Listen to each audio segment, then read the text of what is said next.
今天的比赛是 BO5的对决，特别是要面对到来自登峰组的对手，觉得队伍可能需要在哪些部分做得更好呢？ 아무래도 상대가 강팀이랑 많이 했다 보니까 저희가 주도적으로 좀 저희 팀이 좀 이끌어가는 경기 흐름이 나와야 좀 많이 유리하게 작용할 것 같아서 그런 부분은 좀 더 신경 써야 될 것 같아요. Okay, we all good there. Clean feed. Yeah. Let me just refresh and see what happens. There we go. 那其实毫无疑问，对面还是一个 Okay, it's a good start. 强劲的对手。那对于我 A very good start. 来讲，如果我们 I actually wonder if that's a CPU thing. 掌握比 Okay, now let's see if this 节奏更 helps. 加主动的来推进游戏的 What is 话，我觉 this? 得会把我们自己 This is really quite choppy, folks, isn't it? 有利的。 Wow, that is kind of 所以说，我 insane, 们在这 actually. 部分多加注意的，也期待你们有一个好的表现。那毕竟骑士之路也是对于能不能进入 I 到淘 actually 汰赛 don't know 非 if 常 that's the 关 clean 键的对 feed 决， or 要 whether 不要 that's 在 a 这里 problem 跟 with 所有 my 的 side 队友 of 们 things. 加油打气？ Okay, let me just reset. Let me 这是 just 接下来的马 refresh 戏 this again. That was really quite poor, actually. It's the worst it's been for a while. Hey, see me 25 stream streak. And Blade with the 21 as well. I appreciate you both. Okay. Yeah, my CPU was really not happy with that, you know.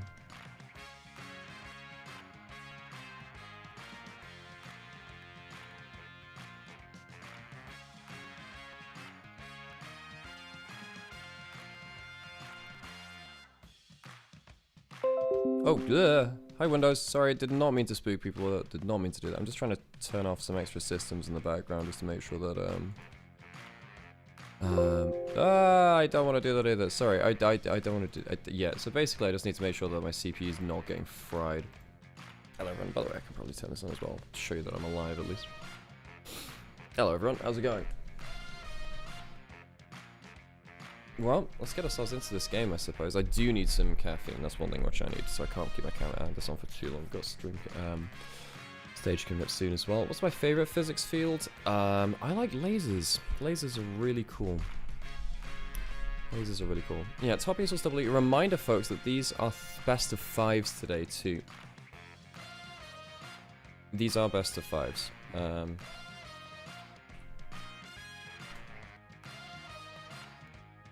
I should have put that in the title, just so people can see that. Oh, I should probably take out the FAQ that I put up from the other day as well, thinking about it. Who am I rooting for? I wouldn't say I'm rooting for any team in particular. I just want to see the best team, right? Now, who do I think should win? Should be Top Esports. They actually look very good. Then actually the second series is interesting. I can actually see NIP winning against IG. I think IG are at threat, and I think IG might actually drop from Group Ascend. I think that, yeah, that might be a thing.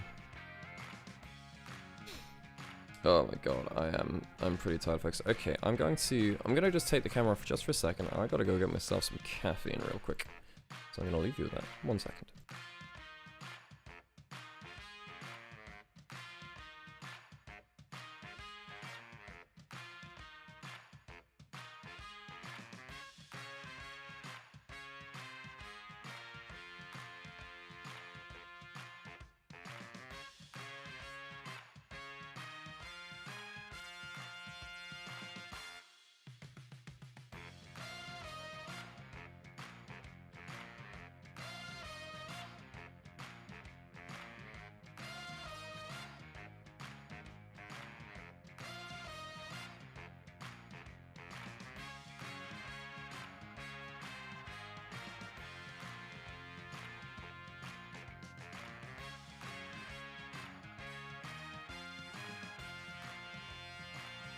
观看2026英雄联盟职业联赛第1赛段，您可以通过英雄联盟客户端、掌上英雄联盟及英雄联盟赛事官网 LPL.QQ.com、虎牙直播、哔哩哔哩直播、腾讯视频、腾讯体育、新浪微博、微信视频号进行收看。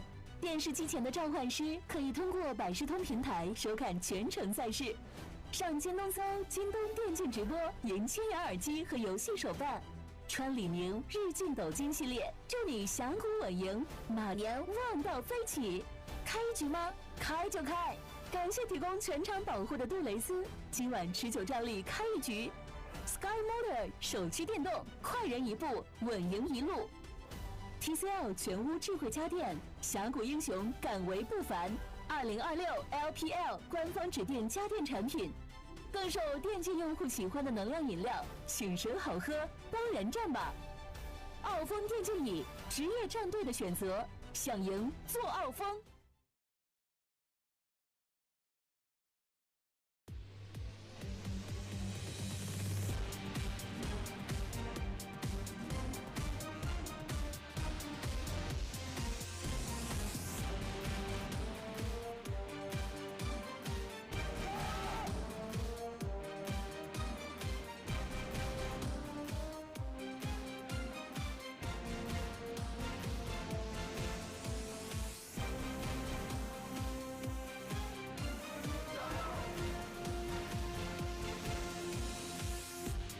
让我们有请 Top Esports 西安 Team WE。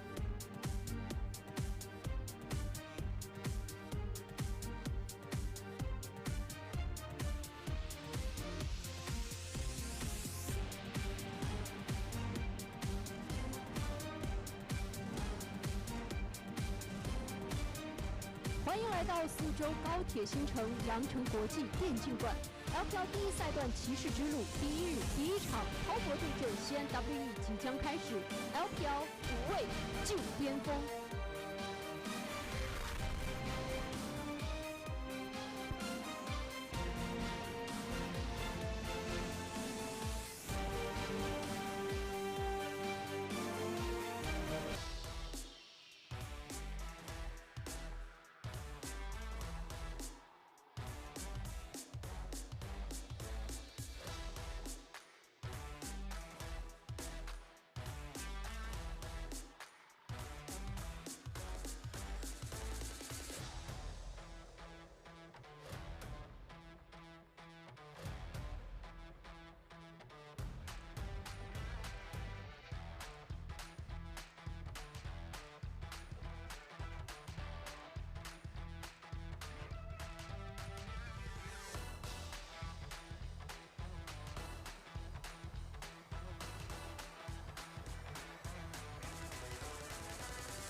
Yo, what do you mean we're into draft already? So sorry, folks. Didn't know that the draft was going to go on so quickly.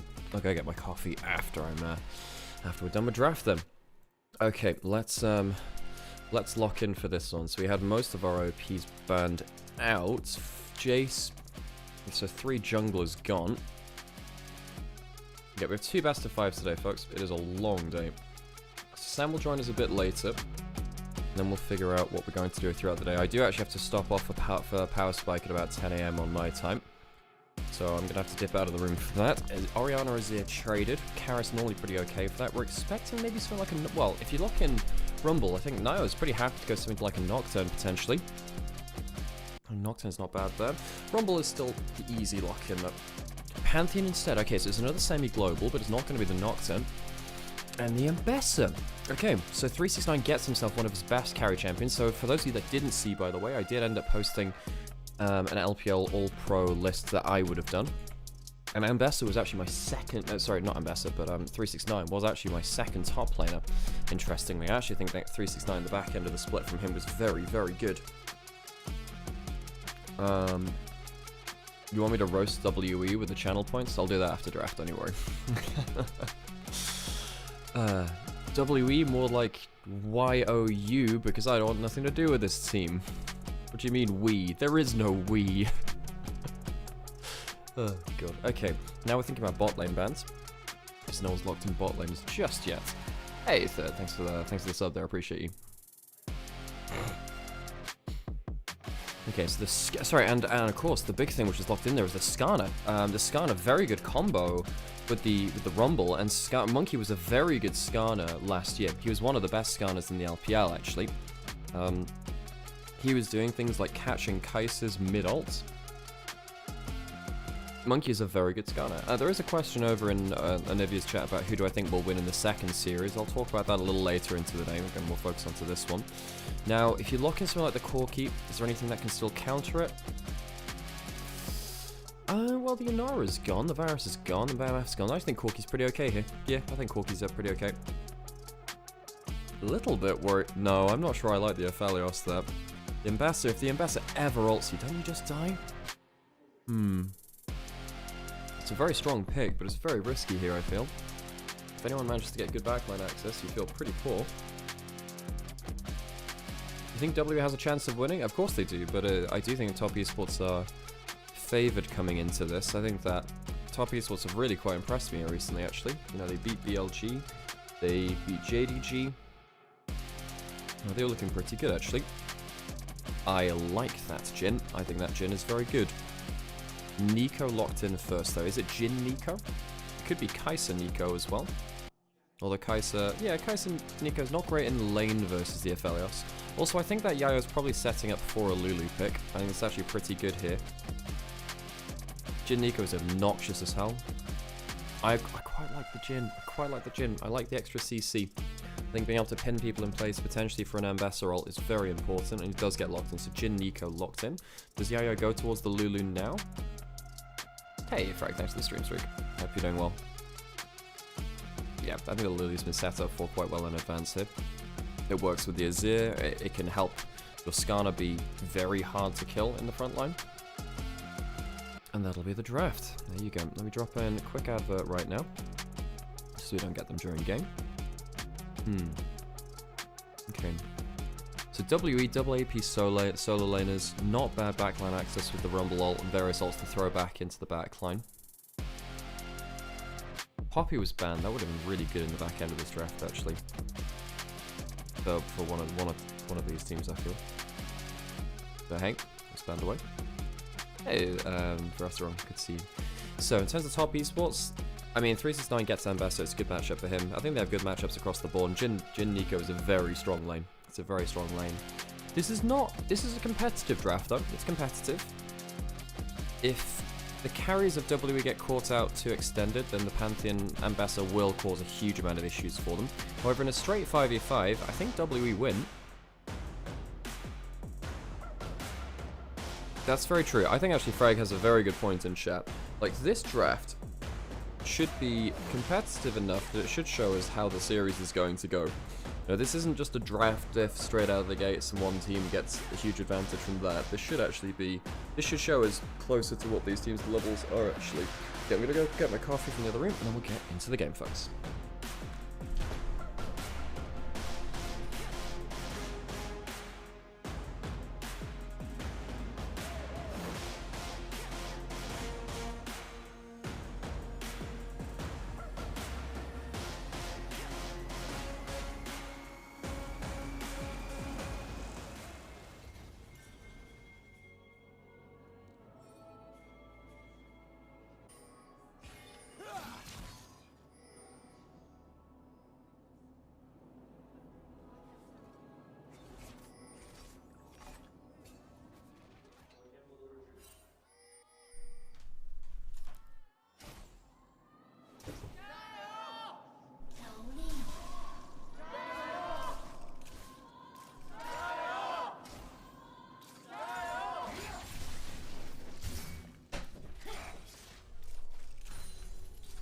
Okay, hello everyone. Yeah, it is a little early. Yeah, it is. But hey, that's what we sign up for here in the LPL. I'm gonna have to figure out volumes and stuff like that. I think we'll be okay though. I think we'll be okay. Now, one of the good things about things starting early is that means I have an actual reason to be quieter, and that means I get to save my voice a little. Of course, we get excited when we need to for these teams, because of course this is, for those of you that don't know, this is effectively our play-in for playoffs. It's known as the Knights Rivals stage, or the Knights Road, or the Knights Path. Depends how you translate it. It's early even by LPL standards, but that's what happens when we have 2 best-of-5s. Yep. If Jachi builds Collector first, he's trolling. Is he trolling? Is that the comment? I can't see the full comment there. I'm done with the stream for the day on game 1. Yeah, I think... Yeah, I mean, the thing is, there are 4 squishy champions, so I actually think there is some logic to going towards this, the Collector. However, Stormrazor into LDR is such a powerful build. Stormrazor is very important. Oh, Jachi misses the cannon there. Now, the thing about Jachi is that he has been very, very snowballing. If he gets himself a lead early through lane, this guy is absurdly good. You can see right here that getting the shove early has been fine. But yeah, the thing is, the Collector's actually pretty good against 4 out of the 5 champions on W. It's just awful versus Skarner, really. Very bursty team from top Esports. I think, funnily enough, I think this is one of the games where I would actually be okay with Collector. Why is Jakilov not playing? Jakilov hasn't been playing the entirety of this split. Nice trade there from Cream, actually. Cream's been very good. You know, Cream made it into my all-pro list as well. In fact, I might even... Hang on a second. Monkey, was he spotted going in there? I'm not sure if he was, actually. Does Cream flash out of the way? He should be safe from the wall stun here. Yes, he is. Walks far enough away from it. That's well played from Cream, actually. If he walked closer towards the top of the lane, then he might have been wall stun against that. So that's just, you know, showing awareness. Even though Skarner's not been meta for a little while, we want to be away from walls. So even if they do connect with a W, they don't get the wall stun, which is where the real threat comes in. W there. Does he get the 4th shot on? Ooh, good slow from the Glitter Lance means that the 4th shot doesn't come in, actually. I wonder whether they should have used the heal a little earlier for that movement speed for the 4th shot. Don't end up doing so. Yeah, Jakilov is suffering from really quite bad tinnitus, actually, so ringing in his ears. He talked about this a little bit last year, but basically he's taking a break. He should be back by next split, we think. That's the current theory, coming from Shy's stream. 369. Trading on the top side. Cube's been playing okay recently, you know? Cube's been playing okay recently. Of course, WE ended up losing the tiebreaker to NIP. NIP were the ones which came away from that 2-1. 2-1? I think it was 2-1 for that series. And of course, if you're ever in Onivia's chat or on my YouTube chat as well, hope you're doing well. Hope you're all fine. Of course, the other day we were streaming just on Twitch because it's Twitch front page day. It's very cool. And it is that Durkin lane from Jachi. And I know there's been a lot... I know we've been talking and joking a lot about the, you know, if you build Collector, we're out already. But I do actually think Collector's pretty good this game, folks. I think if you go Collector LDR, I think you're actually really happy. I actually against this team with, like, quadruple, quite long-range champions... I actually wonder if Mosquito build is correct here, folks. I actually wonder if Collector Fire Cannon is actually the correct build. Root misses. Yeah, guys, I hate to say it. I actually think this is a good game for Collector Fire Cannon. God, what a world we live in. What a world we live in.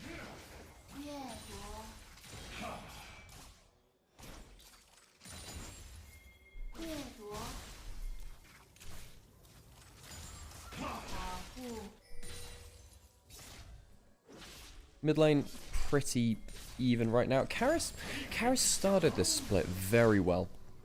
However, his back end of the split was quite wobbly. His last series was kinda meh versus NIP. But yeah, one of the reasons why WE kind of fell off a little bit. Hang on, this is a really good wraparound angle. There's everything but heal available. Ah, they've got the root. That's just a dead Jachi. Not good enough jungle. Oh, they're tracking it as well. I'm not really sure about flashing for both of them there. I think you're both going to die anyway. They both go down. Great gank from Monkey. Great gank from Monkey. The jungle tracking was not good enough from top Esports. And who comes away with the kills? One for jungle, one for AD carry. Very good start to the game from Monkey. You know, Monkey Skarner is a champion which is had really good value over his time on Team WE and his time at the pro level. At tier 1 level anyway. When I saw this Skarner locked in, I thought, actually, yeah, this could actually be a problem. This could be a problem for top esports. He's had a good history on this, very good history.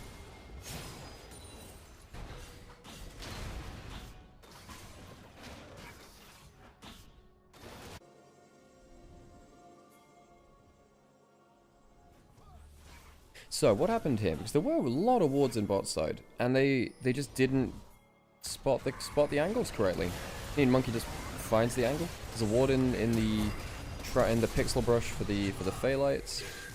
There's one at the back of Dragon Pit. Monkey finds a really good angle in that.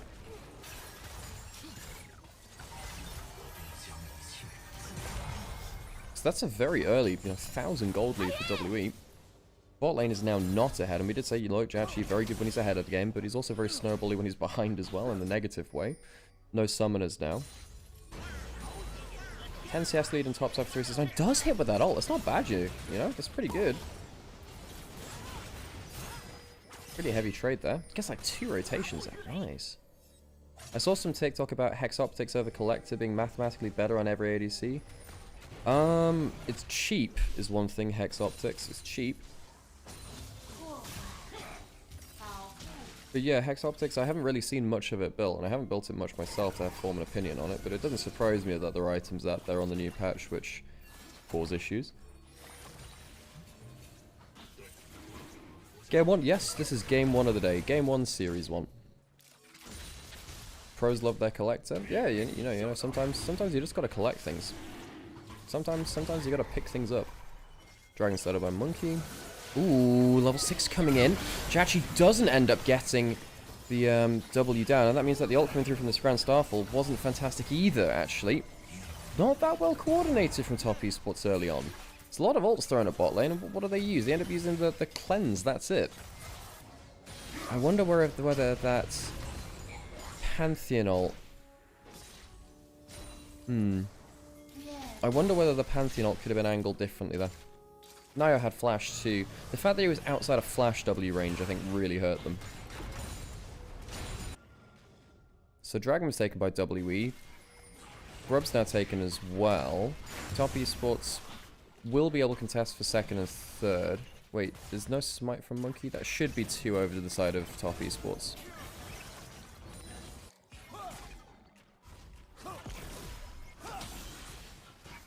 Monkey eliminated top esports when they had Kanapi, so this should be a walk in the park. Yeah, of course, that's part of the history of this series, that WE eliminated top esports in spring last year. Of course, they bombed out from summer. Like, WE had a very poor end to last year, sadly, for them. I think a lot of people remember very fondly their spring split, because that was where they got their big result. However, it is important to note as well, the split after was actually very poor. Well, I don't know, every single player really had their own issues that split. I don't think it's fair to kind of contain it down to one person. Of course, someone like Cube was probably first on people's lists of people to criticize at that point from WE, end of last year. However, I think the whole team had question marks about them after what was a stunning spring split. Knocking out not just top esports, but JDG, all within the same split. 369 taking a very heavy trade and only trading back now. 369 is going to be very key to how top esports play this game, by the way, folks. 369 is very important. That's the equalizer coming out top side, trying to make sure that the wave is not going to hit the tower. It does miss one of the minions, but I don't think I care too much. Equalizer down, first one of the game, I believe. TU2 Yaya. Monkey spotted going around the back of the turret here. He has ult. He has ult. And Nio was spotted topside. That's why they're going for this.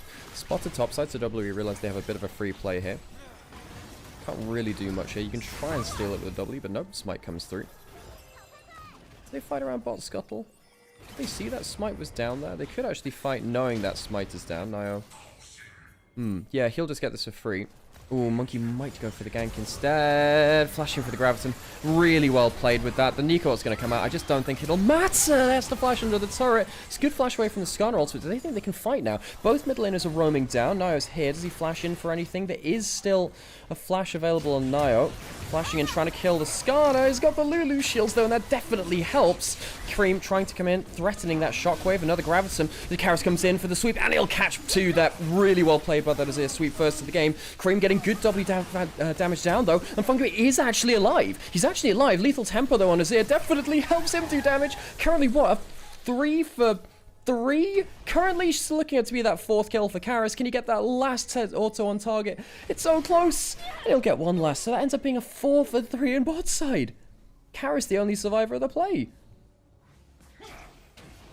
Yeah, so, by the way, folks, there's people asking what's happening with things today. Sam's going to come in for a couple of... It's actually going to be a little strange. So I need to leave at 10 o'clock briefly to do a podcast. I'm doing Power Spike.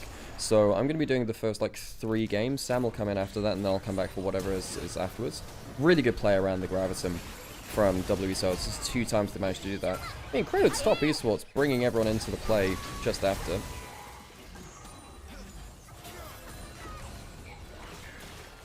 Why is Kofi going twice in that? Weird. Yeah, but Top Esports really not respecting the Graviton about having a good game so far. And Karis, good entry into the game for him. Oh, if that Q hits, is it playable? No, I don't think it is. If that last Q had hit a little, or the second to last one, Cream getting a lot of gold from that play, and I have to say, Cream has been very good recently. Another QW afterwards there too. Nice trade from Cream. Nice trade. Of course, the only people that didn't join that play were the top laners. So that's a 1.4k lead. Oh, and the shockwave comes in. QW not quite on cooldown for the W, of course. Very close to the kill there. Skarner now flying through. Cream, no flash. Does it get connected with? There is an ultimate available. Does the Pantheon come in? I think the Grand Staff will come in. Karis is so close to dying, and indeed he will do. It's actually... Oh, Nio takes aggro. Nio takes aggro. It's going to save Cream. Awesome play with the Pantheon ultimate coming in. WE not respecting the global. Nio on call. The Panth ambulance comes in and saves Orianna. Now, Monkey's heading towards bot side. It's a level down on Nio.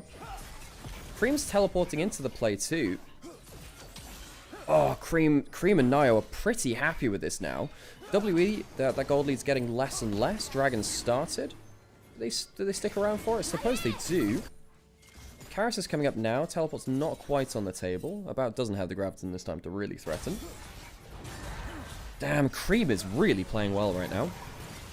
I can't believe Ori didn't take aggro that. Oh, good damage onto a bow. It's going low HP. Flash in Jachi. Feng Yue ends up delaying Jiao Yao and Monkey on the other side of the fight. And Top Esports will not only take themselves that dragon, they'll also take themselves a host of kills. Monkey does not have a flash, and I don't think he's going to have much HP either. Top Esports will take down the enemy jungler and their bot lane as well. So 3 for none, and the dragon. The game's just falling apart. WE were about 1,500 gold up. Now they're about the same amount of gold behind. So a 3,000 gold swing. Cream gets that Luden's proc onto Karis underneath the turret. Cream and Nio in the last minute have just been absurd. The mid jungle from Top Esports getting huge value out of the last minute or two. I don't think Monkey's been bad though. I don't think it's his fault. I'm not sure why you would recall there, Nio. Not going to lie. Don't think that's the place to recall. Yeah, get yourself on that pink ward then. So what happens here? So, oh my god, that QW onto a bow. I mean, bluntly, folks, he just walks up to a fed Orianna and dies. That is such poor positioning from the bow. Ult's traded in bot side in the picture-in-picture, and Besser and Azir trading out. That's such poor positioning from the bow. I don't know why you'd ever walk up to an Orianna like that as a Aphelios. Jachi currently at 0 and 2, has got that collector, is going towards the fire cannon. We did say that's likely the build, just is how it is really. Cream can't defend this for now. There is a flash on Skarner. If Jin will eventually do damage. I mean, now it's a Jin behind the game with this build, which feels pretty bad. Oh, flashing, flash for flash. Let's say that Skarner had that ult. Ooh, this could be a bit of a problem now if there's a fight. Orianna's coming up the river. No flash from Skarner. If there's a good enough... Oh, no, wait. Orianna's not coming up the river. I got Nico cloned. You've been Nico'd.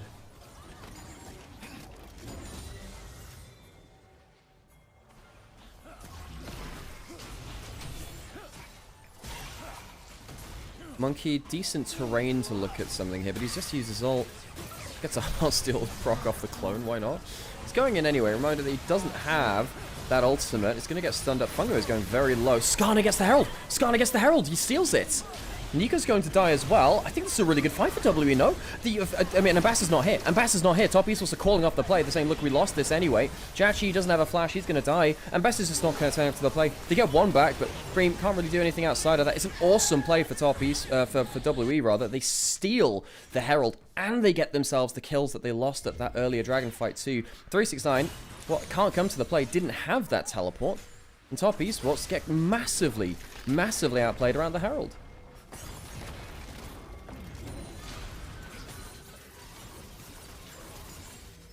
So WE reclaim a bit of that gold advantage. This has been a very flippy early game. Ambassador coming over, does have the ult. Who's he catch? Does manage to get the FLC at the end of it. Awesome play from Top Esports. This time it was, so I don't misspeak this time. 369, his Ambassador, very important to Top Esports. Is that a teleport behind them? That's the Orianna, trying to catch that Q potentially. There is no shockwave for this. He's also a level down. I'm actually, well, Naya does have his own ultimate, does have flash. If he can get in range for another W, he might actually be able to get himself a Q on target. No, Q will just have to back off.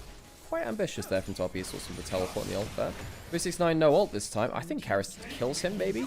Has the Eclipse. Doesn't, not so sure about this one, 369. I think he'll just go down. Karis, good sweep. A much stronger game from Karis than he's been playing in recent weeks. Turret does go down for Top Esports in the mid lane, and they get one in bot lane as well.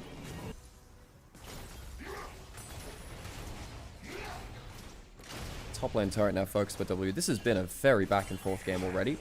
We're seeing big movements around the map. And right here, just the Ambassador doesn't have teleport and can't stop the Azir coming in. There's no Skarner ultimate. However, Nico dies before being able to do that much on the top side. Cube just walks up and kills him, really.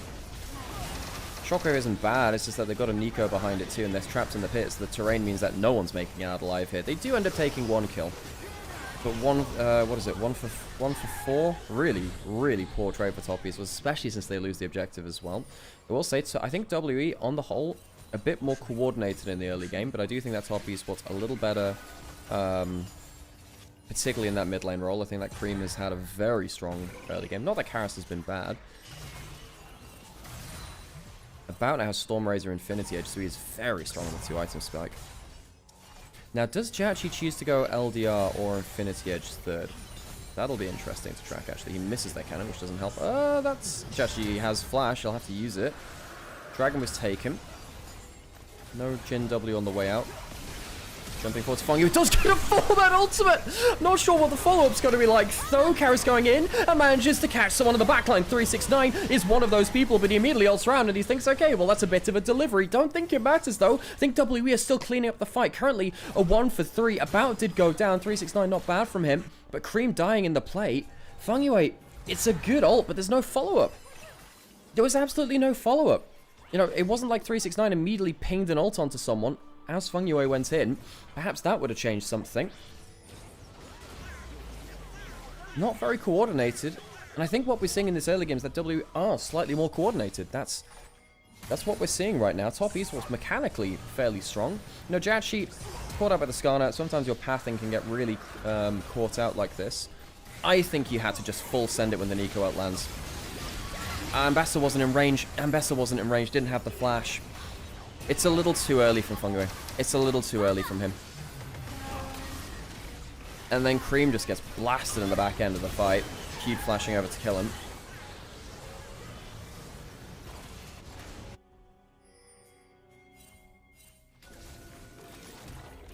So WE once again in the lead. They are down 2 dragons. This is going to be a hell of a game, folks, because we're going to come into a mid game where you've got several people fed on either side, really. You know, particularly Cream is the big person to watch for Top Esports, but 369 is also pretty powerful too. Turret's going to go down on bot side. I think 369 dies. It's a late teleport. It's a very late teleport, actually, and it's a full CC combo from the Skarner.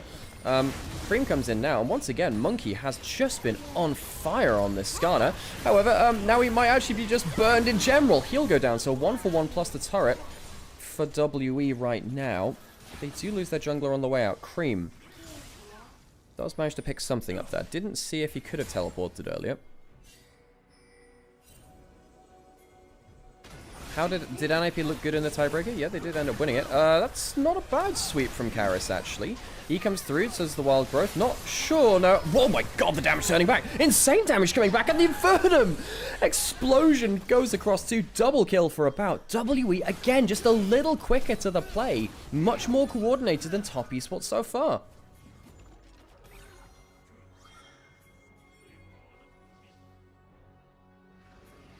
And that should lead to the Baron. That should lead to the Baron. This is Top Esports. The big thing about this game for them is that when they've been losing a kill, they've been losing like 3 or 4. Every time Top Esports have lost a fight, it feels like so many people have gone down with it. They've kind of all tunneled into oblivion. That should be a Baron very early into the game. 22 minutes thereabouts, and it's on to all 5 members, I believe. Now jumping onto him, but the ult was buffered. Oh, sorry, the stun was buffered with Karis' ult, so he gets the cast of it down while everything else is happening. Huge AoE comes in afterwards. Cream just gets tagged.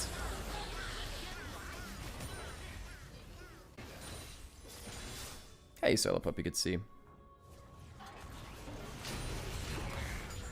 I think WE are in such a good position now. Well, I mean, that's such a milquetoast thing to say. But it's so important to see them be so coordinated, right? We said that the drafts were playable. This is not a one-sided draft.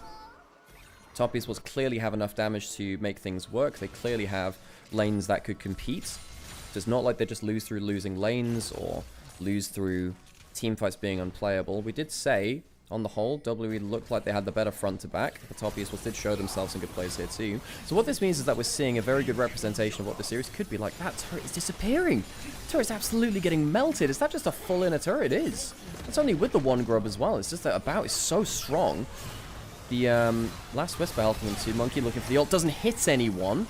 But Orianna's not coming to the play. There's no teleport for the Orianna either. Are they going to get the full inhibitor? They are. They're going to get the whole inhibitor turret.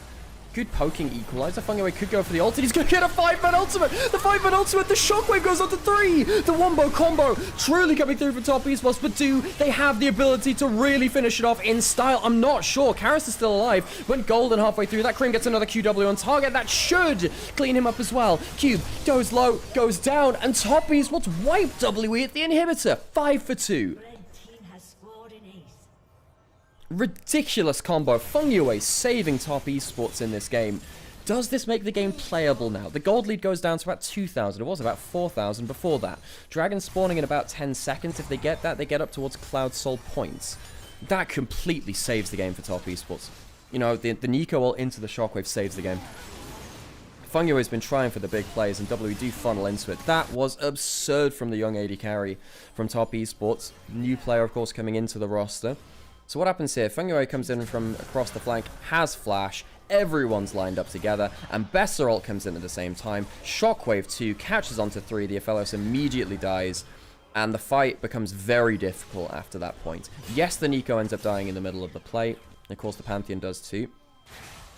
I thought actually maybe Karis could still turn it at the end, especially with Cube, but no, not to be. Top Esports take the Dragon, by the way, while we were talking about that replay. And the game goes on. Last team fight damage. Almost 6,000 damage coming through from the Orianna. Potential 10 games today? Yes, that is what we have on the table. Potential 10 games. Jachi has the Lord Dominus regards now. I still think Monkey is so fed though, no? Skarner, this is giving us kind of visions of 2024 and 25 of Skarner just being very, very obnoxious to deal with.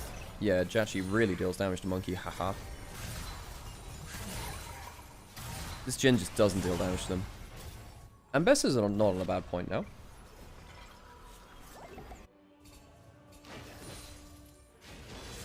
WE had an intern design their logo. They've had this since like 2012. Have they? Team WE? When has that team been around from? Because they were Team World Elite, right? And then they kept the logo from those days. Team WE, their logos basically existed since like what, 2011, 2012, something like that. I'm not sure when. I'm not sure if they had a team before League of Legends. 2011, right? Thanks, Blade. Cream farming up side lanes now. A little while until objectives are up, so the game kind of slows down. Now, who does that favor? Well, About is very strong on the Aphelios. Of course, didn't get to see him last play. Jachi does have flash. Does dodge away from that wall stun. Ah, that's not great from Monkey. That being said, it's not like Jin's doing a huge amount. I'm out. Hang on, Abat's taking a lot of damage. Zero turret comes up, 369. So they call off the play. Shockwave not pulled in just yet. Cube coming in. I don't think they want to play into that Azir turret, and Nio goes low. So call it off for now. Not a great look from Monkey for one of the first times in this game. Before that, he was playing very well. He could still go over the wall with his next cooldown of that Ixtal's impact. Nio has struggled to get through the damage. The Pantheon is not 5v5ing easily this game. Oh, that could be really important, Monkey. Let's go quite like he could die here. He could absolutely die. He flashes away from the Jin W. Needed to. Did the recall get completed by Pantheon? Well, he's high enough HP. I'm going to assume that's a yes. Ambassador pushing up outside does have teleport. Baron not alive yet, so it's not like WE can really do much about that. 369 pretty happy to survive on that side of the map.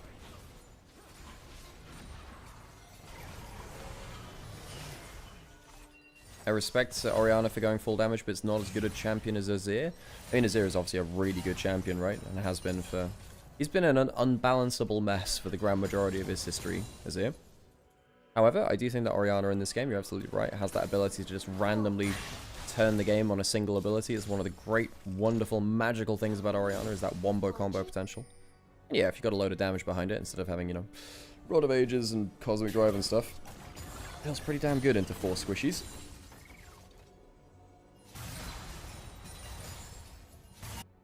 I don't like saying WE is 2 separate letters, to be honest. Sometimes I just say we. Yeah. Same, sometimes. Depends how I'm feeling, yeah. Okay, so Baron spawning now. Dragon's up in a minute 30. Would be Sol for top esports. Fungo is going to have flash up. Yes, he has flash up. He has 2 items. This Nico has been so crucial to top esports. There's the set. I wouldn't walk into that, buddy. Yeah, Pantheon's struggling. Haven't really been able to make many side lane plays in a way. No, it's typically been pretty good at pulling the trigger on them. Jachi. Not quite an Infinity Edge yet. Once you get to 4 items, that's where things get really spooky. Can he get to 4 items before the next play? Hex Optics built up by About, by the way, so he actually has picked up the shiny new item. Fengyue warding out the flank. Ambassador pushing in bot side as well. I think top esports will have a few more angles of attack this time. However, Monkey might just be able to slide and glide and set up the fight anyway. I know the slide and glide is his specialty, but hey, we'll allow Skarner to have it for now. Karis going towards bot side. 369 safe for now. Ah, had the ward coming down there. That helps. That does tend to. Now, did Jin just get Infinity Edge? Did Jin just get Infinity Edge? He just recalled. I think he did. So that means we have a 4-item Jin, and now suddenly Jachi is on the board as a huge damage carry. Teleport towards top side. I think W realized bot side's a bit of a goner, but they could go towards the Baron. Teleport coming in from Ambessa. Cream could look for a shockwave, but doesn't seem that great right now. Jin W coming up, and the curtains are opened as well. Dragon comes down, and he gets taken by Jin. Jin ends up taking it. How did that happen? It's another wonderful Nico ultimate, and the wombo combo comes in afterwards. WE, you had your chance. Not so sure about this Swan. I think with Jachi's damage, I think they can win the fight afterwards. Cube not doing bad. Fengyue's alive. Jachi is too. And I'm not sure, actually, they can stay that way for long, though. Jin is trying to do his best, so the 4-item Jin is really trying to stay. Monkey gets the wall stun. We'll be able to clean up one of those Baron buffs, and I think WE will run away with the fight, even though top esports stole the Baron. I have zero idea how Jin managed to steal that. I think it was the ult bullet flying through, but I didn't see the timing on it. 1 Baron buff stays alive on Fengyue. Dragon is alive now, but top esports have recalls coming in, or respawns coming through in 10 seconds with the Pantheon ult. That's why they have to be a little bit calmer about it. So what happens here? What the hell happens here? So Jachi hits 4 items and just pops off. What happens here? Does it actually hit? Oh, wow. That just goes from 1500 to nothing. The smite did come in from Monkey. It just happens on the same frame. That is so sad for Monkey. It's pretty much the same frame. And then I thought initially this was going to go quite well for for top esports. And then Karis ends up getting a ton of damage down. Jachi killing the Azir on the way in is the only reason this doesn't goes completely worse, really. Cube has been having a good game on the Rumble in terms of the damage. WE are playing the 5v5s pretty well. Back into live. Dragon was taken by WE. Oh, didn't quite get the Jin that. Didn't quite get him.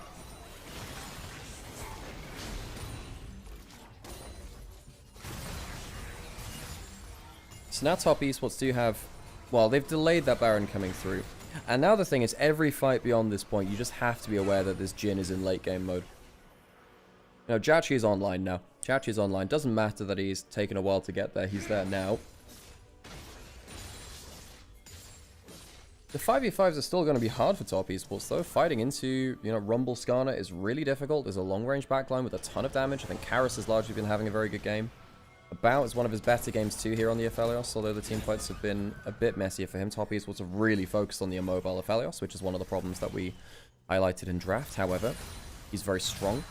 He has one free fight. I think that's pretty much just game over. Aphelios Azir will just wipe you from the table. Karis is... I don't think Karis is in sync with the Blighting Jewel. I think it means that he actually does significant damage to the Ambessa. Because the Ambessa with the more Malmortius and the Merc Treads, you need someone to cut through them, right? Well, that being said, I suppose the fellas could do that. Chat, she doesn't have flash, and he doesn't get the ult though. He doesn't get the ult. Monkey is now stuck under the turret. Nao's not feeling particularly good either, though. Goes under the Azir turret. It'll be 1-for-1 of junglers, I believe. No, Monkey lives. Monkey lives. Nao goes too deep. Nao had flash, chose not to use it defensively. Huge mistake from the jungler of top esports. In top esports, we said the 5v5s are difficult. That's exactly why Yaya has been really, really annoying at keeping that Skarner alive. The Skarner, easy enough to keep alive anyway. Naya choosing not to use the flash there. Would it have changed anything?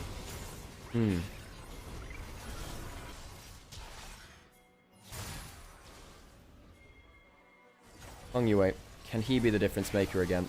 Now, one of the things about minions being changed in the amount of minions in a wave now is that it does annoy people with the Nico passive. Because now they're like, oh, I'm counting minions. And you're like, well, there always used to be 3 range creeps. When do they change?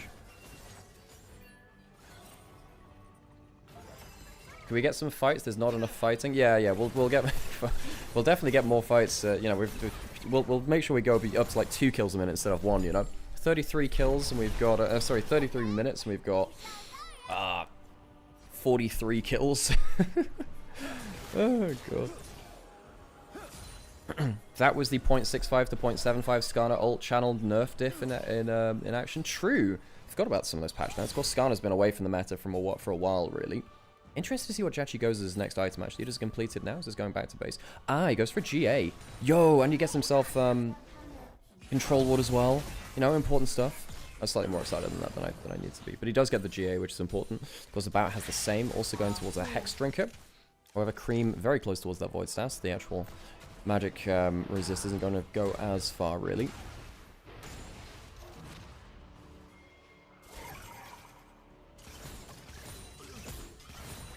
So now we've got the big objectives spawning again. I think WE is still favored in the 5v5s. It's on top esports to find themselves a huge one-bar combo, which they can do.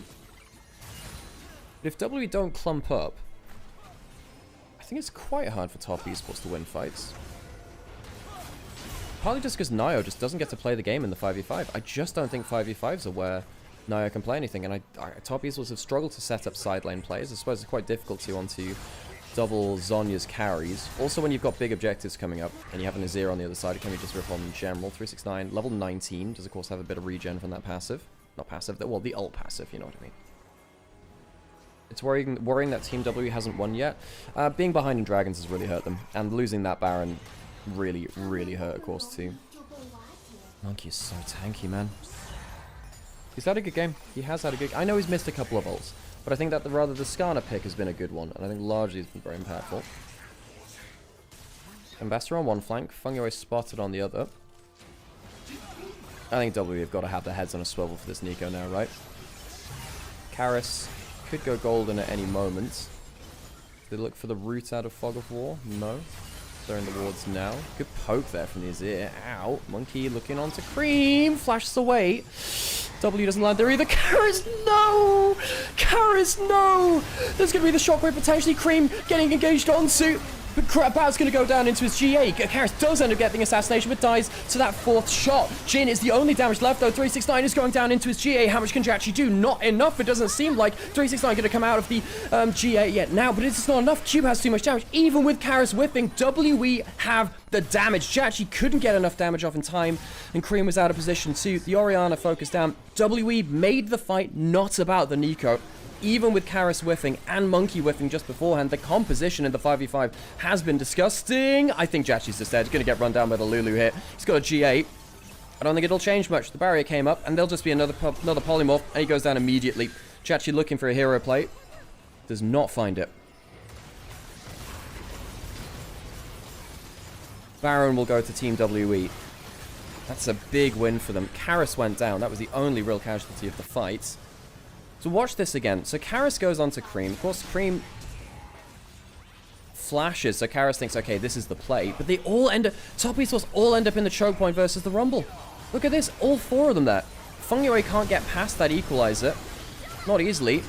369 goes on to about. Very nearly kills him for free, but he's got a GA, of course. So I'm actually just wrong. He doesn't nearly kill him for free. It's a GA.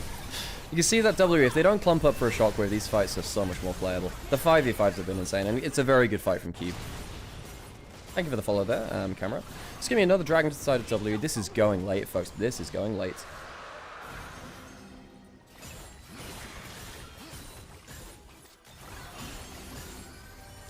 Now, folks, reminder, this is our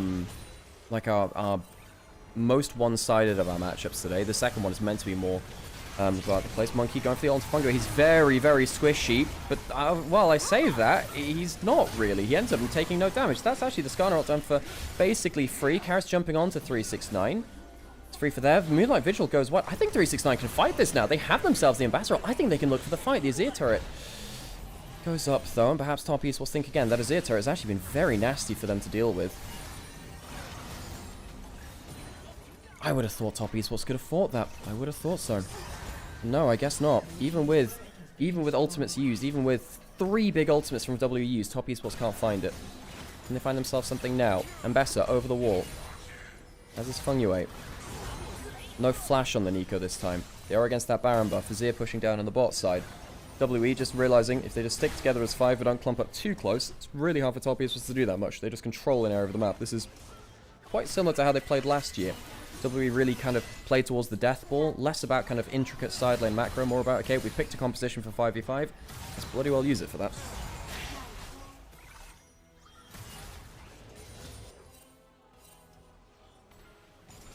A reminder, folks, Top Esports, if anything, we're coming in as pretty heavy favorites today, is that's just a clone that's caught. Their reminder, there's not that much they can use. Monkey, hang on, Nio's going very, very low. He has the flash, but can't use it.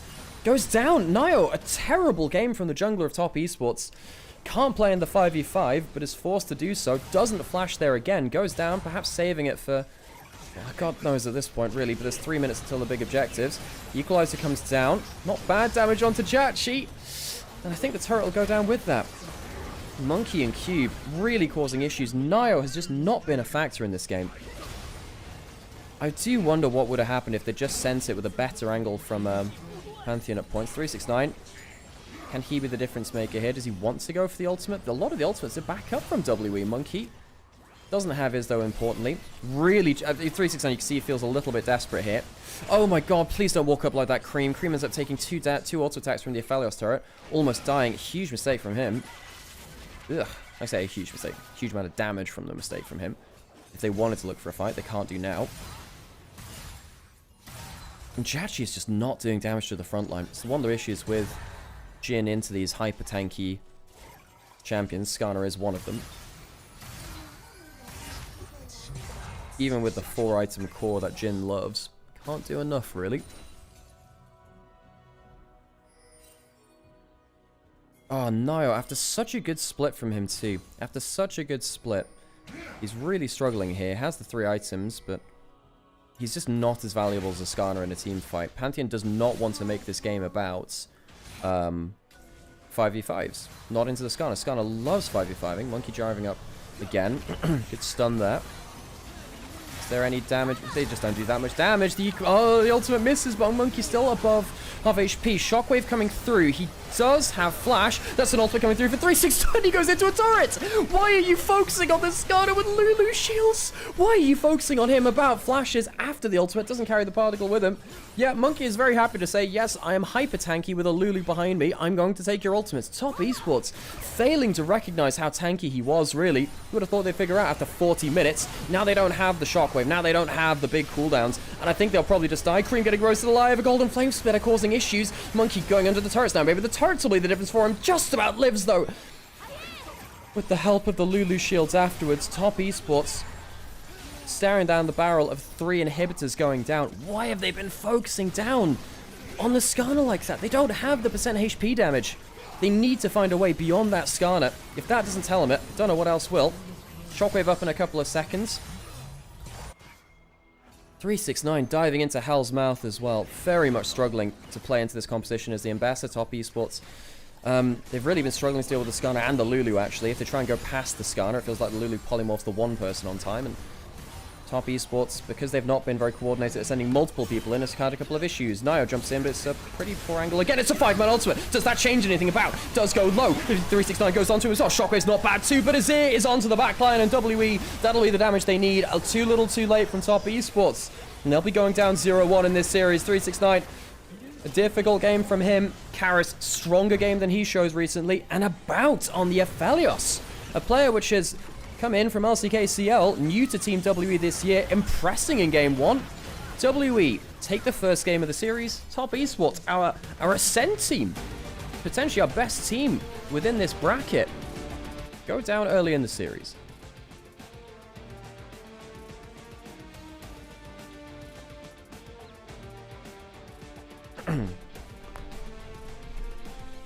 That's one way to start a game, start a series.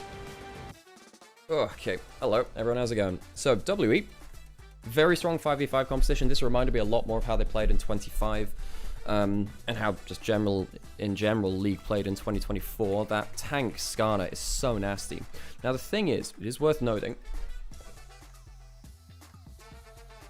that when WE played like this last year, one of the big problems was,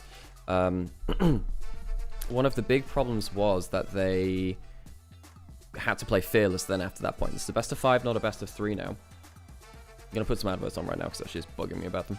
But yeah, one of the big problems is, of course, they won't have the Skarner again. And that could be a huge issue for them. It could be a huge issue.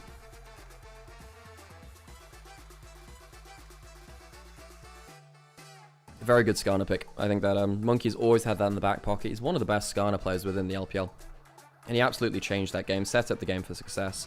And it meant that the whole game could be about him. He could be the tank. He could be the engage. He could be, you know, he could be the early ganker as well. Very good game from him.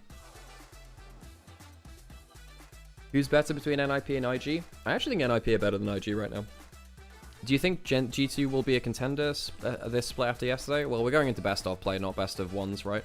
Like, best of ones are the big problem for them, I think. In a lot of ways. How's my CPU looking?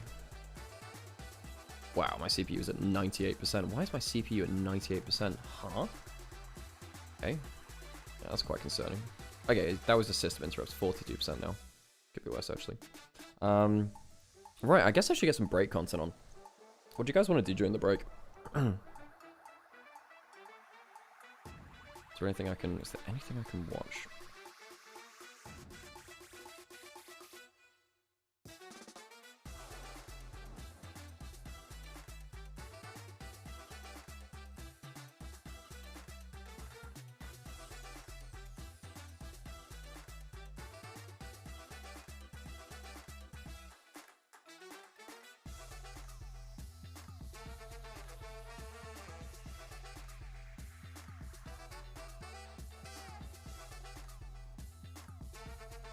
LEC matchups? I could look at some of them, yeah.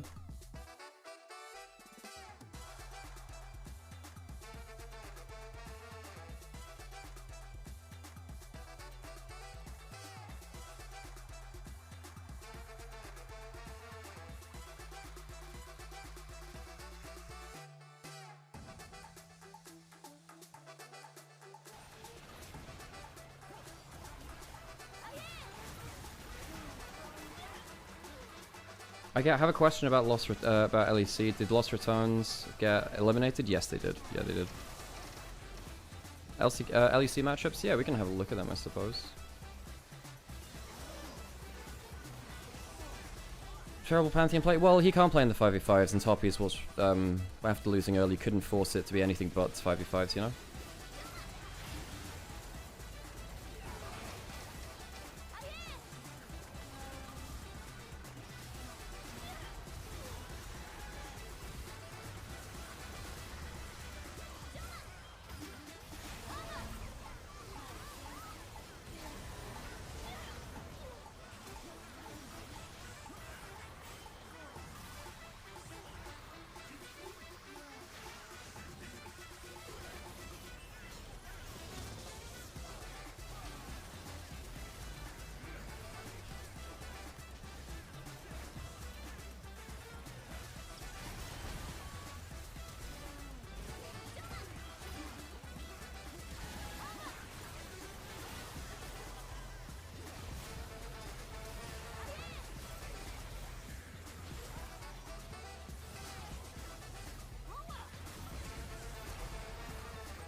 Okay.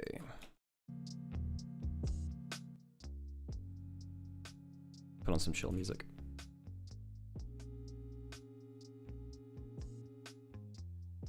Hey, Monkey, how's it going?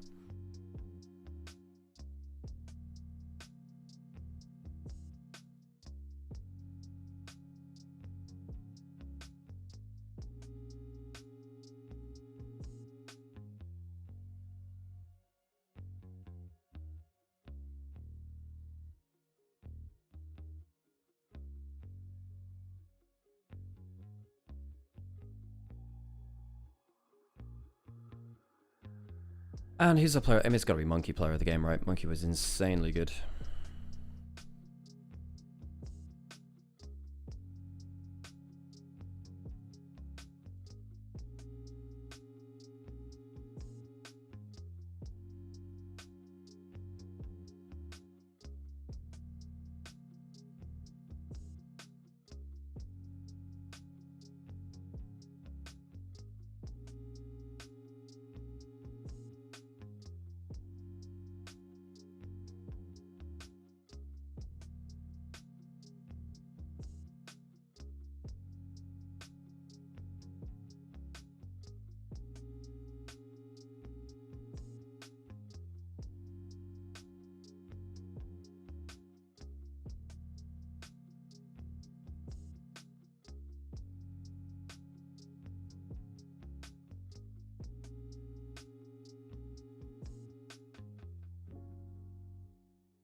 I just realized my mic was muted. Oopsies.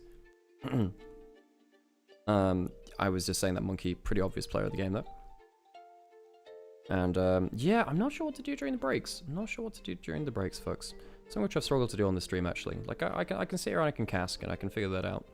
Not always that locked in onto, what I should do during breaks, though. Let me have a think. Did I answer the thing about Lost Returns earlier? Yeah, Lost Returns got eliminated earlier, yeah. I could do Uma, but do people actually want to sit there and watch Uma? Is that actually a thing you want to do? I can't, sure, whatever. I can put on Uma in the background if you want. See if it doesn't fry my CPU, because my CPU's actually been struggling a little bit, weirdly. Do the word game thing? Oh yeah, I can do. Sure, fine, I'll put on Uma for a bit. I don't know what I'm going to be doing with it, though. Like, I need to figure out what runs I'm going to do. Oh, did I start a Doto run? What on stream was cooking the CPU the other day? Yeah, I think everything's cooking the CPU is the problem. Like on the whole, everything's cooking with CPU is the problem. Oh god. Yeah. I need to not full screen this probably. I also need to turn down. 1 second. Yeah, I need to turn down the volume on this too. Are you watching the HLE game? No, I don't have LCK co-streaming right, so I can't. I would like to. Maybe that's the thing which I should do in the future. Just get it so I can do something during the break. Fine. I don't know what I'm gonna do with this though. Again, like, what runs do I even do? Oh, whatever. I'll finish this stuff. So I'm spark farming from Miles saying. We back? Yeah, we so back right now. Yeah, I think in this one what am I doing? Am I Miles spark farming? Yeah, Mile. I'm looking for groundwork. I'm looking for groundwork sparks on this run. So what you want to do on this is... Oh, I'm not completely RNG maxing with Fuku speed. This is fine. We'll do this. Oh, HLE is out. I could technically do some VOD reviews like that in the future. Let's put that over there. That's fine. These are actually 2 better cards. I should probably do those ones. Yeah. Not that it matters too much here. Welcome to the channel there, Razu. Hope you're doing well. Okay, it looks like CPU is actually holding fine with this game so far, which is fine. We'll do this for the double Unity training. Although I need to get a mood up at some point.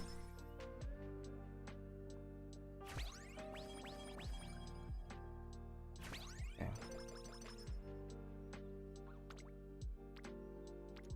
That's okay. Am I running? I think I'm running Rico.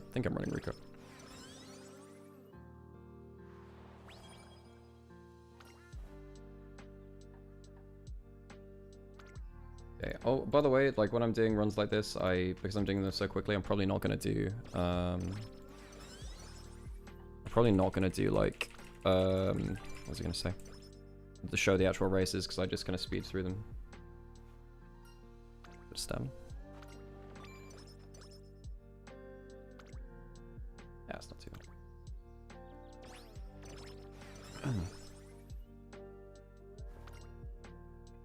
One of the changes they introduced in the last patch was that you can actually get like your early.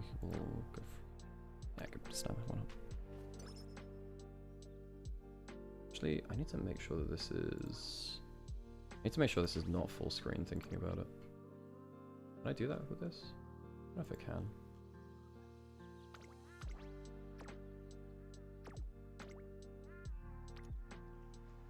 This no. Okay. We rest.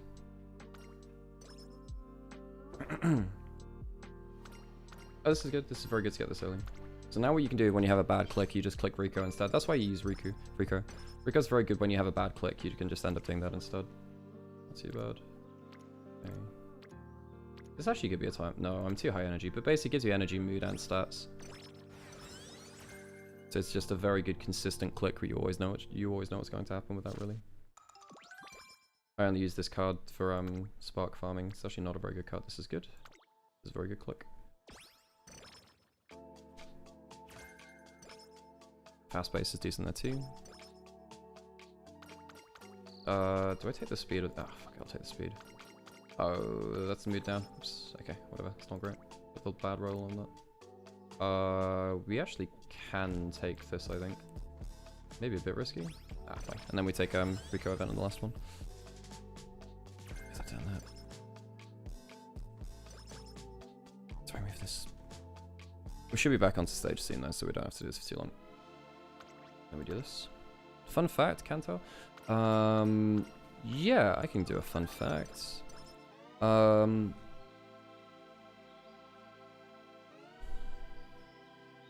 okay, this one's probably one that most of chat knows, but I don't know whether you know it. But the top esports logo was made as a knight's helmet, and that was made after the player Knight. So top esports, their logo was actually for their player Knight, because Knight was their their franchise player.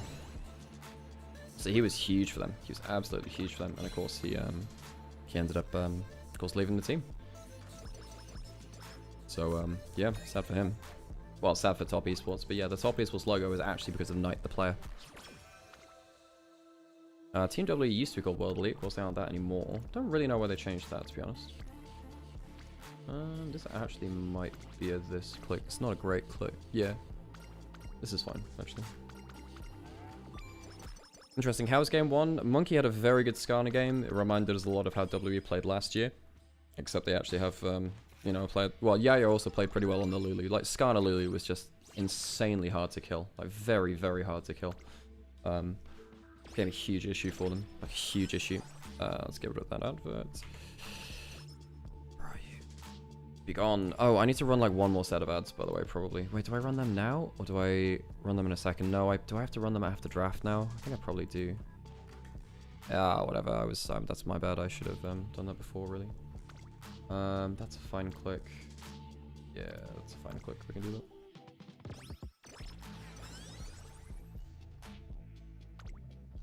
It's okay. That's actually fine, I think. Even that, yeah, this is fine. I don't want to take the risk on the 12%. Fine. Not that these clicks at this point are not crazy. I do need to remember that I can also just click Rico as well. Sometimes I forget that.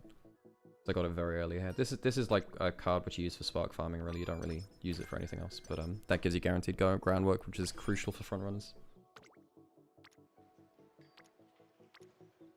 Probably take this too, actually. Probably on stage soon now. Sure. Friendship. Okay. Let's where are you? Let's take that and let's where are you? Horse game. Okay, take that off and let's get into it. Okay. I need to change the music over as well. Okay, because we're pretty close to the old draft now. Who's the higher seed the series? Top Esports. They are the Group of 7 team. Wait, I'm ecstatic that the Rats got eliminated after winning the whole game. They threw it like that.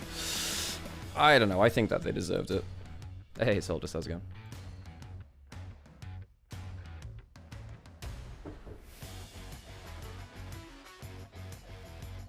Dude, starting this early, I think a lot of my audience is actually just like not awake at this time. I realized that whenever I've streamed early in the past, it really, like, the audience, the numbers pick up a lot later into the day.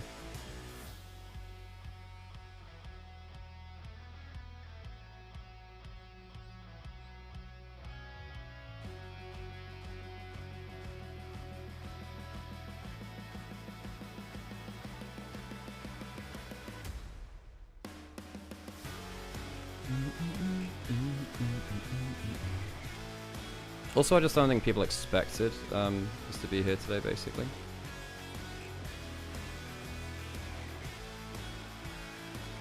It's like 1 AM in America. Yeah, I mean, typically... The thing is, if you're going to be watching LPL from America, you tend to, like, have a schedule for it, you know what I mean?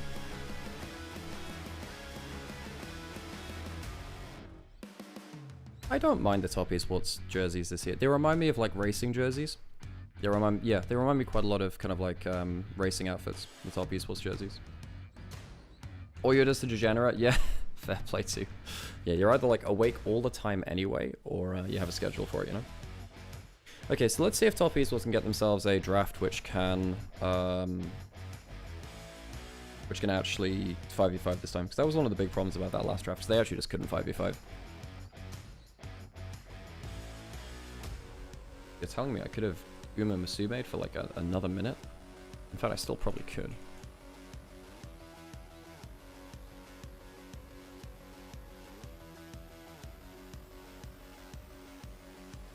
I can probably get rid of this eventually. One sec.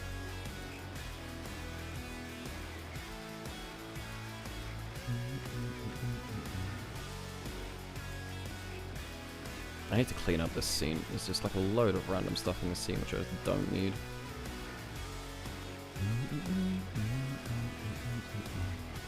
Oh yeah, I have random things like, yeah, by the way, we've got like these, by the way, the play stroke, we haven't done that for like a year, but like, I just remembered I have this just on this scene, you know? What else do I have here? What is this? Oh, that's a video ninja link, that's fair, I can probably get rid of that actually too, thinking about it. I'm personally a bit sad to see Lost Returns go, but I'm happy they got so far. Yeah, it's just the way that they got out such a heartbreak, right? Like, the way that they went out was heartbreaking. I wouldn't wish the way that they went out on my worst enemy, like getting that close. Particularly because, look, the thing about the Lost Return stuff is that it just felt like other teams were just, there was so much animosity about it, and I don't really think that was their fault.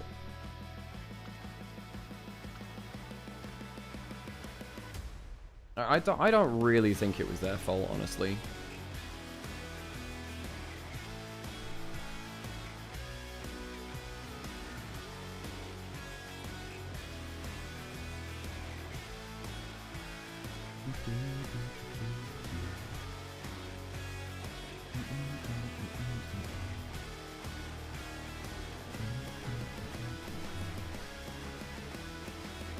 Felt a little set up. Pro teams assembled to kick the Dark Horse.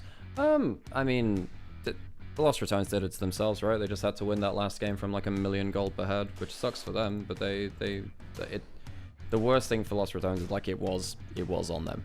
You know, that last game was so winnable, and I think that, you know, Faust getting caught out a bunch of times, then Crowny getting caught out in mid, then Nemesis is playing the base. That's just not stuff that they'd done in the late games and their other games that they were ahead. They were very good at playing from ahead otherwise, which is that's where I think it actually becomes quite difficult for them to watch, I think. Yeah, because they have typically a very good late game team, and in fact, I'm gonna be dipping out to do Power Spike midway through today's show, and that'll be one of the big topics, obviously, because we're talking with Yamato. Everyone was just mad they were actually more popular than everyone else. That's certainly a factor, actually. I'm sure there are a bunch of people who were just really annoyed that they were very popular. Yeah.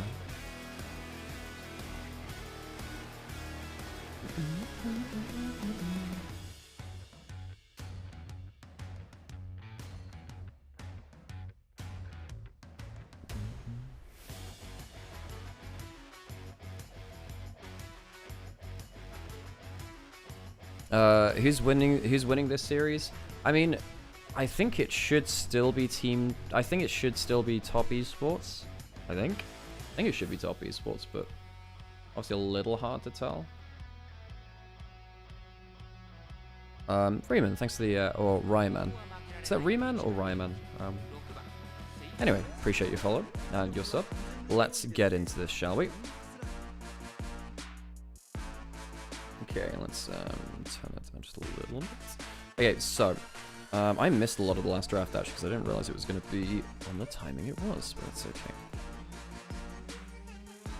okay. Rise band away. What are our big picks right now? Two main mid laners are down. Yunara's gone as well. What are the big champions left up then at that point? I'll look at duels.gg. Jarvan's the big one, I think. Dude, there are so many, it feels like, must-ban champions right now. So the Vi gets locked in. I suppose that allows something like Vi to Leer. Maybe Aurora as well. Karis is a big Aurora player. Misfortune's huge for Jachi. Jachi is a huge Misfortune player. Really enjoys that champion.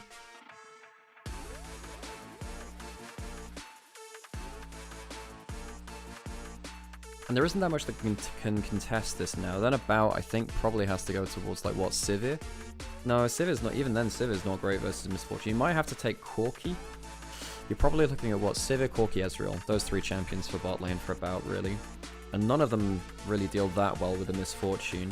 That being said, Vi's pretty good at cancelling out MF. Normally, though, you want Vi with Ambessa into Misfortune specifically. Like, Vi Ambessa, Vi Rumble, both of which are gone. Vi Oriana, that's gone as well. Shinzao's in for Nio, which is completely fine in the Vi 1v1. I actually think that Top Esports are winning this draft right now. You could Scion, I suppose, for Cube.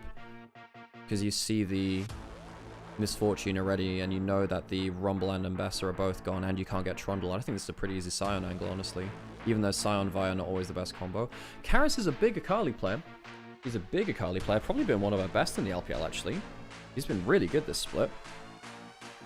What else are we thinking about now? So Cream... What would Cream go at this point? I mean, Aurora's pretty good into Akali. Aurora's pretty good in general here to be survivable. You can sometimes get out of the Vi combo. Is the loser out here? No, they go down to the lower bracket. No, so loser here doesn't go out. So the Ezreal does come through from about. Very mobile team from W right now. Cream goes towards Galio, right, okay.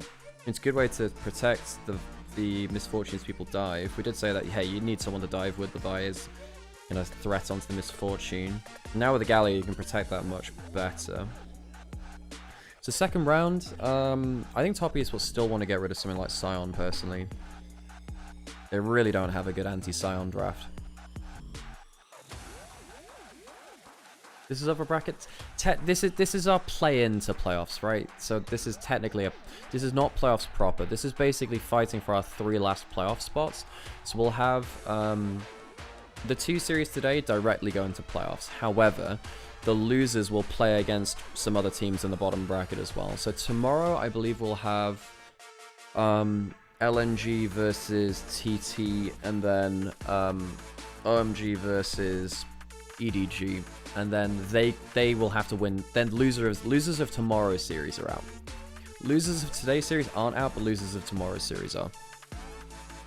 I'm not a big follower of LPL. Did Top Esports lose their dominance? Yes, so they have a couple of players taking a break. So Jackulov is not playing. Jatchi is very good. I think he is, but he's very snowbally, and he's stepping in for them. And then also, Kanavi went to HLE, and then Hung was off the roster.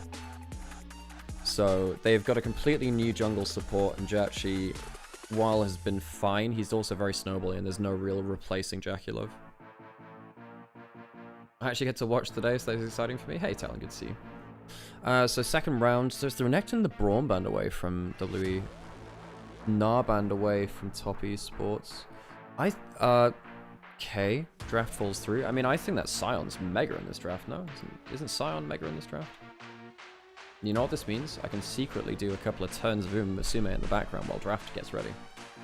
You know? gotta be prepared for the big stuff. I'll have you know I just won the Asahi Futurity Stakes. How did I lose the medium but win the mile? What? Okay, whatever. All fine. Who cares about such things? Definitely not me. I don't care about such things. Oh, thanks everyone that signed up to Opera GX, by the way. It's very cool to have that kind of support coming in.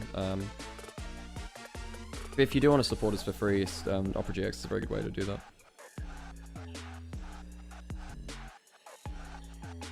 Let's try this over here for now. When are we going to get back into draft, man?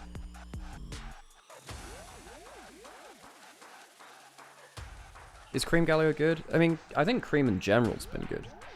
I think his first half of the split was kind of meh, but then his second half was very, very good. He started very slow, but his second half's been very good. You know what I'm also going to do? I'm actually going to run... Screw it, I'm actually going to run just a big block of adverts now, just so we don't get anything. I'm kind of afraid that this is going to take a while to come through. All they're going to do is go through the first half of the draft anyway, so just forgive me for the adverts, but it's better to do this now than doing it later.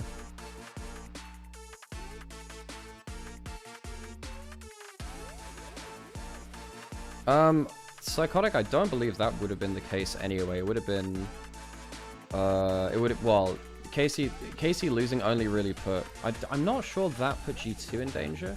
It did definitely put Lost Returns in danger, though, for sure. His draft, do I like? Well, we haven't finished the draft yet, is the problem, right? I think at this point, I prefer Top Esports draft. I think that, yeah, I think that WE have lacking options in bot lane to deal with the misfortune laning phase, which actually is very, very good at. And I also think that Shinzo into Pantheon, Shinzo into Vi is a very good matchup. So Nio will actually have a better time in 5v5s, which he just couldn't play last game, really. The last game's 5v5s were really, really not good for him. Yeah, so he really struggled on that.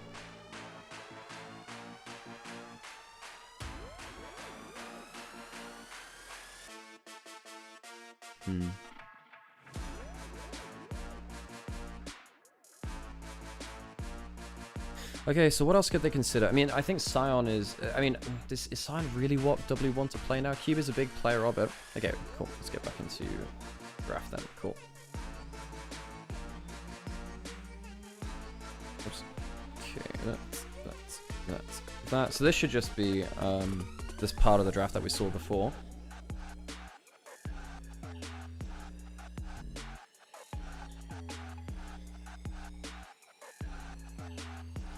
So that's the misfortune. So we got all the way to 3rd pick, and then it was all the way up into our last ban. Our last ban, I think, was where the draft fell through last time. So you've got Vi Akali, which is really scary. Karis is a very good Akali player. Cream gets the Galio, though. I think he's completely fine with that. Akali doesn't love playing into Galio. You know, Galio's pretty fine against all 3 of these champions, actually. The Ezreal can be a bit annoying, but he's completely fine with this draft so far, is more what I wanted to say. Is the Renekton banned out last by Top Esports? And then W, I don't think we saw W's last ban. I don't think we saw the last ban from WE. Oh, it was Yorick, not Renekton. Okay. Is it Top Esports that want the Scion instead, then?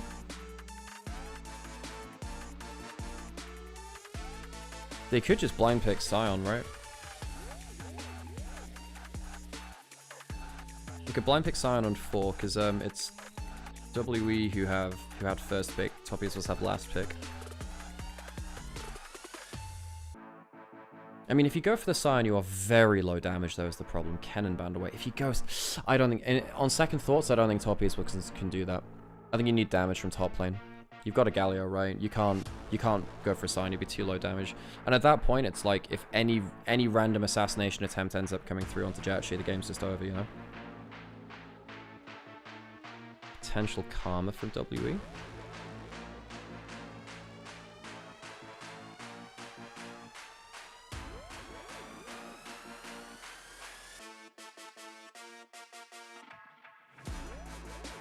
Now it gives you lane pressure. Now that does mean that you can...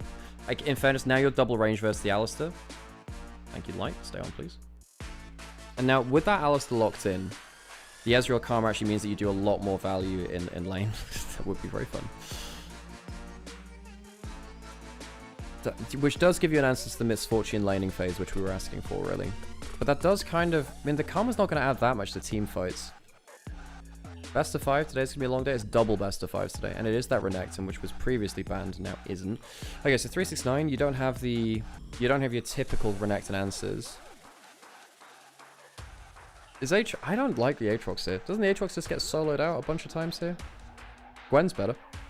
Quite like the Gwen, even though Akali into Gwen can be a bit scary in side lanes. So I think the Gwen's actually pretty good here. I mean, Ezreal Karma can't do that much against this. You've got the Galio jumping onto your head as well. Yeah, I quite like this, even though it's double AP solo laners, which can sometimes be problematic. I like this.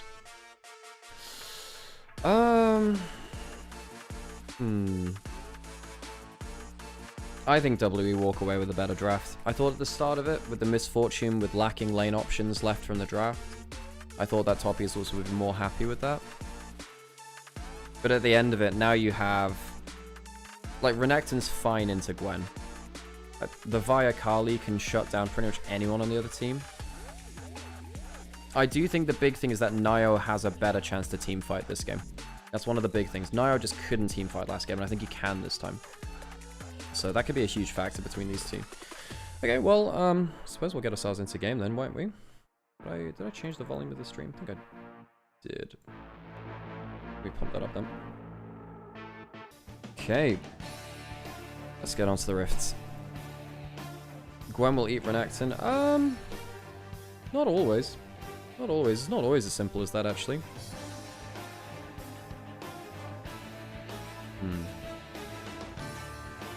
Coast Fish. Fist bump. Let's get onto the rift.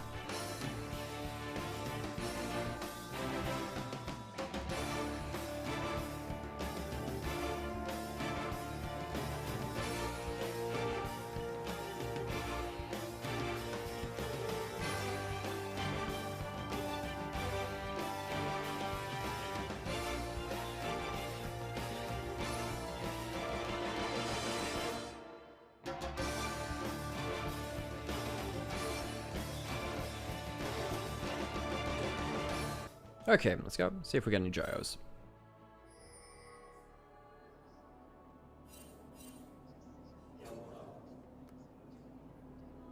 Who does Vi path towards this game? I don't hear any gyos, folks. I don't hear any at all. The crowd mics are on. Now they're off, so no gyos, damn. Who does Vi path towards? Probably towards bot lane. You've got an Ezreal Karma. You really want to play around that. Although, that being said, the Shinza's not going to be pathing towards top side. I don't know if I like top esports. Because this bot lane is not winning in isolation now. Not bad from Cream. The Karis actually did completely fine hits here. Gets the electrocutor. Damn, that's really good from him, actually. Didn't expect that at level 1. Ignite from 369. Remember when you used to ignite minions? You could ignite minions back in like Season 2? And also, Ignite used to give you like AD after it was popped. Passive palming. Nice from Cream.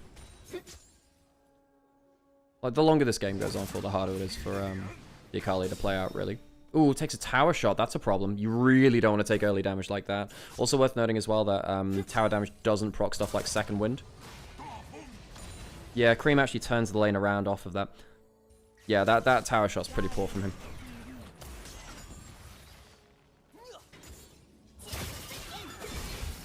Nice skip away from 369. 369 has becoming more and more of a carry player again. He was last year too, but just for people who remember him more from like his, you know, his Cassante spamming days, Cassante Sion, he is a very, very, very talented tank top laner. However, really, he is, he was first and foremost a carry before he kind of reached that point in his career. Ooh, good flip away. Waiting for the passive to come off from Cream then at that point. This mid lane laning phase has been genuinely pretty fun to watch. Cream's passive back up.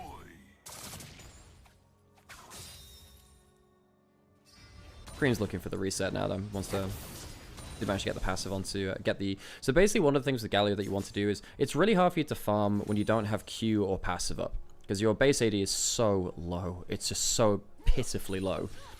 So what you want to be doing is kind of like half farming with your Q and your passive, and then also trying to tag the Q onto the enemy champion at the same time, of course. Because at that point, then your passive gets lower cooldown, and you get a better chance to hit minions. And while all of this is happening, you need to make sure you're not over pushing, so you don't get zoned out of your next minion kill.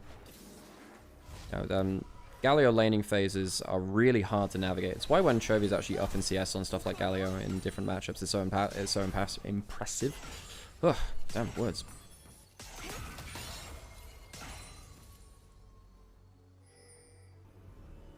Recall... Not going to be stopped there. It's going to follow back to base. Wait, is that going to stop his home guards? Does that stop home guards now? Or does it just refresh again? I think it probably just refreshes. Oh, it stops his home guard! It stops his home guard! Which means the power's actually going to be slower back to lane. That's really funny. I wonder if he actually loses anything from that now. He stops the home guard because that bullet just travels all the way back to base. Oh, that's funny as heck. That's actually genuinely quite entertaining. So, I think if they'd left this wave alone, I think they actually might have been able to deny the cannon. In fact, it dies anyway. They lose cannon. They lose cannon because of that. That's so funny.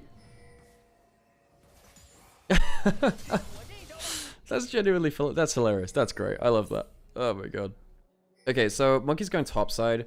No flash on 369. Took United instead. He is actually killable HP. He did teleport back in already.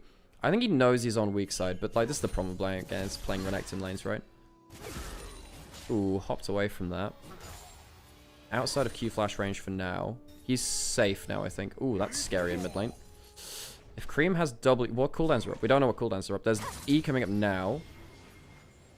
I mean, Cream and Karak are still very even in CS. Does the stun come through? It does. Slow comes from the Make It Rain after. Barrier pop because of that.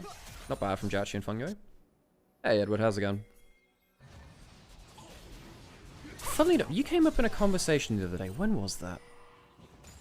Oh, yeah. We were talking about, like, Hall of Legends stuff. And I was saying I really wanted to, like... I really want the next Hall of Legends thing to kind of really celebrate, like, the Season 1 and 2 players. So I'd like to see, like, a whole bunch of, like, Gambit / CLGU / you know, those... Ooh, shit. I think I got a little bit close. Ignite was dropped.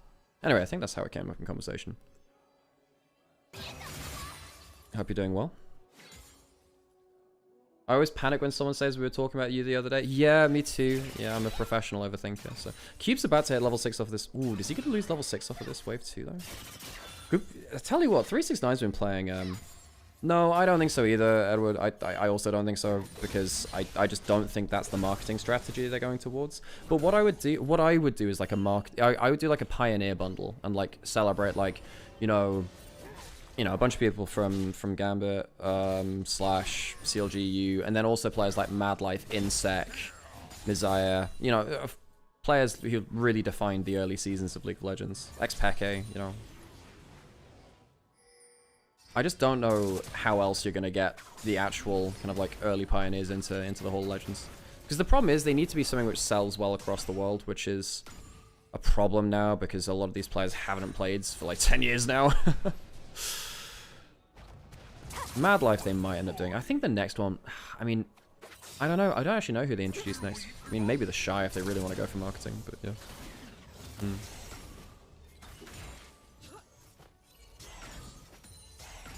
I would buy Xpeke Cassidin if it's cheap. I mean, it's a classic skin. I'm trying to get into the League competitive scene. Who's favorite to win the matchup and how's it looking? Top Esports came in as highest seed, and WE weren't looking great in their last few series, so Top Esports were looking on form like the better team. However, last game, WE, their draft was very good. It was very hard to team fight into as Top Esports. I realize I can pump the volume a little bit more, actually. Cool.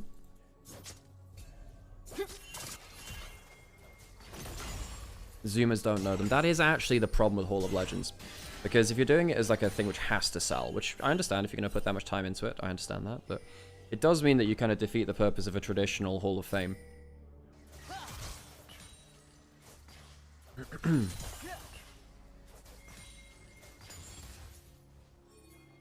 Jachi's gone for the Coal Star, about has the tier, so both have some scaling items. The Ezreal, of course, you expect it from. The Misfortune, not always, not always.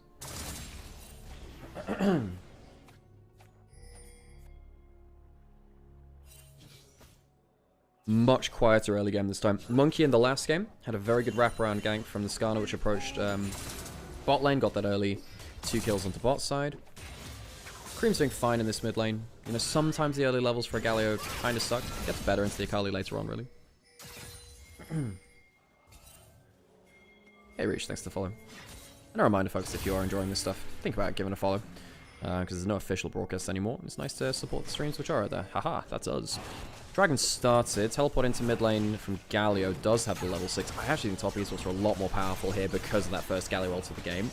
If Vi flies in, he does have the level 6 to level 7. That's doing good damage here. Feng Yue, I'm not sure about that. That's really good! Bullet time comes after, the Galio's after, but they've already left.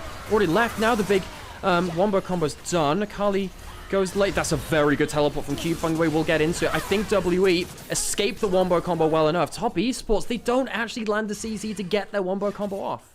Still ends up being only the one for Dragon, and Top Esports do get top plates, though. Cube teleported down for that, only got the assist. Bit annoying for him, actually. Yeah, that's actually somewhat annoying for WE. Now, Gwen gets a lot of gold out of topside. That's closer towards their role quest.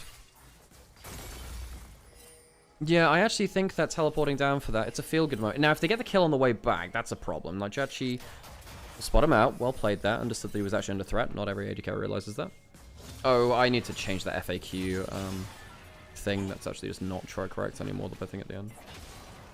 Can you pick the same character multiple matches in a row? Not in the current draft. No, you can't. This is what we call fearless drafting, so no, you can't pick the same champion multiple times in a row. It's one of the big changes that we saw. Thank you, Blade. It's on Moobot. I'm not sure. Rubs go down to the side of Top Esports. Was that all three? I think it was all three. 369 has his Ignite back up. He's going to lose his own cannon, but he's denying XP here. 369 really wants to deny extra XP. Now, one of the big things about this, of course, if you then end up getting the role quest, and you start denying XP like that, it matters double, of course. 2 TPs burn for that seems kind of worth tempo-wise. Well, I mean, Galio also teleported in, so it's 2 for 1, but 369 feels very happy about that.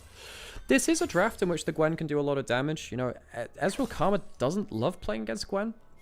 Because one of the big ways that they disengage from you is that they land a slow on you, but if the W dodges the Karma Q, then it feels really bad. Ezreal is one of those champions which does very well against snap engaged champions a lot of the time, because you can E out, but not great against people who run at you with movement speed. I'm back. Did anything fun happen? Yeah, we had a pretty fun fight around the early dragon. Top East was tried for the one-boy combo. Couldn't quite get it. W kind of won the fight, but lost the dragon. But Gwen's kind of got some time alone topside. Now, 369 is very important to Top Esports, and I think he's moving back towards more of a carry role, as we talked about beforehand. Of course, Top Esports, a team which have seen some very heady heights with 369. Typically, it was 369 and Kanavi, or 369 and Knight, or 369 and Hom, right? That was when things really changed for them. Of course, well, I mean, they had some pretty good moments with Wayward, too, thinking about it, so it's not always been 369, but typically been their talisman of success. Right now, it's kind of, you know, if Top Esports win a game, how do they win? A lot of the time it's Jachi getting ahead, but Cream having agency is important too, I think. I also think it's very critical that Nio and Fengyue feel comfortable in a game, and I think last game they weren't. This is one of my issues with Top Esports, you know, they've had to deal with Kanavi leaving. Typically, if Nio is comfortable in a game, and Fengyue is comfortable in the game, it changes a lot of things. Ooh, what can he do here? Shinzao's coming up, Cube can kill the wave. So Nio...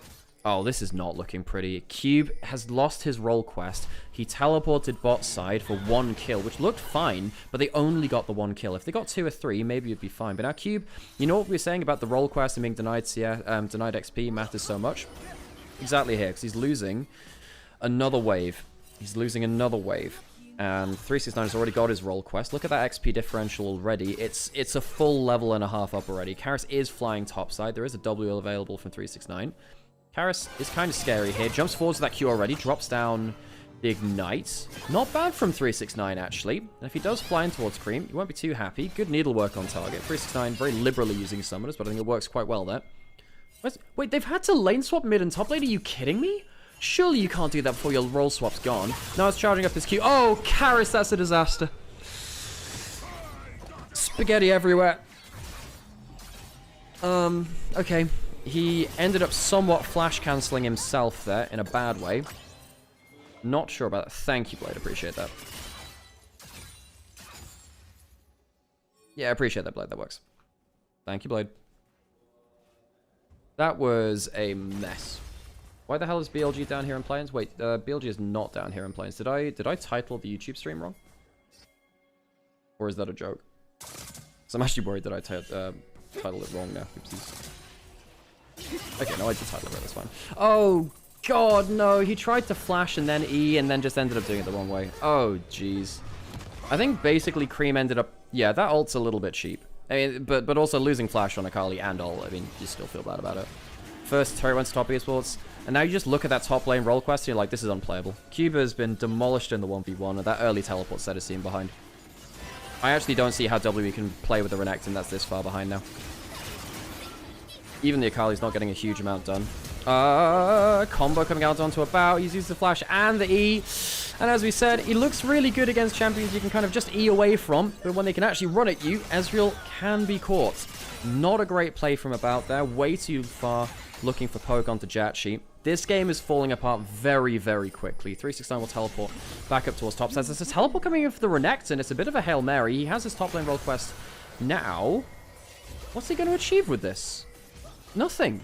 The teleport achieves nothing. Cube is just falling off the place on the map here. This is really not looking great for him. Cream gets a good double... Is that a double passive or did he cancel that first passive order?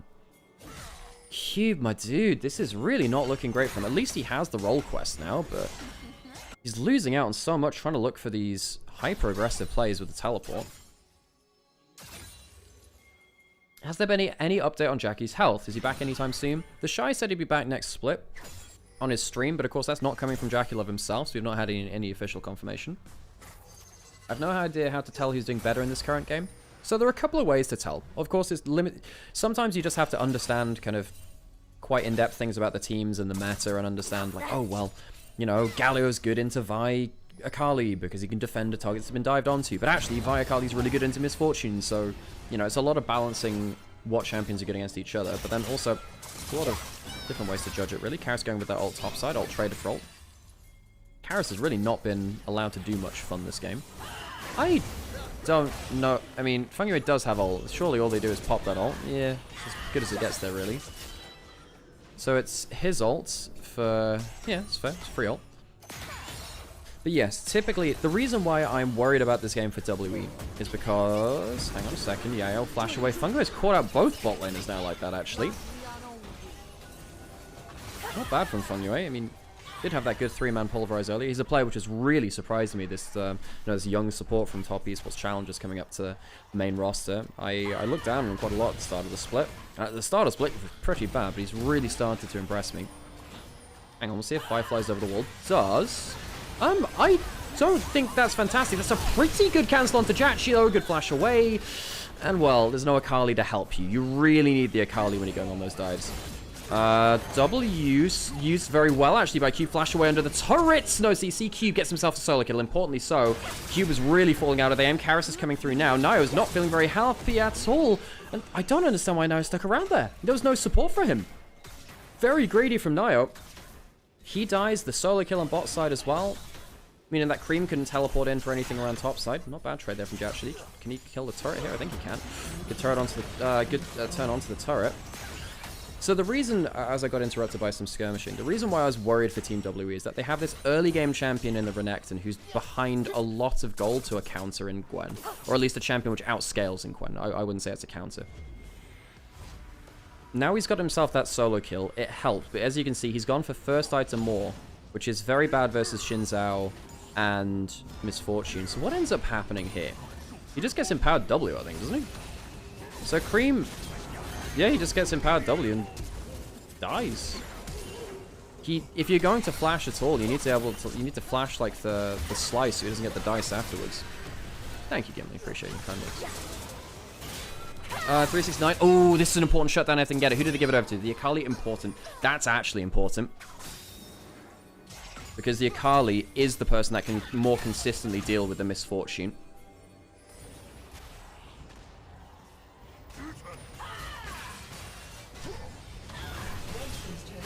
Cream caught out on that top side for now.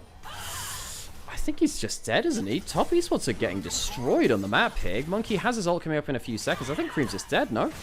Doesn't have flash. Extended chase on top esports. What's happening to you?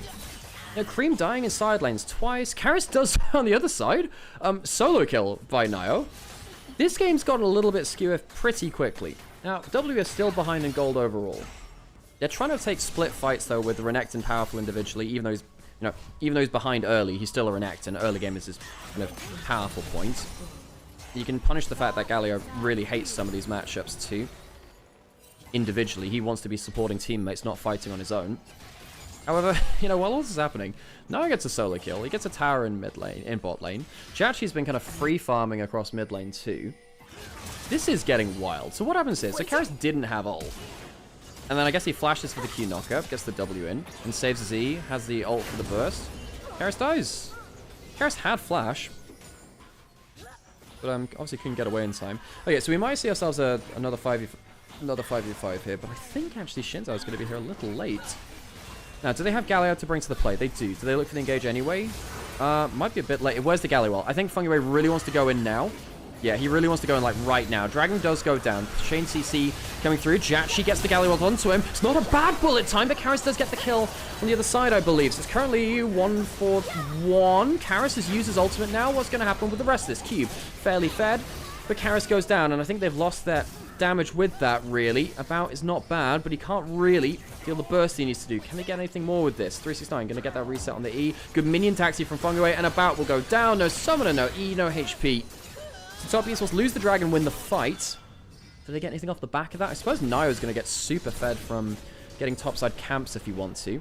Yeah, I think they go into the enemy jungle and they probably end up getting a couple of them. I don't think they can do much else besides that. No, he's not even going to be able to do that. I guess the scuttle crabbing out. So you can see right there, WE, their composition really... Okay, isn't Cream just dead again? Cream, why did you overstay there? Cream, my dude, your side laning has been quite poor here. Wow, they don't go onto him, really? I thought that cube would just all in him there, honestly. Thought even without the Dominus, I think he kills him there. Huh. Walks out safely. Fair play, Cream.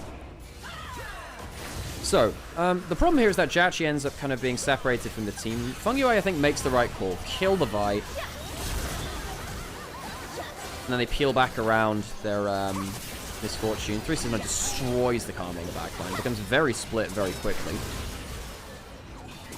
However, when the fight becomes really split like this, you feel like Shinzao is able to take like 1v1s and 2v2s. 369 is doing so much damage, but Karis has a lot more to return back to it. The Ezreal comes through. 369's gone too far. Fungaway goes in. Does have the ultimate. I'm not really sure how much sticking power they've got. Nio, pretty tanky, pretty powerful, being a very fair early game Shinzao. Do they have the damage, though, to really take down the Ezreal? He's starting to put down those mystic shots. Looking like they're getting corralled in here. They're all stuck in the red buff. They're all stuck in the red buff pit. About gets one. Get themselves one onto Cream as well. Nio's going down. Does he have the Q stacked up enough to do anything? He has to get out with the blast gun. Top Esports go too deep. 369 baits his team into a losing fight, and WE end up taking a big cleanup fight where the Ezreal manages to use that 2-item spike effectively. About strong play from him on the Ezreal, one of his more comfortable champions from the LCK CL. Top Esports, that was so unnecessary. So unnecessary. That just didn't feel like they needed to do that. Let's just turn up to Dragon after it's been taken and already down a guy. I think they thought they could cleanly win the fight, and they did. I mean, Top Esports did win the fight after the Dragon was gone. So what happens here? 369 stealing red buff, sees the Vi, decides to go all into him, and then they just don't respect how quickly everyone else will come across. They don't have Galio ult. They're just not tracking the sidelines. 369 W times off at the worst possible time for the Akali to hit him, and 369 just goes down easy. Yeah, that's a mess from 369. He kind of baits his whole team into die here. I think they think, oh, we've got a really powerful Shinzao. The Renekton's not that powerful. It'll be fine. But you don't have a load of big ultimates. They don't even get a bullet time down, basically. Now, Jachi ends up flashing for nothing, too. That was really not great from him. Jachi has been such a strange player to watch. When he has agency, Jachi has been so powerful. But he does snowball negatively. He does. You know, Jachi is not a great player at judging how to play from difficult positions in the game. When he is powerful, he uses that very, very well. He's not fantastic when behind. Now, Cream is now 1,000 gold behind. Karis has Shadow Flame after the Gunblade, and he's going towards some Magic Pen too. So he's very, very strong. And Karis is a very good Akali player. This game is going to get messy. It's going to get really, really messy. 369 is still fed. He has 2 items. However, Cube is now at a point with Shojin where he's not unhappy with this game either, actually. You know, if he takes an individual 1v1 versus Cream or 369, he's okay with that now, really. Still probably loses to Gwen, but it's not game over, you know? What's your guys' favorite smell? Damn. That's a question. I really like burning sandalwood incense. Brings back good memories of holidays. That's probably high up though. So Dragon's up in 30 seconds. Top Esports can play around there. I do think, though, on the whole, W have been a more coordinated team than Top Esports so far. Ezreal ult doesn't clip anyone, though. Your favorite one is Pilk. Right, okay. Yeah, Pepsi milk, my favorite smell. Okay, Dragon of 15 seconds now. Galio coming back out to base. Has the pen boots, by the way. Wants to do a bit more damage. Fungaway's walking up using the barrier, which he got from Spellbook. Really wants to clear out that vision. Taking a lot of damage for the trouble. Walking up and clearing that ward. Does have ult, does have flash. Has Protoplasm harness as well. He... not sure about that W there, 369. I think he needs that. That's a long cooldown. Level 16 does help him. Cube on the flank. Galio's on the flank too. Nio jumping in. About E is down. Maybe Cream can get in now. Change of things. So gets Monkey out of the pit. That's a great headbutt. Awesome headbutt. Dragon is now taken. Jachi doesn't have flash. He'll go down pretty quickly. The Galio's not bad. Actually, the bullet time, pretty good from Jachi. Very surprised he gets that much value out of a difficult start to the fight. Vi now goes in. However, I think that 369 and Nio are pretty scary. About is still alive. They're going to have a fair amount of damage here. That's the doubly tagged onto Yaya. I think that next time that he's back up, yep, that's a problem. Triple kill to now. Might even be a 4th. Why not? Go for it, my son. Nio, this jungler coming in for Kanavi, gets a quadra for Top Esports against WE. Not bad from him. Not bad at all. Nio, we said, look, how does Top Esports win games? Well, actually, a lot of it's about their jungle support being confident, being comfortable in a game. Nio is so far ahead of Monkey here. I think game 1, it was a bit of a jungle diff. You know, Nio just couldn't play the game. Right here, you can see how much of a difference it makes for Nio to be an important team fight player. However, I will say, I think that Fungaway, his headbutt at the start of the fight onto Vi to take him out of the fight was so crucial. The fact that Monkey wasn't there to lock down onto the backline early into the fight. Really changed things. I also wonder if he just had to give up the ghost here. Just don't go in for the engage. You know, the fight's already gone. So Toppy's walk away with a 4 for 3. Sorry, 5 for 3. And the dragon. Top Esports are so happy with that. Hey, Mecha, thanks for the resub. Appreciate you. You're fashionable today. Ah, nice. Is it fashionably late or already a game in, friend? Okay, blue buff goes down, taken by Top Esports there, I believe. I think it was, yeah. Right, okay, gotcha. Yeah. Glad we're on the same wavelength. Top Esports on Soul Point now. Naya, what a game from this guy. And again, Fungyo has actually been pretty good on the Alistar. Been pretty impressed by this guy.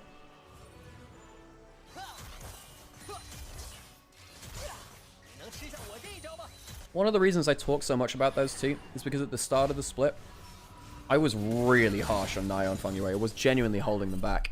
However, I think they've grown very well as this split's gone on.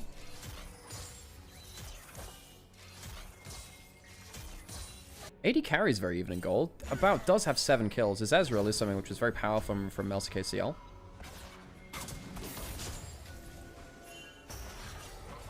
Cream walking to Karis. Oh, Nio manages to tag him. Where's the knockup? There it is. Karis goes down. Oh, God, they've teleported in. They've teleported in. There's one coming from the Alistar as well. I think Cube is probably just dead here. Now, earlier in the game, WE were winning quite well through Karis in side lanes, the Akali getting fed, but Nio is so ungodly strong. Doesn't matter. There's an all-in onto mid lane as Jachi just about survives. Cream will get the passive. I don't think that'll change anything there. Monkey goes out. Jachi had to blow the flash. Not a bad slap back from Monkey in the mid lane. There's not much else he can do. Has to flash out himself. 2 dead from WE, though. Top East was definitely winning across the map.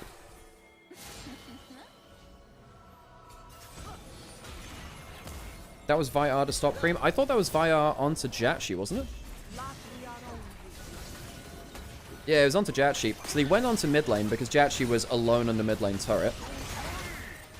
So Baron's now started from top Esports with the 2 solo lanes dead. There's no Violets as well. Ezreal doesn't steal it. Top Esports, this should be a clean closeout from them now. They have a ton of gold to work with, a ton of wave pressure to work with.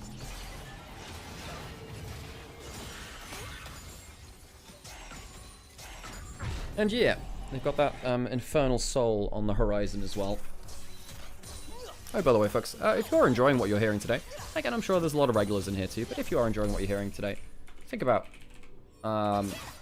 dropping a like, follow, subscribe. There are some ways to support us for free, like just following, liking, and of course, signing up for Opera GX as a gaming browser with a ton of customization, and maybe that's something that's interesting to you. Either way, give it a try. And if you use our sign-up link, which is currently in chat, you can support us for free. So if you download that and sign up for free, it makes a difference to us. Dragon coming up soon. Hopefully, we see ourselves one of those big explosive fights again like we saw earlier in the game.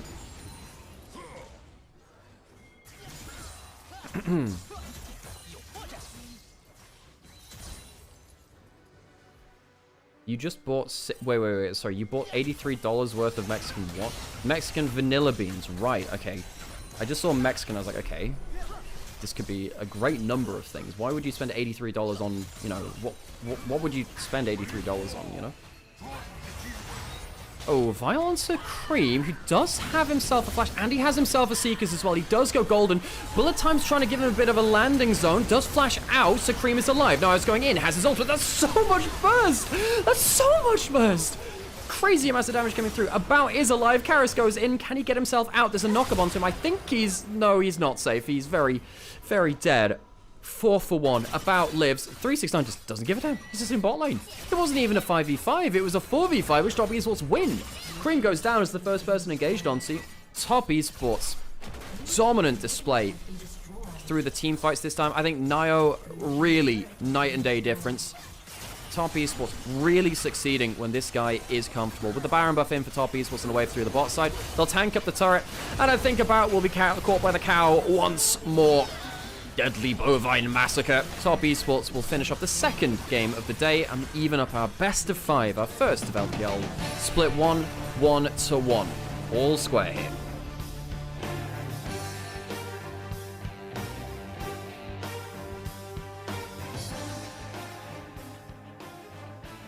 A much better showing for top ESLs. Like, a much better showing from them.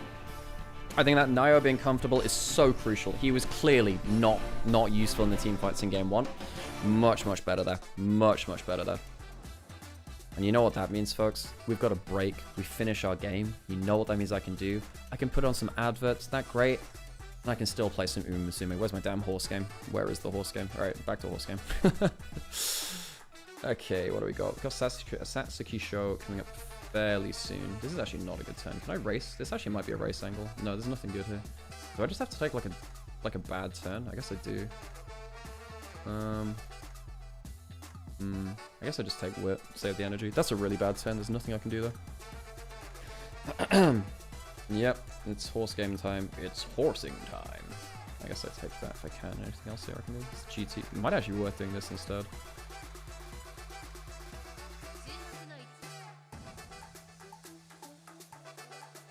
It's a little bit larger as well.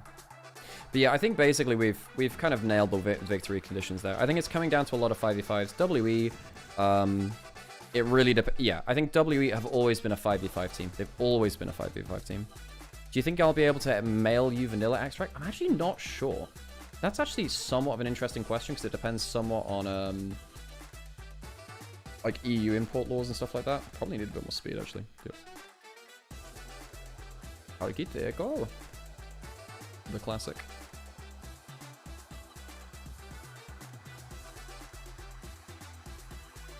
I'm not really looking for that much here. I want to see a groundwork sparks. I want to see groundwork sparks. Did this show up? Did I when we get them? Oh, we didn't get any of them. Damn. So basically after this, you'll see the sparks update, and you'll see which ones you've hit already, I think. Is that true, actually? Ah, guess not. I thought that they glowed gold when you got them here. Is there anything I want from this already? Sure, I can get these, I guess.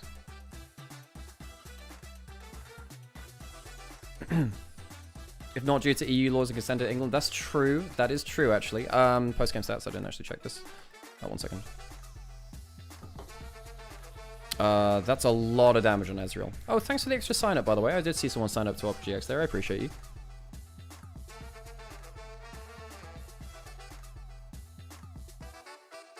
Yeah, I mean, realistically, yeah. The top esports are kind of... They're actually very dependent on their jungle support, which makes sense because they're the newer players in, so they're probably the more obvious points of failure.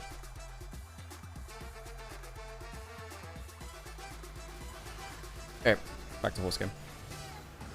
Shouldn't be an issue unless you're sending a massive amount. Sometimes EU do get a little bit weird about... they do get a little bit weird about just food in general, though, is the thing.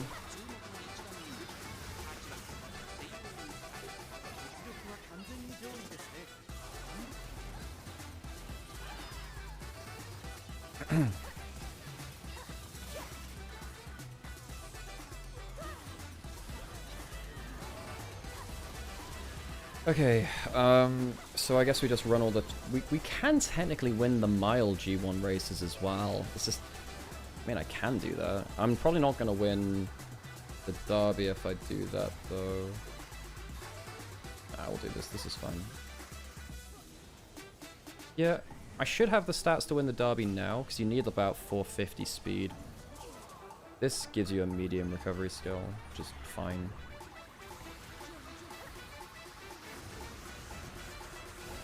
Anything big on here? I mean, I could do that. No, this will be fine. Can I run a mile race here? Can I win the mile race, though? Do I actually have the stats for that? I'm actually not sure. I could do this, but then no. This is okay. I actually don't mind getting this. I don't... Screw it. Whatever.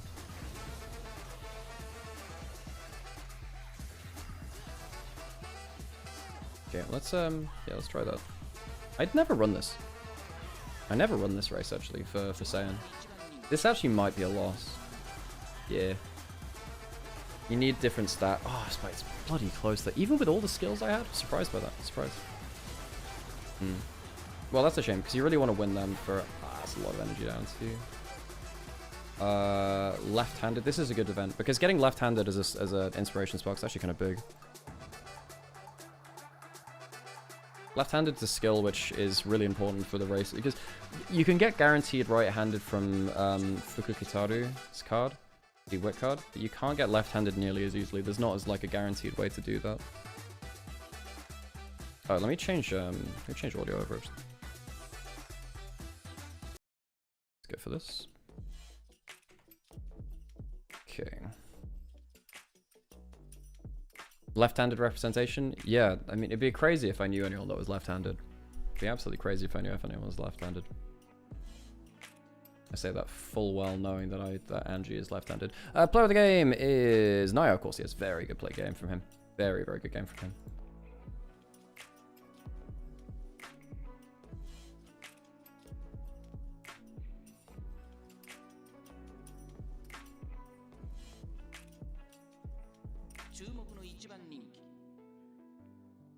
What do you mean I came third in... How? How did I come third in that? That's insane. What's... Oh my god. I should have the stats for that. I should have the stats for that. It's kind of crazy, actually. If I lose loads of energy from this too, it's also really bad. Okay, not great. Not great. Hang on, sorry. Let me see what the... is that? I didn't even see the thing breakdown. Let me get rid of that, actually. Thanks to Phil, I appreciate you.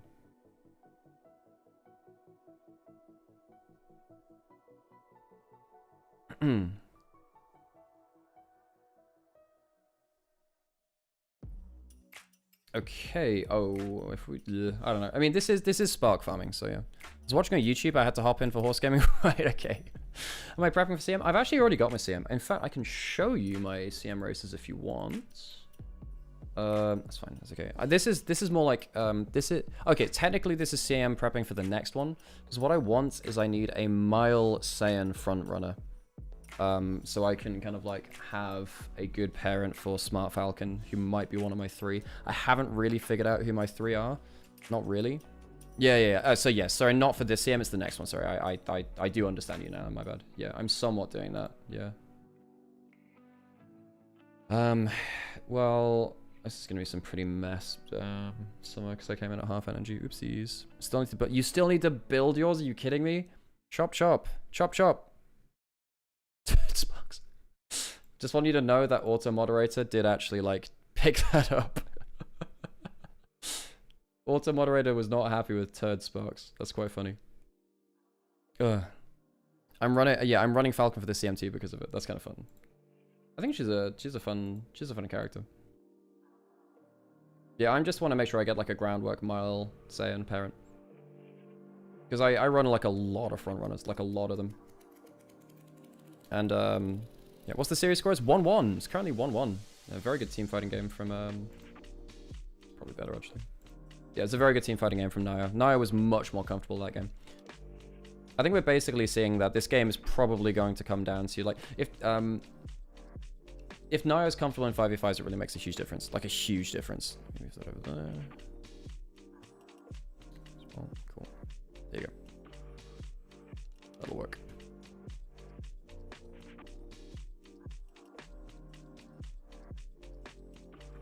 Top Esports was struggling against Top W. Basically, the first game they couldn't 5v5 at all. It was just a really bad game for them to 5v5. Yeah, I can do that. Probably, I shouldn't be running G2s, really. If you're just farming Spark, I recommend playing URA since it's quicker and easier. Yeah, but I like the ability to get like extra random skill sparks. Plus, so if you're going URA, it's better because it gives you what? Stamina and power, right? Whereas it gives you guts and wits. On Unity. Hey, sarcasm. You're not wrong though. Technically, I should be running URA. I'm just kind of lazy with it. Yeah, URA Finale is very good for other stuff. On Mile, it's less important, I feel, because there's a sprint on this one, right? Okay. Okay. Oh, URA is speed, stamina, Unity is power. Okay, yeah, fair. That's the one. I knew it was like different stats. Oh, this is potential fast learner. I've already spent some stuff on skills though. I never do that. I do it for spark farming ones though. Occasionally.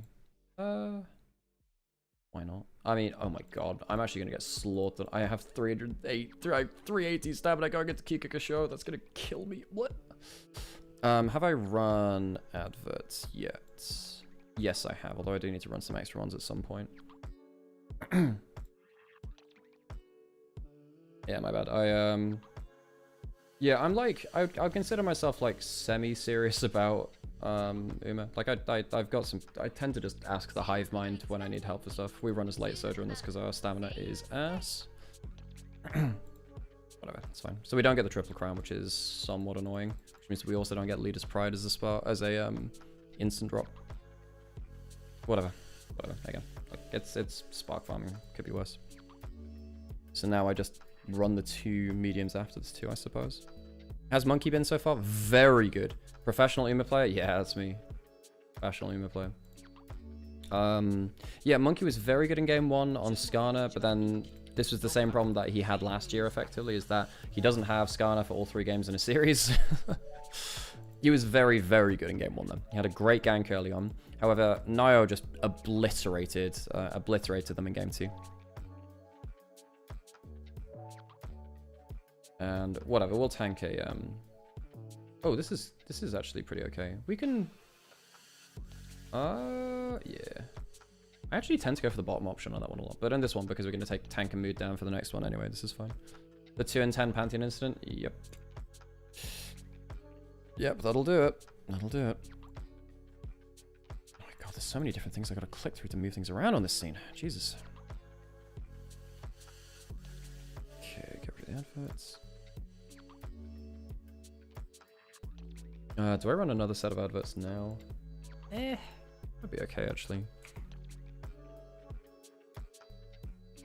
Yeah, we'll tank the mood down.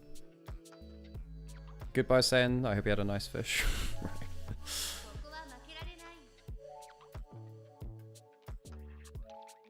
Saiyan's my main. I do run like a lot of Saiyan. Although I mean, I don't know. I run like a lot of front runners in general. I need to start moving to some other stuff. I'm running triple pace for next CM. We'll get race fatigue, so we'll get a mood down, but it could be worse.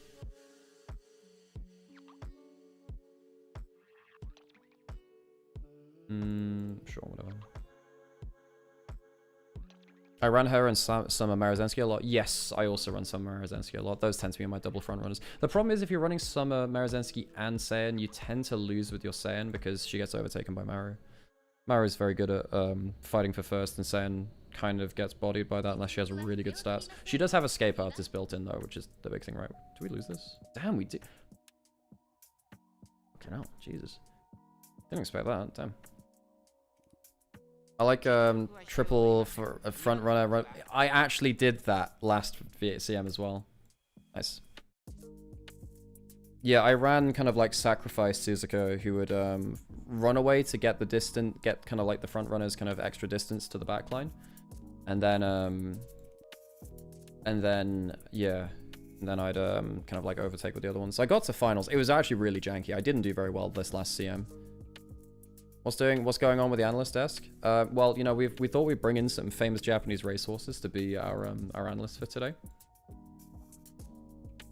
Late is where I run a lot. You're a full gambler then, eh? Yeah. Late surges are just completely gamble. It's just do my accelerations hit at the right time in the end spurt. Although I have to say, late surging is like, late surgeons are. Thank you, ambulance. Yeah, I'm gonna start running some more late surges, but I'm probably because I have.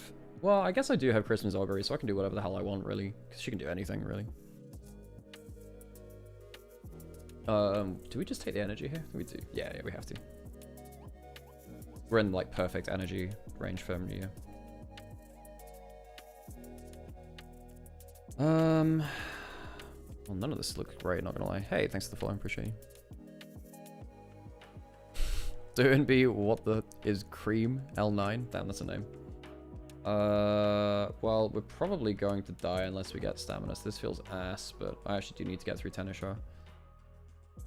You pay attention to Twitch or YouTube chat? So currently on this scene, I actually don't have my other chats up. I do pay attention to all of them. Normally, it's just that when I'm on this scene, my Uma takes up the entire screen because I forgot to not full screen it. Wait, what did I get there? Oh, right, light generator, that's fine actually. Cool.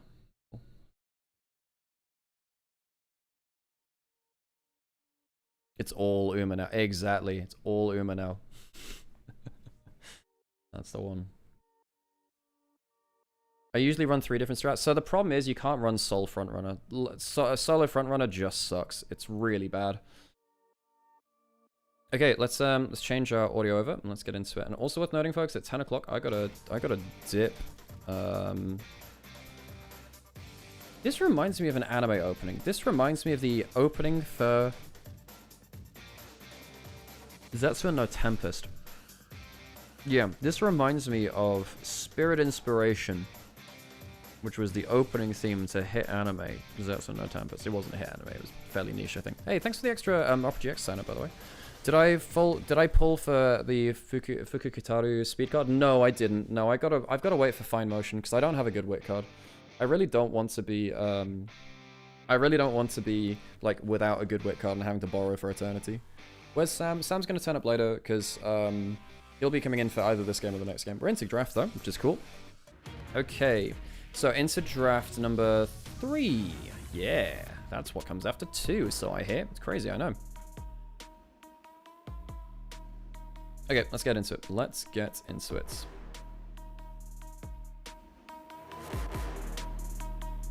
Let me get all prepped up here. Perfect. Okay, what game was this? That was Musume, by the way. That was a game. It's based on Japanese horse racing. Strange, I know. So we've got the Jason the Malphite Permaban still. Monkey... Well, Monkey bans away his own Wukong, actually. So what are the big junglers we still have? Well, Poppy would have been one of them. We've got Nocturne. Nocturne feels pretty strong here. Yeah, I think Nocturne's pretty important here. Have we seen a lot of Victor in LPL? Yeah, we have. Honky was a big player of it on JDG. Cream played a... No, was it? Honky played a game of it. Shanks played a couple of games of it as well. Yeah, so we've seen it bits and pieces. I wouldn't say it's widespread, but it's definitely there as the games go on. Rise banned away. So, okay, in terms of mid laners, we've got Aurora, Talia, Ahri, maybe LeBlanc as a lane counter. Jarvan's left up and available, so we have Jarvan, Nocturne. They're the 2 big junglers I'm thinking about right now. Yeah, with the Poppy ban, I think that actually really signaled the Jarvan. Yunara's available. Yunara's very good into Jarvan too. Varus is up as well. So we're probably going to get a Varus-Yunara swap. You can't pick Varus into Jarvan. You have to pick the Yunara to kind of escape the Jarvan ultimate, but now you're probably going to get Varus counted in lane. So this is not a bad start from WE, and they've won the initial trade of picks. Let's see what Top Esports respond with. The Aurora's not bad. It's another way you can get out of the Jarvan Cataclysm. Now Karis might go towards a LeBlanc lane counter, but I don't think it fits very well with the Jarvan. Like, it's okay, but it's not fantastic. You could go Talia as well. Talia Jarvan's fine, but not great again. What do you do as Karis? The Varus is an insta-lock. It's just, what do you do about this mid lane matchup? Also worth noting, the Aurora can be flexed into top lane as well if the matchup allows for it. So if you lock in Sion or Cassante, Aurora is very good into them. Is it just Talia? Talia's fine against double dash champions, can kind of ult at the same time that Jarvan wants to go in, kind of fly into the play. It probably is just Talia. And now I think probably if Talia goes mid, the Aurora just stays mid lane from top esports. I don't think you need to flex that up into top lane. I think it's just a fine matchup mid. If you go Kiana, that is a good matchup into the Jarvan because you can hop out of the Cataclysm, you can hop away from his flag and drag pretty easily too. You don't have the same gank pressure. Like, at level 3, Jarvan does just do a lot more than you in terms of early damage. Hey, Jonas, good to see you. Not sure if I said hi to Unarm either as well, but hey to you as well. I was so niche, I was surprised that someone else other than me knew Zetsu no Tempest. It's one of my favorite anime, I really enjoyed it. It was really good. I enjoyed that anime quite a lot, actually. Just one of those anime I watched like in the early 2010s when I first started getting into anime. And it's just stuck around in my brain ever since. Braum taken away, which means that maybe Fungiway wants to go towards another melee support. Typically you tend to ban that away when you go towards that. Chance of something like a Kai'Sa Nautilus. Kai'Sa Nautilus might be okay here. Fungiway might also want to go for Rel, because Rel's a little bit better on the defense against Jarvan, because you can hop out of the Cataclysm with your W. Catboy anime is my favorite. Which one? There are various which that could be. You're watching this and you're freshly installed RPGX? Hell yeah, Jonas. Hell yeah. Appreciate you. Okay. Same though, it's the first time I've ever heard anyone mention it. It's a good show. Look, I will occasionally drop like some niche anime and you'll learn something from it, folks. Bard banned away from Fungway, he is actually a player of it. Renata banned away from Yaya. Oh, that's a misban. That's a head and hands there. I think that's a misban. We might be starting through, we might go through pick and ban again. That does not look like a good reaction. They're checking on the refs coming over now. That looks like a misban. I think we're probably going to have to restart pick and ban here, folks. That did not look like a good reaction there. I think that must have been... Yeah, it's a misban. Okay. We'll go back to that. What I'm going to do then, folks, because it's a misban, I'm actually going to put on some adverts, like, right now. Because we learned this from the last time. Do I place some more Uma turns in the background? Perhaps. But I'm not going to cover the screen with it, so you're just going to have to figure out... Maybe you can guess what I'm doing. Yeah. What am I doing in the next turns of Uma? Ooh, wow, crazy. What I'm going to do, I'm going to... Wait, I shouldn't have recreation. That was dumb. Why did I do that? I'm guessing you're racing Hans. Well, not quite yet. Perhaps at some point, but not quite yet. Please don't fail. Okay, we're good. Nice.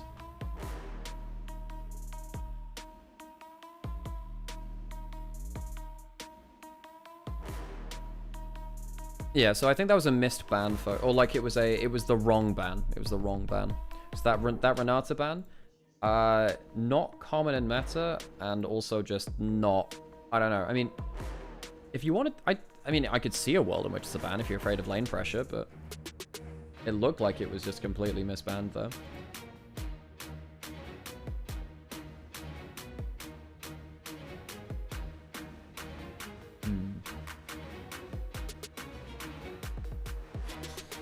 Okay, we've got Tennis Show Spring coming up, so I need to be careful of that.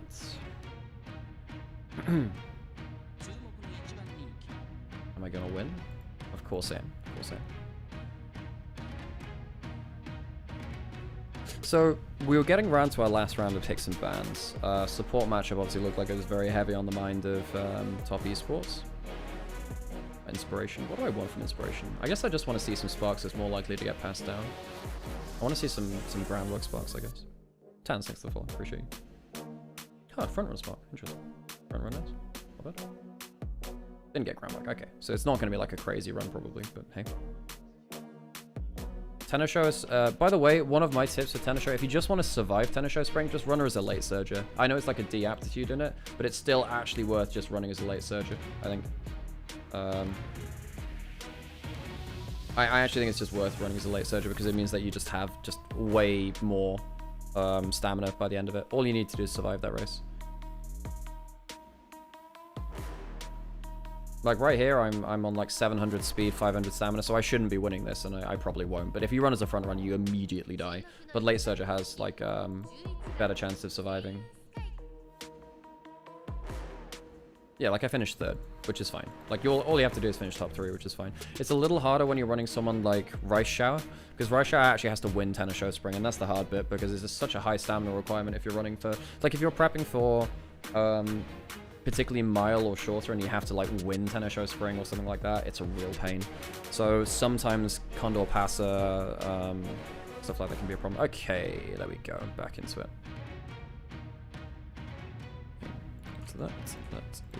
That's back into draft. Cool. And actually ads are just completely good. They finished just before this call.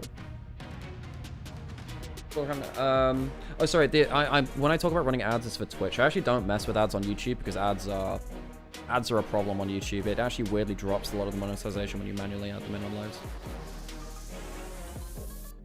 At least it did for us last time we tried it. So I've just not bothered before. So we got right the way until last ban again. Does this again happen there? Because this happened last draft, right? I presume it also happened to Fungway then. No, wait, was it their ban? Yeah, it was their ban. So actually Fungway's... I think it's Fungway missing the ban, like, each time, or whoever it was that was locking it in. I can't remember if it's just top laners that does it, or... I think it might be... Anyway, it was the last ban came in, like, wrong both times. I want to win all my races for sweet compatibility. That's true. That's true. I do understand that. Okay, so what is this last ban going to be? So it's Renata, and I assume that's a misban. It's the Nautilus, right? Okay, yeah. So what... I mean, Yaga's been going towards enchanters this entire time. He is a bit of an enchanter savant. It's just what he likes to play. Lots of range champions off the board now. So no, I really doubt that. But also, like, just the way that they reacted to it and made a joke out of it. I'm like, why would you ever cast suspicion on yourselves? It was kind of dumb to do that, I think. So top Esports needs some dedicated lockdown. They need some hard CC because they have a Kiana who needs some setup for them. Leona's good here. Leona's good. Yep. So now, Yaya, if you want to go hard CC, you have Rel. Really? Ooh, Shen's not bad in lane versus Leona because you can deny the Q, the Shield of Daybreak. Also stops Yunara's lot of her damage because she's almost entirely auto-attack damage. Shen's not bad here. I actually don't mind Shen. Now, it's pretty difficult against 3 range champions. Good versus Leona in lane, though. Yeah, I don't mind this. It's actually pretty good. Can protect your carries from the Leona Q as well. So that's a little bit different. We're assuming that's going into support. Probably Shen support. Especially with blind top lane matchup, you can't send that top lane blind. Because what happens if you send that blind top lane is that Aurora gets flexed top lane and you just die horribly. Shen hates playing against mage top lanes like that. Yeah, Sion will come in. Now actually top Esports do have an interesting decision to make. Do they lock Cassante? Do you go really risky and throw the Aurora top lane? If so, is there another mid lane you want? Okay, it'll be boring. It'll be boring. Okay, so WE come away with a pretty strong front to back. On the other side, though, Yunara Aurora are actually pretty good tank killers. 369. Oh, he really wants to diff him in lane. Now, this is the thing. 369 is one of our few top laners that will just play for lane advantage, and his Gnar has been really good at that. He's a really good player of just saying, look, I'm just gonna slam a Gnar into you, and you're not gonna have a great time. He's actually very good at playing that. Okay, let's get close towards that game then, eh? So I think that Nio has a fine game here. You know, the Kiana's pretty good against every one of these champions. Pretty fine versus all of them, really. I think 369 on Gnar is going to have a really good time here, folks. I mean, 369, he completely diffed Bin earlier in the split. He destroyed Bin on the Gnar versus the Renekton matchup. When 369's picked for lane matchup, he's typically done very well with it. I think he's coming back into being a very important player with this. For this team. We'll get ourselves into our 3rd game of the series.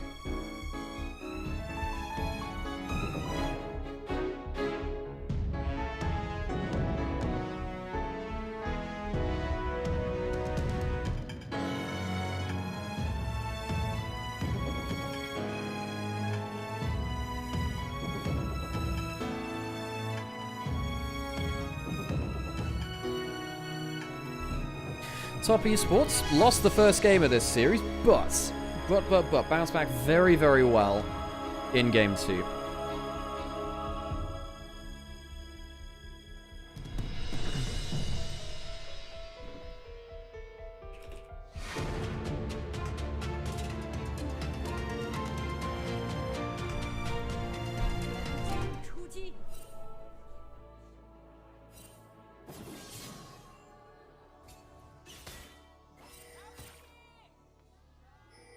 Oh, there are some gyros in the background.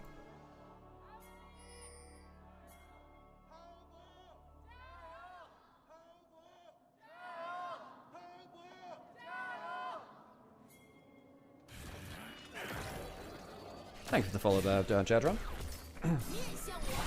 Ooh, Zenith Blade level 1.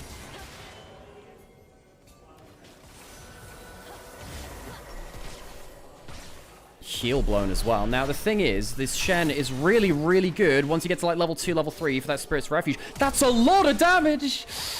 And Yaya will make it out alive. Just about.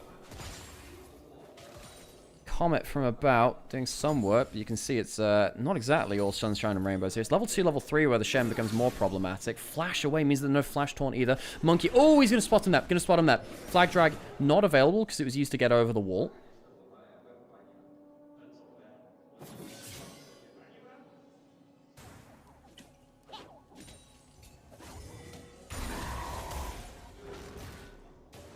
369 really going to be aiming to try and take down the top lane matchup individually, really. Now, Cube is a tank player. He does like playing stuff like the Sion. When Sion was obviously all the rage last year, W were one of the biggest players of that kind of front-to-back style. Ooh, okay, not bad there. 369, good jump forwards, the last of the Mega. The last of the summer wine, last of the Mega.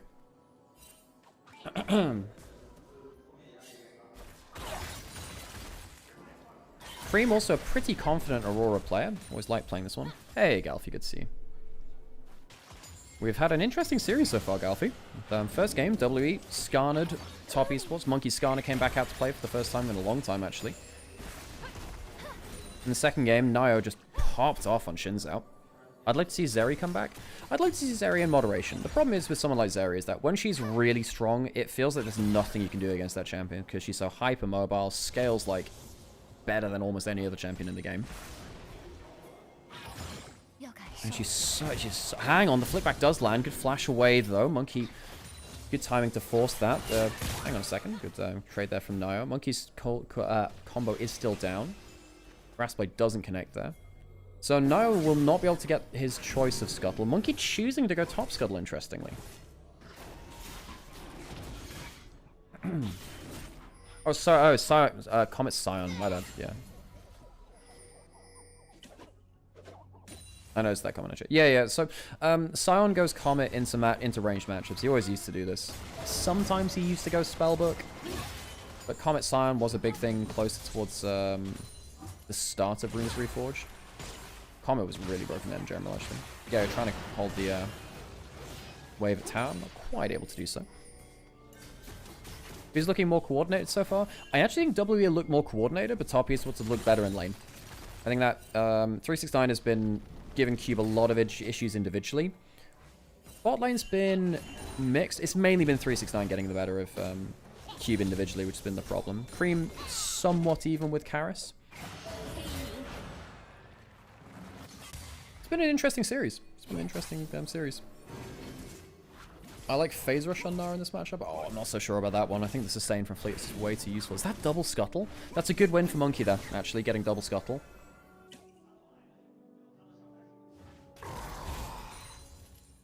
People forget the Collector Kaiser Penta meta. There was a Phalios as well around that. Yeah, release Collector patch was just not fair. We had Samira at that point too. I'm pretty sure Samira release was pretty much just around Collector release, right? Something like that.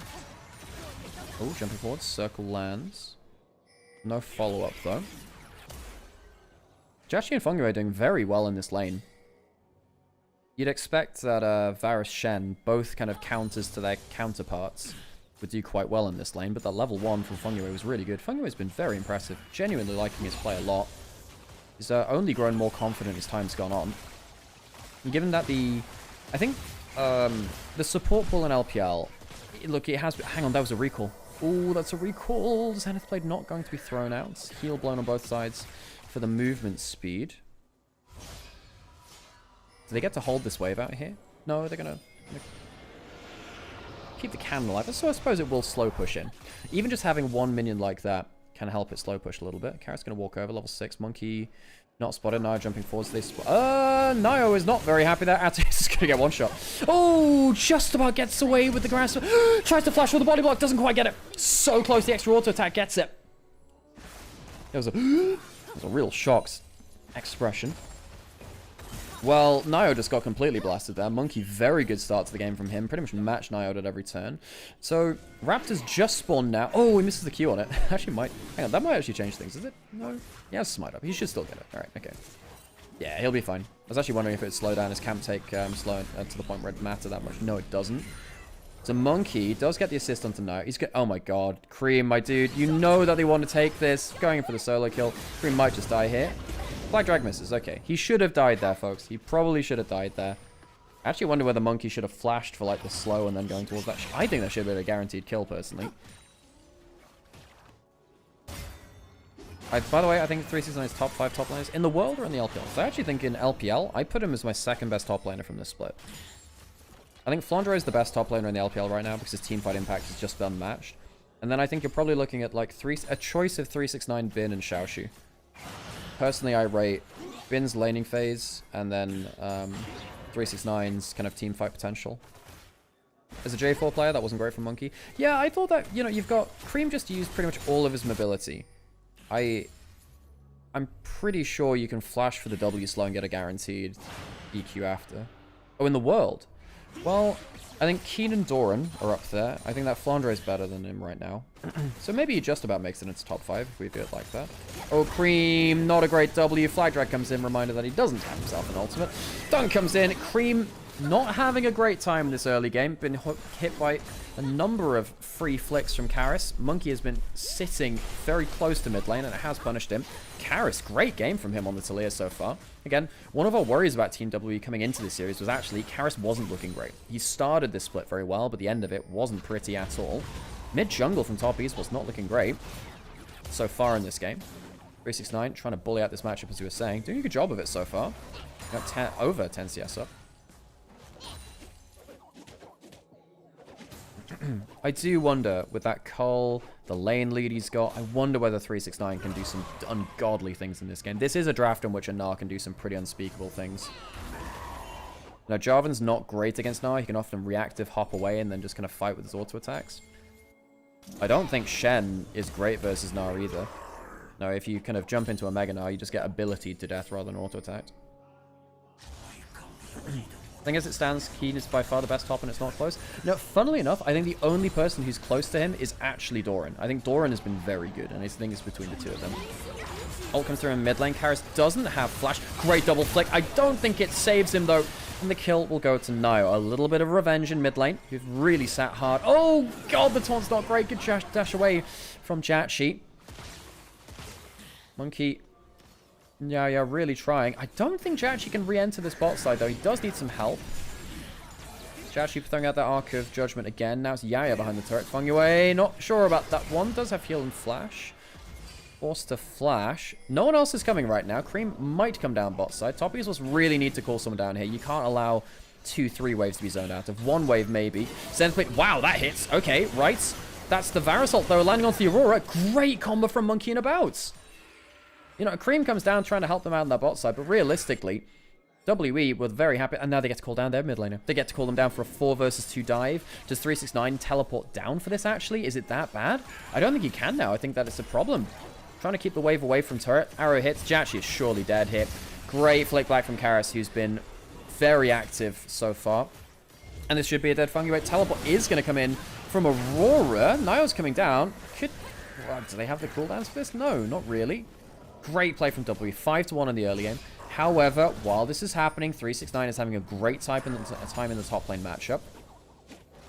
Cole's about to stack in too. So Top Esports, much like the 2 previous games, well, maybe less so that last game, but to an extent, losing out in the map play, in the team play, but winning out in some individual matchups, particularly 369 into Cube, is going to be a big problem for WE later.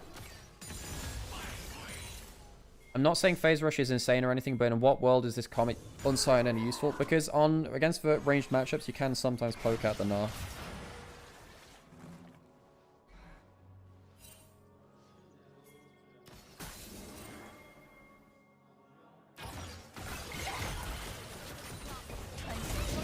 Not been happy with how Top Esports have been playing the early game, folks. I think that they've been really not reading where Monkey is on the map well. I don't think they've been tracking him very well. And it is, I have to say, though, it is actually only 1,000 gold lead, which I know sounds a bit crazy because it is still 10 minutes into the game. But given that it's 5-1, you'd expect a lot more from the game so far. But I think the level 1 laning from Jatchi and Fungi was pretty good. That stopped the bot lane from going really awry from the start of the game. Top lane's obviously doing quite well too. About does have flash. I don't think you win this fight at all. If Monkey comes around the corner, by the way, I think they do just die here. There's no summoners on Fungi. Cream should have died like 4 times already. The Monkey misplayed for sure. Yeah. Thoughts on the look, Rhythm? I really don't think those allegations hold much water. Really, I think the problem is like there's been so much animosity, and some of the stuff that was said on stream by Kometo and whatever raised suspicion. I don't think there's anything there. I just think it's dumb to raise suspicion at all. Though, you know. Hang on. The EQ missed from Monkey again does have the dunk. Now I was holding the W there. Sion ulted away from top lane, I believe. Did he away? Was that away from top lane? Hang on. That's the Ult coming through from Fungiwade's flash forwards. The Varus ult's coming through. They don't have the damage. Double dunk. It's not bad from the Kiana, but it goes on the outside of the ults of the Jarvan instead of anything else. Cream flashing away. Does he get enough? He does. Jachi flashing away from the E. DQ lands it on the other side. Monkey gets himself a kill there. Double kill from him so far. This fight largely going to the side of WE. Good play from them overall. Ends up in a 3-for-2. Bit messy. W will still take it. However, again, while all this is happening, 369 does pop in that cull, has first item, Triforce. While all this is happening, it feels like it's a ticking time bomb. W, do you get a Murph from the rest of the map before 369 becomes a real issue? So the initial play here is not awful. You can see that the Yunara is just not here at the play first. It's a great taunt. It's a great double flag drag into a dunk. Nio does get a good play here. It gets a, a double ult. It stops the Varus arrow being charged there too. Do wonder whether he could have maybe flashed after the immediate ult cancel. Nio, he does have flash now.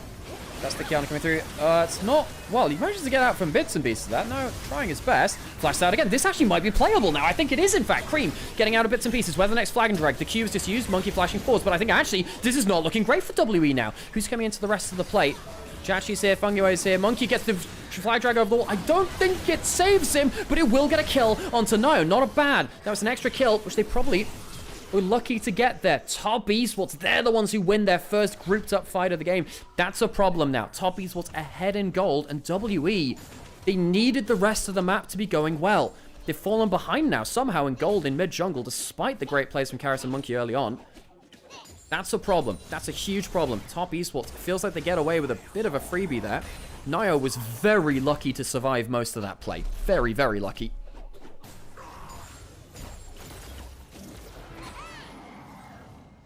So how did this start? So we didn't see all of this. We saw the jump onto Nio. Oh, that's not a good flag drag. And now you don't have the flag drag for the start of the fight. Cream ends up, sticking around for extra auto attacks, passives onto multiple people. Oh, damage from Varus, actually. Not bad from Karis flying through. And they don't quite get the CC combo. When's that grass blade, I believe. Used the scuttle crab to escape with the E. Went over the back of the pit. Jachi gets into the play, and a lot of the cooldowns are used. Fungiway gets to go around for the second Q cooldown of the fight. 369 gets first turret of the game on his own in top lane, by the way. That is not looking good for Team WE. Seren went second mode. Well, it's worth noting, Varan, look, Seren got blasted in lane. And basically couldn't play the game and then got given a double kill bot. So realistically, it was bot lane from KC that inted very, very hard to get Seren back into the game, because actually Yehu was doing very well at shutting out of the game at first. Dragon goes to top Esports. Flash forwards, good combo. It's on some Monkey. That's a lot used from Fungiway here. I think he might just die for free. I don't think they have the damage to follow that up. Not a great play that time. Monkey goes towards another missed fly drag from him, but fairly inconsistent on them. That one was a low chance of hitting, though, in fairness. WE have a lot of communication issues. Not sure I completely agree with that. 369 not going to get cancelled on his jump there. Going mega soon. He is so far ahead of the game. Monkey's going to start that Herald. 369 being this low on HP is actually a problem for top Esports. They can't fight with their Nara at this low HP, I don't think. He needs to recall, I think. Well, he might not. Teleport coming in from Aurora. That's a missed ultimate from the Kiana, but forced them into the river itself. About having to step away from the Kiana ult, still gets him killed. Double E from Cream. Ult from the sign into the clump. Flash away from 369. The dunk's coming in and 369 goes down. Good play from Monkey. And from Cube on the whole. Cube in his zombie form will go down. Fungiway trying to step around. He somehow lives now. That one's a surprise. Monkey might be able to go over the wall. Flag drag onto the blue buff instead. Top Esports lose 369. He should have been really recalling to teleport back into the play. Is that going to be the Herald entirely? No. We'll be able to stick. He's quite low HP here, actually. Hang on a second. Does Nio live through this? I don't know if Nio lives through this. Hang on a second. We'll come over. Jachi will help. Smite will secure it, I think. Actually didn't have the smite, so not even that. Jachi will take it. A recall from him. Top Esports, this early game should have been so much worse than... I think WE had been worse in lane. Bot lane didn't achieve what it wanted to. Neither did top lane. Now the thing is, that ultimate doesn't look great onto About, but he's flashless and he can't step back into the Kiana. About is just way out of position. 369 fails his hop over the wall. Okay, alright. If he didn't file that flash over, and then he has to flash forwards into the enemy team and dies to the black drag. 369, that's a horror fight from him. Oh god, that's a horror fight for 369. Jesus. Yeah, oh, why did they have to slow-mo the crunch missing there, man? Oh god. That's, okay. Okay.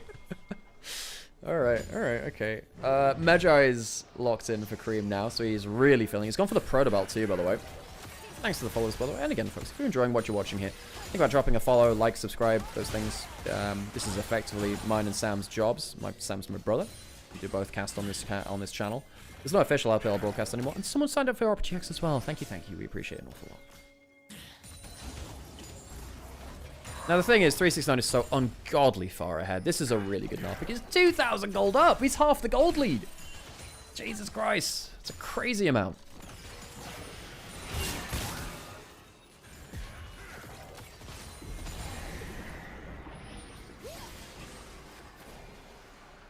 Herald slamming into that mid lane turret.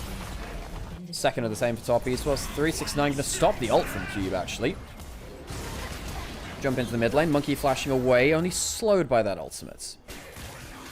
Nio's jumping onto Cube, remember. Well, he's still got a lot of armor. That being said... Oh, hang on. Shen ult. Right, okay. Shen ult used. Hang on. That has got to be one of the first Shen ults we've seen in this game. That is rough for WE. I really think Yao Yao not achieving what he wanted to on the Shen. Had that one good flash stun in mid lane. What happened here? Oh! That's what happened with Jarvan. He flag dragged into the Herald to try and hit the eye. Instead blew his flash. Monkey has been so hot and cold. I know he's got 5 kills, but he's missed like a bunch of flag drags. So much of this matchup is about whether these junglers are playing well or not. And Nio's and look, I think that Monkey had by far the better early game, but Nio escaping in that one early game, now the one early fight, really changed things. Really changed things in favor of top Esports. Jachi's so far ahead now too, and of course Jachi as a player does very well from ahead of the game. Fungo needs to be careful. That doesn't really want to be caught out in that position when his teammate's not in position to support him. 369 presumably heading towards Black Cleaver second. And I think as soon as he gets that Black Cleaver, this game is just so hard to play from WE. Dream maybe going for a big old burst combo. Hits about there. Doesn't end up hitting the Q. Not great from Cream. Maybe realized he was going a little too deep. Dragon spawning now. I know he's pretty low HP. Takes another arrow for his trouble as well. Karras pushing top lane. He does have teleport if he wants to make it down to play. He has 2 items. I think Karras has played this game largely pretty well. It's not really on him. He's had a decent series actually so far. Teleport coming in from Nah. Maybe going for the smite. Went down to like 4 HP actually. Not a great smite. Does go to top Esports. Karras gets top lane turret. So I think WE realized, look, we're not winning fights right now. We need to get gold somehow on the map. Credit to WE. I think that they don't have the best kind of star power amongst players. They are coming from group perseverance. I don't think they're bad on that front, but hang on. Jump in towards mid lane. Karras trying to zone away from that. Not bad. Varus keeping some extra HP off of Jachi as well. Trying to get the stun to Monkey. Oh, and he is caught. Oh, Monkey gets that dunk. Kiana ult across the play as well. 1 for 1 as Kiana also goes down. Cream flying in. Does 369 throw in? 369 is actually coming around the back of them. I don't think he gets much here, though. Does have that Black Cleaver, by the way. We were saying, oh dear, that's a big problem for them. Cube actually might have to ult here at some point. He actually might have to ult here at some point, folks. 369 will kill him. He will kill him. You give him enough time, he will kill him. Half the HP. Cube not ulting that. 369 not chasing the place. It's a 1 for 1. Mid lane turret does survive for top Esports, importantly.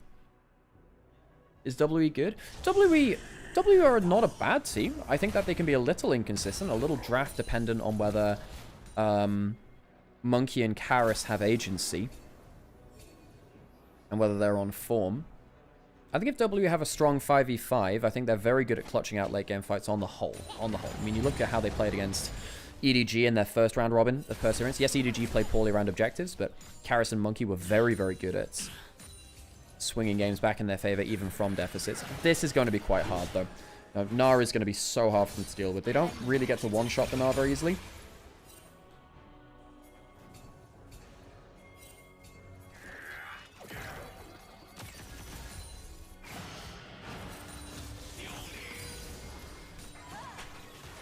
Hello, Sam. How's it going? Okay, we're going into we're into game 3 here. 369 has a mega lead on the Nut.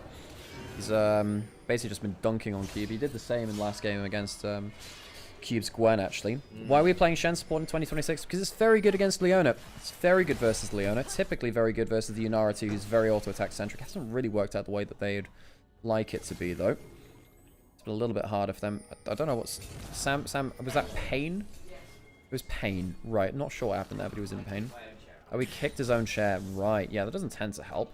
Okay, Sam's going to start coming through here. By the way, next game, I'm going to have to take off because I have power spike to do, so... You know, we've got that to enjoy. You need a hand setting up my PC. I mean, don't think I need that much careful with your toes, though. You know, the chair was about to crush him again. Do you think WWE realizes how behind they are in gold? Yes, I think they do. I think they do, because that's why they got Karis killing that side lane turret earlier. Karis getting away. But really, 369, credit to him. We saw him in this draft basically say, look, I'm going to dunk on the individual lane, and he's done just that. Cube did not have a fun time on the Renekton either. Sam, just so you know, just to recap you on the series, basically in game 1, Monkey Skarner happened. Massive game He's from so him. good on that champion. He was very, very good on that champion, and that really led to, in fact, Sam, let's make sure that we're moving chairs into the right spot. Yeah, that's a good idea. Yeah, there's not too much happening right now, so we can afford to do that. Also, I end up giving you the headphones. Oh, thank you. There you go. As a treat. Oh, As a exciting. treat. Hello, chats. Yeah, Sam's here. We actually have a duo cast now. But yeah, basically, WWE largely more coordinated in the early games. Top Esports a little better in lane and a little bit better mechanically. I think Karis and Cream fairly even so far. Maybe even Karis a little better. Nio, terrible first game. Was Pantheon into a game he couldn't front to back, but then second game, he got a quadra kill on Shinzao. So my 3 lines for this series are effectively, look, WWE actually looking very coordinated. Top Esports, the biggest thing for me, actually, is whether Nio and Fengyue look comfortable in their games. Fengyue actually has in all of them so far. He's really impressed me, this guy. I think he's been very good at finding the aggressive angle. Nio, first game, you can see when he couldn't 5v5, just couldn't find an angle. He really struggled. However, in both these, in this game and the last one, though, been looking a lot better at this point. I have to say, I have this thing with Niall where I go, if this guy's got a lead or he's not playing from even, great. The moment he has to play from a difficult position, he just full sends it. He does MLXG it just that little bit, looking for the play, and it's just not as consistent as MLXG was. Yeah, 369. Gonna get flicked back under turret. I don't think he cares too much though. He is in mini. Shen ult was used for that. Wow, that is such an overinvestment. Had Monkey coming down. I wonder whether they just didn't quite track where Nio was and threw the Shen out for little avail. I personally think it doesn't matter. It's a 2-item Nut. He's going to flash away. The only way that works is if you get to taunt him under turret. Didn't work out on the timing there. 10 seconds till Dragon now. Top East was looking for that third Dragon and a threat of Hextech Soul. Let's word that correctly later into the game. Ooh, hang on, Hexgate. Monkey now on a good flank angle. Flash out of the seismic shove is good, but there's the Between Worlds. That's when he gets a lot of damage down, but look at the back end of it all. That is a supreme display of talent, courtesy of that extended range, and now 369 with the Mega Gnar flank, looking for a big old angle. They're going to try and get what they can. Nayo's left very low, as is Jachi. It's making things a bit tricky, but 369 is still a bit of a menace. Ends up actually being a 2-for-2 at the end of it all. It's really, honestly, Creamy makes the big mistake there. Poor old angle gets him killed pretty much instantly, and yes, the supreme display of talent looks fun. It's not that useful, all things said and done. 369 turns up to clean up bits of the back end of that fight. Not really sure what that means for the Dragon, actually, because Nio has to back off. Mid lane turret goes down. WE still have to deal with this bot lane. 369, he just says, right, I'm going back to my home ground of just a solo lane. I'm happy to just go take a chunk out of a tower. Very nearly takes that inner turret down. Recharging his Mega, so I don't think WE really wants to take this fight. Nio didn't really get a chance to reset and have that many camps to take away, so he's going to be here at half HP. That could get a little interesting. Cube Yao Yao now around, but it's still 3 members, 12 people. Teleport going to be flying on through. Still going to be Soul Point. Anyway, might well be the sacrificial Leona here. Monkey again through the Hex Plate. We'll get a Flag and Drag on to 369. It's still pretty damn tanky. It's only a 1-man Mega Gnar, but Monkey is popped. Can they get any more damage down the back end of the Decimating Sniper like a Jachi? Oh! 1v1ing. The Supreme Display of Talent's going to force a retreat as well. About couldn't find the easiest arrow angle as a result. And now Top Esports get to murder the remaining members of WE in the river. It's a late approach, and Monkey, though he has a ton of kills, I don't think he's actually been judging the engage angles that effectively this game. Now, I get that it's quite hard. You're going into a composition where, you know, they're all very mobile. You feel like you need to hit that EQ or things are just kind of doomed. But his hit rate has been pretty low. Toppy's will just a little better in the team fights, a little better on the individual plays. Also credit to Fungua's Leona multiple times this game just walked up the Eclipse on and said, well, if you're hitting me, you're not hitting someone behind me, let's take it from there. Right here it happens again. 369, we talked about how powerful he is already. If you go into a Mega Nar, things go badly. It's happened again. Look for the steal, I'd imagine, and die. Indeed, and that means Baron over the top Esports while all this has been happening. Find themselves now up comfortably 9,500 gold. I was playing Musumi in the break, so. But I probably do need to close it down so CPU isn't fried. Yeah, there is that. One thing I learned, by the way, Sam, is that even if you turn off your PC like the normal way, if you don't turn it like off the proper way, sometimes your CPU still keeps running. It's really? As long as the power's still on, which is a bit of a problem. And I was like, maybe that's actually one of the issues we've had recently. Just Windows things. Monkey, out. Shotgun hits him. Not crazy damage from the Aurora though onto the Jarvan. Yeah, at this point the Jarvan's got a little bit of magic resistance and HP, so it isn't necessarily as scary as she might be. She's hitting someone with a little less to work with. Again, the Proto Belt. Rocket Belt, sorry, we are past the days of prototyping on this particular Ryzen. The Shadow Flame and the Magi's is very good at specific things, which is squishy people dying in short order. Real credit to 369. Now, for those of you that didn't see, I did put out kind of my votes for All Pro, not that we get any input for that, but 369 was actually my second All Pro top laner. Now, he's had his downswings, he absolutely has, but one of the things which really impressed me about 369 is how he's one of the players which actually can play for lane whilst also still having a very, very good teamfight impact when he's ahead of the game here too. 369, 5,000 gold ahead. Real credit to him. Not many top laners in the LPL can manage that kind of lead right now. So the flare comes on in. It's a little bit of a retreat, but Jachi ends up getting chunked a little on the back end of that as well. That's Chains of Corruption used alongside the Shen'el and the Sional also being right now. Hasn't been played really for that. Leona Solar Flare. Shotgun does very little indeed to Cube. So at this point, I will say the Aurora potentially kind of vulnerable. No! That supreme display of talent says absolutely not. Very good disengage, Renail. Dude, anyone who creates an ult, creates a wall, just gives Kiana dopamine. Sees the ult, ooh, I'll stun off of that. Gets the good disengage there. And whenever you disengage like this, 369 is destroying a side lane. Almost 6,000 gold up now. 369 has been bodying Cube. Yes, he has. And I just don't know what anyone else does about it. Again, even the Talia, right? Unless you're landing Icon. Remember we said squishy targets feel really good for the Aurora? That was a squishy target that felt very good for the Aurora. They are now a squishy X target, really. Monkey jumping forward. I don't think that's going to work very well for him. I think he might regret that, actually. Well, there goes the GA. They'll throw down a Catapult and Karis now coming on over. That's quite a lot of CC.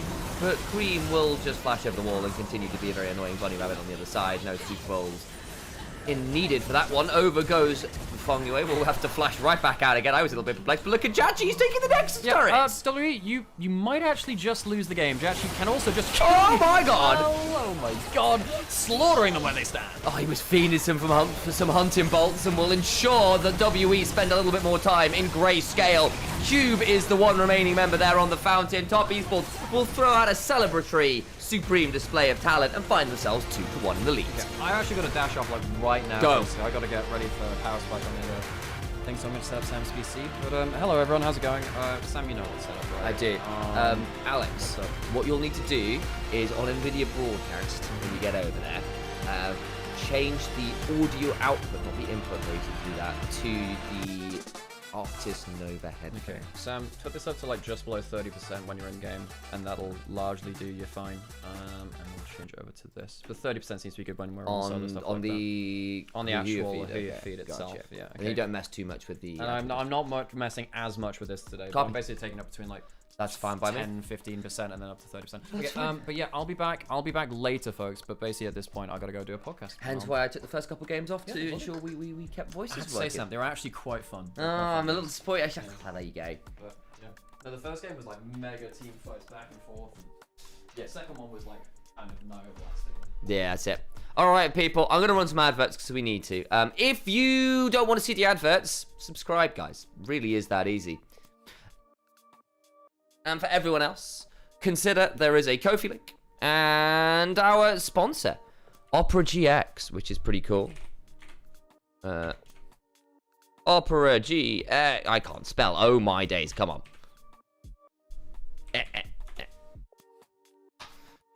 and of course Ko-fi. Both of which are great ways to help supporters, one of them which allows you to donate money without having to go through Twitch, which can be quite helpful. The other thing, of course, is Opera GX, which is a really cool browser that is based on Chromium, which is quite cool, but is a lot lighter weight, has some really cool customization options. It's just quite a good browser. So if you're thinking, you know what, kind of frustrated with how Chrome's being really laggy in terms of memory, all these extensions though are kind of why I'm sticking around. Well, you can still keep your extensions. They'll transfer them over for you even. And it's just a lot more lightweight and cool and much more customizable. So I highly recommend it. And if you click on the link, it's free to help us, basically. So if you want to help us and not spend money, that's a way of doing it. If you do want to spend money, please do. Ko-fi is a great way to do that. For those of you who go, you know what, I like these guys. I'd love to support them. This is the way to do it. There's the damage for the day. I'll turn this off just so you can see what's going on a bit better.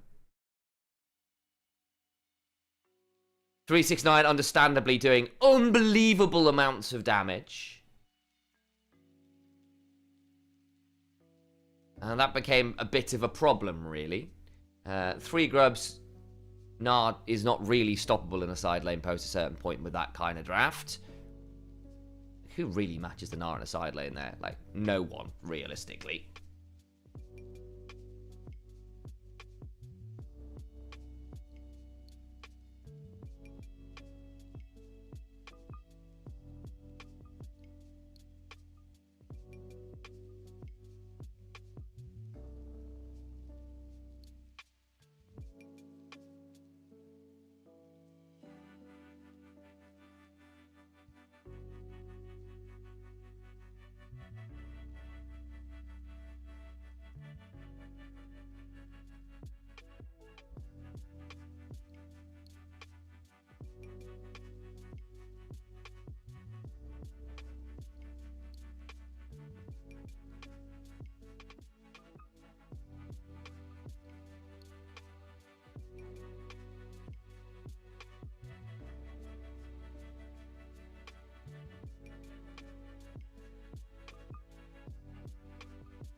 Turn the camera back on a bit there.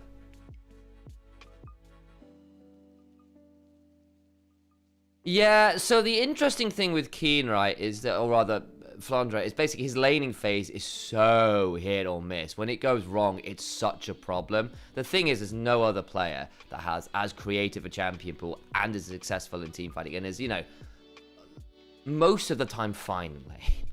The problem is when he's those times when he's not, particularly against very good top laners, Keen in this example, it is not great.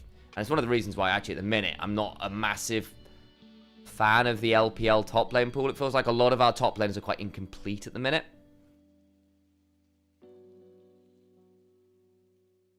Oh, I see the angle I'm seeing the angle you're going for. Yeah, I mean, I think the thing is the LPL talent pool is very, very deep. The thing is the top 3 teams in the LCK are just so unbelievably stacked that, yes, I somewhat agree that like, it's just like a lot of the LPL guys have a lot less fun dealing with that.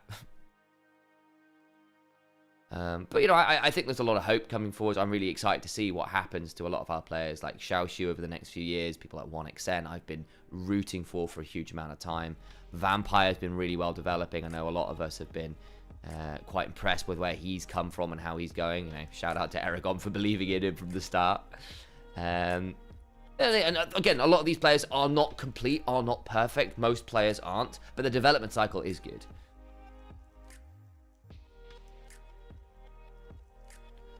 What are the top 3 else? Did I say LKC? I meant to say LCK, but the top 3 LCK teams are fairly clear at the minute. T1, GENG plus X, right? Who that third team is at the minute is a bit of a question mark. It's been so bizarre in playoffs. No, I just missed out. Like, it's not KT because they're out. It's not HLE because they're out. It's not Nongshim because, you know. So actually, I do need to think about that third team. DRX, obviously. I mean, good God. Is it just DRS? Oh my days. Let me just have a look.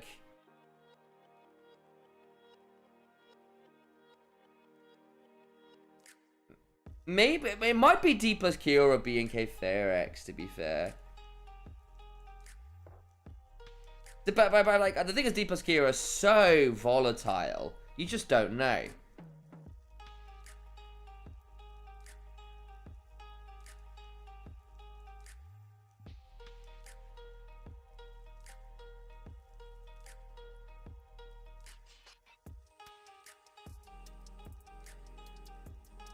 So DRX is top 3. I mean, you know, it's not. Unironically, they could be. It was a close group. I think I need to wait to see more playoffs matches, right? Maybe they've spiked at the right moment.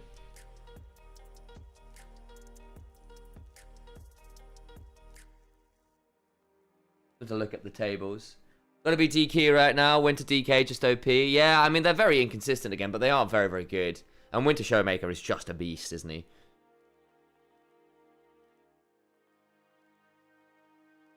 Ooh, that's a spicy take. I don't think that's entirely fair about... I don't think that's entirely true about Faker. But, you know, it does help having Carrier on the team. He's very, very, very, very good. And having two elite-level world-class players who have been at times or still are the best players in their role, period, is quite a bonus to any team. So, especially when you're looking to compete at the very, very, very top end, right? You just sometimes need that X factor, and that is provided there.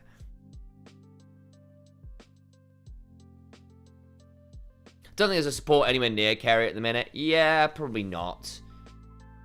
Probably not. Duro probably is the other guy, isn't it? I think Duro has actually been very, very good.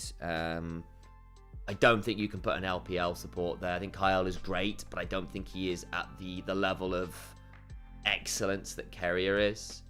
So yeah, but realistically, is Duro is the other guy.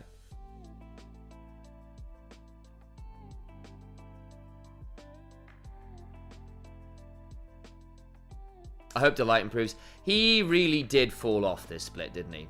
It was not great. Also, will Initialise be doing more content with LFN? Hopefully so, Hitman. Hopefully so. But I'm realistic. I'm on a guest rotation more than anything else. So I slot in rather than there as a regular. I mean, I'd love to do more regular stuff. It's been great working with the crew. Yeah, I know you're not a massive fan of Kyle, but interesting to see you have Duro there as well. Because again, like a lot of people whose opinions I trust on support, specifically Orcs, really, really, really rate what Duro's doing in game, like heavily so. Remember, Orcs is a former pro support, so like again, of people's opinions who I trust on support, Orcs is right up there. So I'd be curious to see why you're not a massive fan of Duro. So obviously, I know you explained why you had your issues with Kyle. I don't agree with him, but I at least got where you were coming from. So curious to see whether you have some reasoning behind the take. Ooh, I can put more ads on. Hooray! Enjoy the adverts, guys.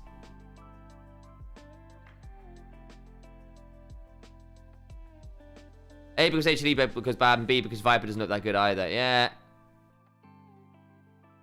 Viper's been fine, but he's not been best in the league, which I think people were hoping for best in the league, which has just not been true.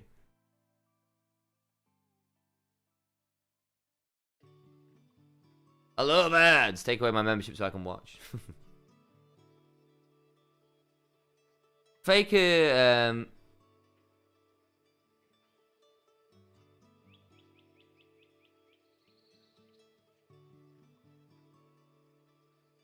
I mean, Kyle was good before he was on AL, right? Like, he was one of the best players on a really struggling sandbox team, so I don't think that's actually true. I think Duro as well was a really wise pickup, and I think just generally he's been quite good.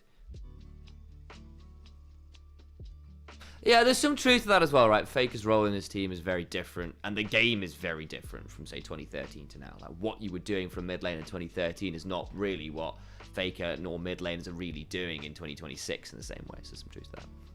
What does the timer say? That's a very good question, I'll tell you now.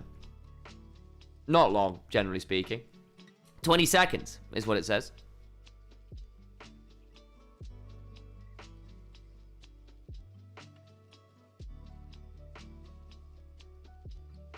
Yeah, I somewhat agree that maybe switching out Hope would have been the choice. The only thing is, basically, they made the call to just stick with Synergy. And that is not in and of itself a bad decision. I think Hope was good last year.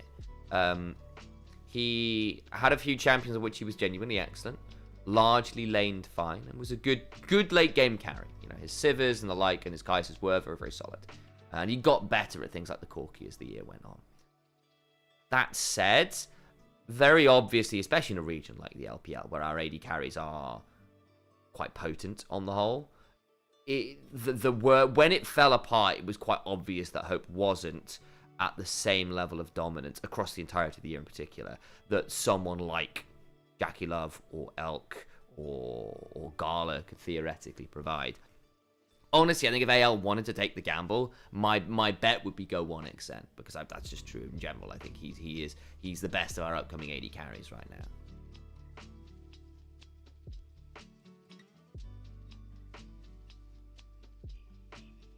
But it would have been a risk to change players, especially when you've got a squad that made very deep runs across last year. So I think it would have been theoretically a mistake to go do that one down. To go down that route, rather. Sam, what is your favorite smell? My favorite smell, I've got a few, but I think the one that always triggers so much nostalgia for me is petrichor. Petrichor is my favorite smell, really. So for those who don't know what that is, because it's one of those weirder words, it is the smell of rain on dry earth. That smell that comes up. It always reminds me of being on holiday. And just makes me smile, and I get that kind of like rush of freedom and excitement and adventure from it. There you go, word of the day, petrichor. Oh, who you at? Gasoline, best smell ever. What is wrong with you? I get a headache from that, I'm not gonna lie. Not to judge your taste and smells, but I'm judging your taste, your smell, and your scent, your smell and smells. Taste and smells is slightly synesthetic, that.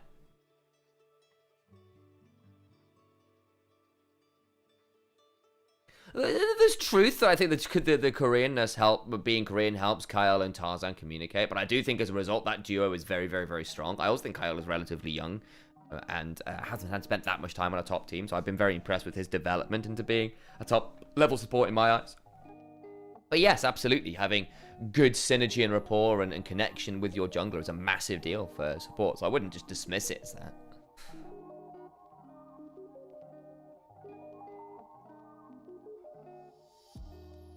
Yeah, there's some truth to that, Scanner, right? Like, it helps having Carrier who's able to pull off some ridiculous plays, right? Though I will say I think Faker has once again been mechanically much better than he was at some points in his career recently.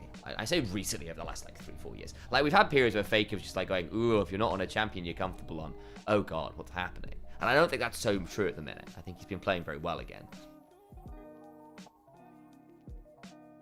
Monkey without teacher Mar guidance? Yeah, possibly some truth. Again, I don't want to say Monkey is bad, because he is not. But again, much like people like Nio who are in this game, there is some truth to say that, that the decision making gets a little bit blinkered. You all in on the player and on that sensation that you must make a move, you must make something happen, and that ends up being quite costly. I feel like we need more international tournaments that players can be used to the pressure and experience of international play. Yeah, I mean, I'd like some tier 2 international tournaments, you know? Either being things like ASI where you get teams 4 through 6 going, like a Europa Cup type thing, or more EMEA Masters type things between various academy leagues. I know we've got ASCI and stuff, but it'd be nice to have more and more of that stuff. I think is really cool. Honestly, I think there's a world where you just can win to split and have that be a big open circuit moment. That would be my take. Anyway, we've got draft. I need to change the music around. Give me but a moment, folks. Where's the mouse? Cool.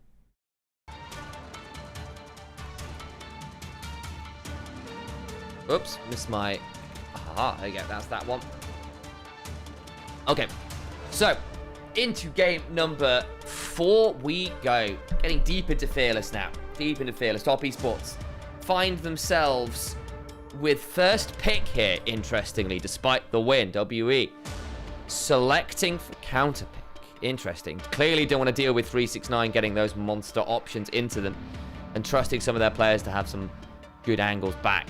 369 will lock in the Wukong for his jungler, Nio. Nio Monkey, of course.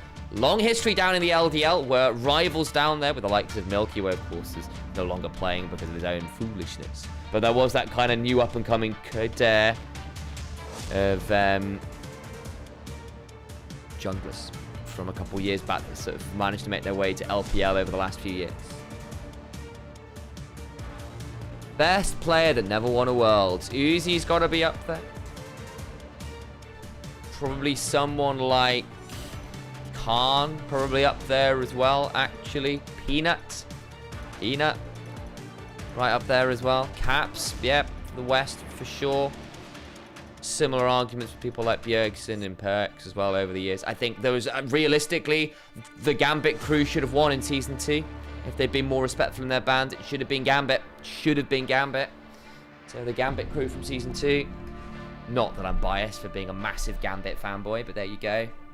Probably want to talk about this draft, though. So, Poppy and Corki were the response by WE.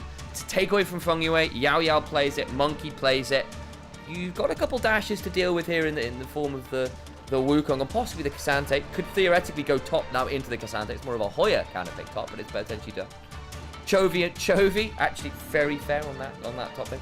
On that best players to number 1 Worlds, rather. And Baus, hell yeah. Man, LR really had done everything it took to make playoffs. They just hadn't fumbled that mid-game, man. I'm so frustrated. It was such an LR way to lose as well. Anyway, my annoyance over. Corki, Nami gets locked in for WE, very lane dominant.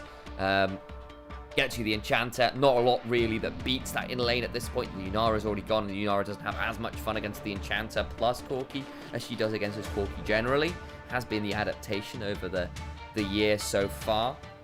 Nautilus banned away. Kennen away. Interesting, actually, from Cube, because, of course, 369 is the guy who pulled out the Kennen last I remember in the LPL.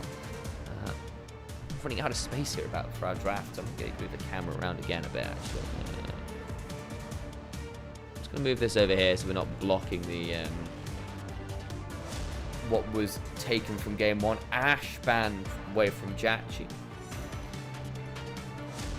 BDD, good shout as well.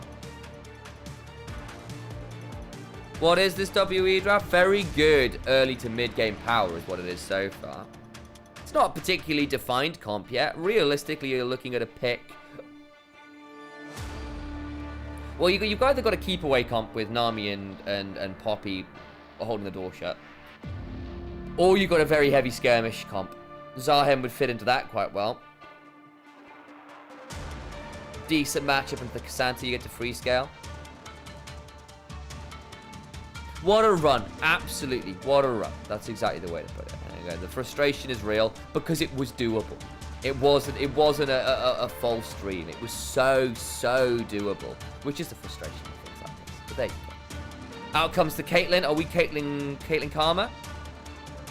That's the lane prio. Caitlyn Elise. Oh, okay. That's fantastic. That's really good fun. Corki Nami does not like that at all. You win the sustain. If you don't get caught by the cocoon, life is fine. If you do get kicked by the cocoon, the chain is very nasty. The thing is that because you've got sustain whereas the Elise doesn't, you do actually have this quite interesting push and pull bot lane.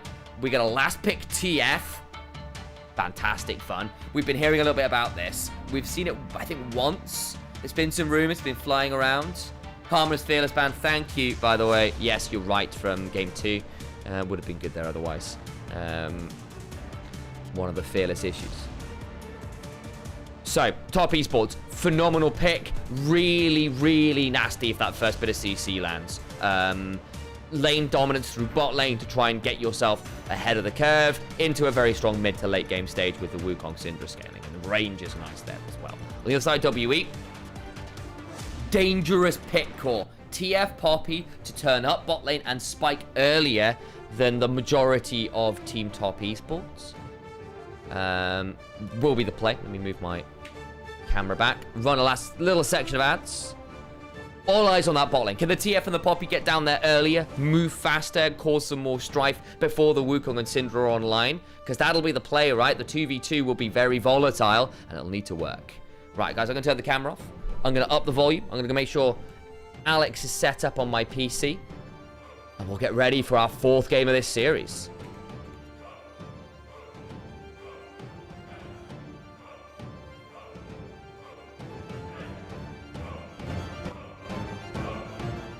That'll do.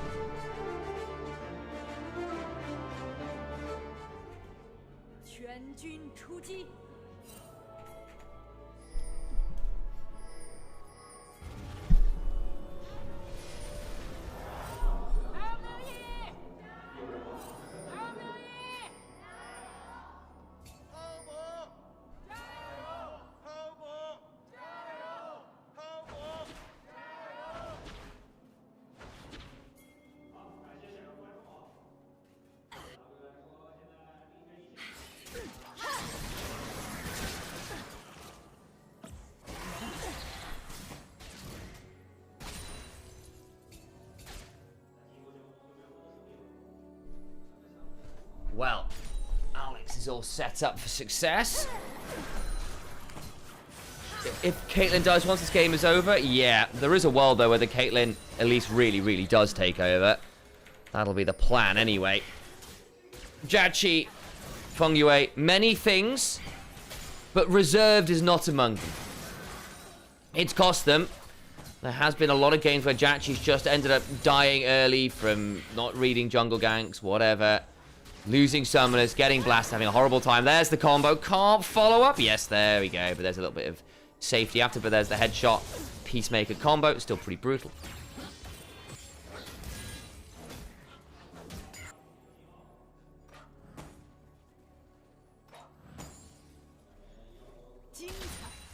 How is TF messing with Syndra in lane? Well, basically, TF is weirdly longer range, and actually, because Syndra doesn't get to spam her Dark Spheres in the way she used to, you can just be really annoying with the cards. TF is a surprisingly annoying laner, especially before you get a lot of AP. Good dodge there. I think also Kara's just got fancy feet here, which is helping. And you've got the wildcard passive, right, as well. Not the wildcard passive, the stack deck passive as well, which means that as long as you're farming relatively well, you will outvalue in gold.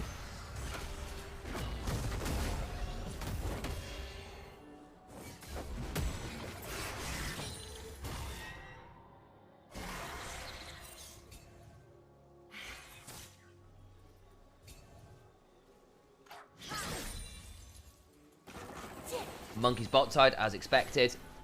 Gonna find the bot side Scuttle Crab. Should go down to Nio. Does he have smite? Yes, he does.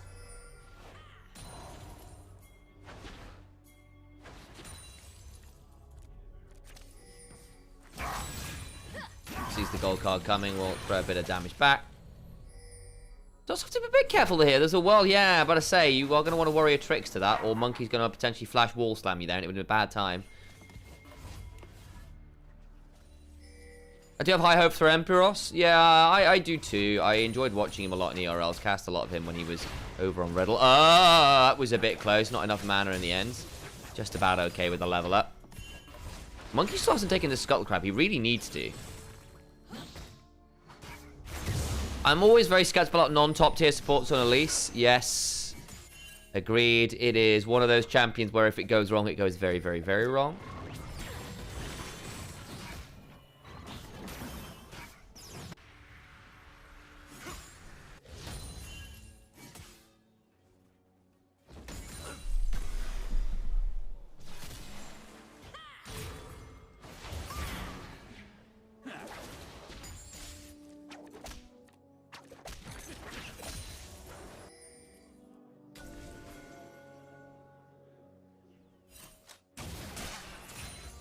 Not seen too much bot lane yet, though you can see both junglers are pathing down this way. I was a little surprised Monkey didn't full send down there and kind of just give up the Scuttle Crab, but didn't want to take that risk, I guess.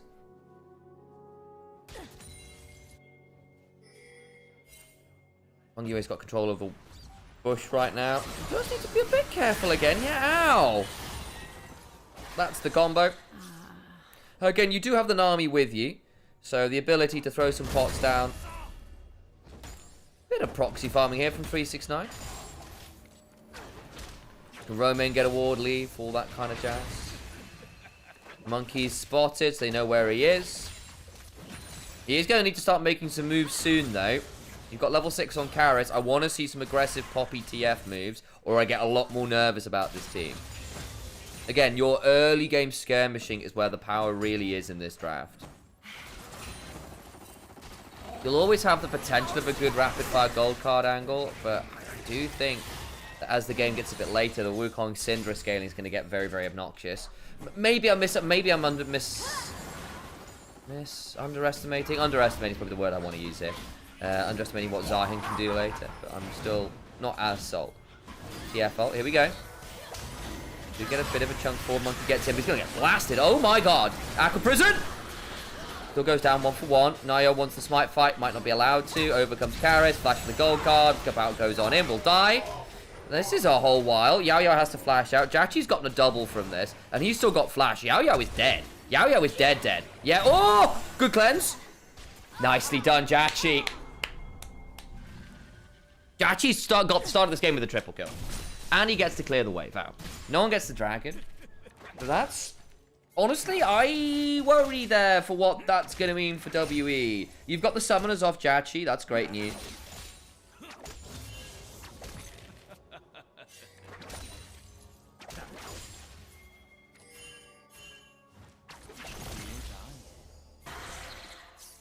Karis doesn't have flash, but he's quick enough away. Fungyue not quite in range to get to the minions there. Trying to get these down for his mid lane. Let's look at the replay. So you see the Destiny Gate comes on through. Cream interrupts it, which means that Monkey then looks really silly because he's not there with the gold card from TF. He's there by himself. Nearly gets out, doesn't quite. And Nio flashes away. Karis does secure the kill, but About and Karis have to absolutely full send to get that, and it gets them both killed. And then Jachi just gets to go, yeah, no you don't. Cleanses immediately out of the Aqua Prison, 90 caliber net, and he's the one with the triple kill. So this Caitlyn is now unbelievably fed. She's going to go Storm Razor or Collector this game. You probably could justify a Collector this game. I think I would still prefer Storm Razor just to play with the range advantage a bit. But Collector into most champions here, which is not going to build armor. Like, Poppy doesn't build that much armor from the jungle. She goes Sundered Sky and then into Deadman's eventually second. At which point your Collector's already had its value.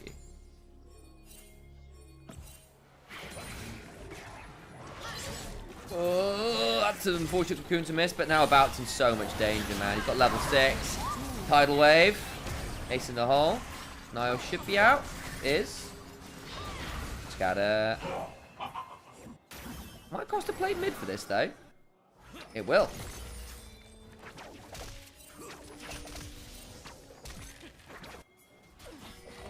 Actually, you know, the thing is, Jachi's now not having a lot of fun here. Yeah, but I say this could be really nasty from the Poppy. Oh, the flash cocoon! Oh, Monkey couldn't track the enemy support. Oh, that was... Okay. Part 1, phenomenal from Fungyue. Phenomenal from Fungyue on the response timer there. That was so good. On the other hand, Monkey, my guy... You've got to track where the enemy is a bit. I know they were low HP. In another world, that is a superb block. Oh, hang on. Another cocoon. Youch. Oh. But that was really nice from Fungyue.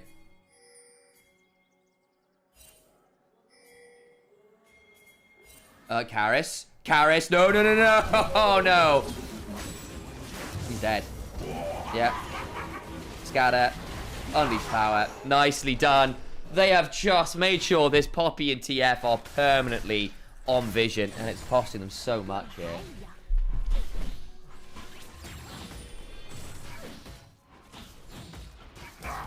Someone hold me. I can't do this. There goes the red buff. Jachi is unreal fed right now as well. At least get grubs.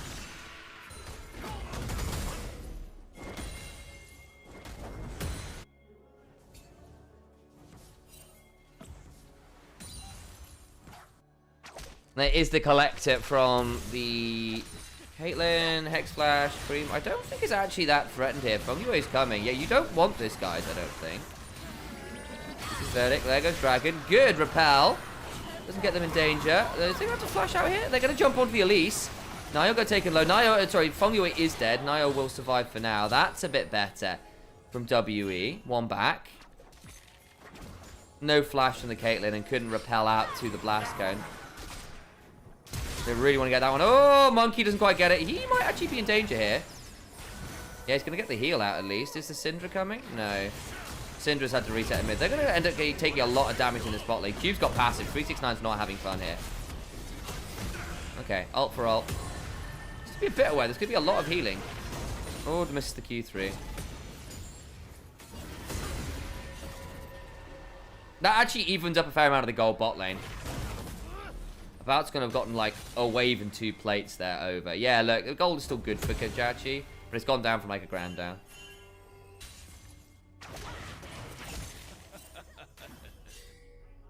And they did get the dragon there at least at top esports. A little bit south of Fungyue not to get out there.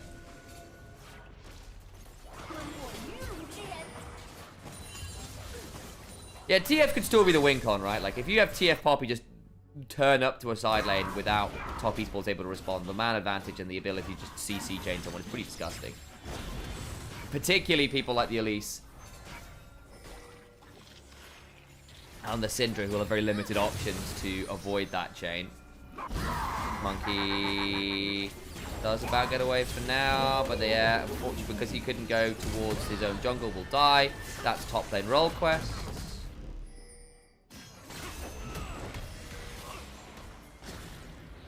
We'll lose a few minions there as a result of his scuffling, but that's alright for 369. He's had a very good series so far today, I think. Again, the Gnar was nutty last game, as we saw.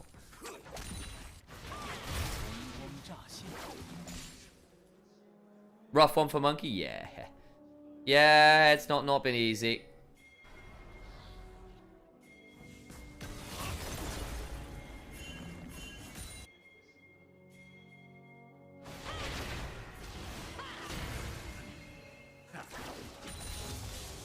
Cream going for the Blackfire build. The thing with this Blackfire build is it allows you to get to a lot of ability haste, which is very nice into things like the TF, because it means with that and the phase rush, you are very, very quick. Cosmic Drive gives you a lot of move speed. The ability haste means you're actually quite safe because you keep getting to cycle through Scatter the Weeks and Force of Wills, so your time on the wave is more limited. Your from Burst is a little less scary. I don't think you need it to be this game, honestly.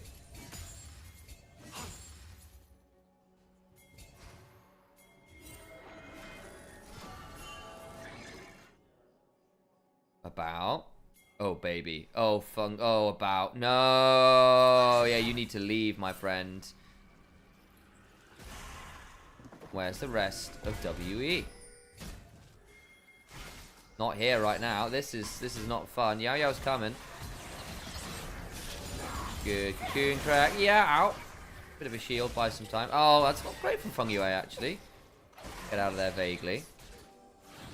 1 or 2 repels when I've gone. That's a bit short. If they really wanted to buff Elise. Youch. Oh! There's the heal for heal.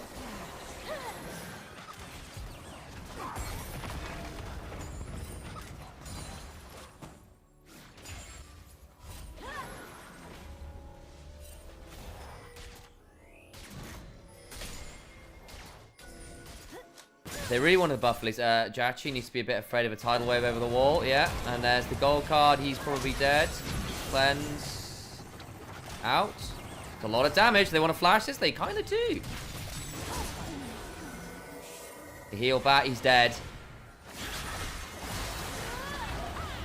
Ooh, unleash power. There we go. Jachi's avenged. Karis is going to take out some of the wave, but there's the additional damage. Flash over the wall from the Nami, who's still not going to have a lot of fun. Cream flashes to follow. Aqua Prison still hits. Oh, that's unfortunate. You see Yao Yao running. Another scatter should be up at this point. Oh, nearly through the wall. You can do the extended range with wall stuff. The thing is, because 369 teleported, Cube with all of these grubs can be able to attack that turret and probably get it, actually.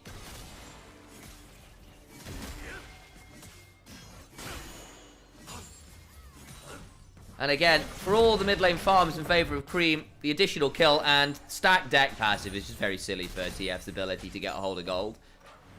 Jachi's still a real problem, though. Is he going LDR second? I think he might be. Huh.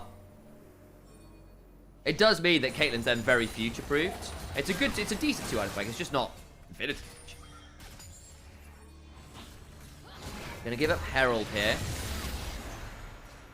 There's the second dragon in trade. Not the fastest dragon stack, but it'll do.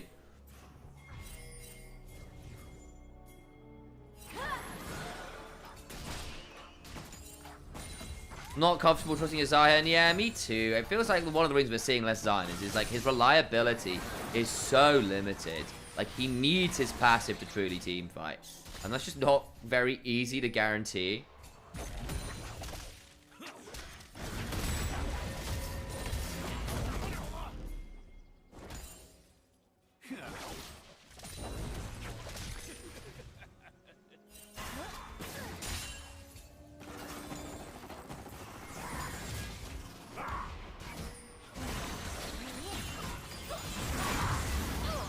Oh, knock up.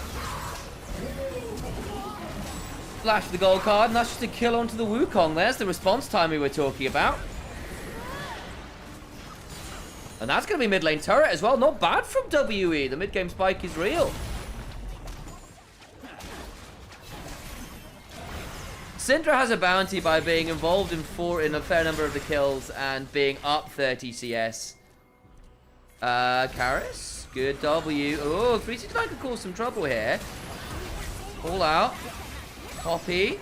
Is Funk going to be able to help here? No, okay. That was a bit far there from 369. Creep's going to get this turret. Okay, there we go. Double turret for top esports. Extends their gold lead a bit.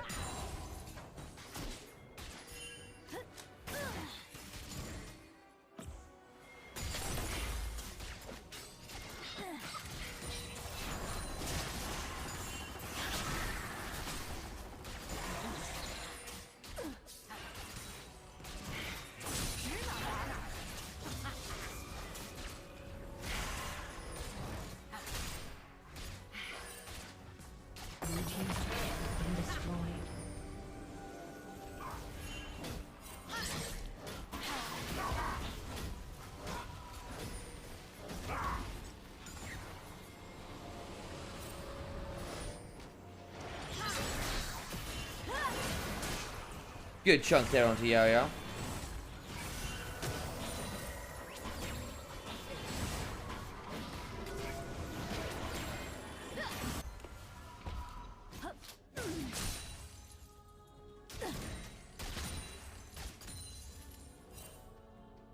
Cream now has no flash. Yeah, it can be a bit scary here into the pick. Got the Lichbane done for Karis, so Roa Lichbane is a decent mid-game spike to say the least. Not like the highest damage build of all time on TF, that's not really the point in here with this though. The upfront burst is pretty good and you stay safe when you go for those TPs, which can be very, very nice. That'll be rapid fire to get the extended range on those gold cards. These days TF is largely utility, not as heavy as it once was.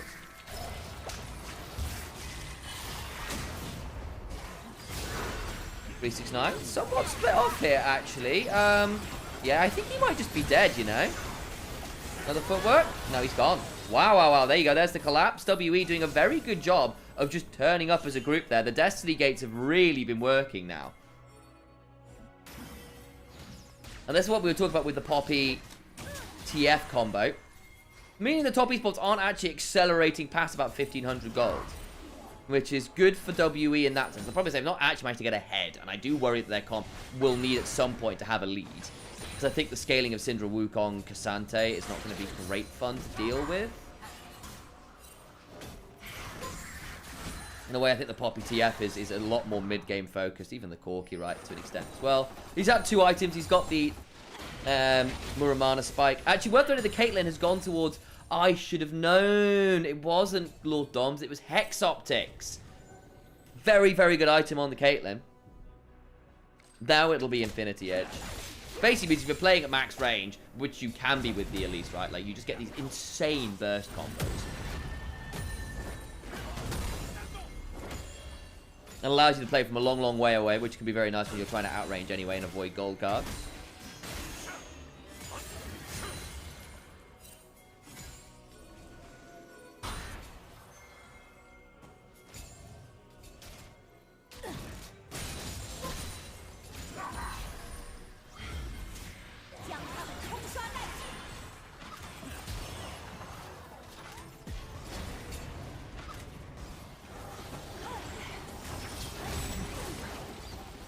Another bit of CC. Dragon is up. Will still be WE on the starting point of this, as Cream was looking for an angle in here, but I do think Top Esports have really strongly controlled the river. Every time they've tried, they've been jumped on by people. Fungyue is also just not very tanky on this Elise at this point. Never really was. That's just Dragon taken by WE. Stops the soul point. Now you get a bit interesting for Top Esports. Destiny Gate, man advantage. They have got a fairly decent CC chain, and 369 just isn't that tanky right now. In comes Zarhead, and this is looking good for WE. Maybe we should have trusted the Zarhead, and the Scan of the Week finally lands. But Jachi is only really now turning up. The 5v5s aren't looking great fun for Top Esports yet. And with Nymaera down, can they just do Baron? They might be able to, you know. It's going to be a little bit risky, but they're going to try. I think realistically they want the turn here. They're not going to have the fastest Baron of all time here. They really aren't. Karras needs to be a bit careful. Maybe I just underestimated the TF consistent pick combo. That's a good amount of CC to on about. They're going to all in. That's about gone. Nice execute. Oh, WE, have you gone too far? They've still managed to kill off Cream and Jachi. So maybe that'll be fine. 2 for 1 there. They can't do the Baron, but they do get the 2 kills back. So I think largely a win there for WE regardless. This has been a very good mid-game from WE, where we were hoping to see it from them, but I worried after the early lane with the Caitlyn getting so far ahead that it would become very, very difficult. But effectively, every time Top Esports have tried to control the river, they have failed because WE have full sent it at the person in the river. And that's made Top Esports' life so much harder. Real credit to Karras and mid-game Monkey for making that happen with Yao Yao. I think that kind of core has been very, very strong. It's a really good knockaway. It gives you the 4v5. You get to just run at people with the insane CC chain. 369 just isn't that tanky yet. You've got enough mixed damage at this point. There's enough CC. You can't Pathmaker at all. Hey, Tak. Good to see you. Cube also just gets a really good Zarya team fight. I don't know what to tell you. Sun and Sky Trinity Force. Delicious. Rapid Fire's done from Karras. So at this point, you've got a 3-item TF, able to consistently look for catches on key members. Makes it very difficult for Cream and Jachi position. No one's really able to build a Mercurial Scimitar. I mean, that too, but Mikhail's.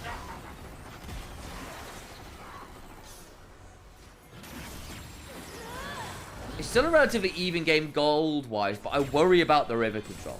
Because basically, they thought that Monkey, like Nio and or 369 should be able to face check and get some walls down in the river. That hasn't been the case. You've at least got Infinity Edge now for Jachi, and that is a big deal. Like, actually, the other side of this is no one's realistically built that much armor. You will do a lot of damage. You've gotten a dead man's plate to worry about. Everyone else had to go Merc Treads for the pick CC combos, and very understandably so. But theoretically, if Jachi gets a team fight platform, he'll be very, very scary still. But I don't think I'd quite clocked from the position they were in that the TF was still going to be such an issue. And it has been an issue. Also, very good game from Yao Yao on the Nami. He's had a couple of these Enchanter games. Between this and the Lulu, I've gone, you know what, not bad. Game 5, let's go. Yeah, it might be possible. It's not done yet. And Karras does not win a 1v1 versus Cassante. As the 5v5 is scary, everyone else not so much fun. There's the knockaway. I've had to summon a lot of TPs to make this happen. Good damage back. Can they find any pick? No, they can't. Bout's done a fairly decent job of landing some of that rocket poke. Cube with no bounty is crazy. It is a little actually, isn't it? He's not died yet either. Jachi going to be forced to heal. Gets jumped on. Bit of a speed up. Does put down the trap. Needs to be really careful. What do you do? Guys, where's the defense? What are we doing? Jachi burns everything and no one even bothers like trying to cocoon for someone there? Oh no. Like, what more does the Caitlyn have to do? Puts the trap down in front of him in case the charge comes on through. So Monkey has to walk around the trap. And from in the middle of the river to all the way back to his tier 2. Oh, dear me. I mean, it's very good from WE, right? Like, their kind of continual ability to prowl for picks being very, very strong. With the TF and Corki and Nami just running at you.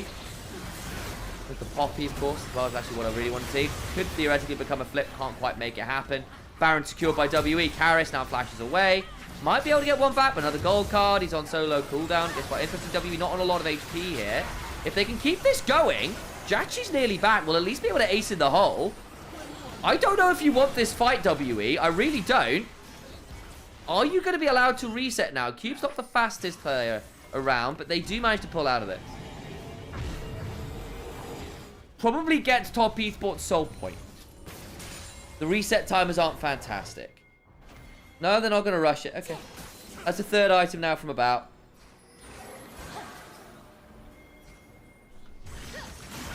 I thought that this chain CC was going to be much more potent about diving bot lane, which we saw them try from WE with the Poppy and the TF towards this Corki Nami.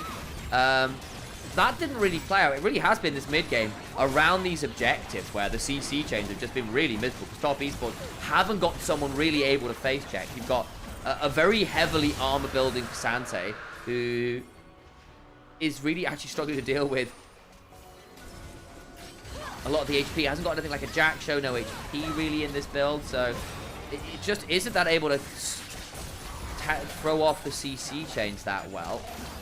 Even with the Merc Treads, about goes forwards, doesn't quite get tanked.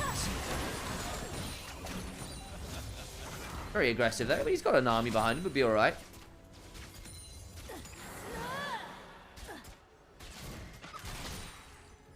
But yeah, I was hoping for a bit more from Nio and 369 in terms of their ability to face check in the river. That's not really happened. It's not necessarily simple. And WE have done a very, very good job of collapsing very, very fast. And I think the TF at this point is becoming such a kingpin. If basically any card that lands allows someone like the Nami or the Poppy just run at you.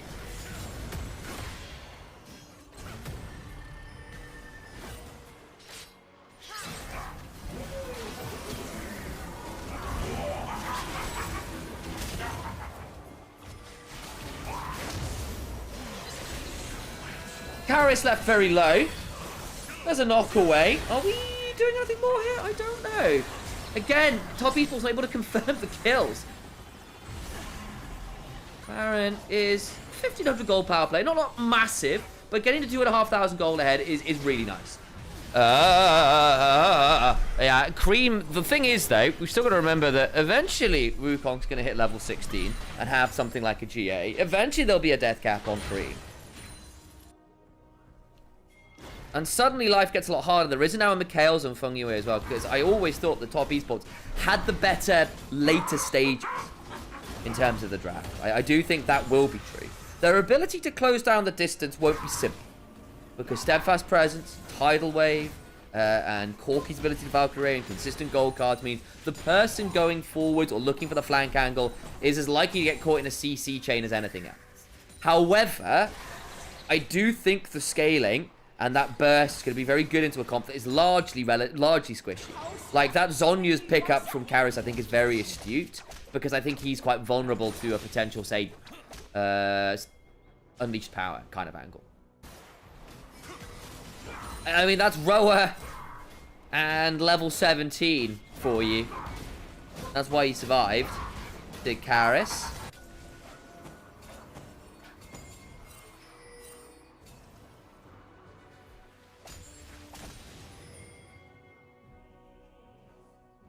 Feels like Kate doesn't have enough peel. Yeah, I think partly as well, because top esports are looking for flanks, you don't have the Kasante and the Wukong in front of the Caitlyn. And Elise is only good at peeling one person, and you have to hit the cocoon. And it just means that Jachi is not having a great time in this mid-game. And I don't even think that Jachi's necessarily playing very badly in these moments. Like, he's running as far as he can and using all the tools he has available. And, you know, you have to be involved as the Caitlyn. You can't not be involved if you want in the pick, especially as the person with the gold lead. But then the problem is actually in the extended chase down with Poppy running at you with Deadmans and Steadfast Presence, plus the Nami's passive, the Tidecaller's Blessings and the rest of it all speeding up people. Like, what do you do to run away? Like, you can run for half a lane and still have people chasing you because they just don't care.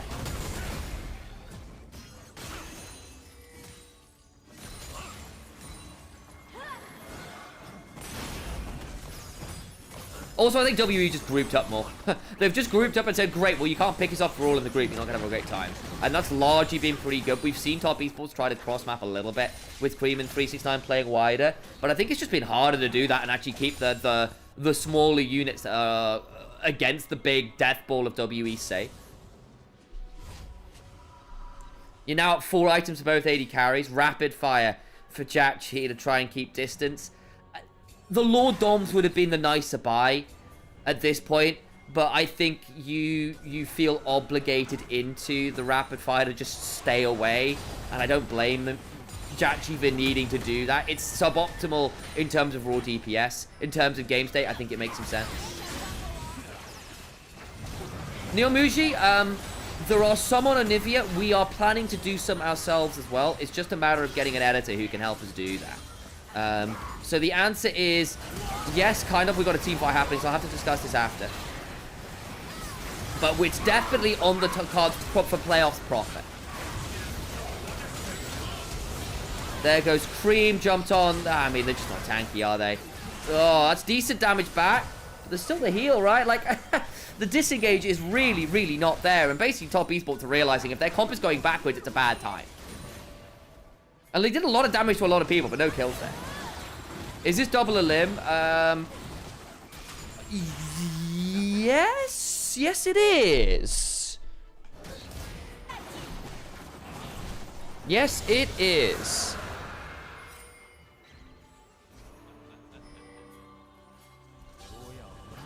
So, winners make it straight to playoffs. Oh, Jachi got Destiny gated on. Tries to jump away, just get a little headshot angle. They're going to keep looking for more. Can they disengage? Because Monkey can just go hunting forwards. Gets the triple knockup into the rocket. And WE, I just hadn't quite tracked the mid-game ability to keep going forwards. Especially from the position top esports were in. I think top esports could realistically have won this game. But I think I hadn't quite clocked the Nami's ability to speed people up and just say, screw it, we ball up. And Karis has been so good on the Twisted Fate, forcing on individual members on targets that thought they were going to be at safe distances. And top esports just haven't tracked the map well. This is not great from WE. This was more like what I was worried about. What? WE? Oh dear. That might just be Baron over to top esports now. I'm going to put that out there. The scout of the week just goes wide. Don't quite the DPS check. They can do this. You've got 35 seconds. What an incredible throw. Oh, dear. Well, obviously, look, the thought process is there. We need to kill the jungler off so we can take this. But they go over the wall and Cube does not get his passive. Karis doesn't want to commit the flash. You've got a Destiny Gate to smite. Hang on, does he want to come in here? No. Clearing waves. Baron secured. Karis. Okay, he now comes over. Can they get anything in the extended play? I don't think so. That was incredible timing on my part. I was thinking, wow, WE, what a great mid-game.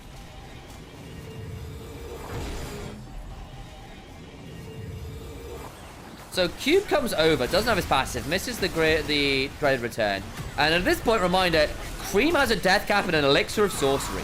He's an absolute monster in terms of damage. This time, Nio gets to get a Cyclone off on someone valuable, because we've basically seen no Cyclones this game. Like, I genuinely think Nio just needs to sit on top of Jachi and Cyclone over jumps at him.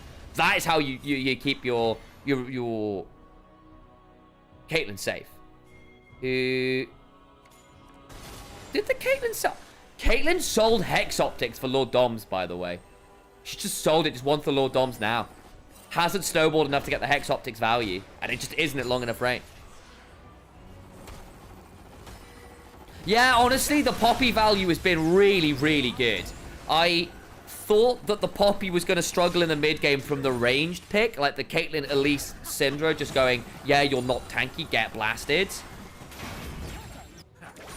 But that hasn't been the case, and I think the knockaways, the ults have been so good in the grouped up fights as well.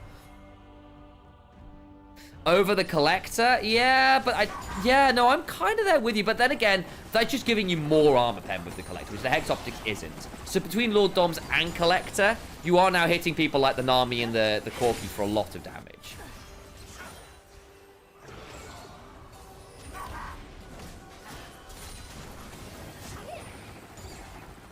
Either way, decision's been made.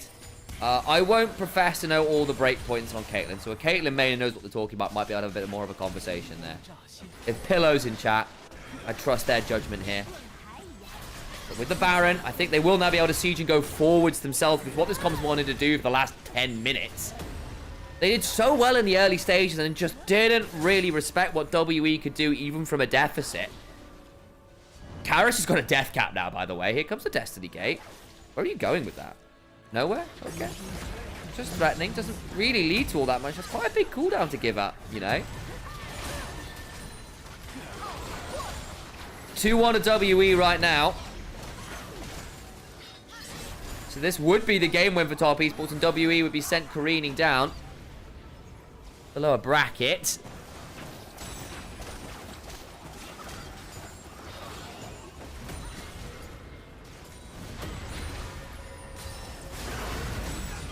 Hang on, TP behind. Here comes Zarhead. Wait. This could get interesting. The knockaway on the cycloning Wukong. 3C down in danger. So is Cream! And they've blown him up. Does at least get the ult off before he dies, but about is still just fine. Repel up from Fungyue, who just isn't tanky anymore. Flash to the gold card. And WE's Death Ball and CC Jades have been immaculate in these team fights. Karis gets the triple. Really good stuff from the mid jungle there. You can't disengage as the Wukong as if you're kicked away to Narnia. The Lion, the Witch, and the Wardrobe picked up a fourth moniker. The Monkey is kicked out as well, ironically, by Monkey. And to the Nexus turrets we go, and it's been a fracas of a game.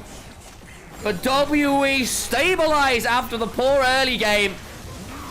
And Top Esports just don't know how to manage the CC chains in the grouped up fights. We go to 5. You know what song's coming up, folks. We're scraping silver for the first time in winter 2026.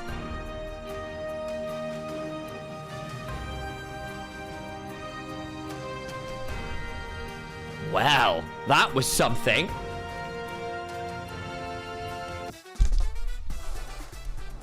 I am so curious who gets MVP for this. I really am. I am so curious who gets MVP for this. Hey, thank you, Corey. For the cheer.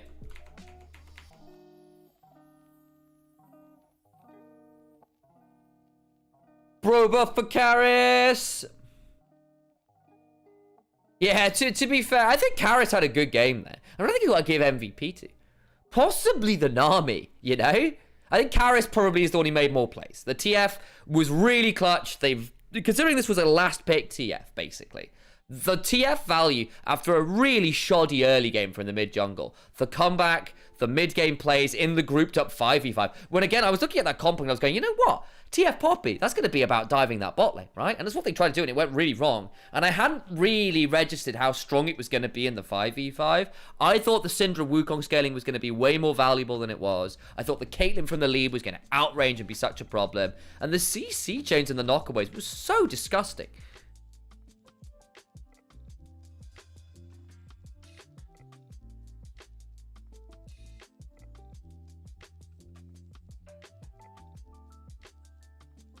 Are you going to Yone jungle, Jonas? What are you threatening to do in Valence League? Good lord. All right, guys. I am going to run some adverts. I'm going to be back in a couple minutes. I really need a bio break, so I'm going to throw some coffee on. I will leave this off. Have a look at the MVP and stuff. I'll be right back. in a second or two, but I'm hankering for a quick break, so I'll return very shortly. If you don't want to deal with adverts, subscribe. There is a Ko-fi link, which is a great way to donate if you're on YouTube. There's also Opera GX, which is our sponsor for the month. Opera GX, wonderful browser. It is Chromium. Will literally transfer all of your Chrome extensions over for you and your bookmarks. You don't have to give up all that stuff. And it's still a lot more lightweight, isn't as memory intensive. All the good stuff that Chrome is becoming really bulky to manage. So I'm really enjoying using the browser. And it's free and helps support us. So if you want to help us out, 2 minutes of your time to check out what is actually a very good browser. So I'm not even shilling for a bad product. It's a good product. You got Kaiser Jungle waiting? Oh my god.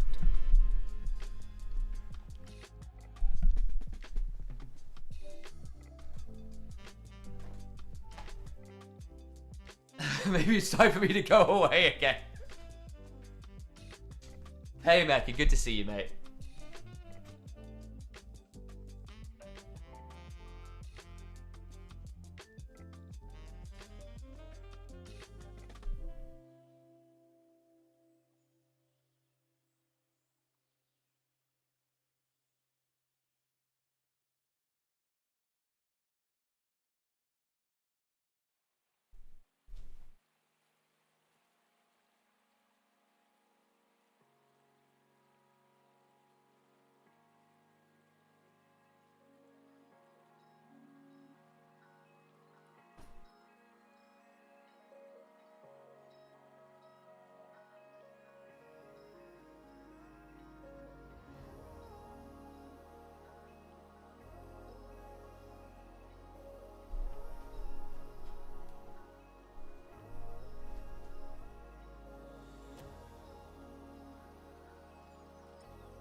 Oh.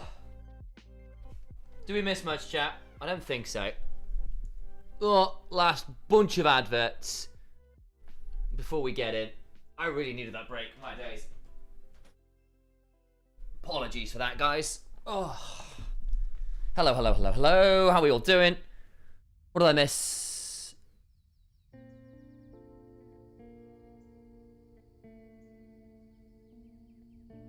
As better they drag it to 5 games always. Yeah, there's some truth to that. Thanks for giving us game 5. You're too powerful. Yeah, thanks, Mecha. Appreciate your power here. As ever. Hang on, lean back a bit. Oh. We can come this way a bit. There we go. How are we feeling about the series so far? Thank you for all the follows, by the way. Finally over 10,400 followers, which is pretty awesome. It is indeed very awesome.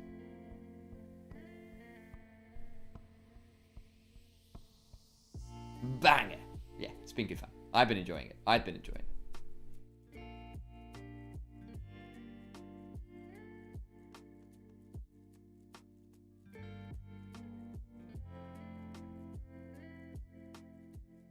I think basically we're seeing that if Karis and Monkey get to do things, WE feel a lot better about the game state. That game wasn't about 369, which helps as well. So the counter, and I think the counter pick was actually in the end very, very powerful. I'm a little bit frustrated by Top Esports' inability to leverage the leads they had, but I don't think they were necessarily expecting to have to team fight in the way that they did, basically. Where it was like, actually, we just can't disengage this. What? And basically, well, the moment Top Esports stopped being able to make their own proactive moves, it became very, very difficult.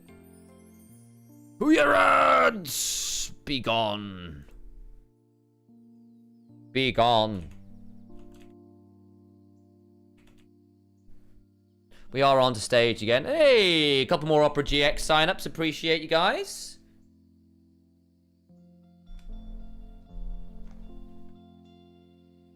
Hello from New Zealand. Hello. I won't torment you with my very bad New Zealand accent. My way to get into a New Zealand accent is to just say Bunsmith. All those years watching New Zealand rugby as a pained Welsh fan.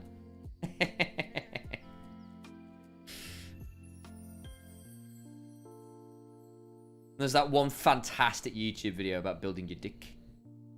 12-foot dick. Of course, if you hear that, sounds very inappropriate and therefore very funny. Right, I need to move some things around. I need to change the music, so give me 2 seconds, guys. And we'll get locked in for our draft for game 5. Oh, baby.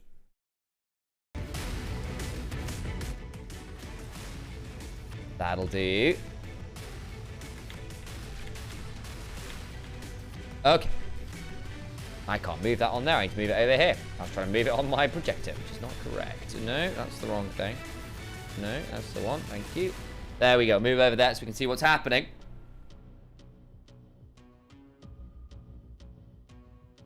And what is happening at this point? The deck video is fantastic. It is. It is. It is. Bans. Malphite, Kai'Sa, Yone this late on in. First pick, Kennen. Holy moly. Okay. Other side, the Jace, the Yorick at this point banned away alongside the Rise. Does 369 have an answer to the Kennen? Oh, please tell me the Vladimir. I love game 5s. Alrighty then. Okay. Blind pick the Kennen. It was banned out last time. 369 goes, yeah, bet. That could still theoretically be a mid lane Vladimir. But really, over the last couple of years, Vladimir has been a top laner over a mid laner.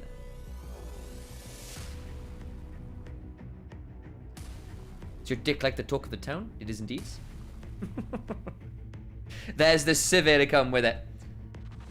The team fight from WE has got a lot of AoE. We Mundoing at this point. Has kind of slipped through the ban phase. Monkey is a good Mundo. He's been playing it more than a lot of other junglers, even when it's not into the Malphite. Ashe gives you some pick. Very easy to proc the spell shields. I will note, though, Mundo passive and spell shield kind of make your options with the arrow a lot more limited. So we're going to Zeri. Okay, so Zeri, big team fight. Hyper carry, try to match the Sivir that way. A lot of mobility, which can be frustrating for the Mundo and the Kennen to deal with. She's got a wall nearby, it can be very difficult to lock her down, as we all know.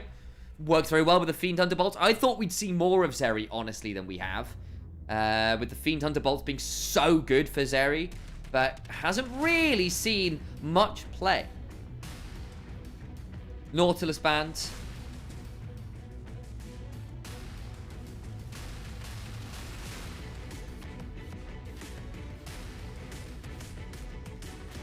She doesn't have HP-based damage, but you could feel... There is a world where you go back to that old Titanic build. Don't think you will. It'll be Fiend Hunter likely. But basically, the issue that Mundo runs into is that you can't actually stay on top of Zeri very easily. And you do end up just taking out, like, actually, the sustained damage is so annoying that Mundo doesn't necessarily get to heal through it all, per se. Because what he doesn't do is block damage. He heals through it. So it can be an interesting matchup. Need to land those cleaves. The Vladimir is a better option for that. Vladimir is very good into tanks because you just get to sustain your way through. The only thing is you do eventually end up at melee range of the Mundo, which can be problematic. I think it should still be a decent Mundo game, but I'll be very interested to see how these matches out there. That's a missed ban from WE. I just realized that's a missed ban. Okay, that's an unnecessary mistake.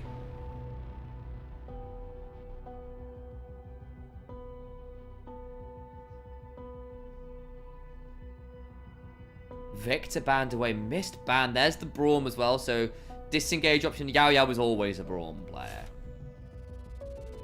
Rakan, very good with the Zeri. Good diver with the Nocturne.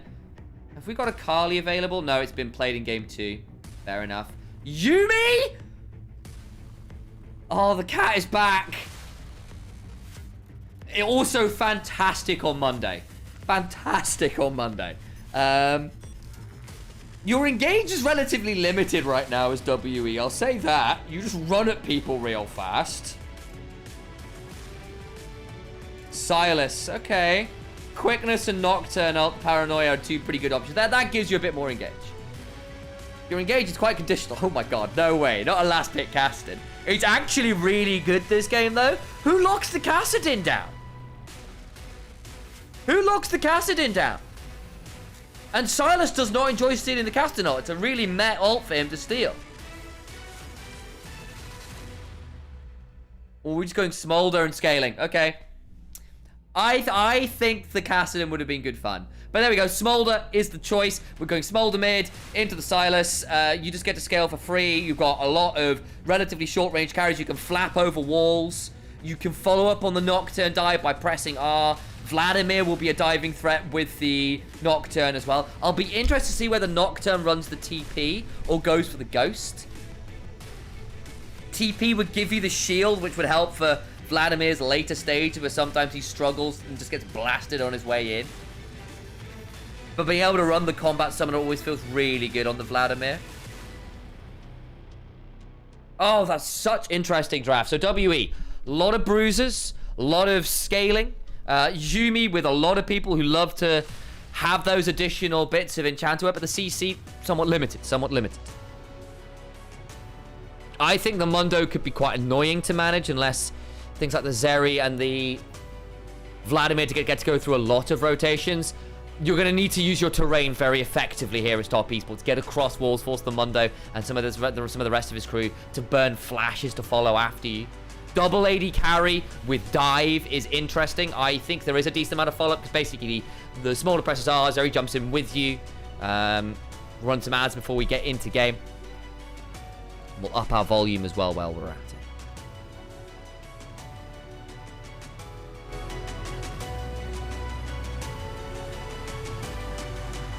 Two very game 5 drafts, to say the least. We'll have Giles coming first before we head on to the Rift.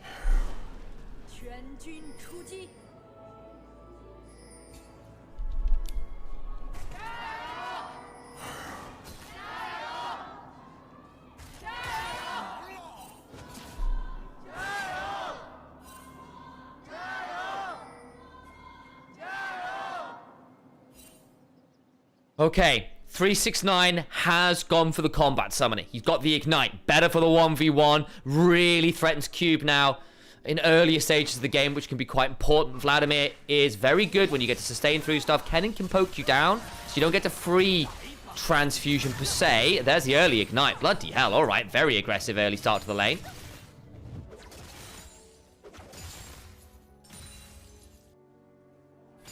That'll be the play there. Kennen to Vladimir could be a very flippy matchup. Kennen also really doesn't like people who can trade with him. He's a ranged top laner who, much like the mini Gnar actually sometimes, doesn't like having people who can do what he does but better.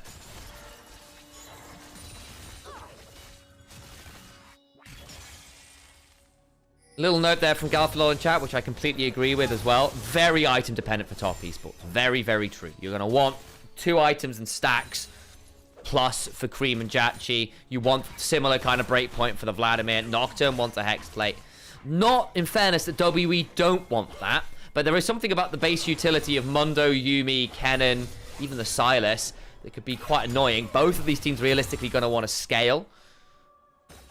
So I will say I think WE's comp is going to come online slightly earlier because the Sivir is the real hyperscaler here, whereas things like the Silas and the Kennen, a bit better at that 1 item breakpoint.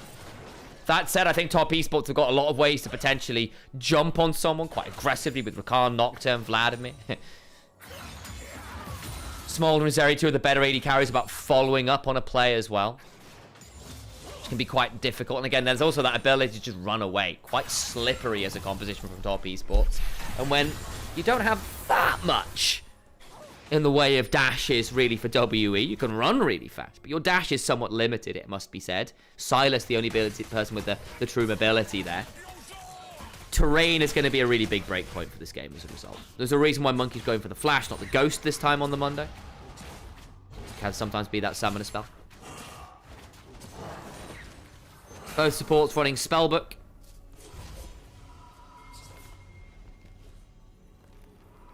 And indeed, yeah, there is no permanent exhaust. You can pick them up from the spellbook.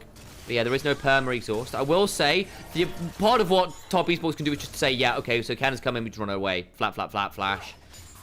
Double mobility summoners from Jachi. Rakan's very mobile. Vladimir has pool.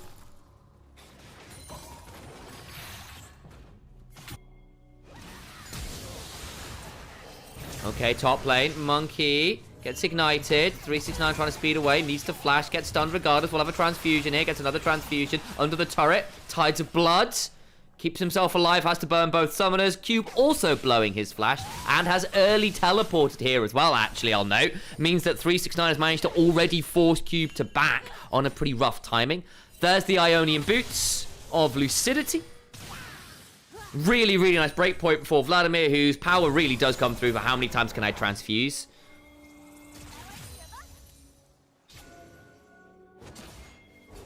I'm trying to think about whose comp is easier to play. And the answer probably is WE's, because there is to a certain extent, what you do is group up as 5 and sustain your way through the attempted burst. Mundo, Silas with Yuumi to help support everyone else, and you just play as a death ball and make it quite simple. I think top esports theoretically have the highest ceiling to their comp.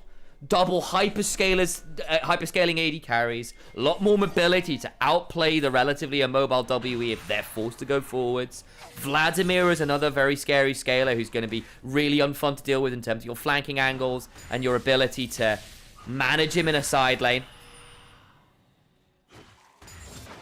But I will say the potential floor, the floor to execute is higher too.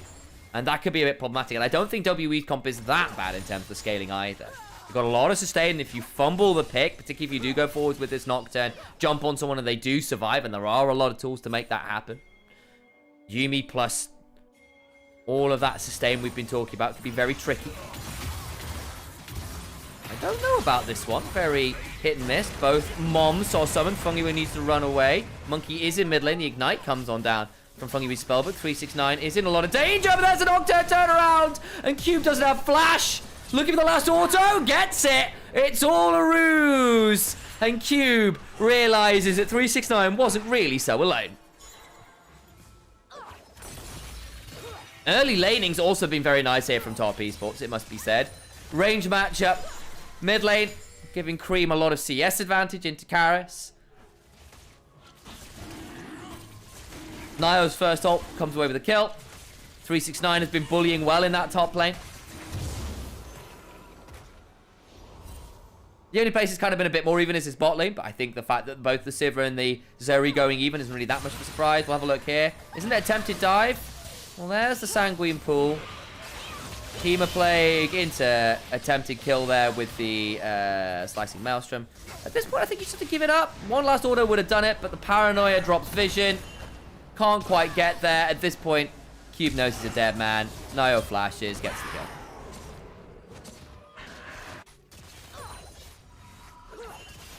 Monkey didn't get 6 from that? No, I know.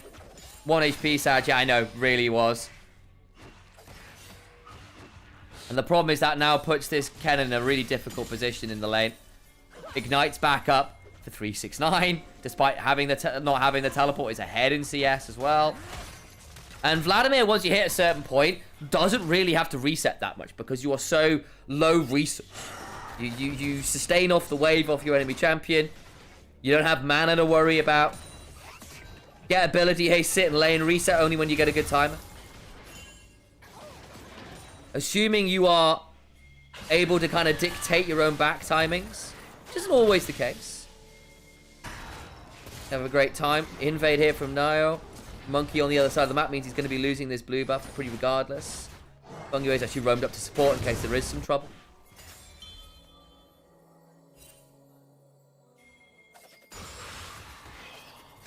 Yuumi hyper carry coming. It's a possibility. Has gone towards the area, actually, for a little bit more shielding and poke power there as well. Fungiway will hop away. They see the grubs going down. Do they want to fight this? They do. Here we go. First proper team fight of the game. The Paranoia in on top of the Sivir, who needs to run away.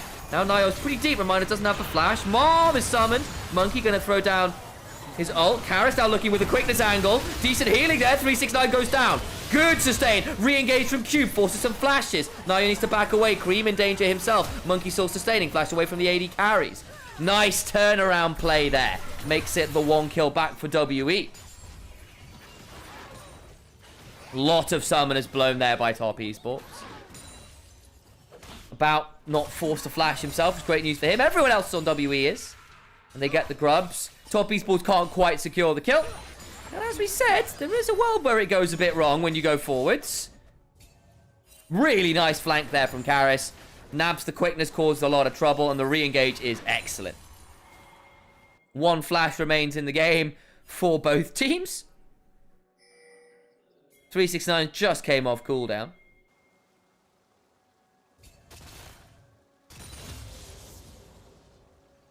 And the grubs there, actually really nice for WE. Stops it going to the Vladimir. Stops going to the Smolder, which can be really important. Who has grubs? WE does, that we'll see properly once the role quests are completed, basically.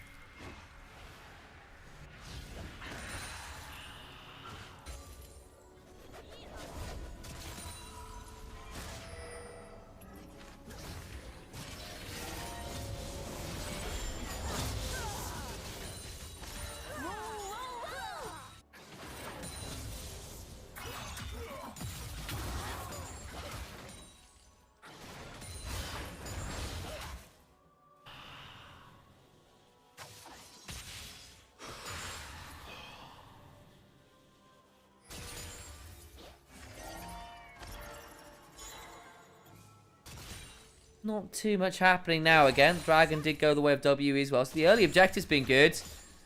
Heart still done on a decent timer here for Monkey. First items in general beginning to get completed. Rocket Belt is in for Karis. And I think it is definitely a Rocket Belt game. Look, I'm pretty standard on Silas these days anyway. Hey, Kiwi, good to see you. No, the lurk is absolutely appreciated.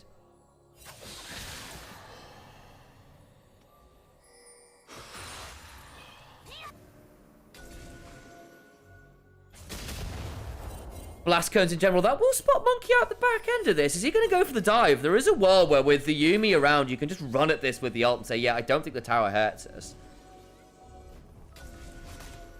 Bam, Monkey. I think Jachi needs to leave. Yeah. Okay, Cleaver lands. Let's get a 369, a lot of license to go top. Ignites down. They'll try and slicing Maelstrom this. 369 drops the tower aggro well. Very good juggling on that one. Bot lane will now be a dive, surely. They don't get the wave in. Monkey gets a bit of healing there. Will defibrillate briefly. Cream jumps on here a bit. Both mothers are summoned. Karis is obviously adopted. Mom and stepmom. That's what I'm calling it. Oh, it's stepmom. Oh, it's genius. What? Where is Smolder v Silas been all my life? Stolen Smolder ult is stepmom.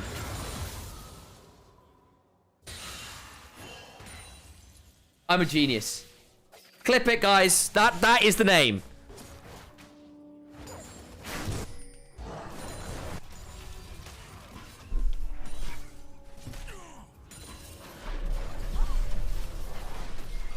Oh, I'm suddenly more interested now. Mecha. Do I need to get the bomb camera out?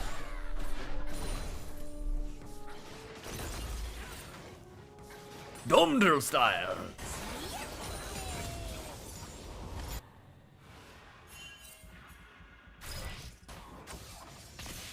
Silas wants a dragon mommy. I don't blame him.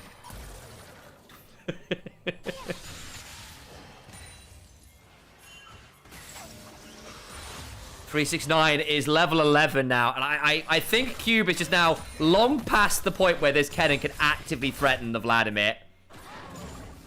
The double kills that have gone against Cube have put him into a horrible position, and the early top lane role quest means that 369 is now level 11. The extra experience means this Vladimir is such a break point. Reminder that the game 3 was basically won by 369 just diffing Cube. This was a first pick Kennen to which 369 went, yeah, bet.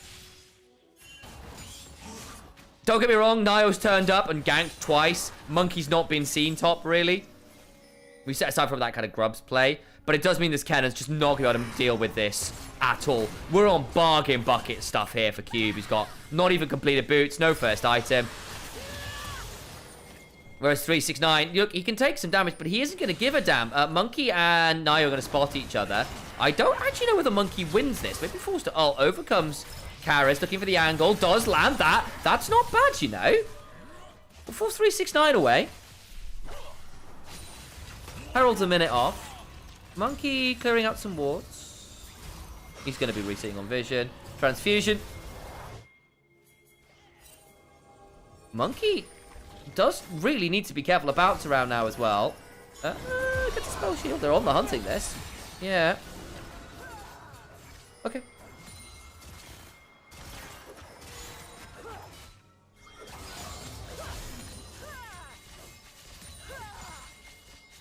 Ricochet! Wave gets cleared quite heavily as a result. There's Karis getting that mid lane roll quest. Already done by Creep. Who's going to get jumped on here briefly, but slides away there with the flap, flap, flap. Does a good job with the Super Scorcher Breath of chunking back. And now actually at half HP, there is a world where we see something more happen. They face check. I don't actively know whether Funny needs this, because there is a world where, yeah, that happens. There's a stolen quickness angle available. Quickness in turn. Cream does get over the wall. And so quickness for quickness. 100-meter sprint. 369 going to get a crystallized proc here. Imagine if he had grubs, man. Sanguine Pool, Hema Plague. Cube needs to leave again. He can't sit there. There'll be an Ignite available for 369 at this point as well. Has to leave. Damn, Cream is playing Smolder. How far we've come. I will remind you that Cream was quite a good Kai'Sa. Blue team's turret has been destroyed. And then he had that one game where he just decided to fly into the sun on OMG. National Fly into the Sunday. For those who celebrate. It's a great Tristana too, very true. His Tristana and Yone were very, very good.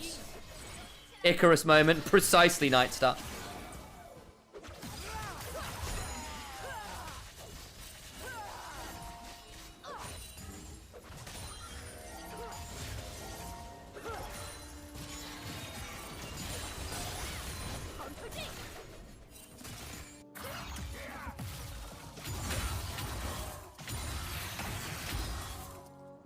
Karis might be your way out here, Miss WE.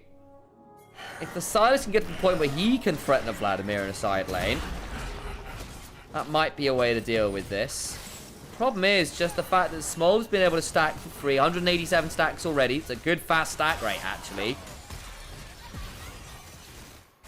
And with double 80 carries and a Vladimir, I think your HP scalers are going to struggle to survive extended fights. You've got a lot of tools as a Deathball here as WE, as we kind of said. But I do worry about the ability to fully sustain through. We saw the early fight around the Grubs and went, you know what, we see it. I don't know how consistent that will be as the game gets later. Mega Blast going out from Fungiway. Shanji kind of had such a bad showing last year that he just got dropped. He really was very poor, unfortunately. That's the reason we're not really seeing him around. Maybe he comes back as the year goes on and people need to look at other top laners. But I think, unfortunately, despite all his weird picks, none of them worked. He was losing on standard matchups. He was losing on weird matchups. It was apparently not the easiest to work with. Cream free scaling. Yeah, that's my worry here as well. The Smolder's gotten a lot of stacks. If you can get Soul Point, maybe that's your way back in. They win the Smite fight. That is Soul Point. The problem is what happens to the rest of the play. Out goes Fungiway, and oh boy, they do kill off the Rakan. Nio's trying to get the kills, but the sustain is ridiculous. But look at the Vladimir. Hang on, Yuumi, Mundo, very scary. Not enough to deal with, though. They have to Mega Blast Code, but 369 is flashing for more. Can't quite catch up to Cube. Can they look for anything more? This will be a 3v1. 369 gets jumped on. He's dead. Good flash from Karis. 2 for 2. Will cost them another turret in mid lane. And probably this bot lane turret as well. Really nice from Karis to just jump in that bush. Was hunting to see whether he and Cream could punish Cube. Was expecting the resets, didn't track Karis. Unfortunate there, because 369 has been having a pretty good game. That's an unfortunate death to give up. Will cost a summoner or two. Several of them, in fact, from WE. But you can see what the Death Ball is supposed to do. It's a race between sustain and the DPS check.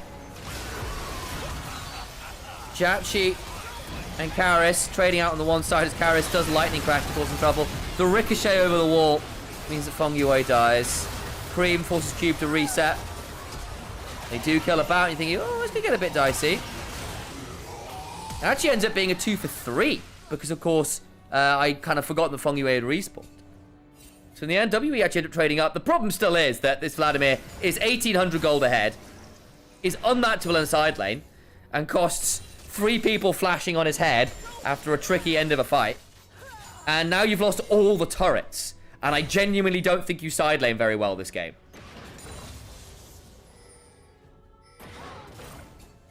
Like, this is a free scaling Smolder who's going to permanently get mashed up into the Silas, who is, you know, having it all in to even threaten this, and Cream's done a very good job of dancing back. And then we've seen the Kennen into the Vladimir matchup. The Kennen does not get to play the game right now. 3,500 gold for top esports versus Soul Point. Is Chemsol good this game? Yes. Yes, it is. Healing and shielding power. For a Yuumi. For a team that wants to play around low HP and sustain and drain tanking, that'll do. So I do think the Chemsol, the tenacity and the rest of it, pretty valuable this game. The bonuses to playing around low HP, very valuable here. I think it's a great Chemtech angle. So Chemtech Soul might be the way forwards. Worth noting, Jachi just hit that second item. There is the Fiend Hunter bolts that Zeris have been building in general when we have seen her on those rare occasions. Monkey now getting the Yuumi on top. That will be the combo, I suspect, across a fair amount of this mid game.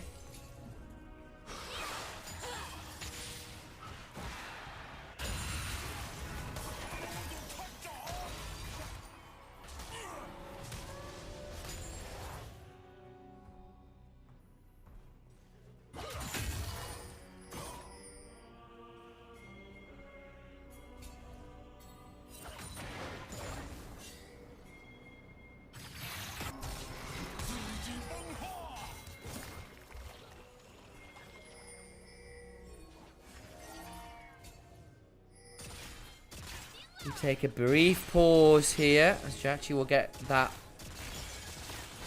ward in the mid lane. Shojin picked up for Cream.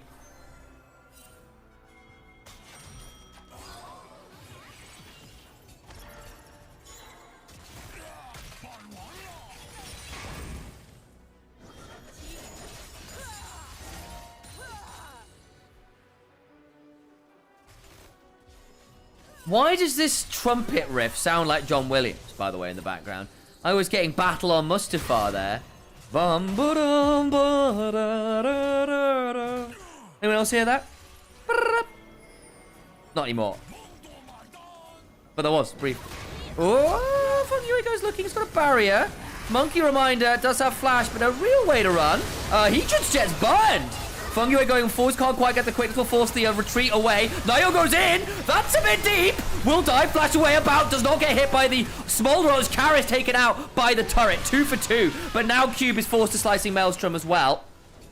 Karis is really trying in these team fights. His counter punches have been excellent. But no jungle on either side, and about no flash, no ghost. I think that probably favors top esports here. Fungiway goes in, doesn't get read the backstep, has the barrier though, so we're just going to try and force. And they just jump on Monkey and go, you know what? You have to pop your ult a lot earlier than that. Because we have a lot of raw DPS check there. 369 on the flank, causes some strife. About with a very clutch flash wave, it has to leave. Karis full sent. It can't quite get Fungiway as well. Very nearly did. And Cube is forced to retreat the other way. The team fights have been close for WE. Largely off the heroics of Karis. The problem is, I just don't know how easy that's going to be across the fact that you've now got Chachi at 2 items. Smolder's got his stacks in. I just don't think you win this range discrepancy in the war of DPS checks now. Drain tanking is great in the mid game, but you are getting outscaled here. That's a really good flank. That's a really good flank. Mega Blast Cone available, and they do not know that the Vladimir is over here. Karis also with a stolen quickness. Double solo laners with some real threat here. Watch Karis, watch 369. Monkey down very low. Has not been enjoying the continual poke. This would be Soul trying to get in. Monkey's just eviscerated, but the Slicing Maelstrom! Creep survives, but not for long. 369 at the back of the play, though. Murders everyone else. The Yumi's gone. Both flanking solo laners cause a lot of trouble. But one jungler survives where the other doesn't. That means top esports get the dragon. Holy moly. Karis and Cube full send. Quickness plus Slicing Maelstrom is still enough to bring down the squishy backline. The problem is 369 and Nio go, well, I guess we full contact it. Monkey got eviscerated to begin with, and that is a really big difference maker. Karis still gets a great quickness angle. Nio goes in, 369 is blast coned over, and Sivir and Yuumi with no flash ghost cannot, even with the exhaust, survive the raw DPS check. Cube just about survived. I think if he'd fallen as well, we might be considering a Baron here. We don't.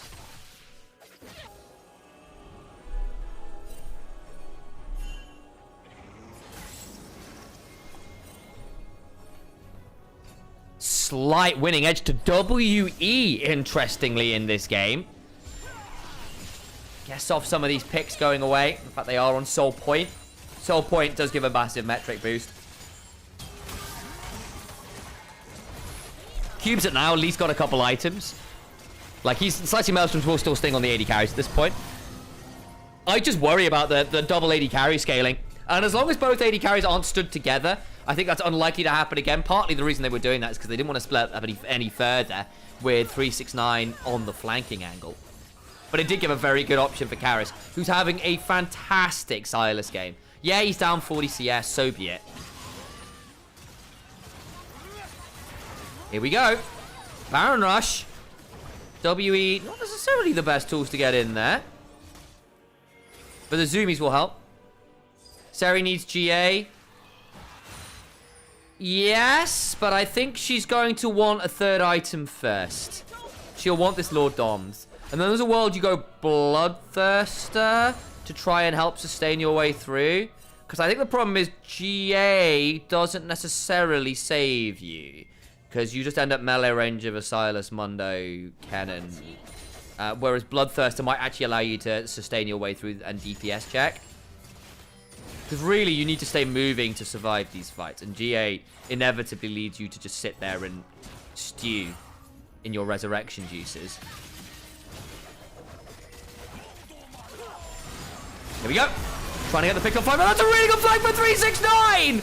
Oh boy, the Tides of Blood leave about wondering what it was all about. Monkey trying to run, but his maximum dosage just isn't enough. It's a lethal injection instead for top esports. Monkey about, Yao Yao all down. They make the proactive move with no Karras to counterpunch. And they can turn to the Baron. Karras goes, well, I guess that's that. Top esports with the clean picks that will lead them to potentially game-breaking advantage. Fungi were here actually on the flank. 369 and Cube could really scare this cannon. It won't happen.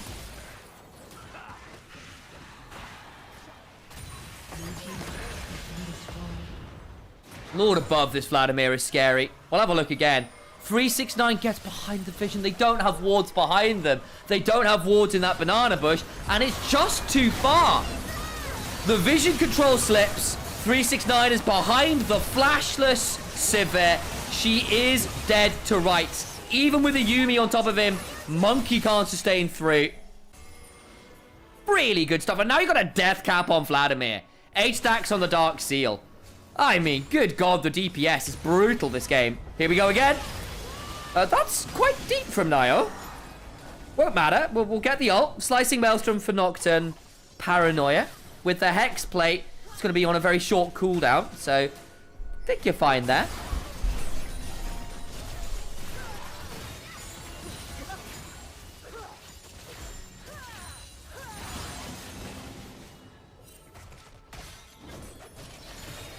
I'm so pleased to see 369 having a few more of these really nasty, this game is mine to control kind of picks. He's realistically, I think, MVP for this game. Maybe Smolder as well. I think Cream's just played out a very clean game on the whole. Stacked freely. I think we're going to see a lot of good Smolder damage at the end of this game. Is there a TP angle behind? No, there's not. It's been very good for the top jungle to get this Vladimir ahead. Here we go on the hunt. Cream may need to start flapping away here. Flashes instead. The turnaround. Oh, nearly the execute. Not quite, but it means the Monkey's not really involved on the other side. Karras with the quickness in the backline. They're turning around the Slicing Maelstrom. Exhaust on 369. Janchi's trying to run. Does survive. And 369 has some blood to steal. Vampire from Bram Stoker's worst nightmares. They do bring down Cream. But at what cost? Namely, 5 men. Go into the dark. At the other end, you've got a very fed Noxian aristocrat. What's that about the bourgeoisie being bloodsuckers? I don't think they meant it quite so literally. It's a really good angle from Karras. The problem is, Nio, Cream, 369 all cause the backline a lot of trouble. Cube just doesn't get quite enough done there with the ult. And it's Churn at this point. What do you do against this Vladimir? He's 4,500 gold up. He just picked up a Zhonya's, for God's sake. He's level 18. He's still got 2 more levels to go, by the way.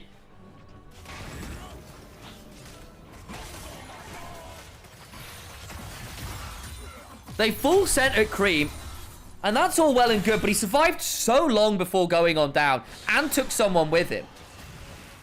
And I'm sorry, but this Mundo just isn't tanky anymore. It is one of the issues with Mundo is you are tanky as long as you're ahead of the game.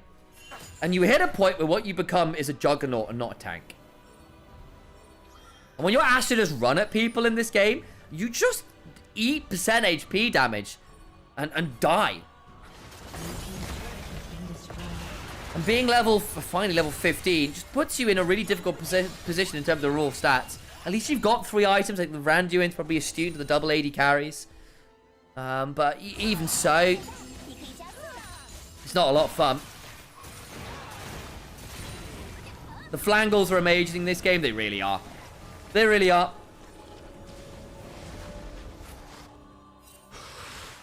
Cream and Nio, which means Cream, finding some great angles in.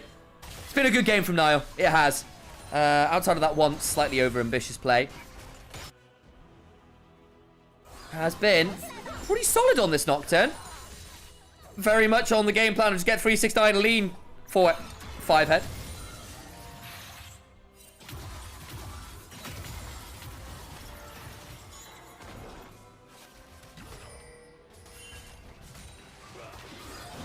Here we go.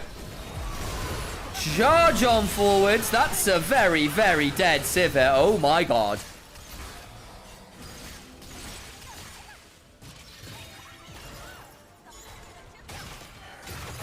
You really need to survive the initial play. And the problem is, unless you've got Karis full sending at the backline, you don't sustain anymore.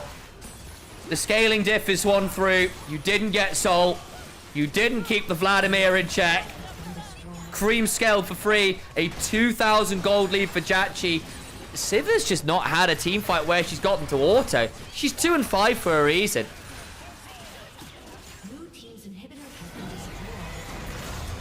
Mom is summoned, but she's really here for graduation. Look, Mom!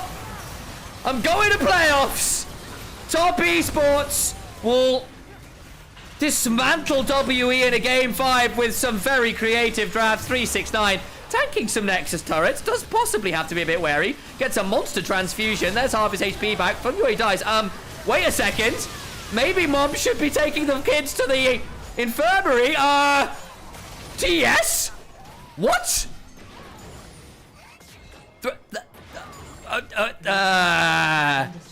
So that's still a 4 item. Baron's not up yet. But Baron's up in 2 seconds. Oh my god, Baron's up, but you just gave up 4 kills! Oh, good god. I was just saying, Sivir's not got to auto. She finally gets to auto. Oh, good god, that's Baron. That's actually Baron.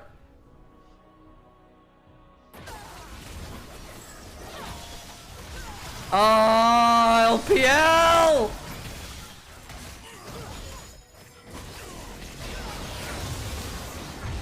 Well, that's really unfortunate. So they go looking for the end. They go looking at a toy with their food. They think we've got loads of an advantage here. Look at this. So easy. Cream resets, and then basically 369 takes down this turret and goes, well, I'm out of turret range. It does take like 2 turret shots, get slowed down, and the ricochets begin to fly. At this point, you can probably just afford to give this one up because about just ricochets them to death. It's a good send from Cube. Really good send from Cube. Who's behind, but still has enough AP to threaten squishy members. Does it change things in the grand scheme of things? Brings the gold lean down to just 7,500 gold. If there was a way back, this is it. Nocturne ult. We're not going any further. Okay, well, Nocturne ult for Mundo ult. Dragon's up in 5. If you can get Chem Soul as well, then maybe this works. Monkey in, there's the quickness, turn around. Smolder, summons Mom. Fungi just about survived. About really low. Jachi looking to continue. Full autoing with a burst fire. Ain't that an oxymoron? And you lose Rakan, but your mid, your bot laner are gone. A laudable effort at the comeback there. But the brief gasp of hope will swiftly be snuffed out by Top Esports. And once again, we return to the base. This time for sure.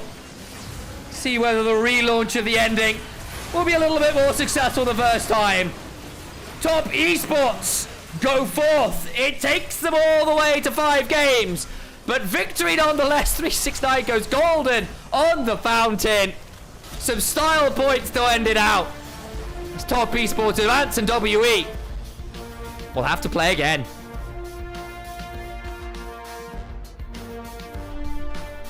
It was not a straightforward series. WE had a few drafts and plays of their own to come on forwards with. Karis had some good moments. Monkey as well, when he was rolling, felt pretty good. But the problem is when they weren't able to convert, it was really tough. And we saw in this last game, the moment this draft got ahead of Curve, you just weren't able to sustain through. We liked the drafts. They were fun drafts. You saw the thought process behind the both of them. Welcome back, folks, by the way. But just wasn't really able to lead to all that much in the way of strong team fighting after the early game. The DPS check was just too high to sustain through. Also Vladimir. Good run to Mads, folks. Don't go anywhere. We've still got another series to go today. Ain't that going to be fun?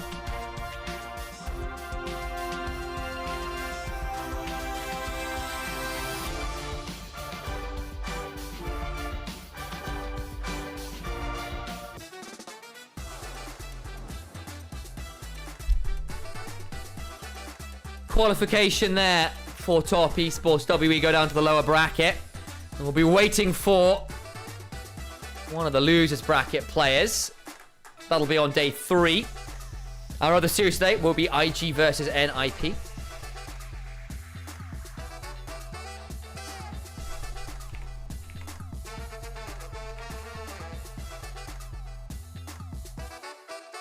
Both qualification matches towards playoffs proper, but Knights Road continues. / Knights Rivals, depending on translation choice.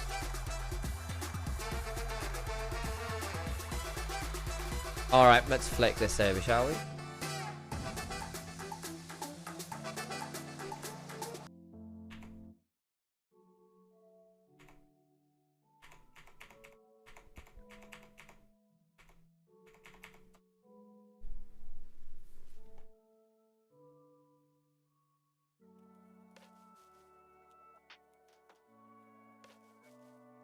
From the screen to the ring. Always trouble when I rain. Oh, my boys. We are not having...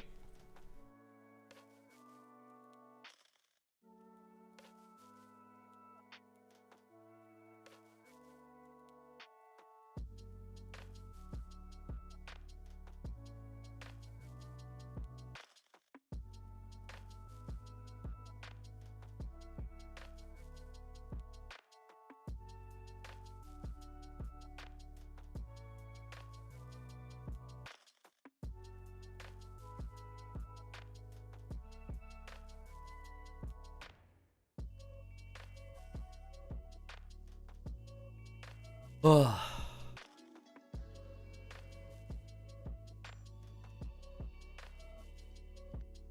Is Wendy still...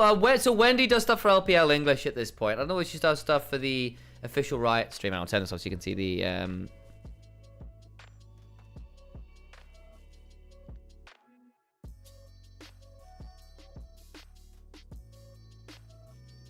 But there we have it. Oh, man, 369. What a monster Vladimir game in the end. Outside of that one really dumb overforce after the Dragon, where he went lucky for the additional kill and got jumped on. Credit to Karis. I actually thought he had a very good day today.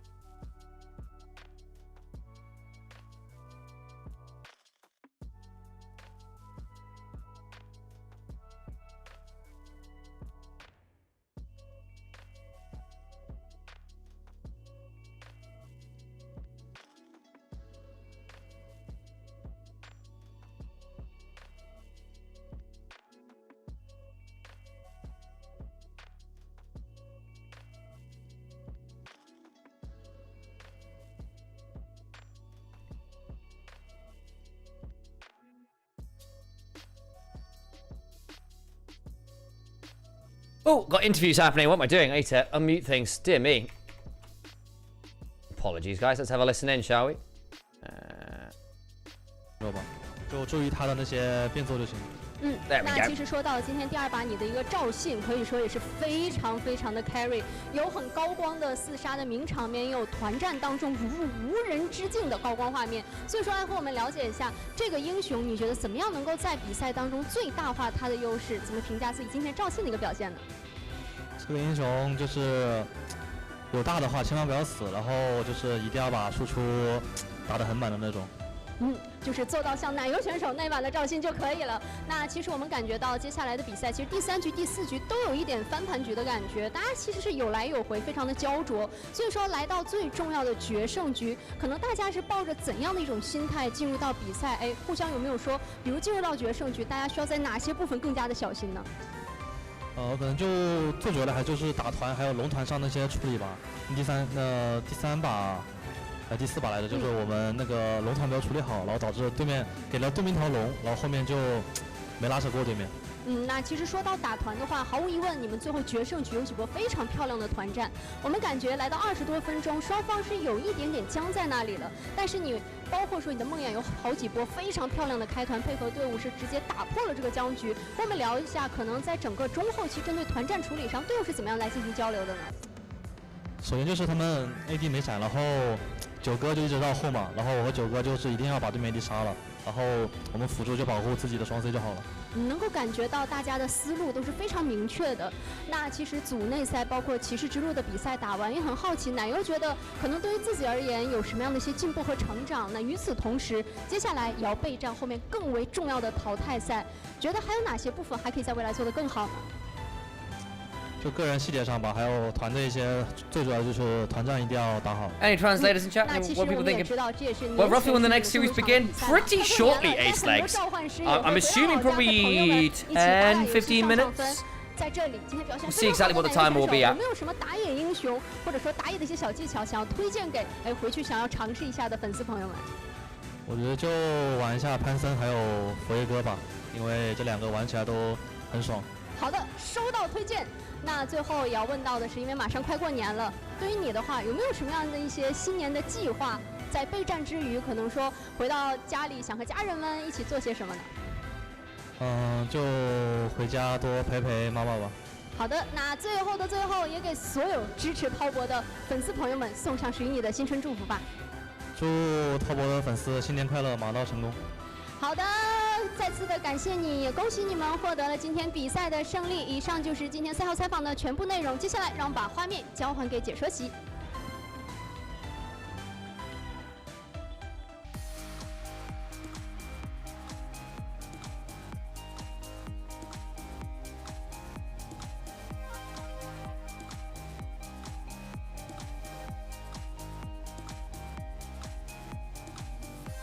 Well, there we have it. Nice to get that interview in there. It's already 7 PM in China. Yeah, well, it went to 5, which I think was a bit unexpected in some ways. All right, but that's what the risks of running these double best of 5 days. It's going to be a real late finish, folks. It's going to be a real late finish over in China.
Oh boy, Poby's on the form of his life. Yeah, I'm gonna say We could be quite good fun. I mean, I feel like Na'Vi are going to be very frustrated with the fact they didn't get the win yesterday, obviously. Because I think that would have been very doable, but the early game went so poorly.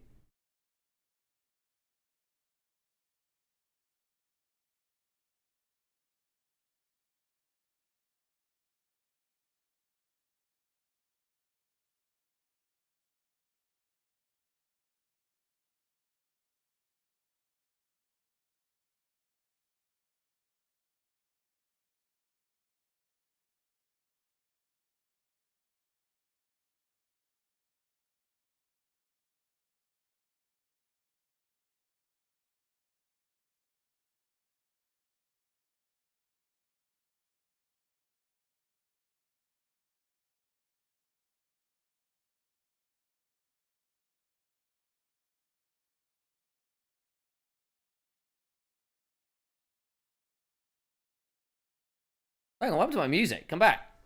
Music? We still there? What the? How did that get paused? That was weird. Did I hit something? Maybe I did. That was weird. That was weird. I wonder who gets Series MVP.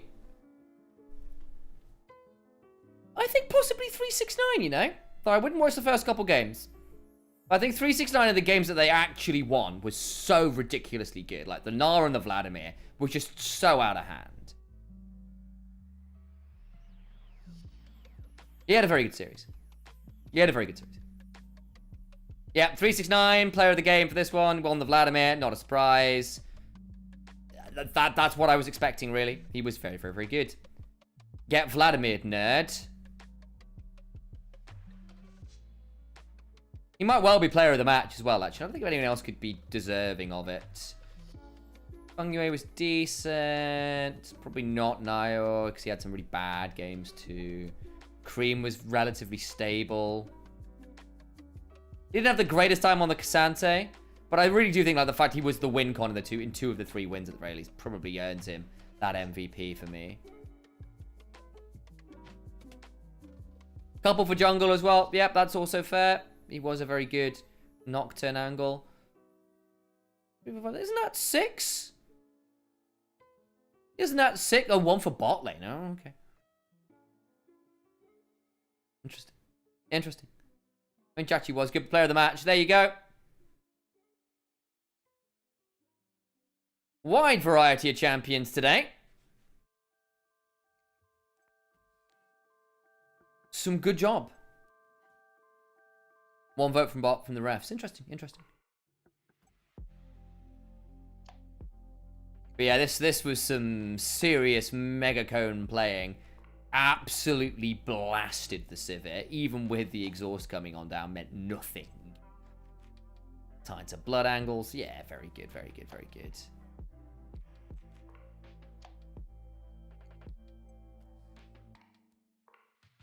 We'll get the highlights from this one. He was just excellent on the Vladimir, it must be said. And it does mean Top Esports advance directly to playoffs now. WE will wait to see which opponent they have. That'll be decided tomorrow with our lower bracket kind of entry series, round 1 series. Some good matchups down there as well, actually. I'm quite excited to see LNG go up against some theoretically better teams. So we've got EDG, OMG, and TT LNG tomorrow.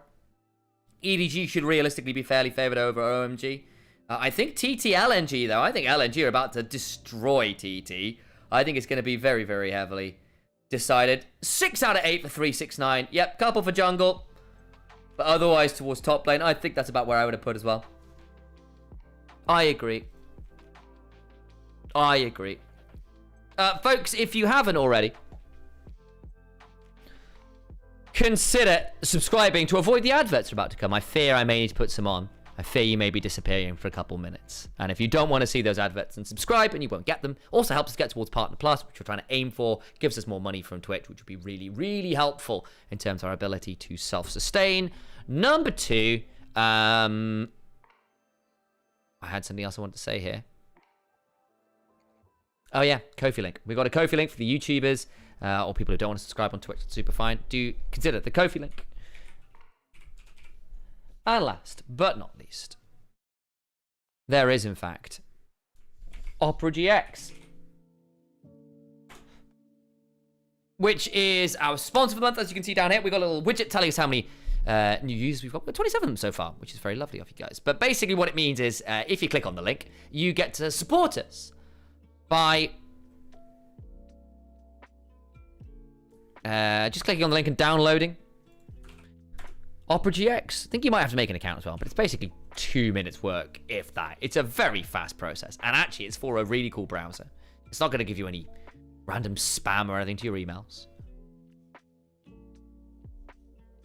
When Nymaera wig merch? Good question. Maybe when you download enough Opera GXs, guys, or donate enough on Ko-fi, we'll have that kind of capital to start up the great Nymaera wig contest.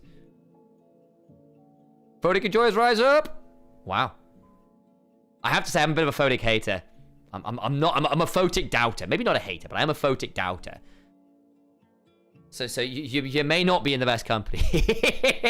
Do your best. You justify your love of the guy. Like, the thing is, I remember how good this guy can be when he's on good form, but he's so inconsistent, so damn streaky, and so champion related. It makes it very frustrating. The V5 days with Rookie haunt me still after all these years.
Oh, who ads? What am I doing? Go away. Leave us alone. Leave us alone.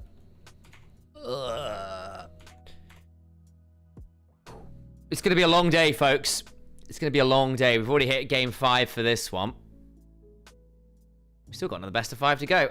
I am actually going to take this opportunity to quickly get a bit of a stretch. And hey, Sylph, good to see you. You've got 2 minutes till the next game. So I'm going to run some ads. And we'll be back for this one. IG versus NIP very, very soon.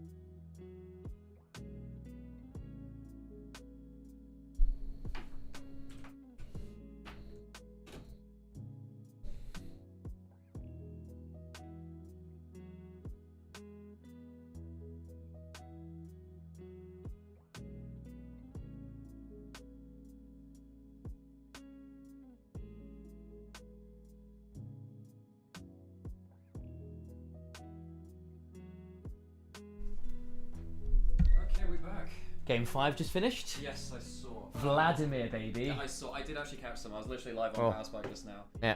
And Yamato says thank you for basically accommodating me so we could do the Powerspark. No problem. No problem. Basically, I was like, look, can we not do... Basically, folks, I was like, look, can we not do LPL times? Because that's like, I don't want to leave Sam alone with the games. Yeah. But it was like, okay, that's just like literally the only time which works. So Yamato passes on his thanks as well.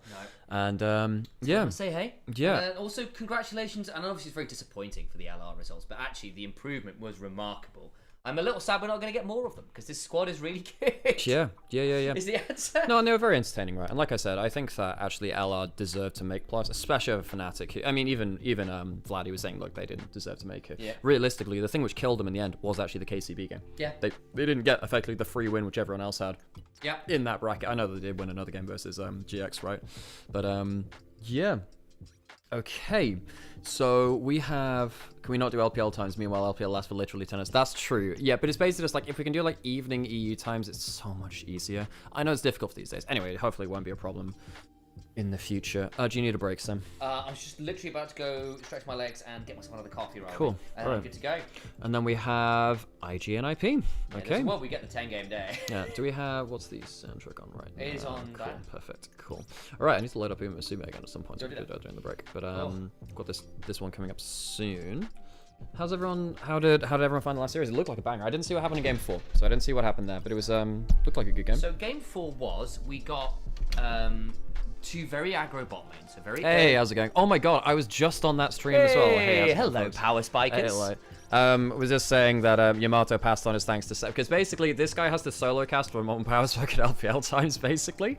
Look, we both work in esports. We both have busy schedules. Everyone else has busy schedules. Yamato's just coming off had the whole LR weekend thing. Timing's always going to be tight. Yeah, he should totally like accommodate us. Yeah, no, exactly. It's super fine. So anyway, for those of you that just missed this series, because it's just happening over Power Spike as well, effectively, folks, Top Esports just took a Game 5 banger versus Team WE. It was ridiculous, guys. And there was a Vladimir versus Kennen top lane matchup, so it was actually kind of legit. Not that I was watching it during Power Spike, I wouldn't do that at all. I definitely didn't have that on the second screen. Hey, Rue, how's it going? Good to see everyone. So, full context, Kennen first pick, immediate slam of the Vladimir back. That's fucking great. It was superb. And then they cool, ganked it, ended up 4,500 gold up. Ridiculous stuff. Yeah. Yeah. No, there was some funny moments in Power Spike. I like Power Spike. It's very fun. It's a very different vibe from the other shows which I do, because it's very short and snappy. It's like segmented out into very different bits too, so it's a little bit more regimented, I suppose. I'm gonna drop the chair a bit. Sam's gonna have to put it back up. But yeah, second series is IG versus NIP. So for those of you that don't know, the LPL format is 3 groups. We have so we have Ascend, Perseverance, and Nirvana, going from like strongest to weakest, effectively. Let's change the music over, actually. And IG with the worst in group Ascend, whereas NIP with the best in group Perseverance. So technically, this should actually be more favored to the Perseverance team than the last series. And the last one, Top Esports had a 5-game series. So NIP, they have Guon, who is a T1 Academy jungler. He played in LCP last year for Detonation Focus Me. So he's here, and he's actually been pretty good on the whole. I actually quite enjoyed his... But he's actually been pretty good on the whole. And yeah, I think that NIP could... I think they're favorites here, actually. I think... yeah, I think they're favorites here. I think that Soboro for IG's top lane is really quite weak. And I also think that bot lane is quite weak for Photic. And I think that, yeah. Draw was a beast on Thresh this weekend. Yes, he was. He was excellent on Thresh, the one game that we saw from him. He was very, very good at that. But the mid lane that they're talking about is the matchup they're talking about here as well. A rookie has felt like he's been putting in a bit of like an Atlas performance. And Care on the other side. Care was on FPX before this. He's a notable Ari one-trick. He was really good at that champion before he went into pro, and he's continued to have a lot of pressure onto even top players with that champion. This series should... Yeah, I think this is NIP favorite, folks. I think this is... Wait, I won't tolerate Photic slander. I hope he pops off today. Look, Photic has not been good for this team. He had a very good Demacia Cup run. Besides that, it was nicht sehr gut. This is the bot lane champion pool. So that assumes playing a little bit more bursty, pokey stuff as opposed to the AD carry, like the more auto-attack centric stuff, which is what we kind of know from him. Photic on the other side, yeah, he's putting his time onto the Varus, but on the whole, a little bit more towards the auto-attack hyper carries. When does Bjergsen play? That's a great question. Yeah, way back in Season 3, Ninjas in Pajamas. God, I forgot about that. I forgot he played for that team, because that was his first team. Right, so we already ran some adverts, which is cool, and we have another best of 5 to go through. But yeah, I personally think that NIP come in as slight favorites. They ramped up quite well over the course of Group Perseverance. Was that the one with Deficio? Yeah, I think it was, yeah. I never understood how and why NIP moved from one league to another, because they were in EU and then they weren't in the league for a great long time and then they just sponsored another team. For the Mandarin speakers, we'll put the interview on. 下环节，我是小优。那我们邀请到的是埃及战队的打野选手小魏，先跟大家打个招呼吧。大家好，我是 That's Wei. 欢迎 Wei's had a 小 pretty 魏。 good 首 split 先 so 第一 far. 个问题，你们骑士之路首轮的对手呢是 Not actually sure if there are any 那 Mandarin 么 speakers 是 in 在 chat, 附 but 加 in 赛 case 之 there 后 are. 才最终确定的，明确是他们之后有哪些针对性的备战和调整吗？确定了 IP 之后，就是看了他们最近的一些比赛，就是一些深度高的英雄吧，然后和他们的玩法。还是有 You're 做 right, 很多 that is a 功 strange 课的。 dress shape. 那现 Really 在 goes 距 over the 离我 hips. 们的淘汰赛只有一步之遥了。今天在野区的对位，包括团战，都有哪些需要特别注意的呢？野区的话，就各位选手就很擅长就是抓机会吧，然后打团就是他们中野辅比较擅长。Mic quality down. Yeah, the audio is a bit 也希望你 crispy 们今天可 on 以 their 打 end. 出很好的状态，谢谢。 It's very high gain. Yeah, Mecha, I think it's got like some. It's like it's made to go 同 out to 样呢， that 我 shape. 们邀 Yeah. 请到了深圳 IP 的辅助选手卓，先跟大家打个招呼吧。大家好，我是深圳 IP 的辅助选手卓。欢迎卓队。那我们都知道，你们从组内赛初期的鏖战，再到近期的3连胜，最终是以建议组第1的身份晋级到骑士之路的。那在整个过程当中，大家的心态和竞技状态有哪些明显的转变呢？因为我们建议组的比分咬得蛮紧的嘛， It's one way to put it, 然后 Amber. 2连跪其实给大家造成了不小的压力，但是后边大家其实调整的非常好，然后拿下了3连胜，也证明这一点。然后我们的状态也在慢慢的提升，希望今天大家就平常心好好发挥就好了。是的，今天在密集的赛程下，状态还是越来越好了。那么面对中野爆发力不俗的埃及，今天你们想要提升前期节奏，需要掌握哪些核心要素呢？埃及的话，其实他们的选手整体的 BO5 经验要比我们丰富一些嘛，但是我们的话，年轻人更有冲劲嘛，我觉得我们就放平心态，然后好好打，就是冲是吧？好的，希望你们可以放松心态，全力以赴，加油！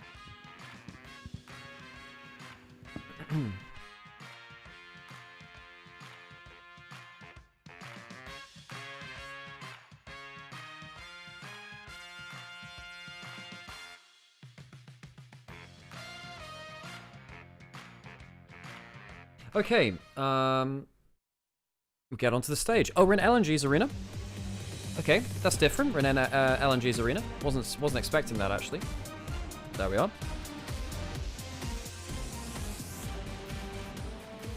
And yeah, I technically, you know, Invictus Gaming coming in from Group Ascend, I suppose technically favorites, but we don't know the relative strength of Perseverance to Ascend, and WE played very well in the last series, so maybe that puts NIP into a better standpoint, actually, because NIP did beat WE in the best of 3 quite convincingly to go first in Group Perseverance. Quite convincingly, actually. 让我们有请 Invictus Gaming 深圳 Ninjas in Pajamas。 Shenzhen Ninjas in Pajamas. Of course, NIP have their own home ground. That's in Shenzhen, as they were saying. It's another city in China. This is Suzhou, I believe. I think this is LNG's arena. Now, they did this fist bump before. There was a very funny moment between, I think it was Erher and I think it was Erher and Vampire, where Erher ended up like cabbaging the fist bump. Just go for a high five, cabbaged it. Oh god, it was awful. That rocket in the ear, every time that happens, is so wild, man. I think they've pumped up the gain too much on the microphones for this clean feed. I don't think it'll be like that on the Chinese broadcast. I think they've just like balanced the audio wrong. Someone's just got a slider going the wrong way, basically. Okay, well we're getting pretty close to that old thingy mabob now. The draft. I hear that's an important part of League of Legends. So, what are we expecting from here? Well, Sobero, I'm quite interested in seeing what he plays, because Sobero does like to take duelist matchups. It just doesn't always work out for him. Let me go find Invictus Gaming 2016. Let's duplicate that and then look for Ninjas in Pajamas. Ninjas in Pajamas 2016. So, Invictus Gaming really do like to play for kill pressure on Sobero if they can. So, you know, his Renekton's been a big thing for him, but he's played a lot of Zahen as opposed to a lot of other a lot of people kind of passing that up. Rookie is playing just Mage City right now. A lot of Syndra for Rookie. So they might even give over an Orianna for that. I might even do. Sobero was in EU before, right? No, Sobero was in LCKCL, I believe. Believe so, anyway. Yeah, I believe so, anyway. Oh, hang on. Yeah, no, he was in EU in like 2013. Yeah. He was in like He was in TCL for a bit. Yeah, he went to TCL in 2023, sorry. 2023. Will the tag team? That's the one, yeah. Sam's just getting himself a drink, and he'll be back in just a second. He finished off that last series as well, which is cool as heck. So, let's get ourselves into the thick of it. First draft, we've got our typical mid laners taken away. Jace is gone, Malphite's gone, Via's gone as well. So what are our big picks? So Rumble, Varus, Yunara would be the two really, really big, well, the three really, really big ones. Nico as well. So do you first pick Nico or Varus? Nico, Varus, or Rumble? Those three are all, I think you can make a plan around each of them. I don't think you can give over Nico. You might just be giving over Nico Varus. The thing is, Jarvan is also available. So maybe what IG says, we're picking the Rumble, we're going to give over something like that Varus. Now, do NIP say we need to take the Jarvan, therefore splitting up Varus-Nico, but you can't give over the Jarvan because you have a Varus? That might be the issue.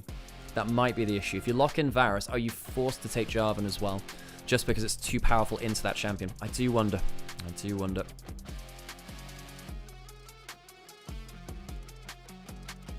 So they lock the Varus, that's the easy one. Huh, are they really going to pick neither? Hang on, doesn't that open up something like...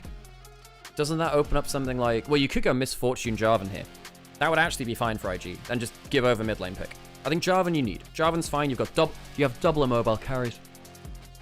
Only go for the Cassiopeia for the lane counter, which is also fine with the Jarvan. You could have gone Anivia here too, but it can be outranged by the poke Varus. I can understand why not there. I think IG are massively far ahead in this draft right now. I think that Rise pick for Care might be a bit of a killer. So what do you do here? Do you lock in the Nico right now and just say, take that away, good lane pressure for the Varus? At that point, you'd be giving over top lane and jungle bans. Kiana? I mean, it's good with the Rise. Rise Kiana is a good mid-jungle pairing. So maybe NIP is saying, look, you'll have really good backline access onto our carries, but Guon is a really good carry jungle player. He really did emphasize them. And it does have the Rise for setup. Now, the reason why Rise Kiana is so popular in LPL is because the Rise just locks someone down right in front of them, so Kiana kind of becomes just insta-kill at that point. And there's no one tanky on the side of IG. Eventually, you know, this Kiana will one-shot people unless the miasma comes down to stop the W for the reset on the Q. You know, Cassiopeia can sometimes really outplay the Kiana because a lot of her damage comes from dashing as well. Isn't it crazy that Sobera played in a team with Nomans from UOL? Wait, did he really? Is that actually true? Oh, did they play together? I don't think they... Alright, where does Sobera play? Did I ever cast him at that point? Damn, crazy. He was in second tier EU for a year. Yeah, I do vaguely remember that. Yeah, he was on Galacticos, and he never made it to EU Masters, which is why I didn't see as much of him. He was on a team with Raptor in CL way back in 22. He used to be known as Basic for a little while too. That guy looks like Kakao. Well, funnily enough, Kakao is actually... He is actually around coaching at places right now. Give me one second. Because I thought that Kakao was coaching BLG. But I'm trying to remember if he ended up somewhere else, actually. Did he actually end up there? No, funnily enough, that's because it is Kakao. No, it is. That is, by the way, Light. I was wondering if it was on BLG. Yeah, Kakao is literally coaching. Is literally coaching IG. So it is just him. OG and Kakackles in chat. The tank top lane is banned away by IG, stopping some of the more stable matchups against the Rumble, so the Cassandra and the Ornn are gone. Jhin... Hang on, whoa. We have Varus top again. Hoya's going for the Varus top. Of course he is. Of course he is. We're going to have the AP Varus top. Now, this is something which Hoya has played before to great success. You are very, very squishy, though, and you've just picked 3 immobile carries into a Jarvan. Alistar will... It's okay, I suppose, for Dway. I would have actually preferred... Well, Nautilus is gone. I would have preferred something with a bit more long-range engage. And Misfortune's just disaster here. I think NIP have overcooked, folks. They need to smash lane or this game's just gone. The Bard comes in. The Bard's actually quite important because it can save you from the Wombo combo occasionally. Guys, I'm not going to lie. I think NIP have overcooked this. NIP need to smash lane. They have 5 squishy champions into the mother of all Wombo combos. I think this is just insane. I'm going to put on some adverts now just so we don't get any in-game, folks, so just be back in a minute 30. I think IG come away with a better draft. We'll have to see how well NIP play. If they play well through lane, anything can happen. Okay. Look, Varus top is really strong. Hoya is very good at this. However, you need to smash lane. You have to, because you basically end up going AP, like Dusk and Dawn Varus. This is so risky. This is so risky. This might just get him killed, folks. I do wonder whether that's killer. Okay, well, it's an arms race, folks. Can NIP get ahead of the curve early enough with these crazy lanes, or will they just fall apart?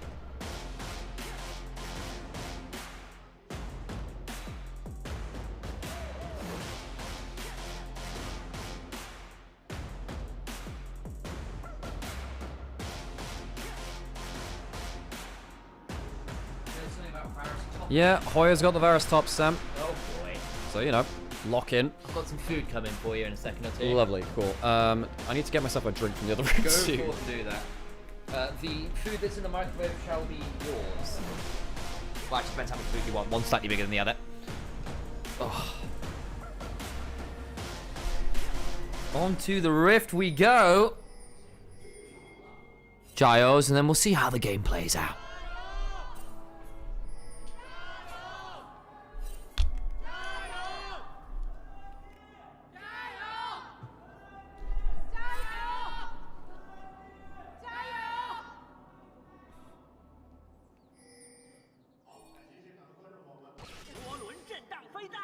Well, well, well. So, Rise Kiana. Lot of pick this game. Oh my god, NIP have got a lot of pick. The AoE team fight is still very good from the side of IG. Very short range, though, on the whole. With, of course, the exception of the big R buttons giving you that kind of extended range. Cataclysm, into Equalizer, into Bullet Time. That's a pretty good range on that. But the basic range of a lot of those champions, otherwise, relatively short. Less so on the other side.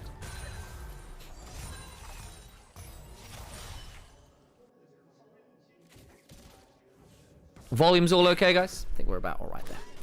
But yes, we are now in a position where, for those of you who have not been following the LPL, and that's completely reasonable, the Varus top has been something that Hoya has put a lot of time into Rumble in particular, and it's been very, very successful. Hoya's basically got an MVP every time he's played this. I think he might have dropped one game. I think he's like 2-1. I can't remember if it's 3-0 or 2-1. Either way, he's played very, very well on the champion so far. And it's been incredibly oppressive every single time. There's not a lot the Rumble gets to do about it. You're actually quite hard to gank because of barrier and the range and the slows and the chains of corruption. And then you eventually get to the point where it's pretty ridiculous. Plus, you tend to go for the Dusk and Dawn build. It's an AP Varus build on the whole in the solo lane. Which means you kind of get some attack speed from things like Nash's too. And Dusk and Dawn, for that matter. But your arrow pop is utterly ridiculous. And I do worry for IG if they get to the point where they're having to yeet themselves 30 miles to make plays. Very, very dangerous. And I do think the pick CC is very nasty from NIP. And the laning pressure should be very strong here. Again, you've got double range bot lane for all the misfortune, normally very dominant in the lane. Theoretically, Rookie can bully out Care here. That might be a way back in as well. Of course, the Cassiopeia is notoriously quite good into the Rise. Ah, nice pull gank behind here. Well, assumes going forward to put a ward down. Oh, he's face checked and fail flashes. Well, that was really bad, Assume. At that point, just give the death up. Goes to put the ward. Reaction flashes, doesn't get over the wall, dies. Just like, I put a ward down here in case Jarvan's coming. Jarvan's son was already there.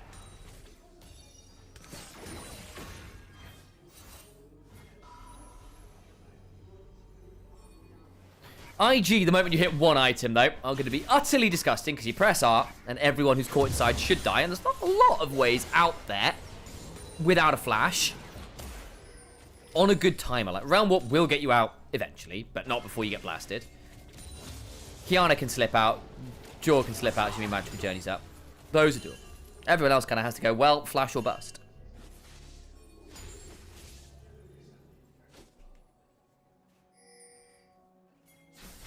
Guwon does love his carries, though. You go back to Hex Flash in here. This gets interesting. Fire Audacity into the Ice Blade. That is why we love Rise Kiana. One sets up for the other so easily. Nice kill there. And Guwon getting ahead of curve is always a good sign. He does love his carries. In this game 5 of the last series, who won? It was Top Esports off the monstrous Vladimir top lane from 369. who counterpicked the Kennen first pick with that Hemomancer and did some disgusting things. Some decent team fights in the mid game from WE, but they just kind of hit this point where it was like the Vladimir hit critical mass with double hyperscaling AD carries. It was very hard work for them from there. Okay, jump onto Jaw a little bit. Trample, magical journey, very short range. Jaw could just end up dying here. Deadly flourish required. Okay, double stun. Ah, now it gets interesting. Nice angle on that cosmic binding. Photic's the one who ends up taking significantly more damage over the extended play there, which is a bit frustrating for them. Hasn't got a Vamp Scepter. Will still be the start on the Dragon from Wei.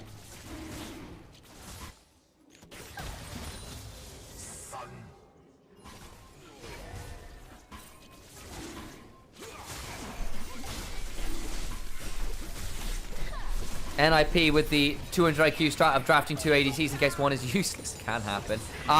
This is going to be a problem for Guwon. Yeah, there's the empowered arrow, half HP, has a flash. It won't matter. There's the Ice Blade. Very nicely done. Doesn't even need the supreme display of talent because he doesn't have it.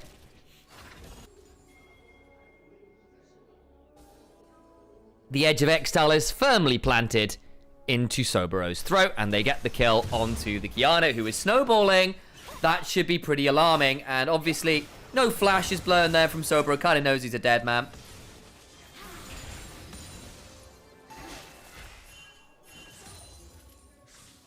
And this is a game, to be fair, where if the Kiana gets ahead, she's got 3 lanes with setup to continually force picks. Very, very dangerous if the Kiana gets ahead this game because her ability to impact the rest of the map is very, very scary. I think in general, the side lanes are going to be unfun for Invictus Gaming in 1v1 scenarios. Post a certain point. Like the Cassiopeia will have a decent time into the Rise, and obviously her changes this split. So having more move speed made her a lot more viable in a side lane than she has been in previous years, just because she gets way more move speed. Is this elimination? No, it's not. It is qualification. So basically the team that win here guarantees playoffs. The loser here goes down to the lower bracket to await the winners of tomorrow's series. Tomorrow's series, days after series, will be elimination. So it's qualification day today, elimination tomorrow, and the day 3 will be our final qualification / elimination. And Sobero eats a hell of a lot of damage. Oh, man. Quick update. Guwon's had 2 good ganks, has gotten 2 kills. Sobero is now suffering, and he's about to get ganked. And in fact, he's going to try and equalize the way. Flashes, Rune Prison, will die here, surely. Does indeed. Has Blight stacks, has a bad time. Hoya has a lot of gold, and this was one of my big issues, right, with this matchup is... Okay, right, yeah, that makes sense. Okay. Long extendo microphone. Extendophone! Yeah, that was very loud. I guess that extendophone does require a certain amount of, you know, like, gravitas. Yes. Yeah. But yeah, Hoya, he's on a pick which he's been very successful with on the whole. He's going towards 2-1 or 3-0, I don't remember. I actually can't remember the stats. No, sure. I appreciate you looking that one up. That was more my curiosity. I wondered whether you remembered off the top of your head. He's 2-0. 2-0, okay, there you go. Played it twice. So nice.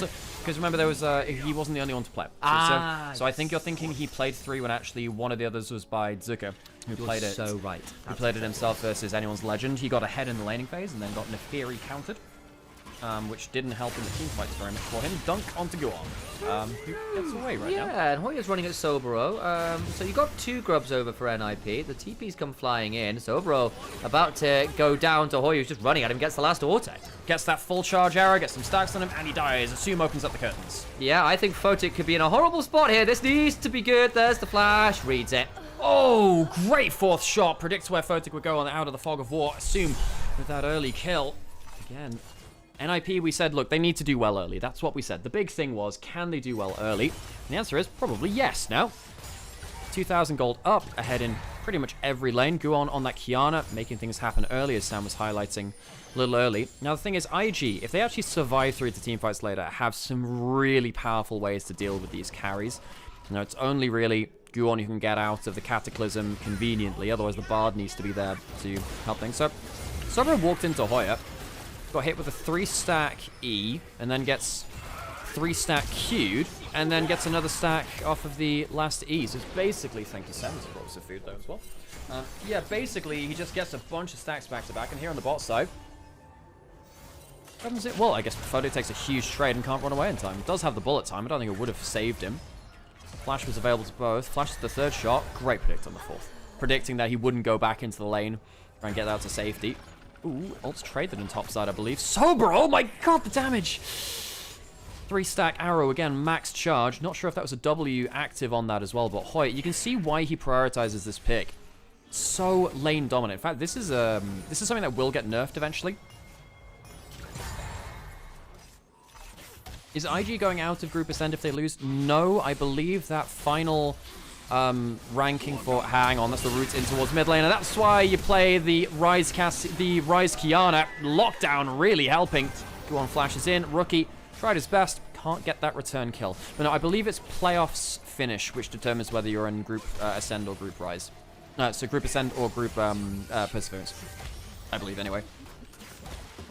I think if you go out as bottom 2 from this stage, so if you end up, so basically the lower bracket, if you lose the first round of the lower bracket, you go out into Group Nirvana, along with the other 2 teams which didn't make it through into the Knights Rival stage. Then I believe everything else beyond that point is... And then I believe, I guess if you fail the final qualification match, I'd imagine you're in Group Perseverance, and then... I suppose the first 2 teams out of playoffs from lower bracket are the remaining 2 teams in Perseverance. So if you qualify for... Yeah, so if you lose here, it doesn't change anything. It's not finalized. Why is there a top lane Varus in the game? This is the 3rd time Hoya's played it. He's going to get a gank towards him from his teammates, which is very helpful for him. Lockdown. Oh, Rise Kiana. What a combo. Hoya destroys him. Care, a player who many overlook when they talk about LPL mid lane. But I think this guy is actually very good when he's on form. Very streaky player. Like we called out his Ari being one of the best in the world before. But oh god, this guy's really, really good at the whole... Hang on, ult into mid lane. Rookie doesn't have flash. Doesn't have flash. Doesn't have ultimate either. Gonna get rooted in place. Rookie trying to turn... Hang on, he's got decent damage onto Draw. Forces the heal there. Actually forcing maybe a little bit more. Tway's gone on towards Guon, who's walked in towards mid lane. And Rookie does make it out alive. Not enough damage from Care to finish the kill. Force the heal out of Draw 2. Not bad from Rookie. 4-7 done. Lockup lands onto Care. Don't think it does that much hit. Can't spell Sobro without Sob. Yeah, he do be crying in the top lane. No mid lane mentioned. Photic has been on complete... He's just on the dole right now, isn't he? Because he can't even get himself the Bloodthirster. He can't give himself the BT component of the Bloodthirster, which is really holding him back here. You really need to get that component early on. You can help it. Of course, Vamsteps is really nice, but it's such a big chunk of cash to put towards that BT. If things don't go well for you, I feel like you're just permanently behind in your build. Equalizer to force that into the way. Oh yeah, he's level 11 to level 9. He's got the 2nd rank of his ultimate. Is off... No, it's just on cooldown, rather. Wait, Split 2 is just Ascend and Nirvana according to the wiki. Playoff teams in the Ascend and rest in Nirvana. I don't know what that means actually, boy. I don't quite understand what you're saying there. Split 2. Ah, there is a... Oh, Ascend and Nirvana. Oh, hang on. So I get... Huh. Yeah, what the hell does matter? I have no idea what's happening with Split 2 then. 14, 18 groups and 16 Nirvana. You're right, no, there is no 3 groups. Sorry, you're right, you're absolutely right. There is there's only 2 groups in the next stage. My bad. God, LPL formats really confused me this year. I should have brought up better on that, my bad. So we basically get rid of Perseverance in Split 2. So basically, if you get into playoffs, you're part of Group Ascend, and if you don't get into playoffs, you're part of Group Nirvana. Sorry for the misinformation there. Basically, Split 2 format, Sam. Because honestly, it kind of confused me for a while, and I was focused on Split 1. Basically, if you make playoffs, you're in Group Ascend for next split. If you don't make playoffs, you're in Group Nirvana. There is no 3rd group. That makes sense. So yeah, my bad, folks. My bad. Okay. We're back locked in. Both of us. I'm gonna keep the headphones on until Sam wants them. That's fair enough. How's the food? Have you tried any yet? No, I've been talking. I've been casting. Got to talk. It's hard to do that when you got a mouthful of food. Like you're trying to do that, Sam. Isn't it rude speaking with a mouthful of food? I didn't know. Wait's going down towards bot side. He's got good ward coverage here. Might jump over. I don't think it would be particularly successful right now. IG have really fallen behind. We said, look, NIP, very risky composition. They need to get ahead early. They have done that, and particularly Care just setting up for Guon and Hoya, both in mid lane and then in top lane, roaming up towards Sobro, has set them up for success, and IG have just fallen apart in this early game. And the thing is, I was having a bit of a chat before you came on through as well. The fact that Guon got these early kills is really dangerous because he's got set up in every lane. Wherever he goes, there is a CC chain to play around. Yeah. A question in chat. Do you think in split 2... Hang on a second, we might get a fight here. We'll see. No, not quite yet. Dragon is coming up in a minute, so not quite up and available. Yeah, question was basically, in split 2, if you finish bottom 2 in Nirvana, you're out for the rest of the year. Is that a good thing? Well, what it does end up doing is ends up making the remaining games a little bit more high level, and it reduces the burden on the schedule. When you're playing around 14 teams, it's a problem. So, look, if you're finishing 13th, 14th, like, you've struggled, right? You've not been successful. So I think personally, particularly with a lot of teams who already kind of wanted to leave the LPL anyway, we saw a lot of teams, we saw obviously FPX and RNG leaving this year. I can somewhat understand taking this kind of cutthroat mentality, just saying, look, if you're not going to be performing, you're out. I can see that. At least you get the half the year. But yeah, it does raise some concerns.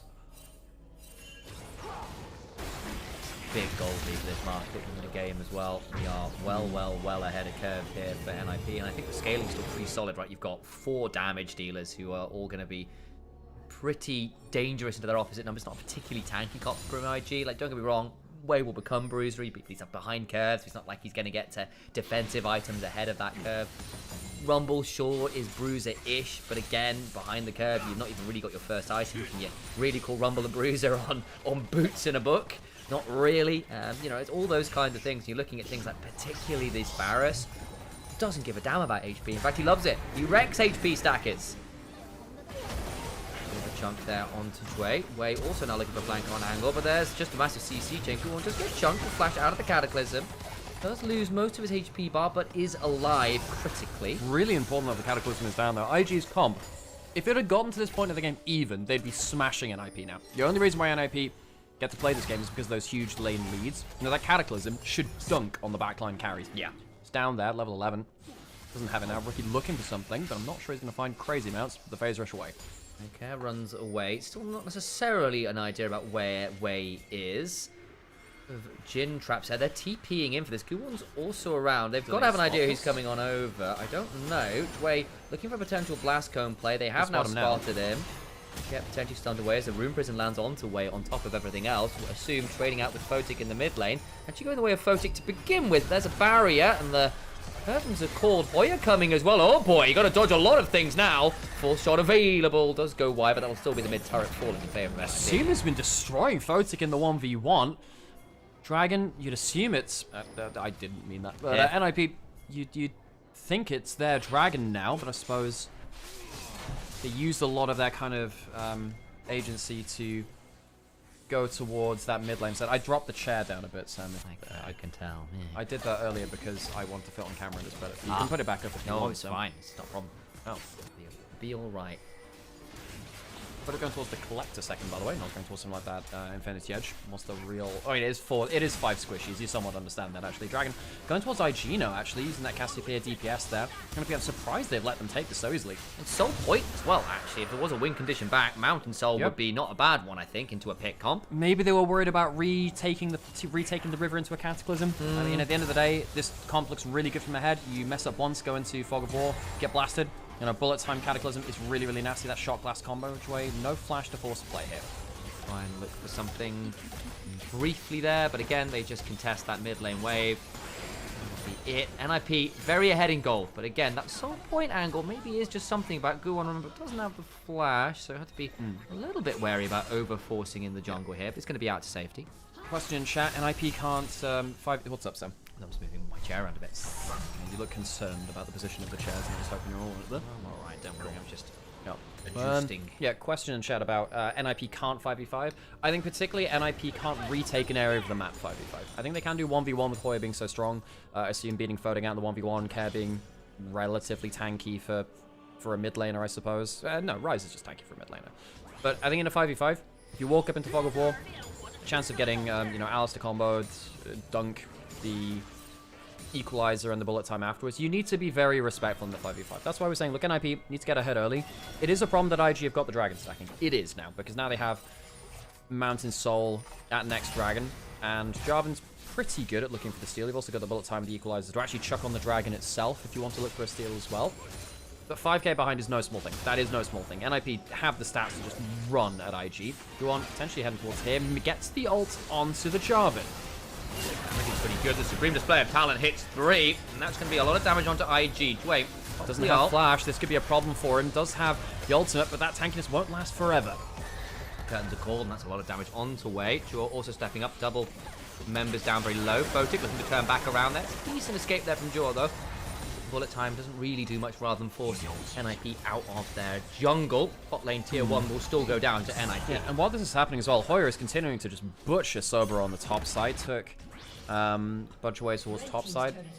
This has been kind of like making sure Sober can't really get access to a huge amount of farm. And sadly, this is a somewhat of a continuation for Sobero, where both him and some of our lower tier top laners, and we've seen this a lot for him, particularly in Group Ascent, because that's where our best top laners are, really. We've seen that he can be a lost condition against significantly high lane pressure players. Now, Hoyer typically in his career has not been that, but on the Varus, the champion just kind of plays itself like that. Yeah. Right? Gets ahead in lane, specifically against the Rumble as well, and destroys it. Not many... Oh! Nice idea from Rookie, but Jor baits it well, turns around at the last possible moment, gets out care, now manages to get towards that 10th stack of the rower, so he's now in a great spot as well. It's looking very, very dire here for IG, I have to say. Yeah, Rookie tried to be cute there onto. Of course, Rookie, not too long ago, was playing on NIP. Not last year, but the year before that, in 2023. Sorry, 2024, rather, was playing on NIP with Draw. Yeah. Doesn't quite get that Wei caught out in the jungle. Ooh, big chunk, and goodbye, Wei. He's just gone. Massively gone. And now suddenly you have the ability to maybe go towards the Baron. Squishy comps typically don't want to play towards this. You could teleport Sobero and look for this anyway. It's the squishy comp. You could fight 4v5. I think it's actually a mistake to go. You have a bullet time. You have an equalizer. I think you should have been looking to fight 5v5 here. The Baron will go down here. Yeah, I think it will do. That's going to disappear in short order. And suddenly this lane pressure, high shove kind of comp with all of this pick, all of this kind of lane dominance now gets to play with Baron. We've already seen the range of the pick is pretty disgusting for IG to manage. Look, the range of IG's ultimate's good. The Cataclysm, the Bullet Time, the Rumble all flies across at a decent distance. The rest of the time, though, you're effectively 4 melees. Like, I know Rumble is kind of able to throw some harpoons out there. I know you can throw out some Twin Fangs with Cassiopeia, but you're not exactly a Caitlyn here. You're not Jhin Varus range. And the thing is that typically Jhin is used to answer Varus because they're similar range. You know, the Jhin W and the ultimate are technically a little bit longer, but they're longer cooldowns compared to the arrow, so it basically ends up being about the same. And then you've got to play both of them on the same side. Nice blade. The Water Blade does land that. Of course, then you've got someone like this Ryze. And the thing about the Ryze is when you get to this kind of breakpoint, you have upgraded defensive boots, 10 stack Rod of Ages, and the Ceres as well. Very, very tanky, and you can be the initial part of the setup, which allows the Jhin and the Varus to hit kind of point and click after that point, following on from the Rune Prison. IG, this is going to be hard. They don't have great anti-siege. They need to have Flash Alistair combos, a dunk. They've not managed to pull off a hot rub, shot blast combo at all. You know, the Cataclysm is not set up for anything right now. Part of it was basically because NIP are just staying so far away. It's proven very difficult to actually get any meaningful number of people in a Cataclysm, and people just had flashes up and they've done it. And it's credit to NIP as well. You know, they've not actually given the easy engage over to IG, which is my worry, and one of the things which I thought maybe would be their downfall, which is, okay, this is quite a risky composition. If you fall behind, this game is over. They've just been very, I think, responsible with the lead. You know, you have to be responsible with the gold that you've earned. Draw could look to throw an ult for a combo if they want. On the other side, though, really waiting to see if IG can pull the trigger at all. You see Guan and Jor just hanging between the two lanes, ensuring that it is very difficult to stop. Wait, just keep shoving. What do you do against? He's got Nash's Tooth now as well, which is doubled up. Under the tower. Here comes the curtain call. Shots on target, but they're all very high HP. Doesn't do that much. Get damage, but force them away from the turret, which means this tier 2 likely gonna fall here. Cost them a couple ults, but the Tempered Fate catches the Alistair. The Rune Prism after the deadly flourish flash away. More CC, shot back is Photic, and Guan will take that angle. Will get taken out in return by the turret shots. But Hoyer's in the enemy base. Goes golden. Sobro's overheated, overcomes Jor, and he survives as well. And NIP have dismantled Invictus Gaming in this first game. Invictus Gaming needed to survive through to their wombo combo. Sam, they have not survived through to their wombo combo. NIP lock in a 5 squishy comp and brutalize IG through the early game. literally everything says pick, and they have found pick after pick after pick. Guwon got the early leads through the individual ganks, and from there, Invictus Gaming have just not had the opportunities. They are outranged, outgunned, maybe even out-bow and arrowed. And the fourth shot lands, and not for the fourth time this game. NIP will not quite end the game, but find themselves in a phenomenal position. It's No! Sam's choking! Guys, get him onto the rift! Perhaps he'll choke less than IG, but perhaps, who knows? IG, look, the game's not over here, but it effectively is. This is a victory lap now from this point. I suppose with this kind of competitions, maybe a good enough wombo combo can come round. Does this mean IG can survive through to the dragon fight? 3 minutes until the next one comes through. I'm not sure. And again, look, the Rise is so tanky, you can walk up and just take so much. Guwon knows he's not going to get everything into the wall, just wants to get focused back into auto-attack range. He does manage to do so. Sam, you did drink some of it. You're all good. Yeah. I think that's the habanero we put in. I don't think I put any habanero in this one. Alright. Huh. No, it's just spicier. Fair. I thought you might have done. I thought you were doing tempted. Okay, right. So IG still looking for that legendary wombo combo, but the 12k down, Sam. In fairness, of all the drafts to come back from 12k down against a 5 squishy comp, it's possible, but there's also a Seekers and a Zhonya's now onto 2 carries. Dre misses the combo. And I really get worried as well. Like, you can just Tempered Fate if someone gets 2 trapped like this. Cataclysm's going to time out. Care can look to run away. The bullet time is good, but there's a Zhonya's after. Cancel! And the supreme display of talent doesn't quite actually turn things around, but the damage back is really good as the Chains of Corruption spread a long, long way. Sober still managed to get another. You know what? There's that potential comeback. Hang on, I think Hoya's dead here as well. Oh, it's going to be Rookie picking up the kill. I think that's the shutdown, or sorry, rather it's Misfortune picking up the shutdown. So that's suddenly 3 dead, and that was the Zhonya's used by both solo laners. You know, Care did just build up the Seekers, the Zhonya's completely after that. Yeah, that's some gold over. It was 12k, now down to 8k. Sam, they've just gained 4k in the blink of an eye. That's actually the risk of this composition. NIP, not a great way to end it. Photic has just now got a gold lead. Straight out. I don't know whether it'll mean all that much, but here you go. Did he pick up both shutdown? That's an insane amount of gold turnovers. Initially, Dway misses the combo here. Gets Jin W'd, has to pop the ultimate. Not looking great. Care forgets that he has no flash. He has no flash, and while you can't... I think he actually had to use Seekers a little earlier. He loses way too much of his HP, and he just can't really do that much afterwards. And then no one else is trying to really turn things around as he comes out of gold, and it's just like, okay, he's gonna die when he comes out of it. Yeah. Hoya is doing a token effort, but I don't think he realizes how much threat he's in stepping up there too. Not a great siege from NIP, and this is how fragile the competition is. I mean, we were praising them, saying they're not giving over the early, the easy fights, blah blah blah. They just kind of did. And I was a bit worried there as well, because obviously Hoya landed the Chains of Corruption onto Rookie and Photic. I think, oh man, if they can turn onto that, that's a lot of damage. But Assume couldn't get the damage in. Care was already dead. Guwon had used his combo, so what are you going to do there? And they just turn instead onto Hoya. It's like, haha, I've saved you guys. Look at this. The Chains of Corruption's hit both carries. Well, how about that one then? It's still not over, of course. Still very much NIP favoured here. They're in a fantastic position in the game. Baron's just spawned. Still got to keep your eyes on the fact that there is so point, and the fact that Photic did get that gold could be problematic as the game Baron's being started. Now, reminder, folks, NIP are a very squishy comp. Baron shreds resist. There is an equalizer in a bullet time, and it's good terrain for it too. Photic can stand outside of the pit. So NIP shouldn't really be giving this fight. Dragon spawning in 20 seconds. IG do have soul on the table. They can give up 1 or 2 dragons, though, because NIP only at the 1 dragon themselves. That they are. Still, another dragon is another dragon. A bad thing to be picking up here if you can make it happen. Part of the problem here as well is just look how many turrets NIP have. IG have got none this game. None. Not been allowed to. You know, there's just too much lane pressure. You know, the Rise is pretty good at wave clear. The Varus just kills anyone that walks up to him 1v1. And actually, Assume's done a great job of doing that himself. He's been out-dueling Photic in the AD carry battle. Game has slowed down, though. Credit to IG. They've took that one fight when it was given to them, and this is one of the worries of this composition, which is why I was saying, look, NIP, it's a risky draft. I thought IG walked away with a better draft. However, NIP, they've played their draft better so far. They've understood about the lane pressure. I don't think we've seen a proper 5v5 this game. Not really. We've seen, well, we've seen close to it, I suppose. But NIP largely just kind of explode the fight at the start with a pick-off, and then it's not really a 5v5 because it's almost just exploded, really. Part of the problem that IG are running into as well is NIP's can go fishing for picks. They can throw out so many skill shots from so many people from so far away. Baron is started, actually. It's going to get a bit interesting way. I think we'll end up getting Temper fated here. They're going to try and turn this around and jump onto Duel vaguely. Temper fate himself. Care looking to do some DPS. In comes that equalizer TP. Towards down about 10% HP. This isn't great from NIP. Oh, they're going to lose draw. I mean, and also the Kiana's basically 0 HP. Can't they just can't they just take the Baron hit? They still have the bullet time.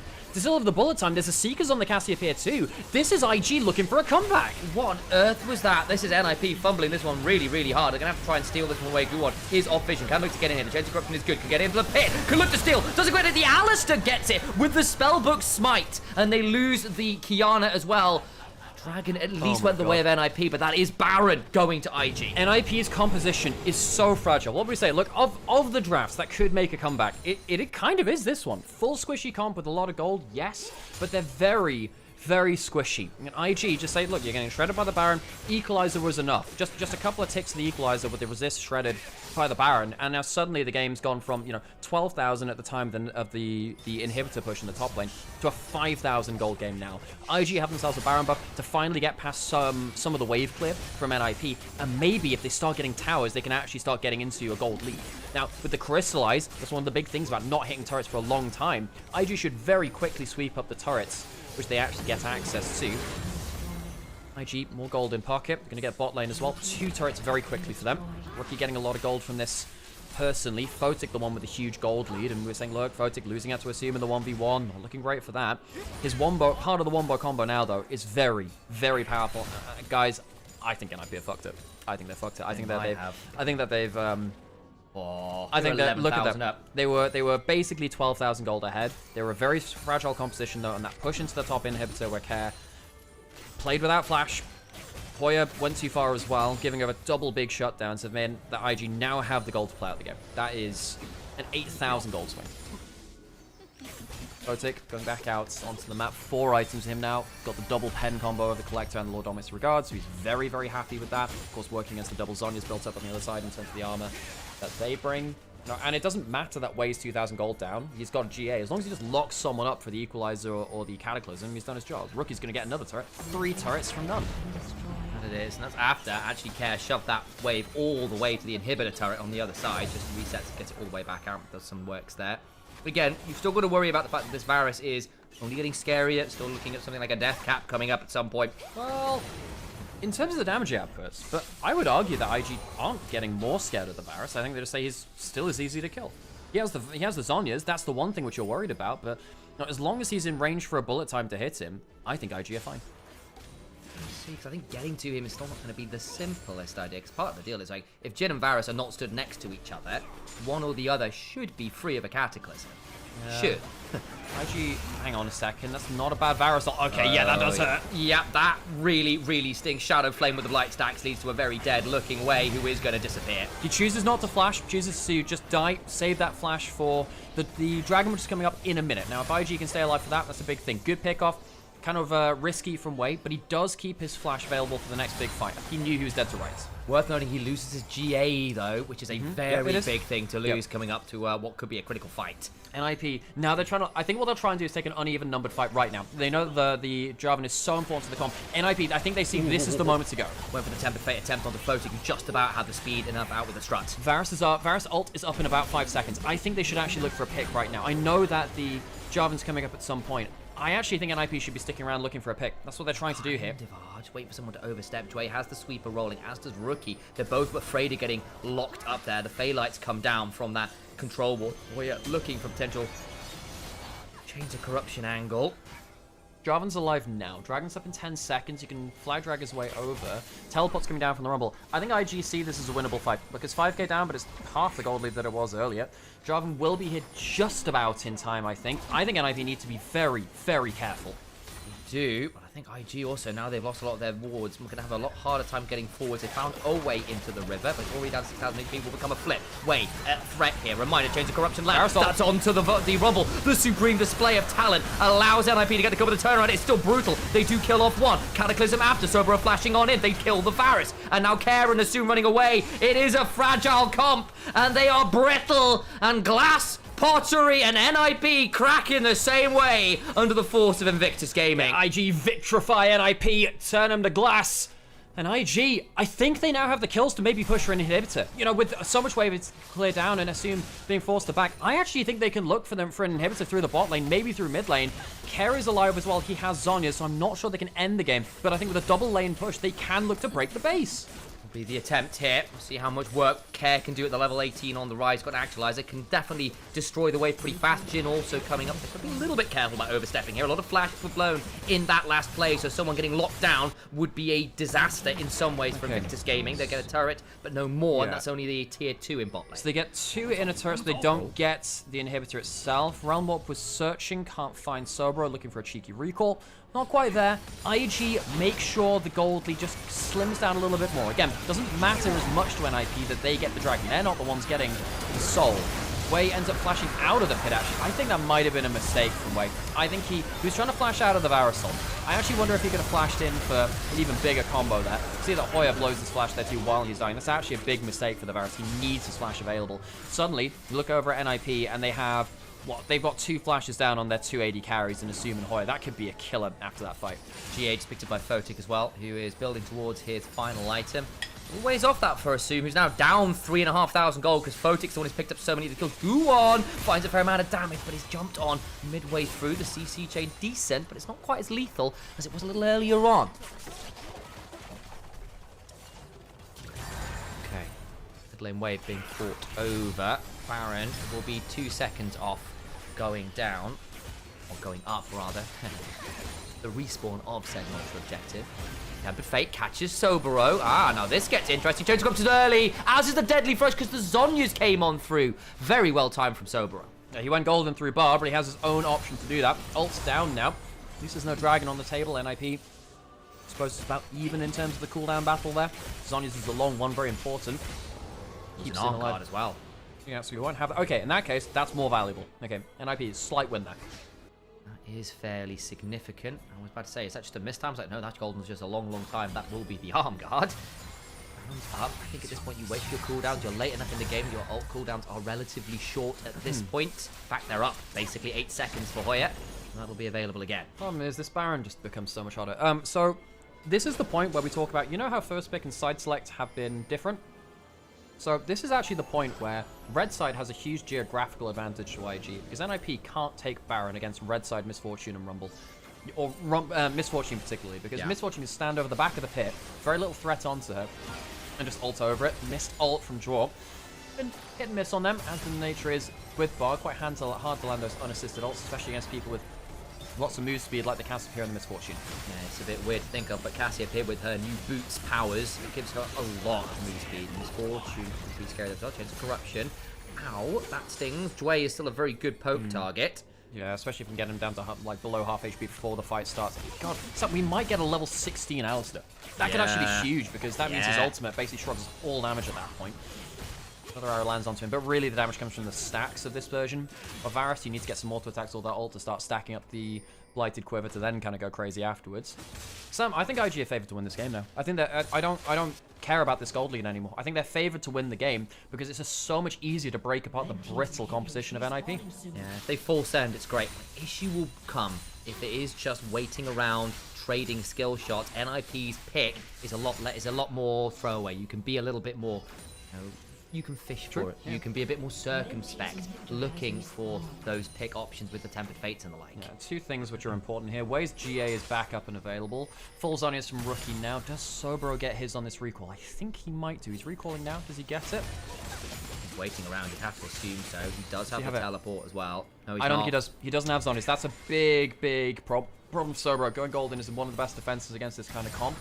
Jin W wide, Dragon in 30 seconds. Hoya's on a ward here, actually. He doesn't quite know it. They just spotted Guwon as well. That is a very frustrating ward to not know about for NIP, who are looking for potential poke options, and that is going to be a bit problematic. Troll ward finally comes down and spots that one out. Dragon in 10 seconds now. Either team would get soul off this. I think that Mantle is much better for IG than it is for NIP.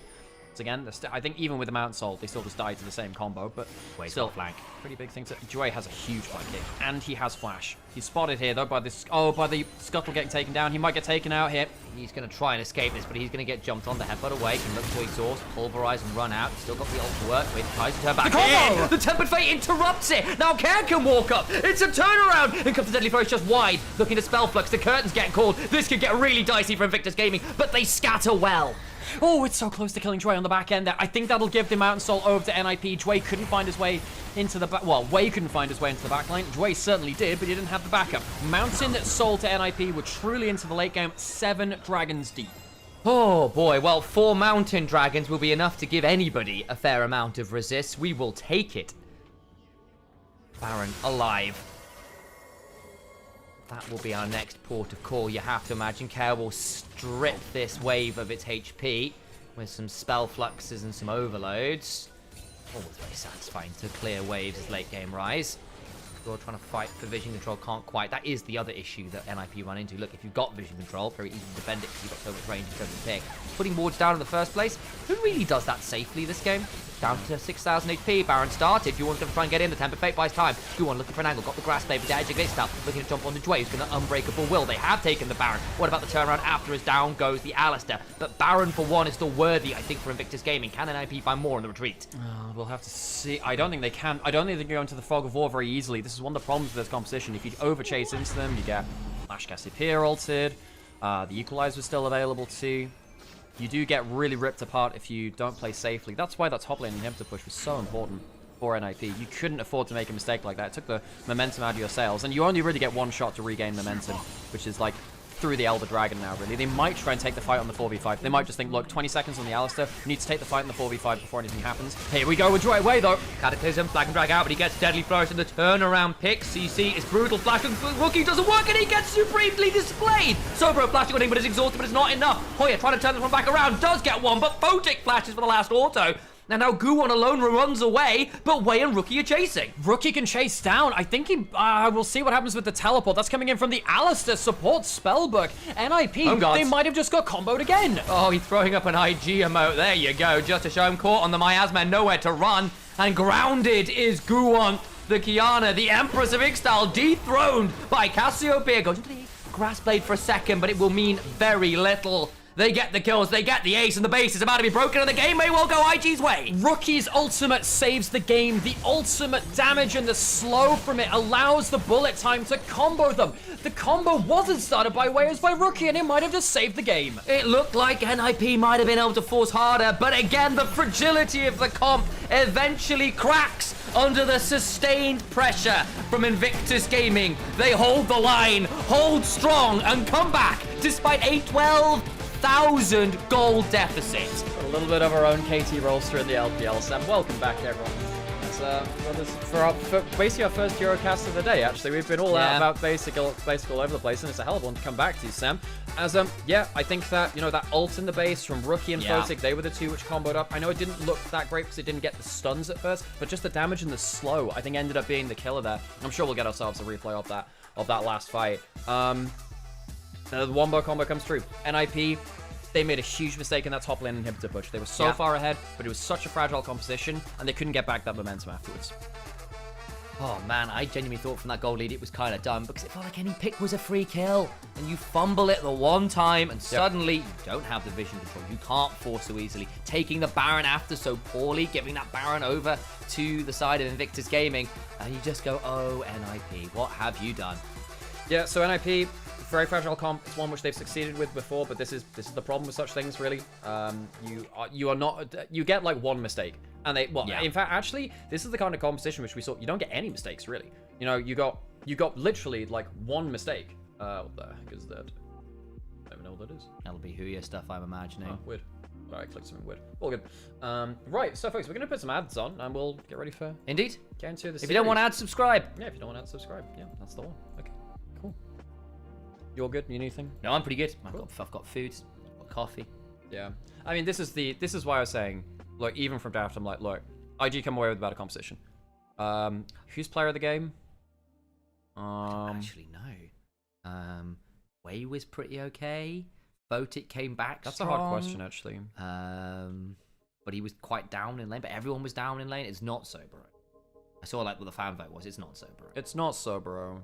It might be Rookie actually for the ult in the base. Yeah, it could. No, it might even be the bullet times. It might be Photic. I think it's Photic or Dway, probably. Yeah. Yeah, probably as the coach, actually. The draft is the MVP. And the thing is, I say this as someone who actually, I quite liked NIP's comp. You saw what it was supposed to do, right? Like, it's not a bad draft. It's just it's low. It's so high risk. And that's why I say it was like, so I call it a bad draft because it's a high risk composition for a team that, like a mid-table team. You know, and when you have to really go crazy to and they did almost win that game, but you can see it's just so hard to play. Like, they make one mistake and the game's over. That's why I think it's a bad draft. Because again, the team fighting is harder, right? But the thing is, early on, it's every lane is a smorgasbord for Qiyana. Everywhere's got setup, everywhere's got burst. One bit of CC leads to deaths, and you just kind of like take over the game from there. The problem is, I think part of it as well is they didn't get dragons. They took, and then, so they ended up in this really weird position where they didn't have that stacking for them.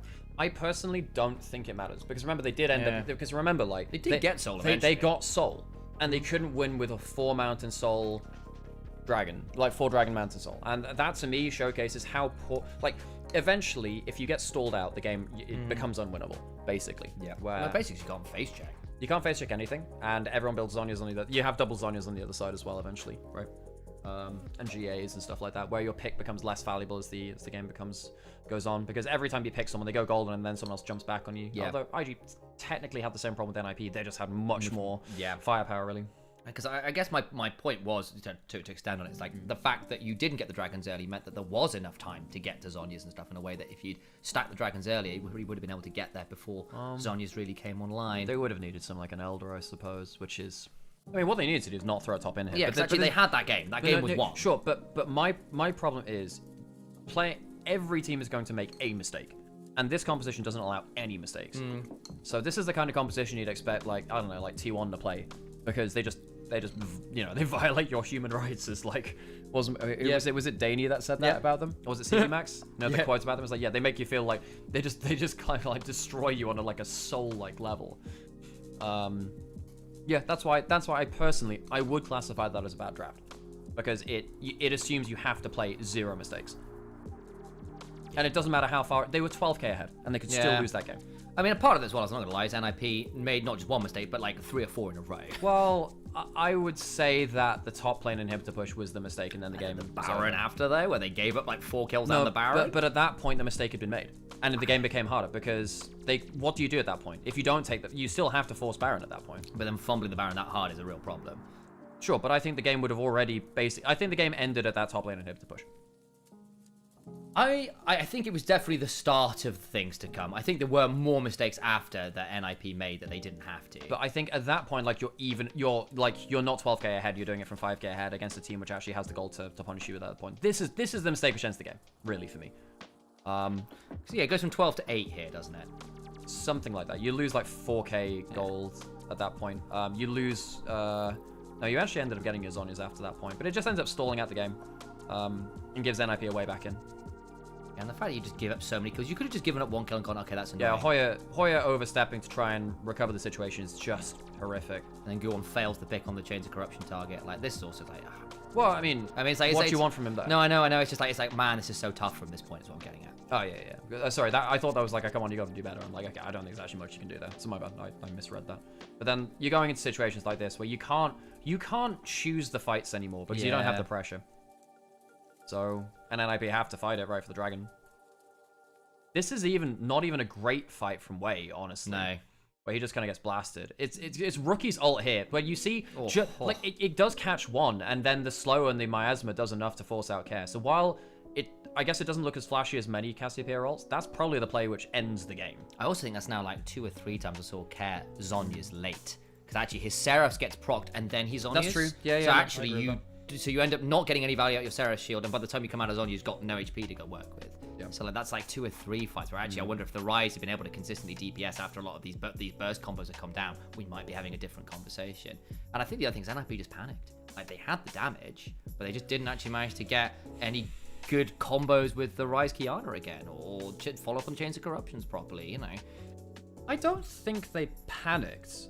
I think that I think their composition just ran out of steam because I didn't see them like randomly throwing stuff in and dying and overextending and blah blah blah. I think the response to what IG was doing got quite panicked. It's like, oh, Zhonya's a bit late, you know, or where are we going? What are we doing after someone engages? I think that's fair. Yeah, it would have been my choice. It was him or Photic would have been my choice. And I think Photic was far enough behind early on. That was a problem. And I think he did end up making some very good picks. Honestly, it's coaches it's coaches really, which I think were like the crazy ones. Which name for this round of playoffs do you think is superior? Knight's Path or Knight's Road or Knight's Rivals? I think it's Knight's Road. I think Knight's Road is better, or Knight's Journey or something like that. Like, Knight's Rivals is the worst of them. I'll say that. That's the worst one. That's so fair. It just doesn't make intuitive sense. You know, Knight's Road, Knight's Path, or something like that, or Knight's Journey, or even like Hero's Journey or something like that, or whatever. Oh, I mean that's different because they're trying to name it after the World Champions, so you have to have Knights in there. I think it has to have some kind of journey in it, right? Interesting, a lot of people gave it to Wei. I suppose there were some good late game cataclysms that allowed things to turn around, but even then, I think Wei was suspect enough early on that I couldn't. Yeah, I wouldn't give it to Wei personally. Yeah. But I don't think he was like bad, but yeah. Shadow, thanks for the follow. Okay, I guess did we put ads on? Yeah, we did. Yes, we did. Cool. Do now. You finish your food is probably what you ought to do. Yeah, true. How is it? It's good. Yeah. Made a spicy stew. Yeah. I'm surprised you didn't put the habanero if you're gonna make it spicy. I was just doing it off vibes. Yeah, I get that. That vibes-based cooking is very valid. Which I think we did a decent job with, so you know. And this time the potatoes cooked 3, which is nice because I have discovered the additional settings on the air fryer, Al. Oh, well, like what? So if you slide the locking thing halfway across, you get to the steam option, which allows you to go hotter than just a standard air fry. It's quite important. Oh, okay. Because then I can go to 240, which is really important to get the potatoes to cook in 30 minutes. Which before they don't, they end up not done properly, which is really disappointing. And then otherwise you have to overcook it. You end up with like no liquid, then burnt stew. Okay, well, still got a full best of 5 to go. And then Sam, basically, as soon as the series ends, we've got to do EuroLeague. So, my day has been get up at 6 o'clock, set up stream a couple of games, podcast, back to do another full best of 5. Another podcast. Yeah. I've got 3 or 4 recordings to do and the rest of a script to edit tonight as well. The next few days are not going to be fun. Yeah, for the record, I don't think I'll be streaming today. Yeah. I was thinking about it going, no way. Makes sense. What a week. Captain, it's Monday. Captain. That's Uzi! Heck yeah. I was playing an Uma run on stream before. I'm going to keep doing that. Welcome to. Can do. Let's move.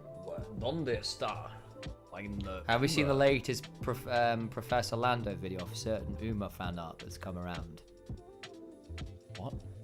Professor Lando? Professor Lando. What the heck? Do you not follow him? No. Oh, okay, so he teaches people about pop culture, guys. And this one was specifically. I'm not going to say anything. Just.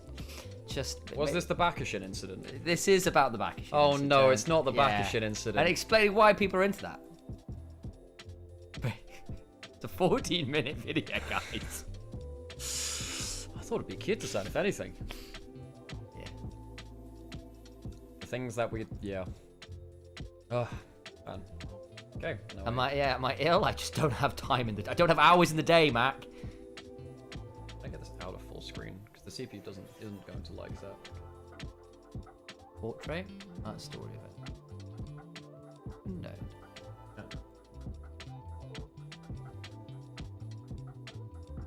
Once game.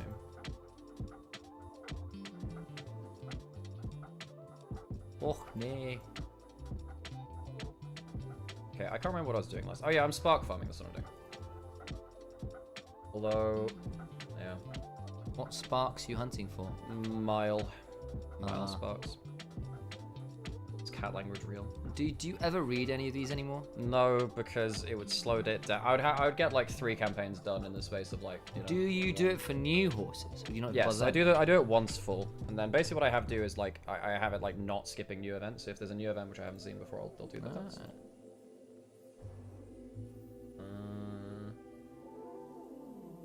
What does this horse do? This is Saiyan Sky. Does it run? Yeah, they angle and scheme, Sam. Angling and scheming.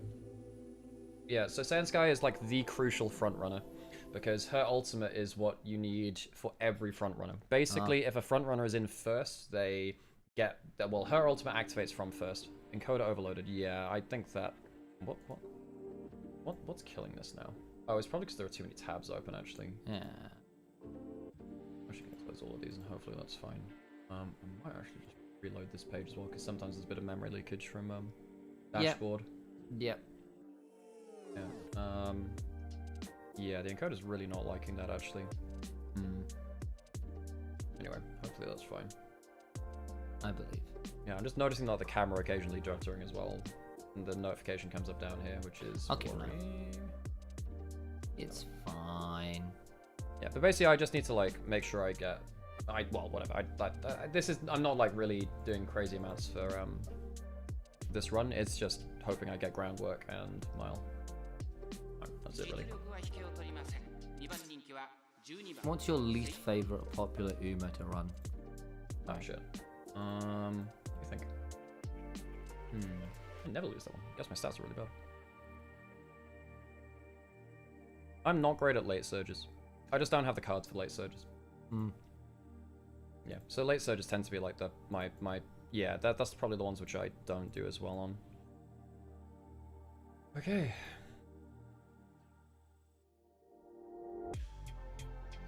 I don't think of which one's least favorite though. Probably one which I haven't run that much, if anything. Super fair. Did you know that PP God's first name is actually Guo? He's actually PP God Guo. Oh my god. Holy shit. It's all coming together.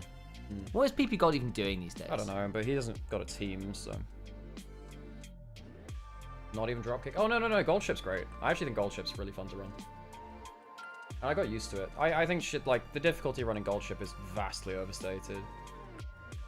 Like, her campaign's actually not too, but the basics, she's just a little bit non-standard. She just has, like, a random event where she stops you from doing, like, 4 out of 5 kinds of training, and then then does get a mood up, so it's like, whatever.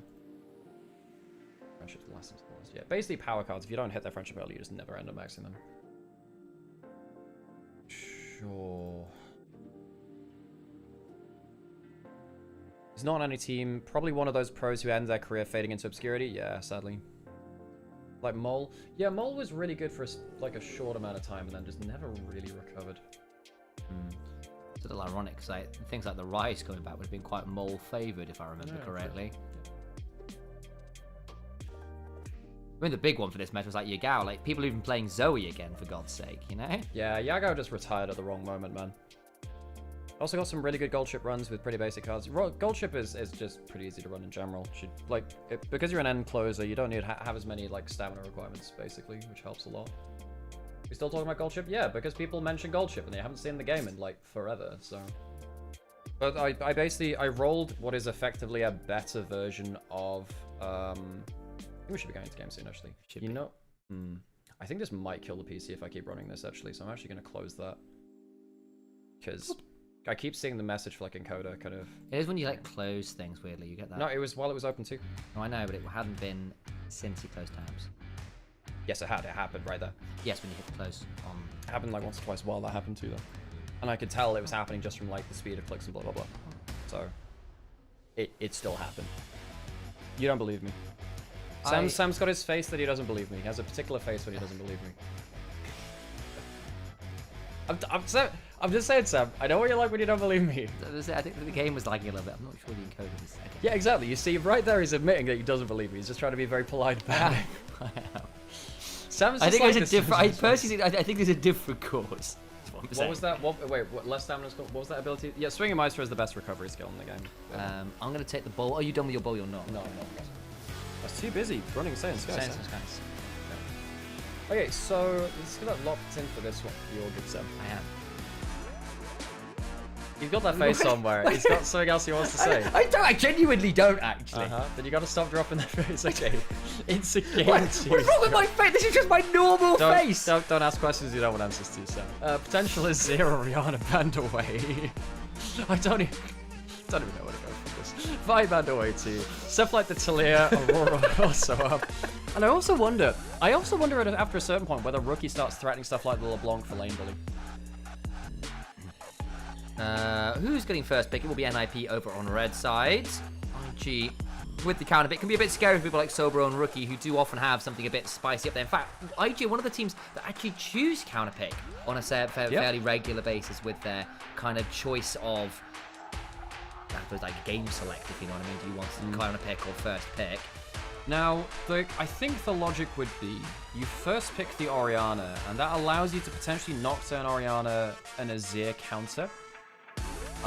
You don't have to commit to that. You can still go towards Shinzao or Wukong in your second round if you don't like the angle. Oh wait, sorry, the Orianna's gone. You can't. No, in that case, I actually think you can just straight up Azir here for Care. I think that's fine. You also could potentially go towards. Is there a choice bot laner? Maybe not actually at that point. Huh.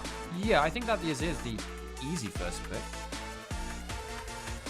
It would make sense. Nico, of course, got through, so that would make sense. That also sets up for potential. This meta actually does my head in, because there are so many must bans. I forget which ones actually get through, because there are probably about 8 or 9 I'd call must bans. And in game 2, I just don't expect them to be there. So the Nico is one of them, and it's a good first pick. Yeah, and again, the Kais is gone, ironically, despite picking up the Nico, often that is the choice pairing to go with. But again, Nico works in pretty much every AD carry, especially those that are vaguely lane dominant. Yunara banned on the other side, so it was kind of those kind of top tier AD carries, especially with things like the Varus and the Jhin already gone from the game 1 shenaniganery. Are we just thinking of Corki Namiing here? No, Corki's good because it answers a potential Kai'Sa. Because Kai'Sa's banned. I'm just not on it today. Okay, I was on it earlier. I was really good in the first series, so you have to believe me. I was really good at it. So Corki is one of the most lane dominant picks, and it ends up answering a lot of the remaining AD carry. Cool. You don't have the Yunara or the Varus. You called the Nami there. Now, I wonder if Assume does go towards something like the Sivir. He hasn't been successful on it, but he does keep picking it. That might be the answer here. I don't think there's anything else you could look towards. I suppose if you really wanted to, you could try Caitlyn. I think Caitlyn Nico will be fine here. We've seen a little bit of that into the Corki. I don't know if you want to do that with so many aggressive dive combos still available. Agreed. So I think this, look, I don't like Assume on Sivir. Well, actually, no, it seems okay on this. Yeah, it seems okay. The same thing you can go towards Sivir. He's actually been more successful on it than so much. So I take that back. But I think the Sivir is a good pick in here. And then Hoya ends up getting the Renekton, which is a safe blind pick. Aphelios theoretically out DPSs here, and your burst combos are good. Don't like it into Nami, though. Yeah, I do get a little nervous on that. Still, they'll pick up the Azir while they can. And this also then leaves you with a potential to flex that AD carry a little bit more. The LeBlanc gets locked in very fast for Rookie. And again, Corki Nami with aggressive mid jungle allows you to play towards that lane. So even if you have got volatile, squishy lane dominant lanes, you can attempt to play around this. We saw this in the last series, and it went wrong early on for WE, and then they hit the mid game and still did crazy things because Nami plus Poppy was ridiculous disengage and chase down. So you can still look to make that kind of thing happen. So I think probably IG ban away Sivir, and I think NIP are looking to ban away things like Cassante. They ban away Nocturne, interestingly. Poppy at this point would be it would be okay actually thinking about it. Yeah, because you already have 2 dash champions in play. That makes sense actually. Shinzao goes again. Basically, early skirmishing, aggressive junglers that can work with the LeBlanc early. I think have to be a port of call. I think the Poppy, we already saw that kind of combo earlier be very, very annoying with certain bot lanes like this. The Nocturne banned away from Guwon does love that kind of dive combo. With the Nico, very, very dangerous. Because basically, spotting the Nico out when the lights are off is very hard. Yeah, Nocturne just kind of empowers any other engaged combo that you have. You were right about the Sivir. There he goes, banned away. So I think those 2 picks make a lot of sense. I think it probably will be another AD skirmishing jungler would be my read here in terms of ban. They've rescheduled Bring Your Daughter to Work day. Azir can't bring Sivir to work. Not technically daughter, but several generations. Several descendant. Several dozen generations removed. Bring the young mistress to work day. Shansha style. Okay, so what's Sobro going to choose into Renekton? Now, the problem is, I don't think Sobro has a stable matchup with Renekton. I'm sure Xiaoshu demolish him. Sobro has been the worst top player in Group Percent. The question is, how poor is he in an individual matchup compared to Hoya?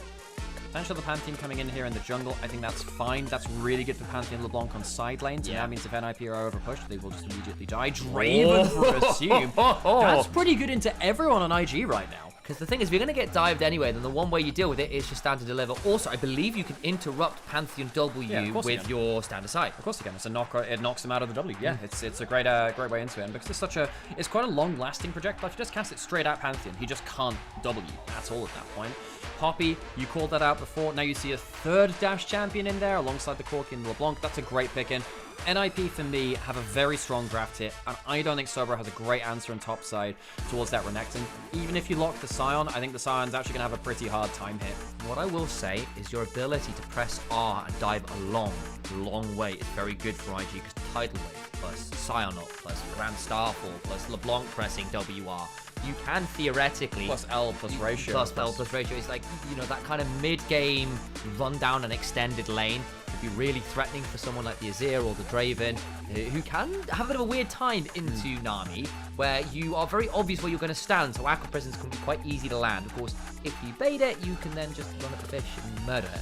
Yeah, and the problem is Nami is very, very squishy. Now, the thing is, Draven doesn't like playing into Scion. I think the rest of the team does, though. I think Azir and Renekton are actually very good against Scion, because the Renekton keeps him down in lane, and the Azir very happy later. Poppy, as we said, great into the grand majority of these champions, can remove the front line. Now, IG do have a strong traditional front to back in terms of Scion, Nami giving room. LeBlanc doesn't thrive in those situations, and against Draven can actually struggle if you're behind, because a single axe for a single Q goes in the way of Draven's favor unless the LeBlanc's very fed. I completely agree. What I will say, though, is that mid-jungle, I think, from IG will come online that little bit earlier. Pantheon LeBlanc potentially able to go down towards those volatile bot lanes that bit more freely than necessarily the Azir and the Poppy. Poppy good in those early stages, so can theoretically be there defensively.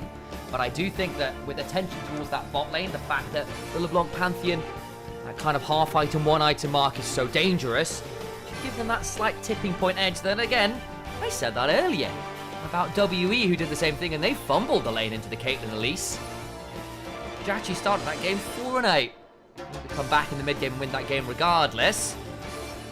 Look at it, volatile bot lane as we head on to our second game. This is the Gios.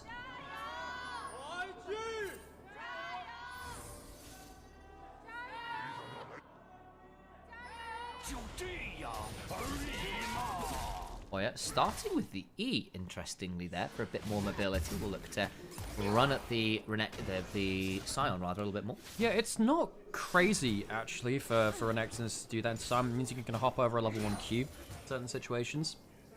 You can reposition, stack your Conqueror fairly well too. Sort of help for that level 1 trade. Rookie is LeBlanc. Very, very famous. Has a skill on it. Do right there, Hoy actually going for the... I'm surprised he didn't go for the auto before that, but I guess it stops him getting in aggro. Good heal there. Spinning axes up, heal for barrier. Nice trade there from Assume. Still gets a good chunk out of Photic. Does indeed. And the level 1, very scary from Nico Draven. And again, saw the statistical overview there. It's not always completely accurate to our thoughts, but I was actually favouring NIP in the early stages of the game, kind of heading towards that first item. You know what? With Nico Draven, I can sort of see why you would be favouring that, even if sort of thinks about, well, maybe the mid-jungle interference might be slightly more IG favoured. Yeah, Nico Draven is a disgustingly strong lane into that. Rookie getting good lane dominance here.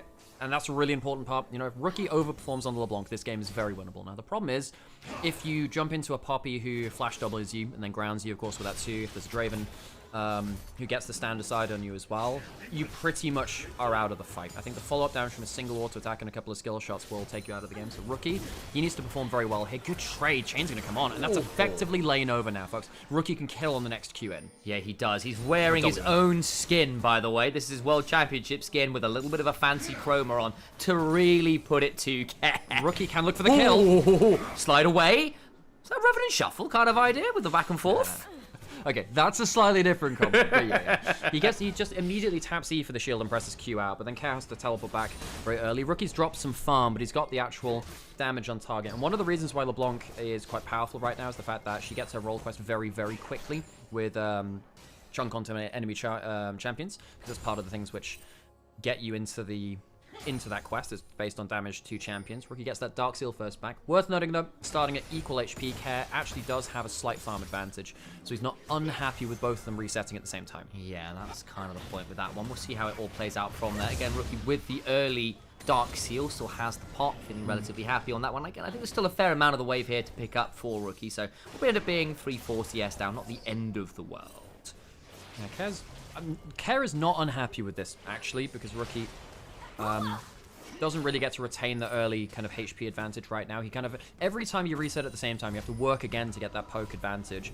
And if you mess up one trade, then obviously it kind of resets things. So right there, actually, Care, well, Rookie's actually doing a good job here. Now he's gotten that advantage again. Care did get the E damage on target. You can see that LeBlanc really, really annoying. There is a refill pot on the other side, though, so Care has a little bit more healing ticking over. Problem is those minion aggros, the cannon was aggro onto Care there, made him back away, especially as he slid those soldiers forward and realized, actually, I'm now in a bit of a precarious spot as LeBlanc starts to skirt around that active attack range.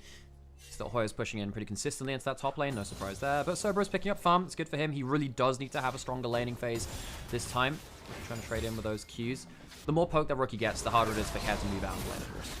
Hoya, of course, very famous on the Renekton. Hoya, an unusual laner. Sometimes it feels like he picks carry matchups and then fumbles a couple trades early and then falls miles and miles and miles behind. We've seen it on Rumble, we've seen it on Renekton, we've seen it on Camille, and then sometimes he just manages to take over a game out of nowhere. But it does feels like I struggle to trust him on carries, with the exception, ironically, of the Varus, to generate leads in lane. It's just not a consistent thing, even if actually his team fight value is often really good. Yeah, you see what Rookie's doing here. He's just making sure he can jump beyond the wave to look for those chains. Every time you hit one of them, it really does change the laning state. Question chat, don't really remember Care's Azir. Care was a big Azir player back in 23-24. Streaky on the champion set. Sometimes very good, sometimes very not so good. Guon going to get spotted out here. And try and shunt Rookie back. They're holding on to the steadfast presence, gets rooted back. That's Rookie left very low, but now Wei can step forward. Finally, the steadfast presence comes down. Had to, otherwise there could have been some serious damage with a W coming forwards. Yeah, it's a nice trade back from Wei. Wei saves that situation. Care's now low enough HP that he can die here. Rookie can actually look for a double sigil trade. Looking for more. Does get one. Doesn't take aggro doing it. There we go. Care forced away, and that'll be a lot of that wave lost. Actually, kind of surprised that he didn't take aggro there. Hoya's going to pop the ult, trying to force Sobro out of lane. Good damage here. Will do exactly that. Nice chunk from Hoya. Gets half the HP of Sobro, who is a lumberjack, but that means you're really looking to cut down trees, not large reptiles. Did he just miss that? I think he just missed the cannon there. I didn't see the gold pop up. -1? -1. Okay, level 6 now again. See how much of this game has revolved around just kind of lanes doing their own thing. Junglers going mid lane instead of anywhere else. So it's been about brute forcing that. Hey, Everest, good to see you. We will get hydrated. Good to see you again. Hope you're doing well. Yeah, it has been a hell of a day so far. 5-game series to start off, which does open up the dream of a 10-game day, folks. Now, 10-game day. 9-game specialties 9-game days used to be my specialty back on like the official LPL broadcast before it got shut down. 10-game days, rare to see those ones. A little bit of a look towards the bot lane. We're expecting a lot more attention down here, especially if mid jungles can get unlocked. That's not really happened so far. No one's managed to full senders yet. The level 1 got a little bit spicy for a second or two. But no one's really made a super aggressive move there. And again, Nico into Nami's a weird one. Basically, Nico does more damage, but Nami can sustain your way through. So assuming you don't get all in on the trade, Nami can often undo some of the damage that Nico likes to throw out. And again, Nico doesn't like the damage going back onto her, especially. So Assume's got himself a bit of a nest egg, a bit of a investment in the cull. Does have that passive as well. If Assume gets himself that first kill, that's when things really start to go south. Rookie 10 CS lead, again, that's very good for him. The LeBlanc needs to be ahead in lane. One of the things that we saw with them against JDG, or was it AL? One of this, I think it was versus JDG. Yeah, it was the first time they played against JDG when they beat them in the first round robin. He played the LeBlanc in the second round there, and he actually ended up getting a little bit hurt in lane. That phone was buzzing. I was like, what the heck? I was like, that doesn't sound right. Hang on, Care going on to Rookie, doesn't get the shuffle. Flash away. Again, it would have been a bit dangerous because of the Poppy there. You can shunt someone into the wall. It's part of the reason why the Poppy Azir combo surprisingly good, but now Care under a little bit of threat here. The flash is down for Rookie, but the mobility is still very strong. He's looked to throw some poke out. Zhua behind. How's a minion? They ping it. It is the blue ping right in mid lane. They see how many transforms anyway. Rookie is counting minions. You'd be surprised how many people fall for that, particularly with waves getting less minions throughout the game now. It actually means that Nico can sometimes confuse you. He's like, oh, I thought they were meant to be 2 minions at this point. And there's a third one there, and you have to kind of keep your head on a swivel for the lack of minions later into the game. A little bit of a plate going the way of Photic bot. Actually, Rookie now with a slight CS lead mid off that continual poke. He has done a good job of kind of using his distortion to tag the backline of minions and also Jaw and also, or not Jaw, and also Care and also look for some of those chains, that kind of really good multi-value distortion. Yeah, and trying to force Care to kind of move his soldiers around. The big thing about the Azir LeBlanc matchup is if LeBlanc ever W's into soldiers, then she loses the trade, because then when she flips back, Azir can then queue back to the landing points. But you jump over them. Wow. Can be a big problem. Good damage back from Photic, actually. Heals burned on both sides. Barrier down from Assume all the while that was happening. Wei is now bot lane as well. There is no cleanse bot lane. That can make Assume's life quite tragic here, assuming some CC chains land. The Whirling Death is thrown to clear the wave. You remember the Azir ult on release where it would stop you dashing over it? Yeah, basically at that point, as long as the Azir ult was in existence, you couldn't dash over it. Ah, that's nasty damage, but at least there's a shield there to prevent some of it. But yes, Azir on release, one of the most overloaded champions in existence. He has remained somewhat of an unbalanceable mess for most of his existence. Now, he's an iconic champion. I think he's better balanced than he was, but there's a reason why Azir is always reared his bird-like head about the place. Really annoying champion to balance. Who's around here could theoretically keep his verdict. Rookie also thinking about roaming down. Wei, with the tidal wave with the Aqua Prison, can make things pretty tricky, but with bot lane backing, I think Guwon, maybe? That's what I'm saying. There is that world. Wei needs to not get hit. Gets the dragon. Yeah, flashing away just to make sure there's no wall stun. Bot lane was on a recall. Azir did have the ult back up, but only teleport back into mid. Guwon was really looking for like the low percentage chance. And in fairness, he finds an okay angle. Full HP. Potentially could have locked for that steal. You were right in calling it out, actually. Maybe I was too dismissive of it. Doesn't manage to find the angle, though, and IG walk away with first dragon of the game. Well, they do. A relatively quiet start to this game so far. Guwon care, rather. We'll get a bit of a chunk there into that mid lane turret. The result of some additional support from supports being around. Rookie can't afford to fight that wave. Will distort forwards. Looks for the chains. Land the sigil. Not too much more. Yeah, sigil was tanked up by the E as well. That could be a bit of a problem for our little fishy friend. Ooh, gets wall charge into a Pop Blossom, and goodbye, Nami. And now Photic is in a 1v3 bot lane, and I don't know how much this Corki can be able to do. Tries to flash Draven over. ult in 5, can they save it? I don't think they're going to try. They're not going to have a chance though, and they'll just take the kill themselves. Now, actually, give it to Grand Starfall. You've used your Steadfast Presence. Wei, hit by that Tangle Barbs, will prevent Guwon from going down. Slight stutter there with the Huya feed. We'll speed our way back to life, and I don't think too much has happened there. Yeah, I'm really sad for Assume that play happened as the Draven ult was coming back up. That's a sad moment for them. If they could have got that cash in, would have been 200 odd stacks. Gives you what, a 600 gold kill, something like that. It's like your basic kill gold, which would have been 300, and then 2.5. Is it 2.5 times your stacks? Would have been about 700 gold odd it would have been, I think, at that point. So Dway trying to ward out through his bot side. Corki's under turret and just doesn't realize that the popular is slipped into the bush. Gets wall stunned, doesn't flash quite in time. Draws the full follow-up and actually gets the kill with that Q continual pop. The only sad thing about this, realistically, is Draven doesn't get anything out of it. Photic tries to flash Valkyrie away. Unfortunately for them, Guwon is quick enough with the W press and he gets trapped in the play anyway. And what was a 500 gold lead is now a 900 gold deficit. There's a question in chat about who wins the scaling battle between these two teams. It's quite a hard question to answer, actually, because LeBlanc is not easy to play in late game at all, but then when you're playing into a Poppy and then Raven as well, I guess you're into 5 squishy-ish champions, Poppy not being the tankiest of junglers and then everyone else being fairly squishy for their role. I think IG would scale slightly better because Draven's not fantastic into the sign, even though the Azir is. Yeah. It's not like a straight scaling win, though. Because Azir also scales very well, exactly. Well known, all that kind of thing. Poppy has the X factor of the ult. Good stop on that, actually. Stops any wave flare coming out.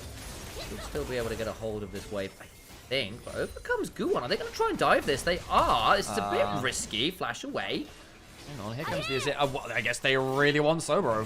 This is going to be an attempt. What's the rest of IG doing? This should just be a free cash-in, I suspect. Out comes the next wave. Sobro will be interrupted on his Q, pretty much guaranteed. It's a decent shield. The Pop Blossom comes down. Going to throw the Whirling Death out, and it is picked up. That is a major cash-in. 1,600 gold lead now for the Draven. One of the big things about Draven, and that, hang on, they're trying to dive on the other side. But again, at the end of the day, realistically, Draven was always great in lane swaps because you could force the shutdown. This is one of the reasons why Draven kind of came back into meta for a few years, because in lane swaps, you could do stuff like this. Suddenly, 1.6k ahead, that's going to fund him through to his Bloodthirster, and his Cull's about to cash in too. There you go, 2,000 gold ahead for a suit. Tidal Wave comes across entirely wide, though. Invictus Gaming, not sure about this. What a horrible dive topside. They just don't have the damage. Hoya pops the ultimate. Rookies come over now, but it's too late. He's already got the full wave. He only gets to poke him out. So, not only is it a split map state where both teams go for a dive, Assume gets his cash in, he gets his Cull cashed in, and he gets the first tower of the game. He will be now about 2.5 thousand gold ahead of his opponent.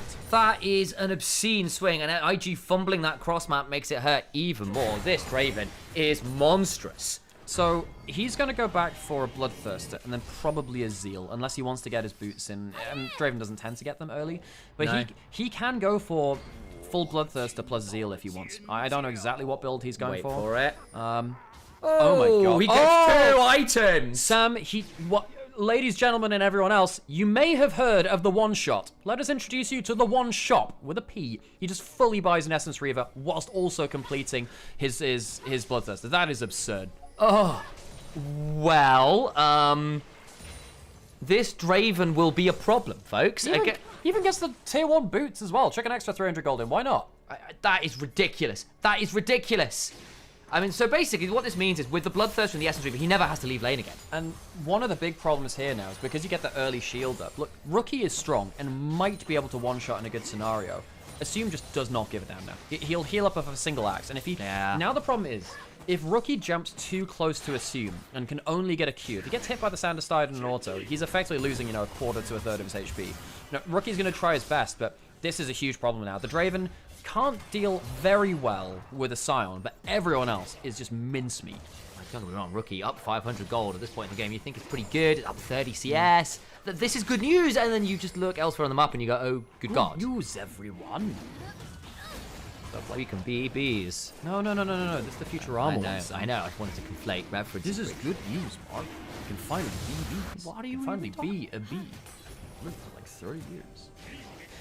Forgot about that, Sam. I finally detoxed. I'd got rid of the brain rot. It was a real stim for you. Yeah.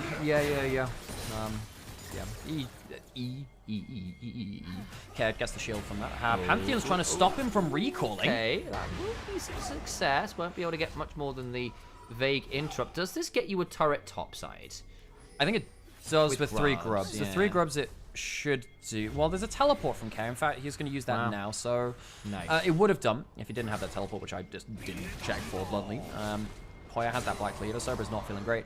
Okay, now folks, last game, NIP got very far ahead, but their team comp was too fragile. What? This time around, I think it was a chain onto him then. Did he use the flash? No, he was trying to look for something there, couldn't quite get it. But yeah, NIP's last composition was very fragile. This one is much less so, and they still have a big lead. Now, the Draven can struggle in some of these team fights. Draven is not an unbeatable champion. There's a reason why he's not that much in meta, and he'll need to get it towards, like, a Lord Dominic's regard to really... This is the problem, though. That Sheen auto of the Essence Reaver means that if you're going for quick trades onto the Draven now, with Corki trying to go for Q and ult, typically Corki Q ult auto with an E running wins against every other AD carry in the game. It's very, very bursty. Draven this far ahead with the Essence Reaver Sheen auto attack will beat that now, and you can regen afterwards. And this will be the same problem for Rookie later, because it's the Sheen item of that Essence Reaver. If you just get a lucky crit off the 25% here, Rookie basically is out of the fight at that point, and Assume just needs to auto attack once more, and then he's fine, really. On a ward here, so IG know what's going on there. Photic will throw out a big one and miss it. It's unfortunate. It happens. Gorn also now around, so control ward's coming on down. The Herald is up. Rookie looking for a potential look in here. Well, control ward's in there now. Draw taking a bit of damage. Again, Assume just does not care. Rookie's going to go over the wall, way over the other side of it. Owie! There's at least a little bit of sustain, so Photic won't have to worry too much. But again, in the grand scheme of things, Assume loses a shield, and Photic loses 200 HP. What Assume's full build's going to be. Now, he'll want an Essence Reaver at some point for sure. Is this whether he goes for LDR next, just to kind of future-proof his build? I think he should go LDR next. I think he's got enough damage on the squishies. Go for the LDR and just make sure that you never... you actually have the ability to cut through the Scion before they're useful. Goes and gets that Crystallize while the minion debuff's on there. Gets another plate. Why not? Herald quite easily taken here by NAP because they just have full lockdown on mid. The mid lane is just completely unpushable for IG now. You can never... unless you're going to straight up kill Assume, you just can't displace him here. And a reminder, last game as well, NIP got a monster early gold lead. And again, it does feel like they've been drafting to punish IG in the lanes, I have to say. And honestly here, relatively successful, so with the exception of Rookie being a bit of a menace into Care both games in a row now. Flip back away from the ult, doesn't connect for Care. Yeah, Care's not enjoying this matchup. That's the ult again. There's a W though from the Poppy. Has yet to W, so Wei will be alright. Decent chunk back on the way, but this turret will now finally fall. Wei not very successful with this Pantheon so far. He's felt a little bit pressed to make moves, will at least force away from the turret, but there's been no really successful ganks at all. Photic Valkyrie away, may need to flash it. He's too far away from the wall to get the stun there. Going forwards though. There's a whirling death. I think he's just dead. Yeah, That's just a very dead foe. He does take one with him. Not bad. They get the cash in. Assume not wanting to use the ultimate there might have been a mistake. That's a mistake from NIP in general, though. That mid lane turret should never have gone down like that. Rookie looking for the assassination. We get on in here. In comes the Siren, but Assume does not enjoy this. The pop blossom flash. Rookie's in danger. He's a gone. That's decent work from Joe, who cannot allow Rookie the blast cone, or he would be escaping, and therefore the kill goes the way of NIP. And 3-0 Draven is where we find ourselves in this game. Yeah, Christ, that's a really, really strong Draven. 3.5k ahead now, gets another shutdown, another cash in, and another one after that, technically, but it's just on like 2 stacks or something. Losing that mid lane turret wasn't great, actually. I don't think they had to do that. Jumping in again, you do not want to be tanking these axes. Assume has just got a playground here. Does lose both summoners. That might be something IG can return to with a Sober ult later. Sounds one of the better anti-Draven champions, as we were saying. Not just because he struggles to cut through him, but also I'm just running him with the ult. And, hard to do much there. I don't think you win that, Photic. I don't think you win that at all. He's got Nami behind him to try and give him a little bit of space, but that's about it. Half the HP bar goes, but again, assumes the one with the Bloodthirster and you only have an army. Yeah, you either kill him or he just comes back at full HP next wave. He's got too much AD, you know, he just swings the axes there. Guon goes very deep for this. I think this is still a good trade. This part of it is. I mean, Guon dying in the 1-for-1, of course it matters less because Assume gets the actual cash in and getting the Draven hyper-fed. Still valuable here if you can farm him up to, you're going to power him up to like crazy LDRs, Infinity Edge. Rookie does not expect this kind of damage. One of the things about Protobelt is that it destroys spell shields very easily. So it's the best anti-spell shield tool in the game, really, actually, Protobelt, and it meant that Rookie couldn't escape from the Nico ult like that. Assume does lose both summoners, though. I kind of need to punish that before the backup. Yeah, that's the plan. Again, Rookie dying there is whatever in some ways. I don't blame them looking for the aggressive move there while they might have had the window.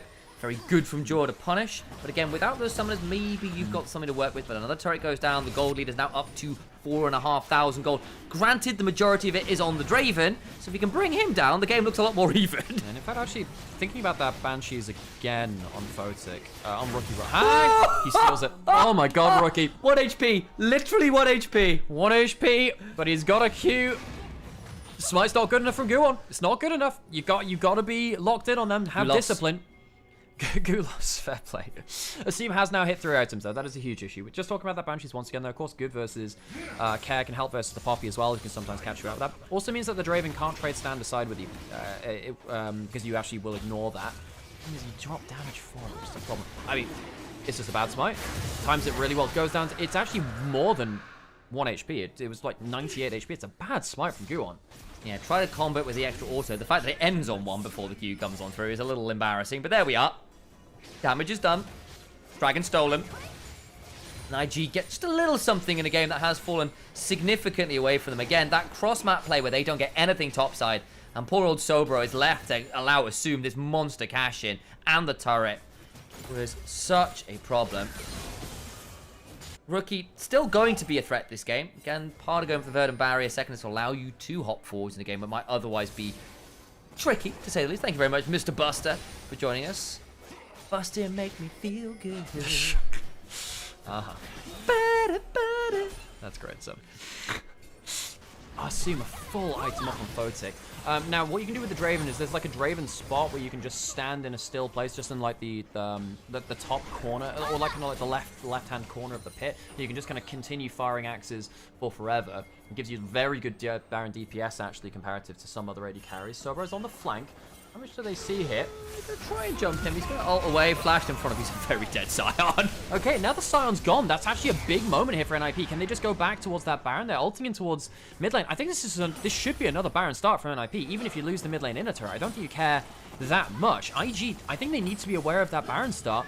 NIP not rushing it, though, moving about mid lane instead. They're going to give up the mid lane turret for free. That they are. That's a decent chunk there. Will they get anything more than that? Hang on, here comes the rest of the NIP squad. The ninjas not looking like they're in pajamas right now. They are armed and geared for war. Gonna try and turn around. That will be Hoya dying. The knock away. That's decent onto the Nami. Means there's no sustain available. Wei trying to run, but where do you run? It's a decent chunk onto Guwon, but I don't think he cares that much. And a flash over from Duo to ensure he gets involved in the kill. And another one surely to Assume, and it is. Oh my god. I mean, Assume is just getting everything. He is the CEO here. Feed the Draven. Oh, Care didn't have mana for Q. I think he actually might die here. I think Care could die. Rookie's got full mana. Care doesn't have a flash. Sway's back in after getting punted out of the mid lane play. There's the ethereal chains. Care goes down. Rookie gets his first of the game. You take what you can get, and that will do just fine. Interestingly, the game is now favored to IG statistically somehow. Well, I mean, the entire rest of the team but Draven is now even. It's just the Draven which is an issue. Rookie is very, very fed himself after farming up well, getting that kill, getting a lot of side lane gold, and Care's behind. So actually, Rookie is a problem. He will actually be able to deal with everyone but Assume. All it takes now is one mistake from Assume, and NIP maybe start slipping away again. And one thing which has become apparent in the first game, and probably this moment here too, IG have better macro than NIP. They're much better about moving around the map. I think that last play we're talking about, well, it could lead to the Baron, could lead to this, that, the other thing. And much before, you know, NIP giving up the mid lane turret, it feels like NIP haven't really defended the map that well. I'm having a momentary giggle there because Assume has 150% of the gold and voting, who's the next highest amount of gold in the game. Oh my god. How does 6-0 Draven have no bounty? I believe that Draven passive doesn't interact with bounties anymore. I think that's a big part of it. And the dragons on the other side help. Chain does land. Ooh, Pop Blossom back. Rookie doesn't quite go down. Has to flash though because Assume looking for the whirling death. Rookie's in so much danger. Just about hops away to a teleport angle. No, there is not. Oh, that was so close. The damage check was really scary. Assume very close to the Infinity Edge as well, building the components up of that. If we had that, that was a dead Rookie. Wow, he's pretty bloody close even without that, really. So, bro, going to get the spot lane turret, so he's going to get more gold in turret. And the Lumberjack apparently works on bricks as well. Didn't even need the axe for that one, though, just punched it. I'm a little bit perplexed by the fact that somehow, some way, IG managed to get significantly more farm into both their solo lanes. I know Rookie and Care, we're seeing the numbers swing by 20 one way or the other, basically by who's caught the waves yet, because Rookie's about to pick up another 15 CS from his top lane wave, for example. That has been what Wei has been achieving as well, because Wei has just been, he hasn't been getting kills, but he has been forcing NIP away from waves and side lanes, because they're afraid of that semi-global threat. That's all great and all, but now, I mean, are we getting towards Dragon time? IG can give up another one of these. I think IG might just drag this late game. I think it might just drag this late game and say, okay, look, we've already got the 2 dragons. You can take one there. Rookie's going to go onto side lanes. He's going to get as much gold as possible. And then I think what IG will play for is the single pick. They'll look for the single pick from Rookie out of Fog of War. Going to slow play the map, try and get vision control, get Rookie into Fog of War. Rookie's one of the best players at using Fog of War in the history of League of Legends, and try and play around that. This might be a slow burn, folks. I think IG are going to look for that one magical pick and then try and roll into a Baron off. We have got a 4-item Draven now. That is also utterly terrifying. That is... Does Essence Reaver give you crit anymore? I forget. Yes. It does. Essence Reaver's given you crit for its entire existence. I know. I always double guess myself on that one. I'm not It's gonna just lie. whether it has a sheen or not. It's the only thing. Essence Reaver's had a crit for every time. Rookie over the wall. So we're not pulling the ultimate. Corky joining them now. Renekton, the only person not at the plate. That's exactly it. And IG playing this one carefully. That's the plan. Looking to try and get particularly Rookie towards the 3rd item. You get the Void Staff. Suddenly things like that Banshee's Veil being built up by Care be a little less valuable than it would be in another scenario. Zeke's second for Jaw to try and get even more off of these ults. The ult cooldown reduction is nice. It is mixed resist, don't hurt as well. I think also in this game, not a huge point of going towards something like the Iceborne Gauntlet. Not the Iceborne Gauntlet, the Frozen Heart, that's the one, which is often the second item. Abyssal Mask is the other one, which I suppose it would have been fine versus Rookie, but yeah, I think Zeke's for the ult cooldown reduction makes a lot of sense because Nico is such a reliant champion on that. Already has the Lucidity boost for extra cooldown reduction. Ult and Flash for Nico make her into a champion really as a support. Assume trying to safely farm this now. I suppose there is the option of an overpush for that Pantheon as well. And again, Wei only has 1 assist in 27 minutes. He's not been that active. However, if someone overpushes, you cannot disrespect the value that this Pantheon has. If you have to use Peel onto the Pantheon, you're not using it onto Sion who's running at you, onto the LeBlanc that's running at you as well. This is a really odd game, isn't it? NIP with the very early snowball. They've just not quite managed to convert into true mid-game advantage. That's a decent couple plates there. Assume just delete some plates.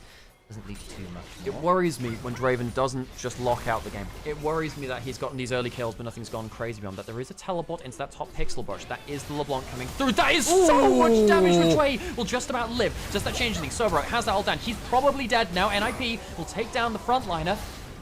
What did it cost them? What did it cost them? It cost them a flash on his ear and a couple of ults. They will get the Baron off of this. Swing and a miss from IG, trying to contest the Baron start. Can Rookie get some damage to the back of it? Level 16 will sting with a good distortion and some mimics.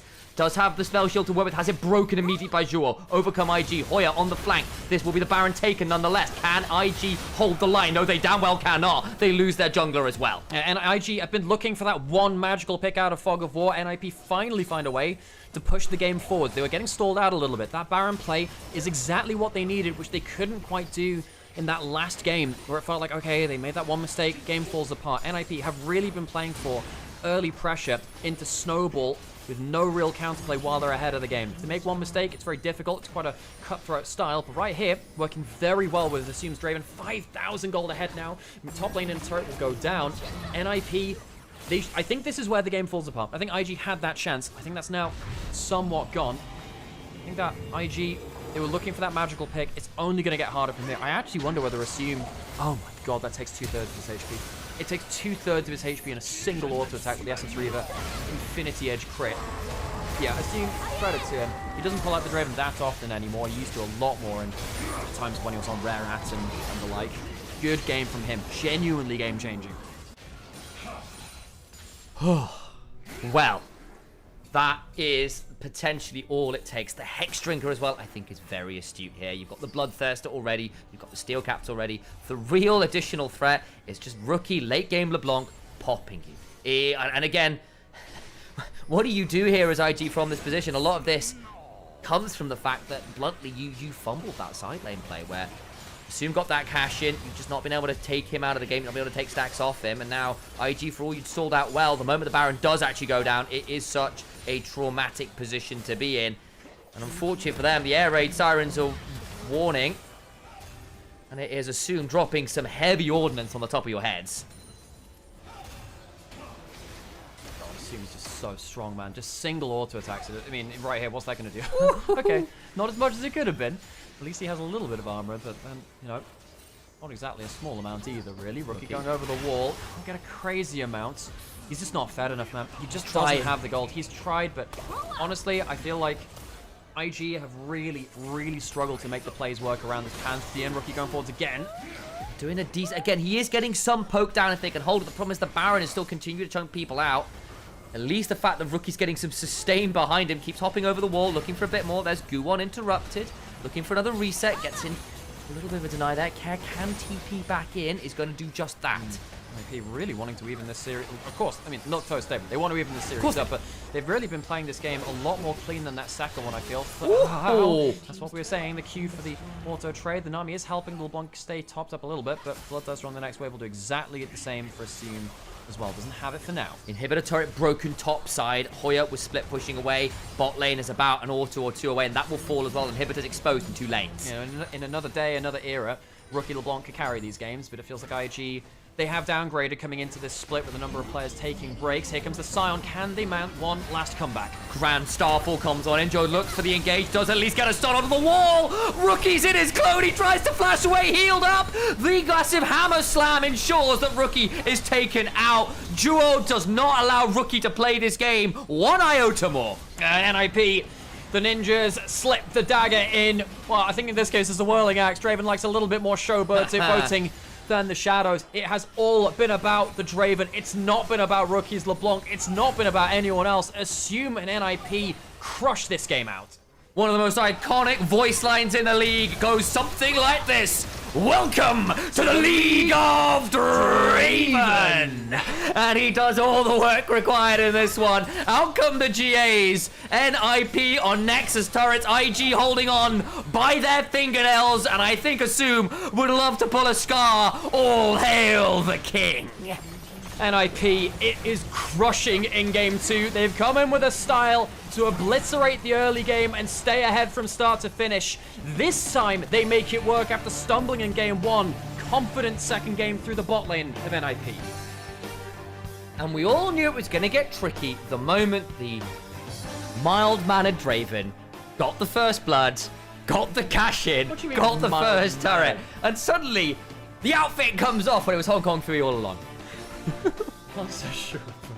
You mild-mannered. Does that mean you're a mild-mannered janitor? Yes. Which is... Oh NIP. Now, I thought in that first game, you know, they gave themselves a composition which they could only really afford one mistake with.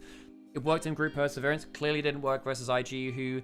IG have fallen behind in games a lot in Group Ascend, but they managed to team fight through the late game. This one was not one much they could fight back from, though. I think that Corki Nami got blasted. I think they thought it was a winning lane. I don't think they quite assumed... I don't think they quite factored in how powerful a Draven could be through that early game. And I think Wei had a very poor game on the Pantheon. Yeah. He was trying to zone people off of sidelines from that Pantheon ult. Realistically, if his Pantheon ults were a little bit more zeroed in on the movement, maybe he could have caught some kills there. Realistically, though, the Pantheon achieved nothing in this game. Yeah. And again, I think IG just struggled to make proactive moves. Like, we saw that really horribly failed tower dive into Hoya early. I think Hoya actually quietly had a fairly good game as well, and the Renekton kept the Scion long way behind. And beyond that, we just saw some serious trouble with... I can do this. With the fact that basically every time they tried to look at Assume, Duo just absolutely full sent it to prevent that Draven ever being threatened. Every time Rookie even hinted at a flank angle, Duo went absolutely not. Rocket Belt to tell the spell shield, flash on top. And what do you do as a LeBlanc there? Because you're the only threat, it felt like. And so as long as you were tracked, it was very, very tricky. Hey, Cassie Bell, thanks for the stream streak. Yeah, we have, we do be having that thing where, oh, hang on, yeah, gift subs sometimes actually crash the screen. You can see actually when basically with the browser sometimes the things on the dashboard start to kill. I'm actually gonna close an extra tab there.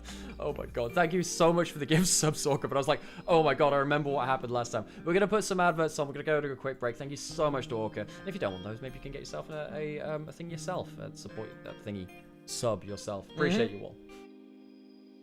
Oh my gosh. I think what I actually might need to do, Sam, is actually. Okay, we'll see what happens after this. But what I was doing before the other day was closing the browser tab while we're like unless we basically when we don't need adverts. Yeah. It's okay for now. We're safe for now. Oh Jesus Christ! Hey, thank you, Mecca. Hey, appreciate it. Any more for any more? Oh my god! Come on! I'm actually gonna close the browser and just hope that it saves our CPU because yeah. Yeah, it happens that way. Google Chrome just steals memory.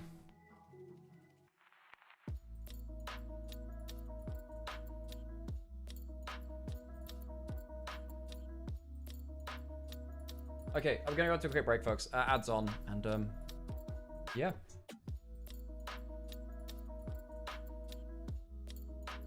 Yes. Okay, well, we're gonna have a minimum of 9 games today, folks. Exactly that. We are going to be here for a very long time, guys. We've got at least another 2 hours to go. Give it up for the potential 10-hour stream, guys. Give it up for the 10-game day. I'm trying to remember what the most I've ever done in a game, what day it was. Maybe like, I think I did a 12 or a 13-game day once. And that was for like an amateur tournament thing. Holy moly. Great game from Assume. Now, I have to say Assume's not a player who's always impressed me in the past. And I think his Draven has sometimes been a little bit meh for me. This is one which he actually carries in an important scenario, though. I haven't seen him carry many important games with the Draven. This one's kind of crazy, though. Great from him.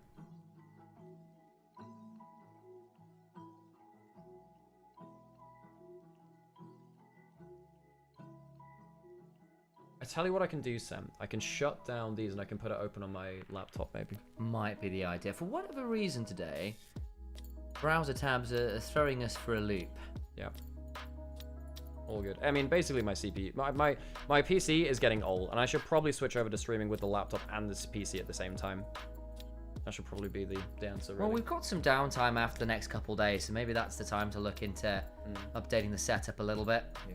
Okay, I'm gonna have to figure out some. That's probably wise. Okay. Al, do you want a cup of tea or a coffee or something? I actually have half a coffee. Ah, fantastic. Luckily.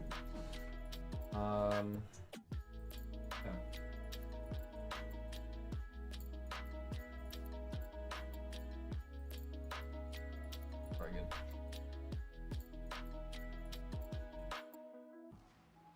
Okay, we're gonna go on a quick break, folks, and then I guess we'll figure out what we're doing after. Let me see if open text. No, does that help anything? I don't know, my CPU just, I don't know, just basically my PC's not happy in general, but yeah. Hopefully this is, I think we might start just opening up chat and stuff like that on a laptop to the side. That'll probably be the play, I think.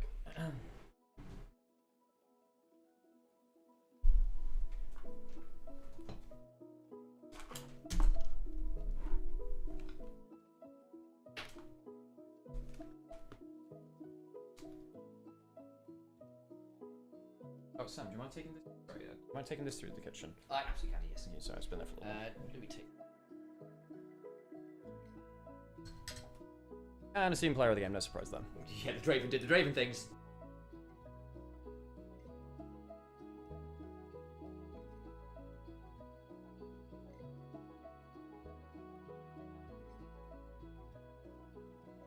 What the heck is that advert? Out of here.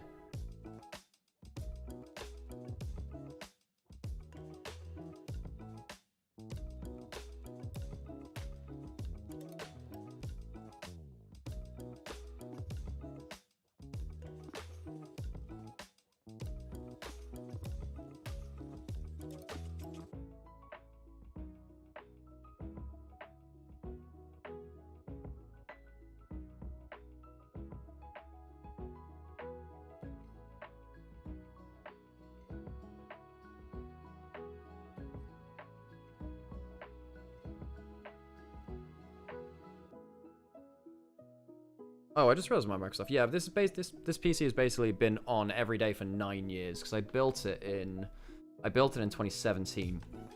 Yeah, I built it in 2017. So, you know, it's been through the wars really. Yeah, I mean, I've upgraded it from a 1070 to a 3080. So it's had upgrades, it has, but also there's just a ton of stuff.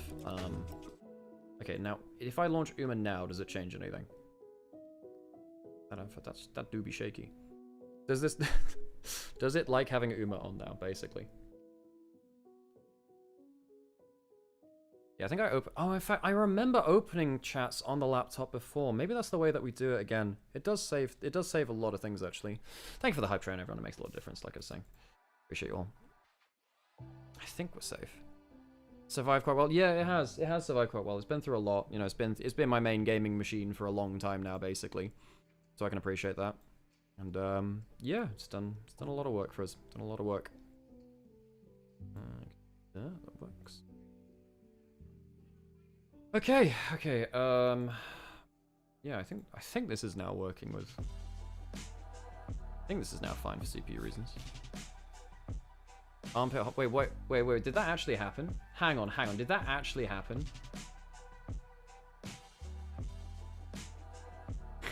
Well, I thought that was a meme.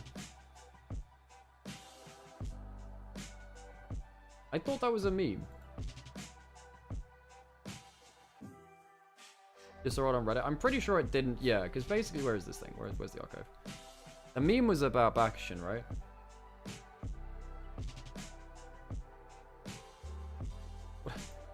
Where's the character?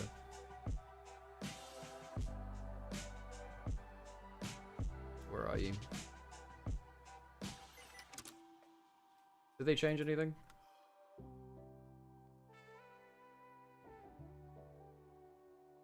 Okay, that one is what it is.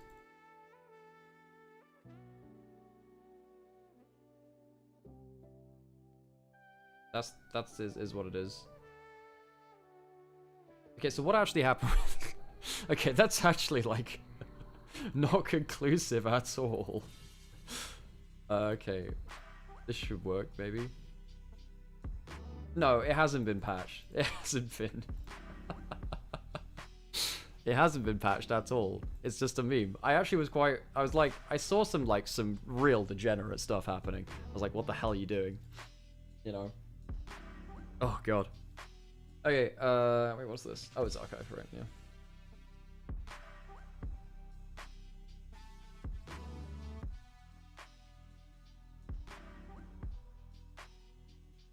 What was I doing? Oh, yeah, I was just about to end this run, wasn't I? Yeah, that'll work. I somehow lost, like, Takarazuka Kinan. I was very surprised at. We can crack here. And then I'll just do like 3. Then we'll just see. Hey, it's Texas. Thanks for the sub. Appreciate you. Oh wait, we've got a claw machine, but I don't need that. Or whatever, I guess. Yay, arcade games.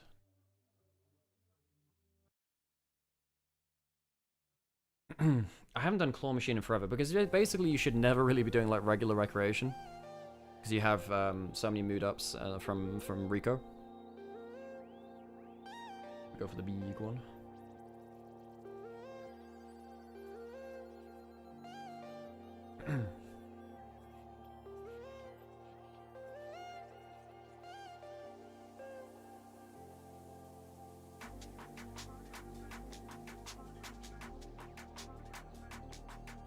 Wait, did I get one? Did.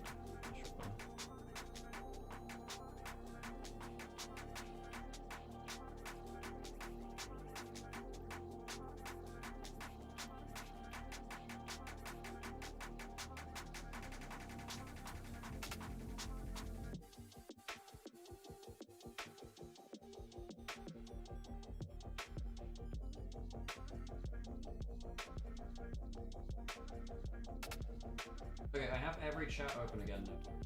What is this? What is this shooter game? It's just a game. This is Uma Musume, the greatest of all games. Okay, sorry folks, it took me a little while to get set up there, my bad. Oh, Guna game. It's not. It's a game about racehorses. Anything Guna is something that you impart. That tells more on you than anything else. Just realized that my laptop's still audio on. I played this a lot last year because this is, yeah, I need to find some other stuff to do during breaks. Basically, folks, if you have any suggestions, Uma's the GOAT game. Yeah, it was horses, but yeah, it's the GOAT game too, you know. Who am I to judge? Yeah, crazy, I know, right? I need to find some stuff to do during breaks because, I don't know, I feel like I don't actually do that much during breaks. I just talk about the game. In fairness, I don't have that much energy to do crazy amounts of stuff, right? Because we're doing a ton of stuff. Only time I've done it regularly is on this scenario is when I play Narita Taishin. I just rolled Taishin the other day. Oh, right, before the kick show, yeah. Yes, yeah, no, I understand that, Shamrock, yeah, that's a fair point. Shovel Knight type games? I guess I could. Yeah, I could find some arcade games. You know what? I need to play Hades. Maybe I do Hades 2 during breaks. Maybe that's what I do in the future. But do you really want to run them? But plus, like, that might be something I end up doing as part of, like, content, basically. When NIP does not overcook, they actually win. Who would have thought? I think they gave themselves way more use for, like... You couldn't make mistakes with that Game 1 comp. That Game 1 comp was... You can't make mistakes with that comp. With this one, you could do a lot more. Which, you know, obviously has its bonuses. Oh wait, I didn't have a... Oh. Cool, cool. There it goes.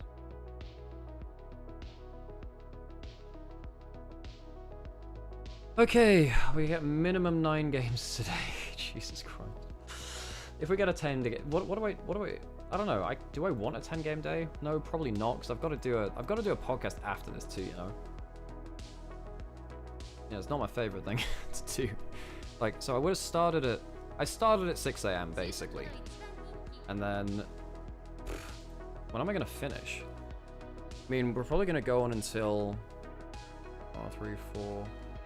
This will probably go on until about 4 or 5 o'clock. Call it like 4:30. And then it's probably going to be 2 hours of podcast. It's going to be hard. I've basically done 12-hour shift, solid. Which I suppose could be worse, but it means I'm just constantly talking for like 12 hours, which is, you know, until you do it several times a week, you don't realize how draining it is. Basically, when I'm not working nowadays, folks, I just don't speak. I just completely just non-verbal for the rest of it. I do enough yapping during my work to cover an entire week, you know. Okay, so we're probably losing this one, but because I haven't done enough training, but that's not a problem. I'm not really fishing for Nimble Navigator sparks on this particular one. Doesn't really matter for front runners. Yeah, it's all good. Actually makes it easier to win URA finale as well. Oh, well, Unity Cup in this case, but yeah.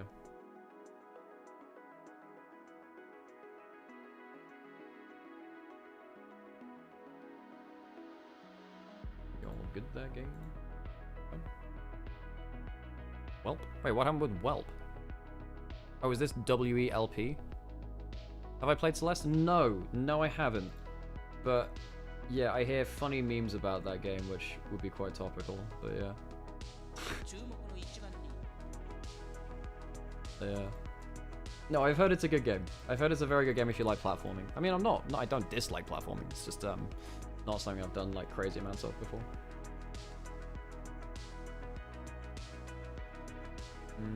Does this get me to... I don't think that gets me to... Oh, whatever, we'll do it anyway.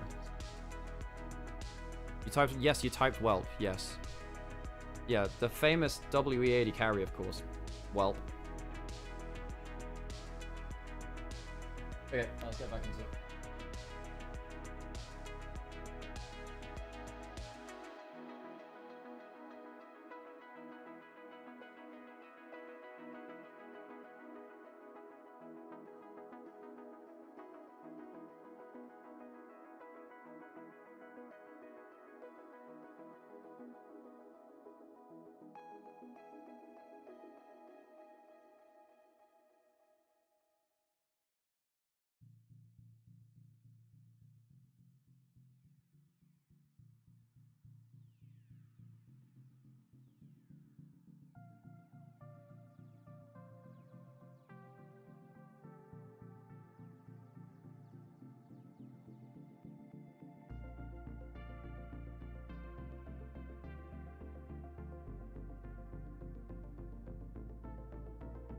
Okay, sorry, I just had to switch over some tabs over there. Cool, right, I have all the chats open there now. That helps. All good. Right, that's working.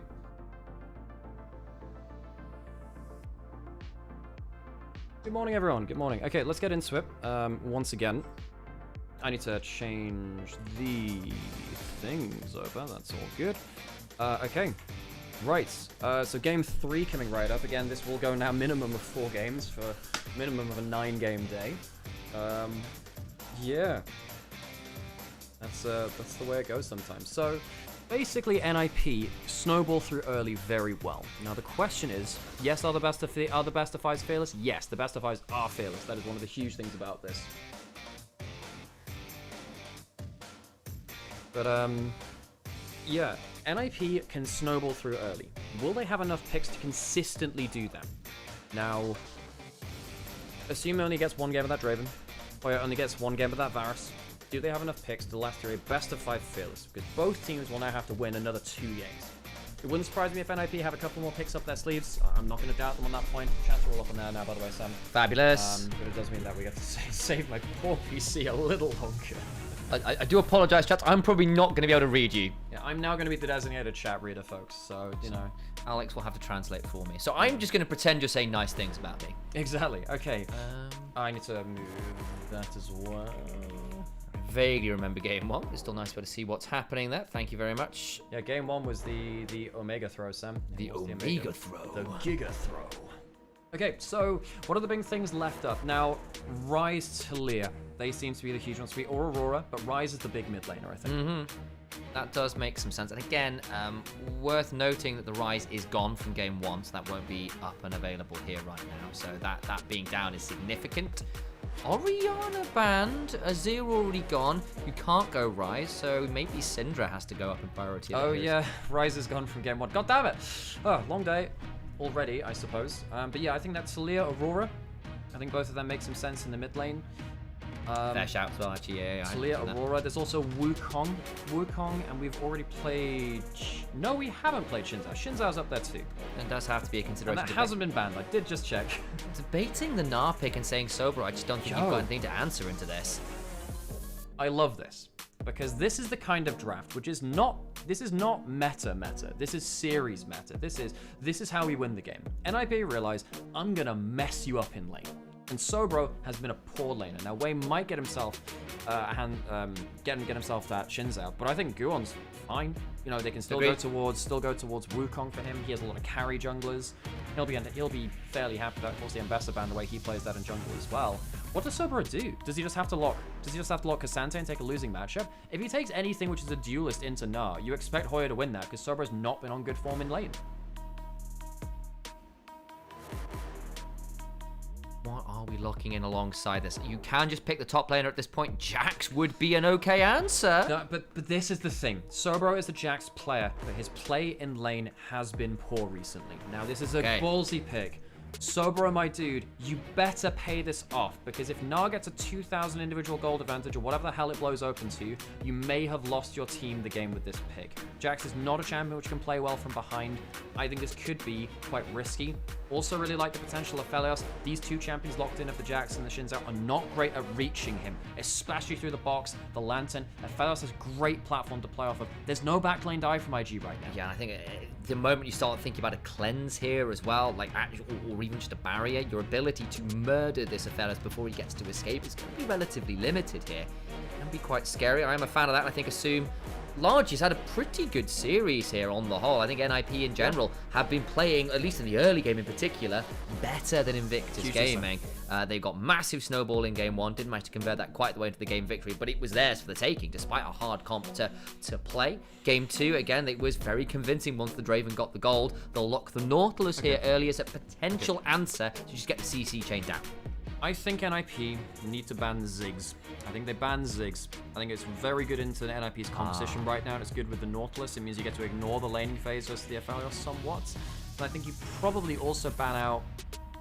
Oh, what's the other things which can give you actually any trouble? I suppose you could ban out Sivir if you want to get rid of one of Photic's more played champions, but I think the Ziggs is a really important ban here. Yeah. Oh, they spotted out. Good read, Alex. Good read. They do have to ban that out. I think IG were really hoping they'd forget about that. I think they'd hoping they would forget about that. I think Senna or Ezreal, like a couple of his more like pocket picky. I'm kind of just need something that's comfortable and can scale out this game. You need something which reaches the backline. So what do you do that reaches the backline? That's the reason I'm saying. Also, I mean, it's probably Kai'Sa hasn't been played. Maybe you just go for Kai'Sa, but that would probably get banned too. That would be my other ban. I think NIP ban Kai'Sa. The other option would be the Sivir, which would be the front to back option. But I think in this game where you're looking to try and get to the Ezreal, instead they go towards the Jinx, which was my other suspicion. We have seen a little bit of the Jinx into the Aphelios. When you're looking to get that first pick, the excitement value can be quite good. It's one of those few champions that does sort of match DPS with Aphelios at the right points in time. You can outrange him for large periods as well. But that does leave the Sivir open. You will match scaling. Your range isn't fantastic. Again, a bit of a debate happening between those two champions as we were kind of musing over the Sivir and the Kai'Sa, both up and available. Does look like it will in fact be the Sivir is a choice, unless there's a last minute flick around there, but there it is. The Kai'Sa. Kai'Sa's the flick around, so they don't ban the Kai'Sa. The Jinx was useful into the Aphelios back in 2022. That was the big heyday of that champion. Guon, now thinking about his jungler.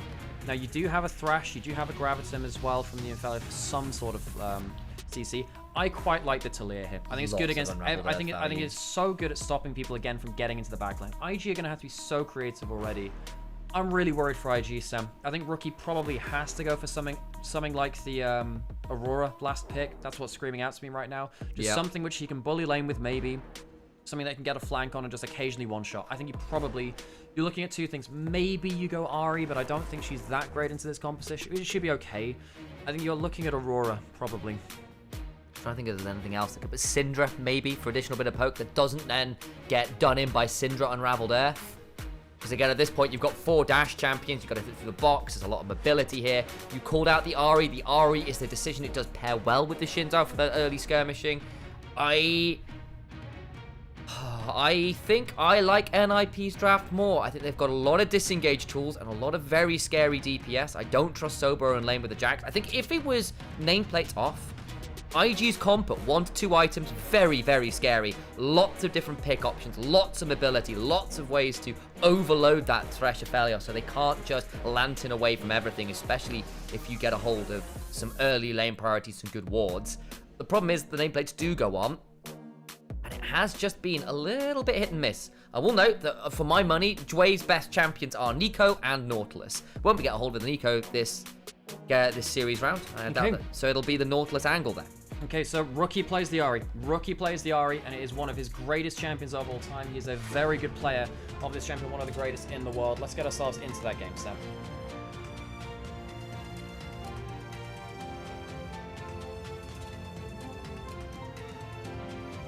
This one is going to be a very telling game.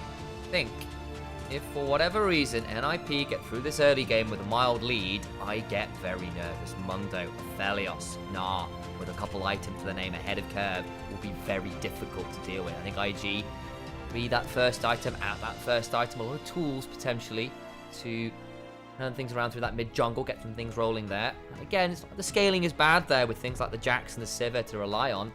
Just worry about how easy it will be, for the Kai'Sa to get to that backline that you've designed yourself your comp for. Enough of me though, let's listen to those gyros. Oh, actually, do we get a chance to level 1 hook? Heals burned as well. Well. Aggressive level 1 stuff.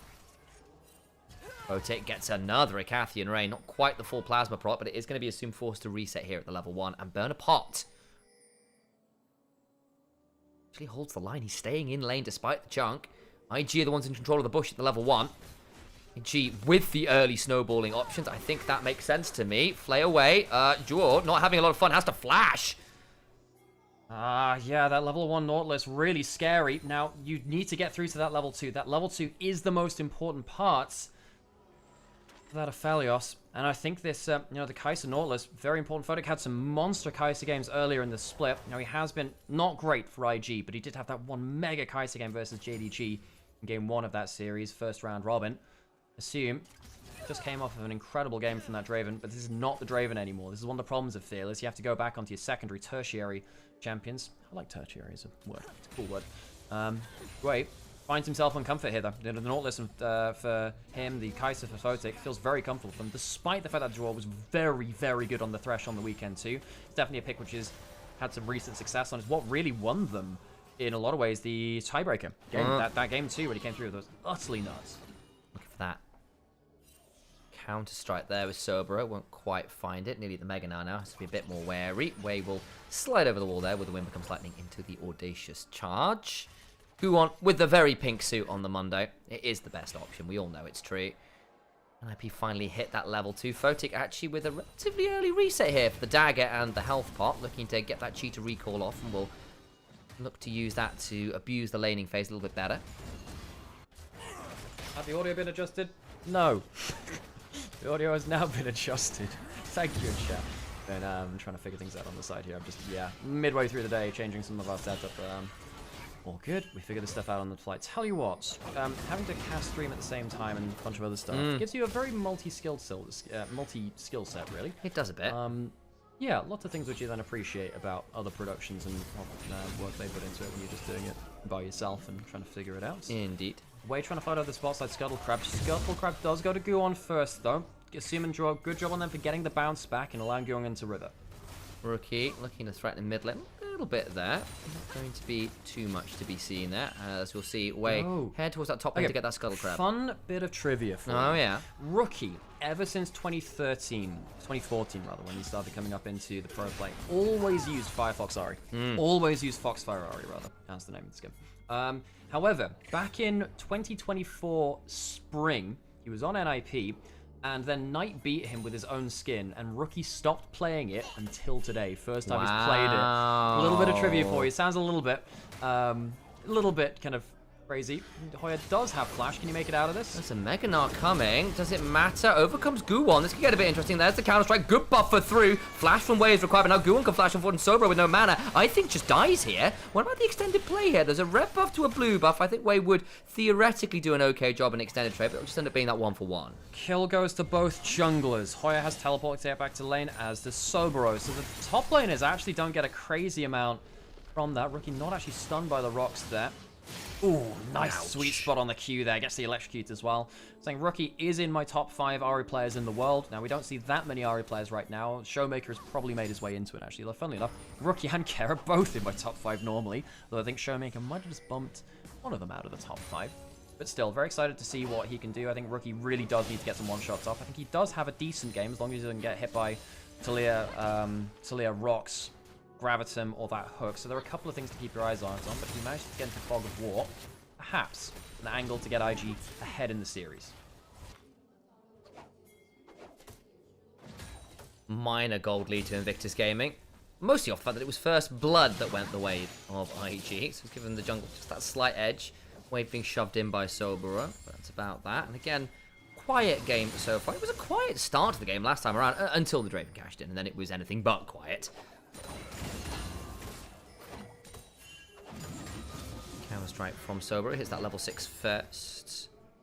Great. Just looking on a bit of a journey here to get some wards down. We'll see Joe put down that ward. I think they'll have an idea that that's happening. Again, IG really, I think, want to make the early moves here, because they're the ones with the Ari and the Shin Zhao into a comp that will become increasingly hard to get on top of as the game gets later. For all you've got, a hell of a lot of dives, quite a lot to make your way through.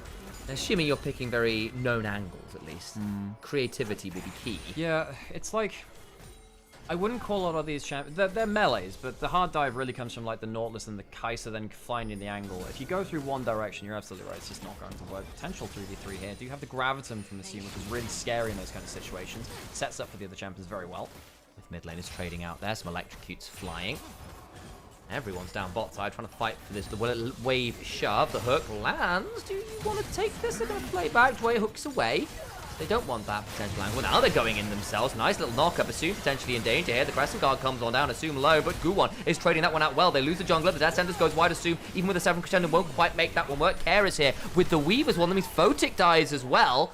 2 for 1 in favor of NIP in the bot lane. And Rookie just can't follow as fast as the Talia. It's a shame for him. He really wanted to get involved with that first play of the game. Typically, the Ahri can somewhat stop the Talia from roaming over. Can't do so here. Does have that ult, of course, on cooldown now, so he's used his first ult of that game. Rookie really trying to accelerate in the way that Ahri's love to do so. Sobro at least gets some alone time in this tower, gets ahead of this. We were saying, look, Sobro, if you're going to pick the Jax, you better do bloody well on it, otherwise it could be a huge issue. Landed from draw, and they got that aftershock. Big damage there, actually. And he ends up hooking out, which means he doesn't have it immediately to follow up. It's important. Does go on half cooldown. Didn't want to get hit by that Graviton, really. Doesn't have to hook at the end of it. Care comes down early, though, as you noted.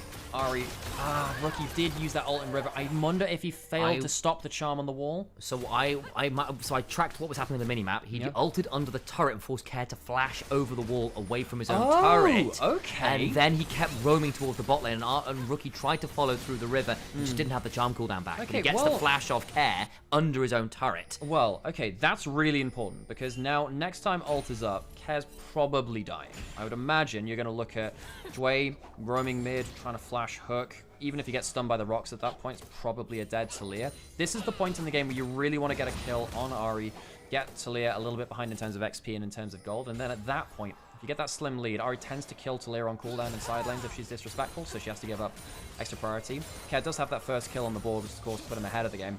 He needs to be very respectful until that flash comes back up. I think IG should be really trying to nail that mid lane. Sobro hops away as Hoya continues to chunk him there. And again, Assume did die there. So there's that at least. But the problem is now Guwon being so ahead of curve. A Mundo that gets ahead just doesn't die, because then he becomes a tank, not just a juggernaut. We saw the Mundo early on. In fact, that game 5 of WA versus Top Esports, there we go, took me so I don't want to say NIP, and that was the wrong team. Was partly decided by, well, does the sustained tanks of Silas and Mundo with a Yuumi on top of them survive the dive? Potential contest around this dragon. Guwon's roaming up river. They're going in that single direction, which works for them. And Talia on the off angle is going to come down to a smite fight, maybe. Guwon not in range just yet. Doesn't get it. Rookie with the ult up and the pot rolling to try and catch someone out here. If you can just get rid of that passive on the Mundo, things get interesting. Will Crescent Guard flash away? That puts a hook onto Dway, who's played back. I think it's just a very dead Nautilus. Turnaround damage is pretty good, and Jewel also tried tempting to flash out there by Dway. Nearly gets away. Unfortunately, the last auto was flying, and so he dies anyway. Rookie does get the kill there. So some Dark Seals. He doesn't have a Dark Seal. That really annoys me, actually. Come on, Rookie. You're a Dark Seal builder. You know what you're doing. Doesn't have the Dark Seal for that kill. That could be a problem. You really want to snowball as quickly as possible. One of the few things I really judge Ahri players on nowadays, because you need to really accelerate. Does want that Malignance to get out on the board early, but he needs to be a kill threat. I actually think in terms of item build here, folks, I'm going to focus on to Assume. There is an ultimate to follow up. Doesn't have enough vision around, though, to understand where Mundo or Thrash would be. Chooses not to go for the Heart of Clay. Not this time around. Might have been a bit risky. I agree. There's a cleanse available as well. I suppose there's not that much to cleanse from a... And in fairness, he does only have a recurve bow and a couple of daggers. Long swords, rather. But yeah, in terms of full item build for Rookie, I mean, the Malignance, yes, I think you need to go for that. I actually think this should be a Malignance Leandri's game. I think there's enough HP stackers, and you don't have to go for full pen. You don't need to go towards the Void Staff. I think that should be the build. Of course, you need the Dark Seal in inventory at some point too. But I actually think the anti-HP build can give you some real ability to kill the Gnar and the Mundo in this game. Only back to the Malignance and the Boots this time around. Yep. No Dark Seal, but hey, Boots are quite nice as well. I would like to see the Dark Seal at some point soon-ish, but hey, I'm not going to completely judge as yet. Those are good items on Ari, makes no mistakes. Yeah, it's just more like you really need that Dark Steel before the first fight of the game because Ari doesn't have the luxury damage to kind of play the way that other mid laners do. If you fall behind the damage curve, you really do very little. It's one of the reasons why so-called vegan Ari build, not dunking on vegans by the way. It ain't meat eating. It ain't there for the blood. It ain't eating meat. But yeah, it's one of the reasons why that's often become a little bit of a meme, really. Rookie typically has been very, very good on this champion, and we'll see whether he can overcome NIP here, which, as we were saying, folks, IG, we were worried about them coming into today. Now, it's quite hard to judge, Perseverance versus Nirvana. IG have had some very good games. Could you really call them, underdogs coming into against NIP, who's really the favorites here? It seems, hang on, these just use a sleep strike. I think Sobro could just die here. Yeah, you've got no CC, so you're just gonna let Mundo walk at you, and he dies. And you don't quite die, but you have to flash, or you would have died. That's going to give Hoya a lot of damage down towards this top side turret. That'll be at least another plate here, I think. So Hoya, first pick now, remember? He picked for that lane advantage. Hasn't really come out easily in the early game. Sobro did pick in that Jax, and we said, well, you better make this worthwhile, Sobro, because as an individual lane, it doesn't seem like it's working that well for you. Ult onto draw. Depth charging comes to Kais to play. The box is decent. Wei does get at least another knock-up. George just about sliding away now. The Guwon's here. This could get very dicey. Wei, I think, just dies to the onslaught. That's a decent hook back, and will ensure the kill bows towards Usum. So close to killing with the W. The wind becomes lightning. Doesn't quite get the kill. Gets hooked. Dies. Kill over to Assume, despite the fact that they started that 3v3. Great play from Draw to get that aftershock before most of the damage came through. He's been a good player on this Thresh, actually, in the last week or two. Definitely a champion which I'm going to come to respect more and more. It's not been a champion that's been that meta until this split, really. It's been away from the meta for a very long time. Sad to see Thresh gone. Of course, one of my favorite champions to watch in Pro League, really. It's always been one of those real flashy support champions. Everdays, since the days of Edward, who was in chat earlier, by the way. Edward came to say hi. Yeah. Good old Gambit Moscow 5. I was shouting about Gambit earlier so maybe I summoned him by accident. Funnily enough, I was talking about him today too. But then also, likes of Mad Life and many a great LPL player on the Thresh as well. It used to be the calling card for everyone, really. If you were it was basically, if you're a good support player, you will play Thresh. Now it's become more about Alistair and Braum over time. Well, Alistair maybe less so until Nautilus to an extent. Nautilus in the modern era, of course, although I'm not gonna lie, Nautilus just feels like how much Nautilus is Nautilus, everyone's gonna do the same damn thing. And Nico support, I suppose, is late as well. And I would say probably actually, which people forget about it because he wasn't there in the early days of League, but it's probably Rakan at this point. Yeah, very true. Rakan over the years, if you're a good support player, you're a good Rakan. That was kind of the calling card, really. So, but particularly once Core JJ and the likes became so good at the champion, everyone, oh yeah, that you need to learn to play this champion. And the things you can do on it were pretty ridiculous. Yeah, everyone played it, didn't they? Zyra Khan was that duo for such a long time. Going to Mega Gnar here. Get interesting. Rookie's going to burn the ult. There's a charm, not allowed to get to Mega. Very good. Rookie pre-ults, make sure he's in range for that flash charm afterwards. Knows that timing is really tight. Great play from Rookie. Gets himself a kill for his top laner, and this top lane matchup, the first pick Gnar, meant to get ahead, is starting to fall a bit behind. This is good news for IG. Good news, everybody. You can finally win top. Gonna get plates up here. Rookie and Sobro sharing between that. However, Crescendum will do that. The Chakrams at short range get that increased attack range, and NIP get first turret towards their AD carry. They will at least be traded back on the other side, and that is good news. You do want this Jax to be a genuine win condition. As the upgraded boots for Rookie after that turret goes down. Nicely done for them.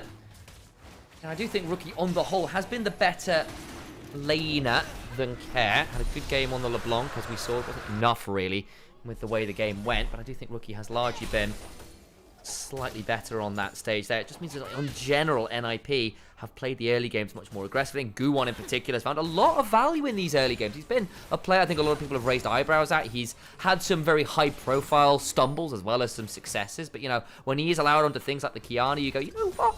Let's see what people see in him. Still a little raw, still a little reckless. Not talking about the player, of course, but the mode of experience. Either way, it will be NIP with all of those early role quests. IG still a ways off in the bot lane, actually. That could be problematic. Photic dropping a lot of gold here as a result of that. That's Rookie getting charmed up and thrown into a difficult spot. Out comes the depth charge. They want this, and I think Care's just gone way too deep. What on earth was that? He's dead. Now Rookie gets the reset on the ult, can look potentially for something more. Dodges away from the death sentence. And that'll be just a nice pick up on the Talia. finally sorted out what was going on with the laptop on the side. It was going to sleep every few minutes. It's like, oh, I can't check chat if it's, you know, actually asleep. But at the top side, Scuttle Crab here. You don't have a mid laner, so I'm not sure you really want to go too deep with this. NIP. Well, they do, if they stick around long enough, have that teleport. It's got the Weaver's Wall as well. So you can even teleport on the off angle and try and ult an angle off. Photic dodges out on those skill shots there.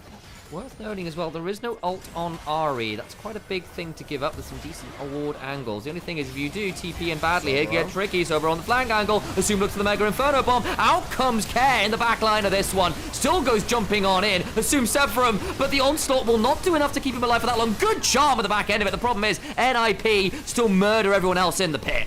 Sobro tries to jump in, will get there, but the hook saves his life. A death sentence for one is a life sentence for Care and keeps Talia alive. NIP clutch out the fight despite the fact that Sobro looked like he had the monster flank. That looked like it was, you know, Sobro coming into the play. And I think you're right, Sam. I really think that, you know, Rookie not having that Ari ultimate really changed that play. I don't think they should have looked for that fight.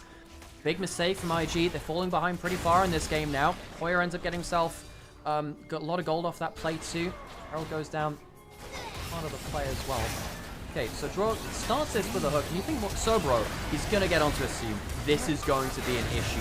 But I think the Lantern to get Assume into the pit is really important. Allows him to flash out of the counter-strike, gets a lot of damage down, and then Rook just can't play that. The charm's fine, but there's not enough damage after. Well, there's a Mega Nard from Hoyer. He will die here, I think. Going to try and donate this one over to Rookie. I suspect he's still got another ult charge. Nowhere really to go, and that you go. Still no Dark Seal, by the way. Yeah, this is a huge problem now, folks. I know that I rag on it a lot, but Medjay is Ari's best item, and Rookie is intentionally depriving himself now of extra snowball potential. And you can see how tight these fights are going to be, how much damage he may need to do. I'm normally very, very fond of Rookie's Ari, but this genuinely is a big problem. The champion can't really afford to go without that snowballing potential.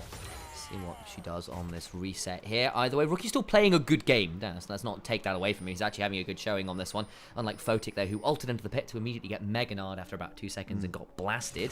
There's that Good TP teleport. angle in and just threatens well. No, Rookie is a fantastic playmaker, and on champions like this, he's very good at using Fog of War, using all the years of his experience to kind of guess where vision will and won't be. Genuinely, it's very exciting to watch a player like this play on a playmaker and say, okay, he just instinctively knows where the wards are. Sometimes he'll have a little bit more, and they've actually seen the wards go down, but there have been times where, like that, he's very confident about what's free to make plays on the map and what's not. He's going to need to do more of that, though. NIP is still in a very scary position. As we said, NIP, they have a composition which peels back around its carries very well. You know, got a lot of defensive CC and the Lantern to stop those dives being quite as dangerous, and particularly when you're defending for someone like an Nephelis now with the Storm Razor Infinity Edge. If IG don't kill the carries very quickly into the fight, it is game over. Getting through the box, the Lantern, the Unraveled Earth for all of these Dash champions. Mundo just standing there and being an actual DPS, so you have to go into the Mundo, which feels pretty miserable. Then there's a Mega Nard, like...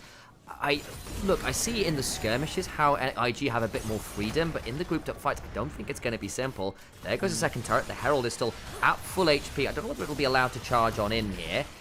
Should probably just about make it. No, it's going to be interrupted by a minion. Yeah, it's been aggroed. And yeah, the more I look at this game, the more it comes down to Rookie for IG. NIP, I think that they now have pretty good side lanes. However, Rookie might be able to push in a side lane, get through a pocket of vision and make that flank happen. But it really feels like it's just on him. Problem is, when it's just about Rookie, you can mark that one carry and just make sure that you have eyes on the flanks. You need to make sure that Rookie is consistently answered, that a Thresh Hook is held for him, that the Talia combo is held for him. Dragon is alive now. How much can IG do? They are behind the curve, not by a crazy amount, but they are behind by an amount, and it feels like the onus is on them to get the creative play. Yes. 2 items now for both AD carries. Photic with the Rage Blade Kraken Slayer is the really big breakpoint for Kai'Sa alongside the level 11. Extended ult range is big. On the other side, look at Assume, Storm Razor, and the Infinity Edge. That upfront burst from this Aphelios, especially if he does land that crit, real nasty. Yeah, reminder, folks, that his ultimate can also crit, which is an important thing as well. So that actually has some crit scaling onto it with the Infinity Edge. Dragon started by IG. NIP choosing to actually push up top lane Poyup. They want to open up that top lane a little bit more. They're not choosing to go towards full send on the Dragon just yet. Instead saying, look, IG, you can get the Dragon. You're going to have to lose some time in side lanes. We're going to take the short-term advantage of the gold, give you a slightly more permanent advantage of the Dragon. Indeed. Hang on, looking at Hoya here. Rookie's roaming. He's really quick. I think that could be a very dead little Gnar. Hoya has been the target every damn time. Rookie's still got the ability to charm. Misses! That hyper, so good at giving him the extra movement speed. You get a little bit when you go into that mega rage form as well. But Rookie trying to make the play, tries to get that angle, put him against the wall. Cut off half his dodging options, still doesn't land it. Rookie needs to be landing those charms. That's a big play. Took his ultimate there. On for the Horizon Focus second, so on a relatively cost-efficient build here. It's quite good on the Ahri. Yeah, and he does have decent Dark Hunter, not Dark, Ultimate Hunter stacks as well. So his ult is probably going to be closer towards, I mean, at rank 2, probably closer to about 80 seconds now, maybe 85, 80, 90 or so. As opposed to the first rank, which is close to like 110 odd. So he's in a pretty good spot with that. It's not the worst thing in the world, but it feels like, you know, they do need to start making plays like this. NIP, the later this game goes, the more afraid I am that IG are going to get a Felios, Sam. Yeah, I am too. I'm getting very, very nervous. And again, I also just look at Guwon's inventory. Like, look, the goal between the junglers is relatively even, but that is a 4-0-4 Mundo with 3 items and a level 13. They're going to try and make the play onto Hoya. Great charm, Rookie. Superb stuff. And in fairness, the solo laners of IG pairing up well here. Rookies realize what the game is. It is, I need to make plays on the side lanes with as many ultimates in as quick succession as possible. He's built these items to get that low cooldown, and he ends up getting something out of that side lane, and it's starting to funnel Sobro into the lead. And we said, look, if you're going to pick this Jax into the Gnar, you better get ahead. Rookies helped him with that, but that goal has now been achieved. Now, actually, NIP choosing to give up that third dragon, that starts to sting now, because you've given IG, well, rather, you've deprived yourself of a potential soul later on into the game, and IG are starting to win through the side lanes. And the thing that has happened this season in particular is they have changed how turrets work, crystallize, and those plates on every turret means split pushing is a legitimate win condition away. It was much harder to navigate in prior seasons. You get so much more gold onto people like the Jax, people like the Ahri, who are going to become 1v1 monsters in this game. The Taliyah, the Gnar, don't want to deal with either of these fake carries. Also, stuff like the home guard changes, the increased boots, the increased recalls every so often for mid lane means that Rookie at his best is basically a second jungler. He goes across the map and he's just going to miss there. But Rookie's really using that well in this game in particular to say, let's just get onto the map. Wait, might get himself comboed there, safe for now. Draw does have another hook prime, doesn't throw it just yet. This is where things get a bit more dangerous for IG. If you go into these grouped up fights, I think that's where NIP is still at the advantage. Yeah, I agree. I think the 5v5 is going to be tough. The Mundo alone, as we said, there's not really that many fun ways to remove that CC reduction. Your damage onto him is all very burst heavy, so he's quite able to sustain through. And he's looking for the charm, gets someone to go on to deny the passive. That is the passive down. Blue buff was taken there by Way. See the amount of damage that Ahri does do to the Mundo there. It's not like, well, Mundo does have the Spirit Visage, helps a bit, so bro. Just dipped off that side lane. IG is starting to play the Smoke and Mirrors game. And this could be an issue for NIP, because I do think that one of the big things we've seen in this series is that NIP haven't had as good macro as IG. IG have been, hang on, they might even go towards Gorn again. Here, they're going to find him in the brush. Missed the charm. I'll be all right for now. There's a Horizon Focus. A little mark on him, but a little more than that. They'll clear out these wards. I appreciate the looking. This time it doesn't work. Yeah, worth reminding folks of some of the item changes as well. Horizon Focus, much less of a stat stick than it was last season. It does have the passive where it gives you the 10% increased damage to targets that you CC or hit with a skill shot beyond a certain amount of range. I think it's 800 range. Big change though, actually, because that change really helped LeBlanc in certain matchups, actually, because she never really landed it otherwise. But in this game in particular, you know, it is just there for the cooldown reduction for Rookie. He's going to be a little less high power than it would have been with the same build last year, though, in terms of the actual kill threat. I appreciate the attempted read there from Jor. There's nearly a Mega Gnar here. Sobro could be in a lot of danger. He's now being the one attacked. The Mega Gnar and all the Weaver's Wall coming on down. Where is the rest of the team? Nowhere nearby. Sobro's trying to play this out. Does do a decent job of flashing away. Overcomes Joy. They might look for a little bit more. They get some summoners, but not the kill onto Sobro, who does a decent job with that ult of holding off. I was wondering whether Rookie wanted to teleport into the river. Chose not to, but I thought that could have been an angle. Chose not to. Play disengages. 1,000 gold lead for NIP. That just drops below that. And again, I am becoming more and more interested about how this game is going to play out from there. Because again, the 5v5s we've talked about, very good from NIP. I think IG actually, as this game goes on, will have a harder time around those objectives, but the side is still scary. Dragon into play in 15 seconds now. That could have been the prize of it, really.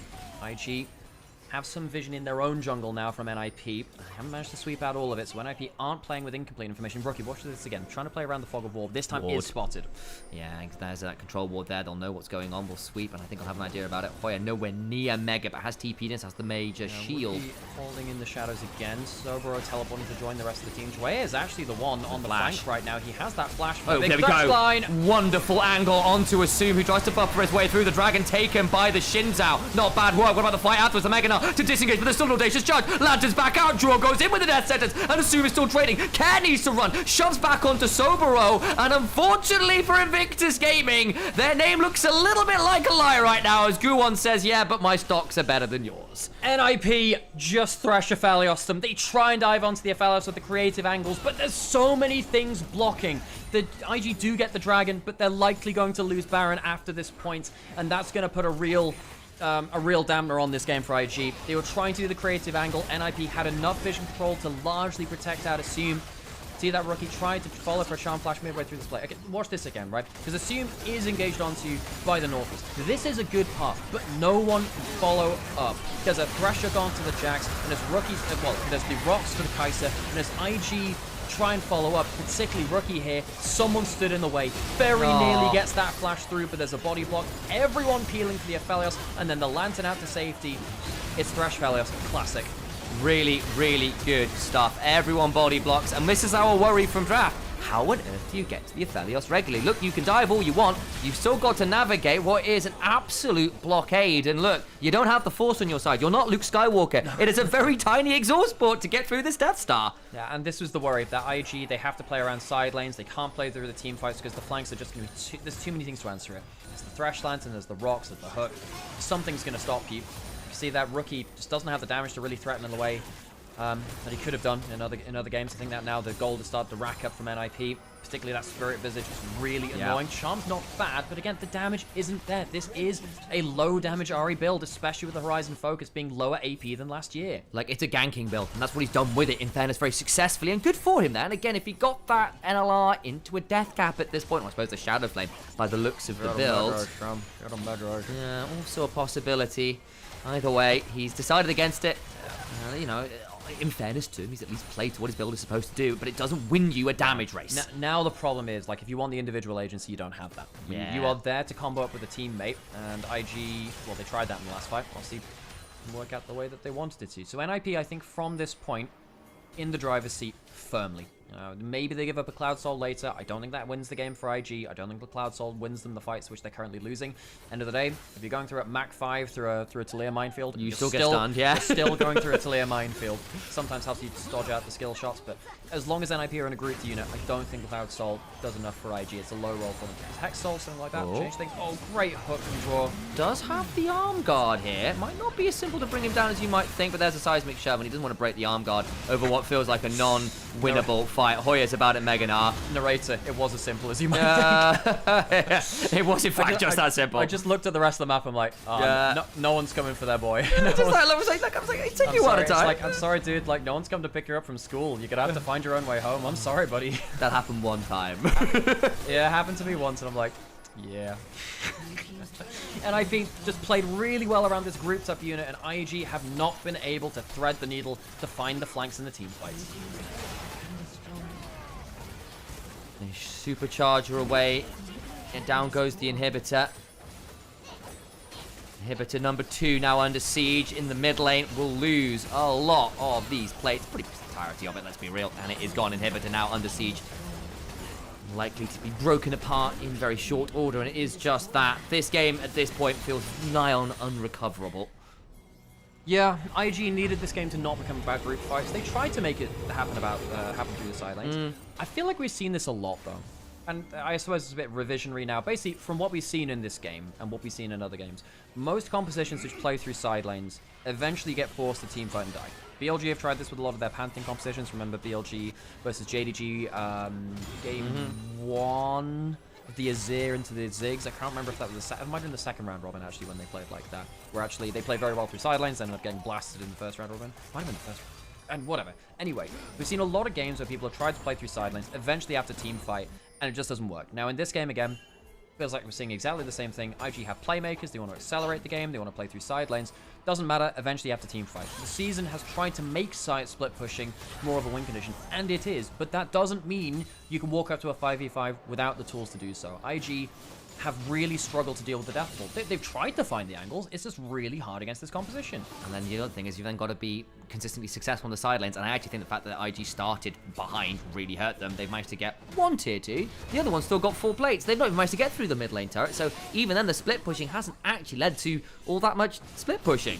Yeah, and I will say, you know, NIP tried to make this game about Hoya having strong side lanes and then, right from the first pick, folks. Yeah. I don't think that works. I mean, I think that NIP's part of, they kind of like fell into a more comfortable teamfight draft after, but I actually think that part of the first pick didn't work out the way that they wanted it to. You know, NIP, they get themselves that second dragon. IG have yet to make, well, they haven't made a play for about 5 minutes now, really. Feels like they've run out of steam a little bit, and NIP quite comfortably just grouping up, rolling around the map. It's going to be very challenging. I also look at Hoya's build now. He's got Sterex and Wit's End. That's a lot of tenacity for not having Merc Trent. Oh, by the way, Dio, I didn't shout you out earlier, but thank you so much for the resub there as well. And to Dio as well. One of Guwon's greatest soldiers, greatest warriors. Guwon's had a pretty good time of things today. Of course, that first game wasn't pretty for NIP in general, getting so far ahead. He started well, but then it felt like the competition was too fragile. Couldn't really sustain even a single mistake in that game. So Baron's up in a minute. And yeah, NIP, a team which is coming from Group Perseverance. For those of you that haven't really tracked this split in the format, we had like a 3-group system with the best teams, the middle teams, the bottom teams. NIP were in the middle group, IG were in the top group. NIP did, well, they won the middle group, and IG lost the top group. We were asking questions of, well, how big is the gap between Group Ascend and Group Perseverance? Particularly with Ascend being such a mess. Many words would apply to that, and I'm trying to keep it more stream safe. Drop like 1 or 2 squares a cast and we'll call it quits. Not for this one. IG ended up taking a win versus JDG. Took a win versus Top Esports. That's all they got. Or was it Weibo? It was Top Esports. Anyway, they took one of the wins versus the other 2 bottom teams in the group. But largely they weren't impressive. Even though they won Demacia Cup, they really struggled to put laning phases together. They struggled to get away from early games. Baron's now spawned. NIP will take this one for free. And NIP are in the driver's seat now. Teleport coming through. That is going to be the Jax. They're trying to Hail Mary, but the flank is on Vision. Celia Wall trying to block off the angle, and it kind of does. The drive Baron's down already. Sober into the back of the pit. That's a lot of CC onto the Abelios. Assume he could be dead. He just about survived. That seismic shot was superb. They finally bring down the Abelios, but the damage is done. The rest of the fight is so dangerous. Photic flashes out. Rookie with at least one more ult. Another death sentence means Dway has no Dway home. Call him Spider-Naut. Rookie will teleport away from the play as well, and IG were deceived for another carry was made. It wasn't just the Aphelios that could carry the team fight. The Itzalier and the Nard put the damage out as well, and bloody hell, turns out the Mundo can as well. 4-0-10.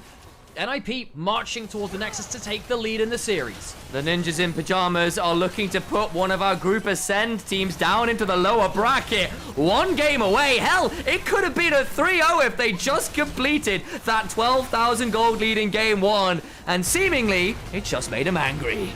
NIP take the lead for the first time in this series. Went 1-0 down, even it up, and now swing back into the lead. This raises a lot of questions about, of course, IG's overall level. A team which we thought had downgraded from last split. We thought, okay, they could actually be in a bit of trouble here, but how much trouble? How good is Group Perseverance compared to Group Ascend? Yeah. And I think we're finding out right here, the gap is not that far. You know, we saw WE take Top Esports to 5 games.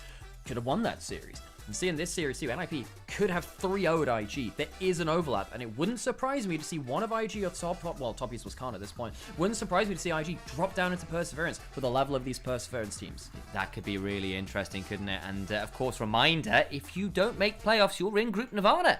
For next split, that would be a big deal for Invictus Gaming, who want to avoid that very heavily. Yeah, so worth noting as well, folks, that if you lose today, you're not out. You will have another series to try and prove yourself. Do you have 2 qualification matches from this upper bracket?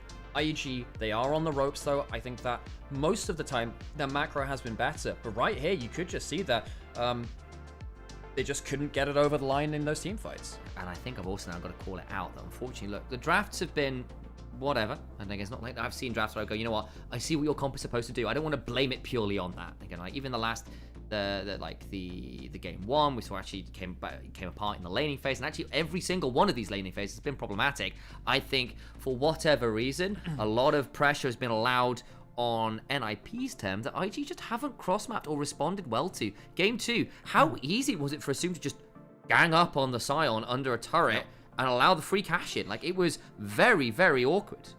So that's a question in chat. Do you think they just go 3-1 now? No, I think that this is I do think that it's very draft dependent. And now we're getting to the point where I'm worried about champion pools for either side. What happens to someone like Sobero? What happens to, I don't know, someone like Assume, maybe, who's actually struggled. I mean, this is one of his better games on an actual hypercarry this split. He's typically not been that specialized at them. We're getting into the point where Fearless starts to rear its head and start to really punish people with less deep champion pools. Alex. Yes? Do you know how chat could specialize? I don't know, Sam. Well, if you specialize by subscribing, you avoid the incredible deficit in game called advertisements, which can be a real problem to your ability to lane, by which I mean view the games. And as a result, you get hit by the ads. So subscribe and you avoid that. That's a premium option. Other things you can do to really specialize and become a better individual Twitch viewer. I see you all out there. And I know you want to do this because you want to support myself and Alex. You can also have a look at our Opera GX link and support us by just, spending 2 minutes of your time investigating this browser, downloading it through our affiliate link, and it will support us. And it won't cost you any money if you do actually have some money. Sam, I'm going to put us on a roller coaster. Roller coaster. Whoa. We're back.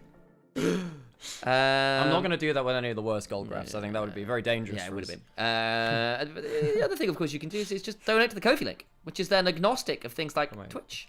What's interesting in these stats? That's an interesting stat. That's a large kill. This one, 94% kill participation. Draw my MVP. This guy's my MVP. He was very good on the Thresh, actually. I think he probably was my MVP. He is MVP. He was really good. Hi, Angie. How's it going, by the way? Sam, can I trouble you for a coffee? Of course you can. Is that okay? That is absolutely fine. How do you want your coffee? Latte, please. Do you want any honey in there? Nah, I'm actually okay. Yeah, fair enough. Yeah, okay, and I need to put some adverts on as well at some point. If you'd like to not have adverts, please think about dropping a subscription. Of course, there's no official LPL broadcast anymore, so support your favorite LPL stream today. That might even be us. I know, we'd be very flattered if it was as well. We already talked about Opera GX and a bunch of other things. We're going to go on a quick break, and we'll just yap the way that we tend to. Could be a long day today, folks. It would be kind of crazy to open up LPL players with a 10-game day. So, yeah, basically, Sam and I, as soon as this ends, we need to basically, we need to go on podcast immediately after this too. Oh my god.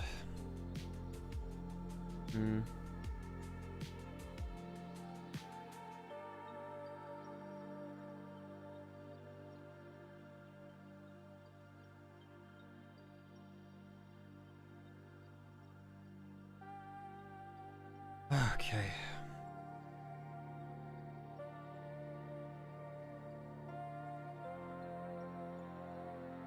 How's the day going? Did I have to dip out for podcast early? Yeah, I did. Went out for Power Spike. In fact, they raided over here as well, so there might be some Power Spikers still in chat. Hi, Power Spikers. It was fun. Got to speak with Yamato about Lost Returns. So obviously he's just coming off of day after the loss, which is really rough for him. Actually, real credit to Yamato for doing stuff like that. It's really hard to do content in the aftermath like that, particularly with so much pressure on you, so many eyes on you. Can I have a channel redeemed for deep breath and relax? That's fair. Go, I can't just mog chat, just... I'm sure I'm successfully doing that. Yeah, I gotta... Draw gets the MVP, no surprise there. This guy was insane. He's been really good on Thresh. Very, very good. It's been a while since I've seen a lot of it, but he was very good at the Thresh in the past. I'm trying to remember if he even played, like, Callista Thresh at that point. Like, yeah.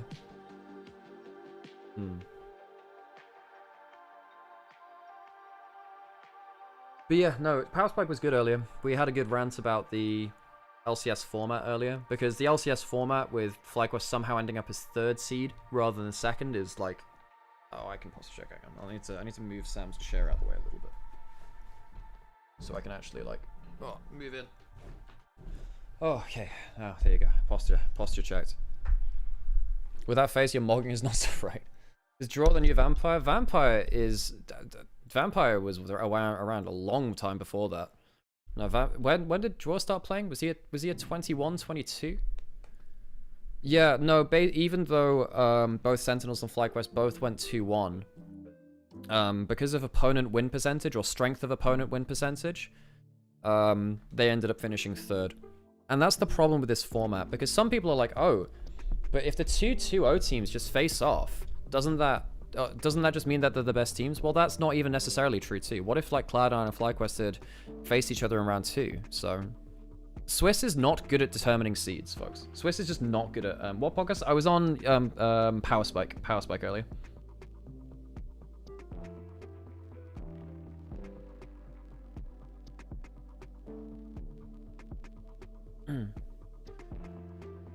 What was Inting versus Hillosang in 2020? Oh yeah, true. He's been around for a while. I was trying to remember when he was first there, actually. Best of 1 eliminated 2 1-2 teams. That's true. Yeah. Yeah. Oh, sorry. It was the tiebreaker. Yeah. I think it was the tiebreaker, right? But yeah, basically, like, the problem is, like, with Swiss, you just don't determine seeds very well. This is always the problem with Swiss. I don't get why people are so up in arms about it now. We know this from Worlds. Swiss is not good at determining actual seeds. Now, it'll get you an amount of teams through, and most of the time it's somewhat correct, but Swiss is not good at determining seeding between teams in a Swiss bracket.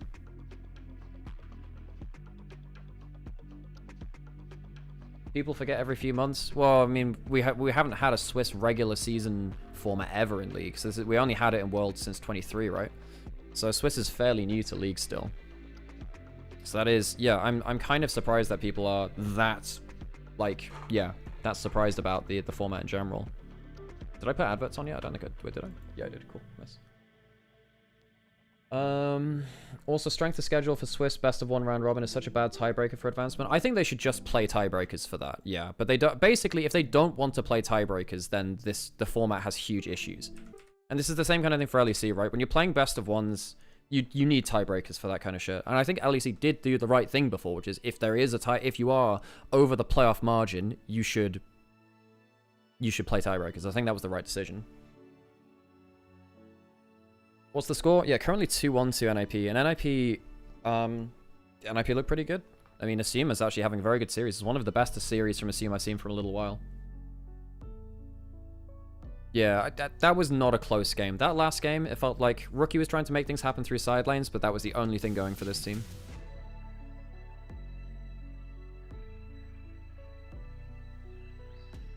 LEC don't even try to tiebreak is the headache. I mean, they did before this year. I think just for scheduling reasons, they don't want to... I don't know, because it's like 6 games a day. I don't think they can chuck on an extra game at the end of the day very easily, because it could go beyond midnight quite easily. And also, they don't want to have an extra broadcast day, because that means opening up the studio and spending tens of thousands of euros more for keeping the studio open. So that'll be why, I presume.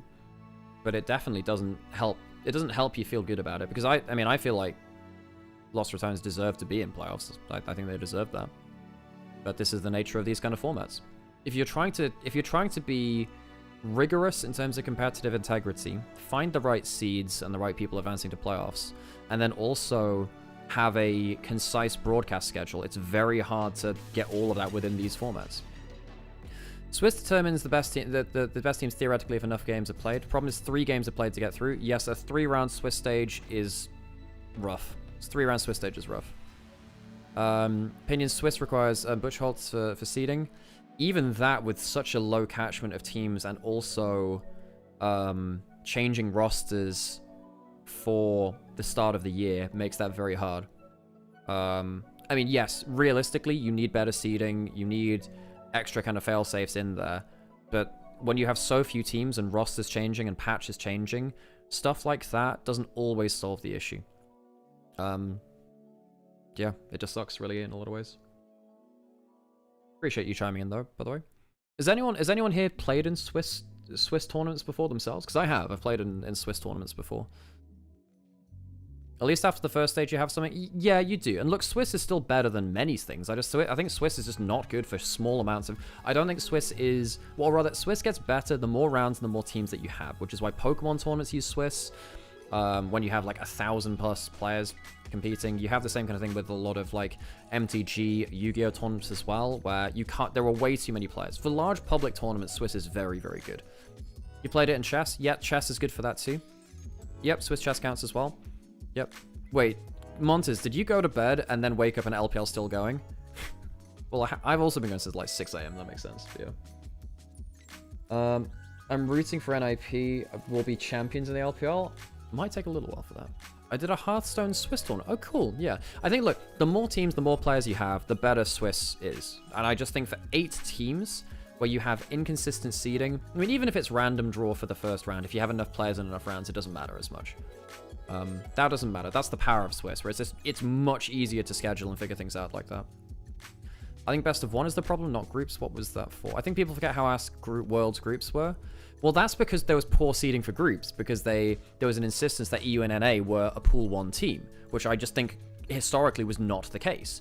Now, when you get around to, like, Pool 1 NA versus Pool 3 LPL or whatever, that's actually fairly even at that point. On the whole, if you look historically, Pool 1 NA EU could beat Seed 3 from Korea and China, or at least they go even in games on that point. There were some years where that was not the case, but on the whole, that was fine. But, yeah, the problem is having a Seed 1 team, or the insistence that UNA or, like, even LMS, right, were a Seed 1 team was a huge problem. It made it, well, they didn't have, in fairness, they didn't have that same thing for a while. But yeah, the problem is it's a seeding. You can't play poorly seeded, you can't play poorly seeded groups. Or you can, but it will have issues with that. And part of the time, you know, I understand wanting to give representation and a bit of hope towards these other regions, but realistically, I mean, it's something that Monty banged on about for years, right? And quite viably so. I think he was correct. He was on the money here. But basically, if you just don't have a rigorous seeding system, if you don't have a way to tell the difference between top teams and how strong the teams are between different regions, you are going to have bad seeding, and it will ruin certain events sometimes.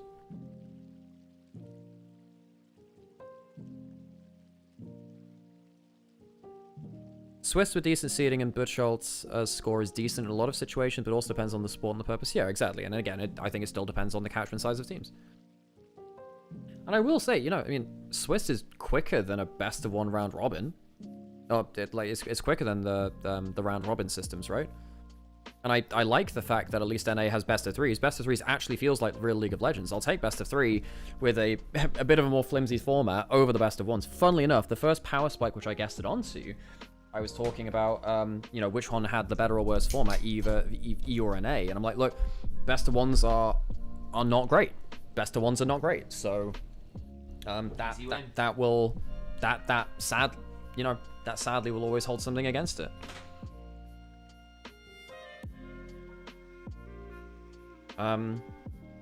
Yeah, and the problem. So because again, for those of you who are on Power Spike, you heard this already, but effectively, like, the problem is with something like that, you can't retroactively just say, oh, FlyQuest is the 2nd seed, because they didn't beat the more impressive opponents. They lost to Cloud9. And while basically it just comes down to I changed that, by the way, so I could just sit a little bit closer. So I need to roll this around again, but I can do that.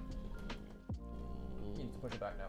Alright, push it back. There you go. There you go. Cool. I see that. Yeah, basically, you know, you can't retroactively on eye test say this is the 2nd seed. You need to have something like bulletproof that says this is what determines your 2nd seed. And basically, they say, look, if you've beaten stronger opponents, you go through. Now, the problem is, if you don't have the opportunity to play the stronger opponents and play a larger percentage of the opponents, then you can't tell that as easily, right? Which is the problem which FlyQuest had compared to Sentinel. Sentinels ended up beating more successful teams than FlyQuest did. FlyQuest obviously looked better against Cloud9, but it is, yeah, it's rough, right? Because you can't just retroactively say, oh, they'll definitely do that. And if you were there trying to say, oh, we need to change the seeding, you have to get the approval of all the teams in the tournament. And Sentinels are just going to say no. Because they're like, what do you mean? We've got an easier first round opponent. I mean, technically they lost to Disguise earlier in the tournament, and it's the same matchup for them before. And I don't think you can say, like, oh, you can't play someone you played in Swiss, or you can't play someone you played in round 3, because I think that really hamstrings your draft as well, your draw. So this is just the problem of the format. Now, is it worth the price to get best of 3s? Perhaps. Yeah, it is a double elimination bracket. It's a double elimination bracket. There are positives to that as well, you know. Like, it's not a flawless system. However, I think it's still a decent one. And again, it's still got good things going for it. You get best of 3s, you get double elim. That there are some issues with seeding. On the other hand, I do think that even if you do get a rough draw, you're still getting a second chance for a lot of times. I must say, Rookie does a great job of giving himself the hardest fights. Well, I mean, in terms of the rosters that he's on, or what? Like, yeah. The other problem with traditional sports game seeding to esports is that it's not like tennis or association football get patched every 2 weeks. Yes, and rosters change very, very quickly in League as well. So seeding for the first tournament of the year is an absolute crapshoot. You know, if you seeded for this year of LCS, almost every roster has changed, right? In fact, every roster has changed. For LPL, every roster but one changed from last year, and the patches changed too. So seeding is really, really difficult. Now, hell, even trying to like seed regions can be very difficult, right? Okay, I think we're going into draft now, Sam. So we'll get into that. Let's get ready to rumble. You know the music? Time to dance. Game 4. Could be the end of things here if NIP walk away with the win. However, if you have a chance to slap back. It's so easy, as they say. NIP have won basically every single early game, and it has not been close. Game 1, realistically, should have been, I think, an NIP win from the position they were in. Hard draft though it may have been to pilot to full success. They smashed those lanes with all of the picks, with the snowballed Kiana and all of these monster AD carry leads in Varus top, all that kind of shenanigans. Still, the comeback was real in games 2 and 3, find themselves now at series point. Invictus Gaming, the world champion in the mid lane from Group Ascend, all of these well-known players like Wei, Rookie, Potik, Dway are strangers to the level of play that is LPL. Bands now coming on through though. Perhaps their storytelling can wait for a second or two if you look at those. Vi and Bess are double dive options alongside the Silas away from NIP. On the other side, that Rakan, that Nocturne, that Ori. We're getting to the point where jungle is really spread thin. Wukong is the best remaining jungler, I think, unless you're going towards something like the Skarner we saw earlier from WE, Sejuani maybe as well, although with the Renekton out. Oh, hang on, I'm completely wrong. We have Jace Malphite. Jace Malphite are both open. IG chooses to do that. That completely skipped my mind. You pick the Unarix, it's the best defensive AD carry. Which also wins lane. Varus is already gone. Yeah, for the top lane pick. Yes, it was the top lane pick. So Varus is gone. Misfortune is gone. Everything is gone that counts as a Yunara in lane. Do you just lock Jace and say we can flex it to a solo lane if we need to? I don't think you do, because if you end up getting like a car lead, that's just death, isn't it? But you can throw... maybe. But do you want to give it up? I like Ashe Seraphine. I like Ashe Seraphine. Ashe Seraphine is good here. Now, the problem is, Lulu can go Mikhail's very easily. That can remove a lot of your threat, but then again, doesn't work against the Malphite ult. I think Ashe Seraphine competes with the Lulu Yunara in lane. Dway is a player of the Seraphine. He played it a fair amount on his... I seem to remember him playing a fair amount towards his debut. And it's the Trundle to deny the tank. Now, also, if you pillar the Malphite away from his team, then he has to ult defensively too. This is pretty good. And we saw when Junja was first playing the Malphite a little bit as well, and he had a relatively successful time on the Malphite, mostly, with the exception of one game where effectively what would happen is he was a solo engage, would get pillared and have to ult away, and then what do you do as a Malphite? Malphite without ult is just a ball of HP and offers very little to a game aside from that one. That can be a real problem. This does mean no Jace jungle. No Jace jungle for NIP. It has been completely forgone. Thinking about removing top laners now. NIP removing some of the top lane champions that deal better with the Trundle. One of the other ones is actually Jax, and that's already out the table, so that's one which has already been removed. Man, I just completely forgot that those top tier champions were out the play. What do you want to lock in for someone like Sobro now as well? You don't really want to lock in another full tank into the Trundle. I suppose you could. Maybe you do anyway and just say, look, we'll go on and just disengage and just have a real death ball. Aura away from Care. Yeah, that could have been quite a good one. Again, fairly slippery, so the Malphite doesn't have an easier time as you'd like. I will note that Malphite plus Seraphine is really not annoying because you extend your on-call range through Malphite. Yeah, if he goes in and then you have the on-call efforts, yeah, it's nasty. It can be really, really disgusting. So that'll be the idea there, as I think NIP are looking to try and find ways to make that as hard as possible. Gwen away from Soboro. Might be another one of those kind of lane picks like the Zahen that'll go away now as well. I think Ahoya might be thinking about Cassante. I think he's thinking about Cassante. You know, particularly if you're denying some of those tanks away on the other side. Do you ban away Cassante here? Now, Ornn, I think you can counter in lane more. It is the Akali ban. Okay. Another diving threat. Theoretically, a flex with the Gunblade can be quite annoying. At this point in the draft, it is. I think for most drafts it wouldn't be. For Game 4 and Fearless, maybe it is. There's that Ornn. It is a Hoya pick, and I think potentially that Call the Forward goal could be quite a good way of threatening the Ashe and Seraphine in a way that the Cassante may not enjoy. This is a really deep cut. I want to see Kayle here. I want to see I want to see something that just blasts the Ornn in an individual lane and can put. I think that teams. I want to see something creative. Sobro, go for some carry into the Ornn. Just go for something which bullies about in lane and just can sit in that side lane for forever. The Ornn ult is the only engage currently. I think you can go towards something like that. It can be really powerful here. Yeah, and again, to be fair, you put the Divine Intervention on top of Malphite as he goes in. It's a ridiculous combo. It's the Jace. I wondered whether we might see this flex. You could put Malphite into the Ornn. Now, the thing, technically that could be a flex, but that's going to be very... No, you don't blind pick that shit. You don't blind pick that shit. Oh, Rookie, please. Rise has already been played, so unlikely there. Now, the thing about the Jace is that it technically can be a flex between mid and top lane. Jace is going top lane now into the Ornn. I think that one is risky is the thing. If the Ornn ever falls behind, that is a big problem. Can you not Ornn into the Malphite? I'm sorry, Malphite into the Ornn? Oh! Diana's in though for... Whoa, okay, folks, we've gone wild here. This is going to be a Diana mid for Care. This is a specialty of his. He used to play as an Ahri counter back in 2024. It's been a while. This is a very powerful pick right now. Now, it is worth saying, in mid lane, I think it's better going towards the Lich Bane than it is the Dusk and Dawn. Very strong into the Syndra. If Syndra misses E at any point, your Q poke is very, very strong. I think we now see Malphite top lane, Jace jungle. You're absolutely right. I was questioning that Jace into the top lane and if that was going to be a problem. I think in the jungle, it's much more safe. It's a good flex. I think IG have worked out their top and jungle well. I'm worried that the Diana gets disengaged here, Sam. If it gets the clumped up target, that's great, but I think that with maybe exhaust on Jway, I think that this is actually a really risky comp from NIP. I think NIP have got a very risky draft. Diana does one thing, and that's go in a single direction. And unless you get a really good flank angle, there is an Ash Arrow, there's a beat drop, there's the Syndra stun, there's Malphite coming across, it's an encore. You are going to really need vision control there. I am excited to see Care's Diana. It's been a hot minute. And again, you can threaten some of these squishy members, but assuming you stay away and stay safe, you've got a serious range discrepancy to work with here. There is so much to talk about in this draft, folks. I don't even know where to stop. I think that the Diana is risky. It is something that Care's played in the past as a lane counter into stuff like Ahri. I think into Syndra, it's very good if you get consistent Q poke. However, going into Malphite, into the range advantage of the Jace, the Diana is very feast or famine. This could be a much more risky draft for NIP. I don't think they just de facto win the team fights. I think the Ashe Seraphine buffing up a Malphite in front of them is powerful. Let's get into that draft, and here's some gyos.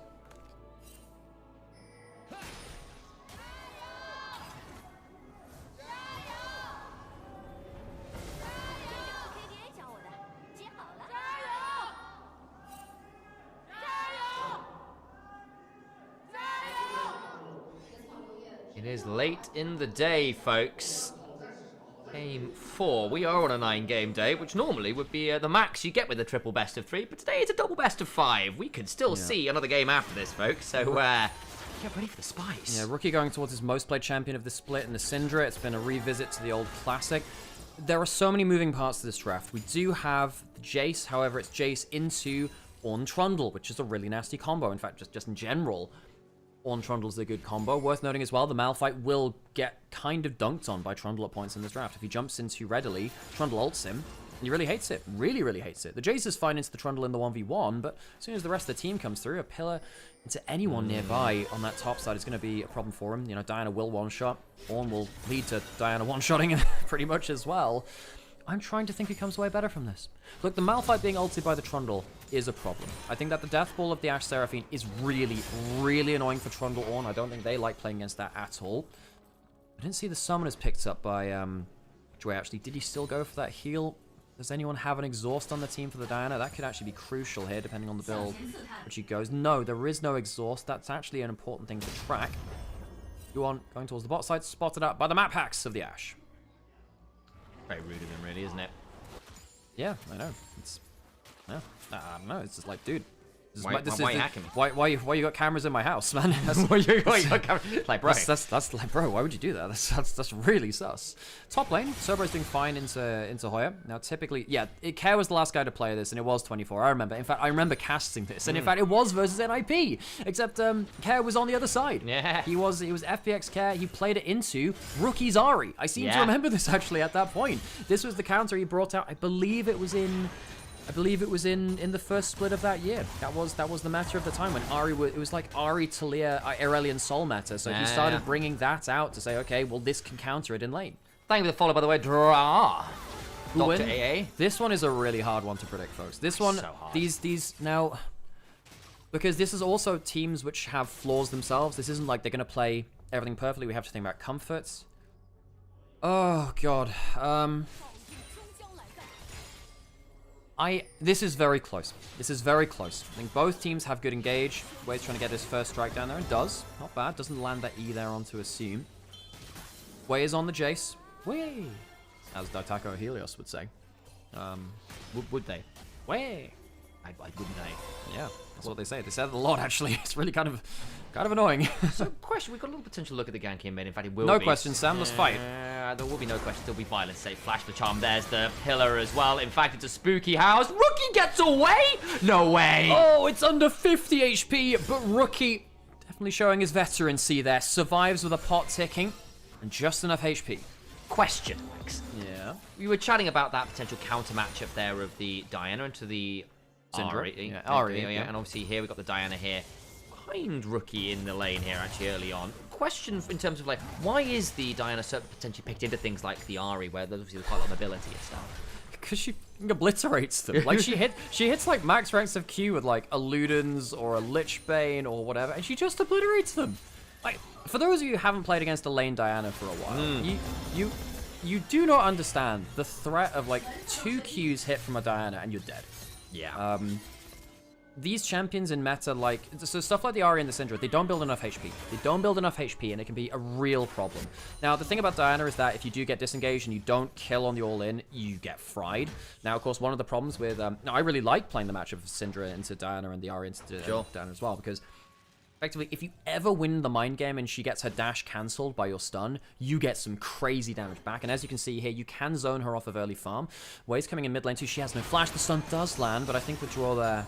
They'll choose not to follow the play any longer. But realistically, basically, the Diana just... She is one of the best anti-squishy champions in the game. If Diana finds a squishy champion, she kills them. Now, this will apply to Jace in some cases too. Ults in topside.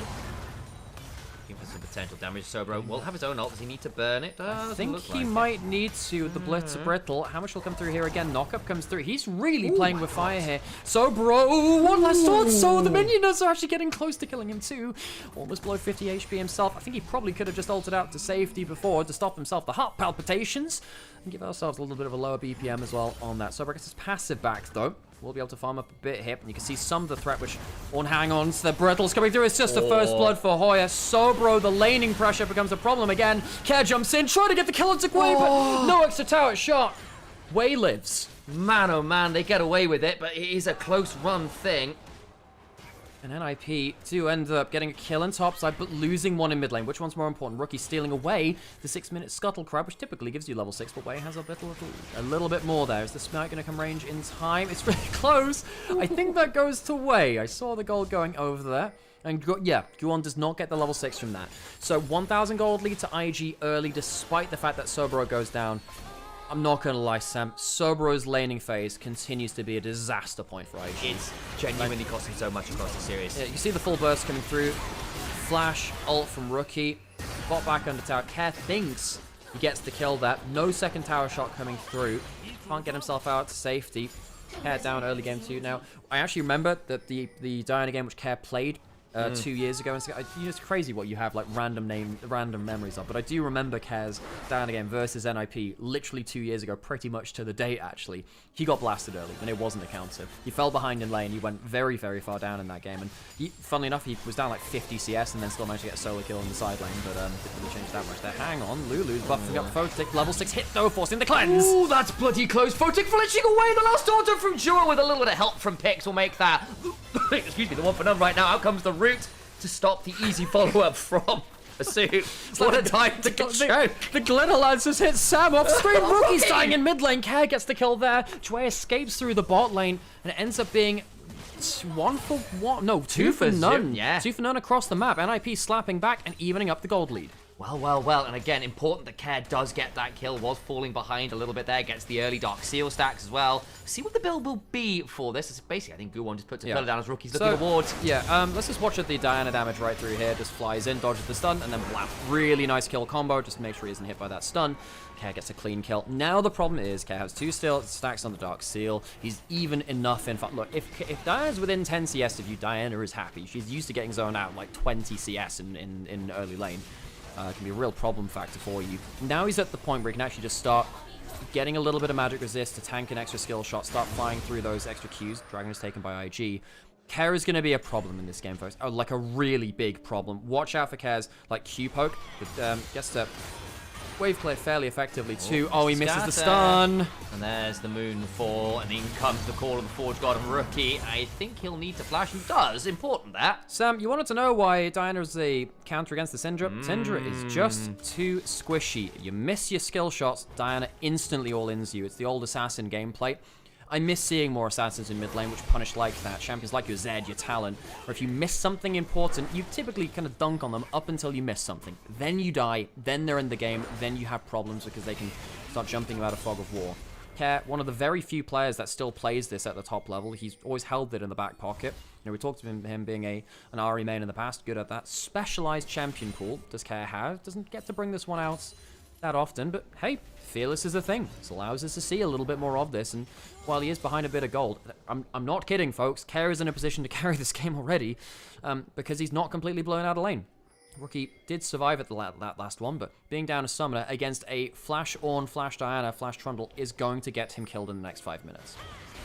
If we start grouping up, though, things might get a bit interesting, because, again, we've already talked about potential pick options. A good one is bot lane, you're right. They took the round with good damage, though, and the Trundle doesn't really have a great subjugate target down here, so his tankiness is relatively marginal. They are going to try and dive this. This could get very risky. Both mid laners potentially coming down. They might fight as well. In comes the Arc of Ruin, though. They try and get the Wild Growth to buy some time. Guwon will flash out. Jway trapped under this turret will likely die shortly in the dive. So far, successful. Rookie's coming down. If this doesn't end quickly, Rookie might clear someone up. He's coming around the corner. Not there quick enough. NIP, 2 kills. It's a redive which does it. Rookie now leaving mid lane. It's a problem for him. He's going to slow down his mid lane quest there a little bit now too. NIP get 2 kills on the bot side. Guwon is very happy, and even Care gets to deny Rookie a bit of time in that mid lane. Reminder, folks, it is actually more important to get farm in your actual lane now more than ever. Rookie not going to be able to get any kills, but does stop a recall.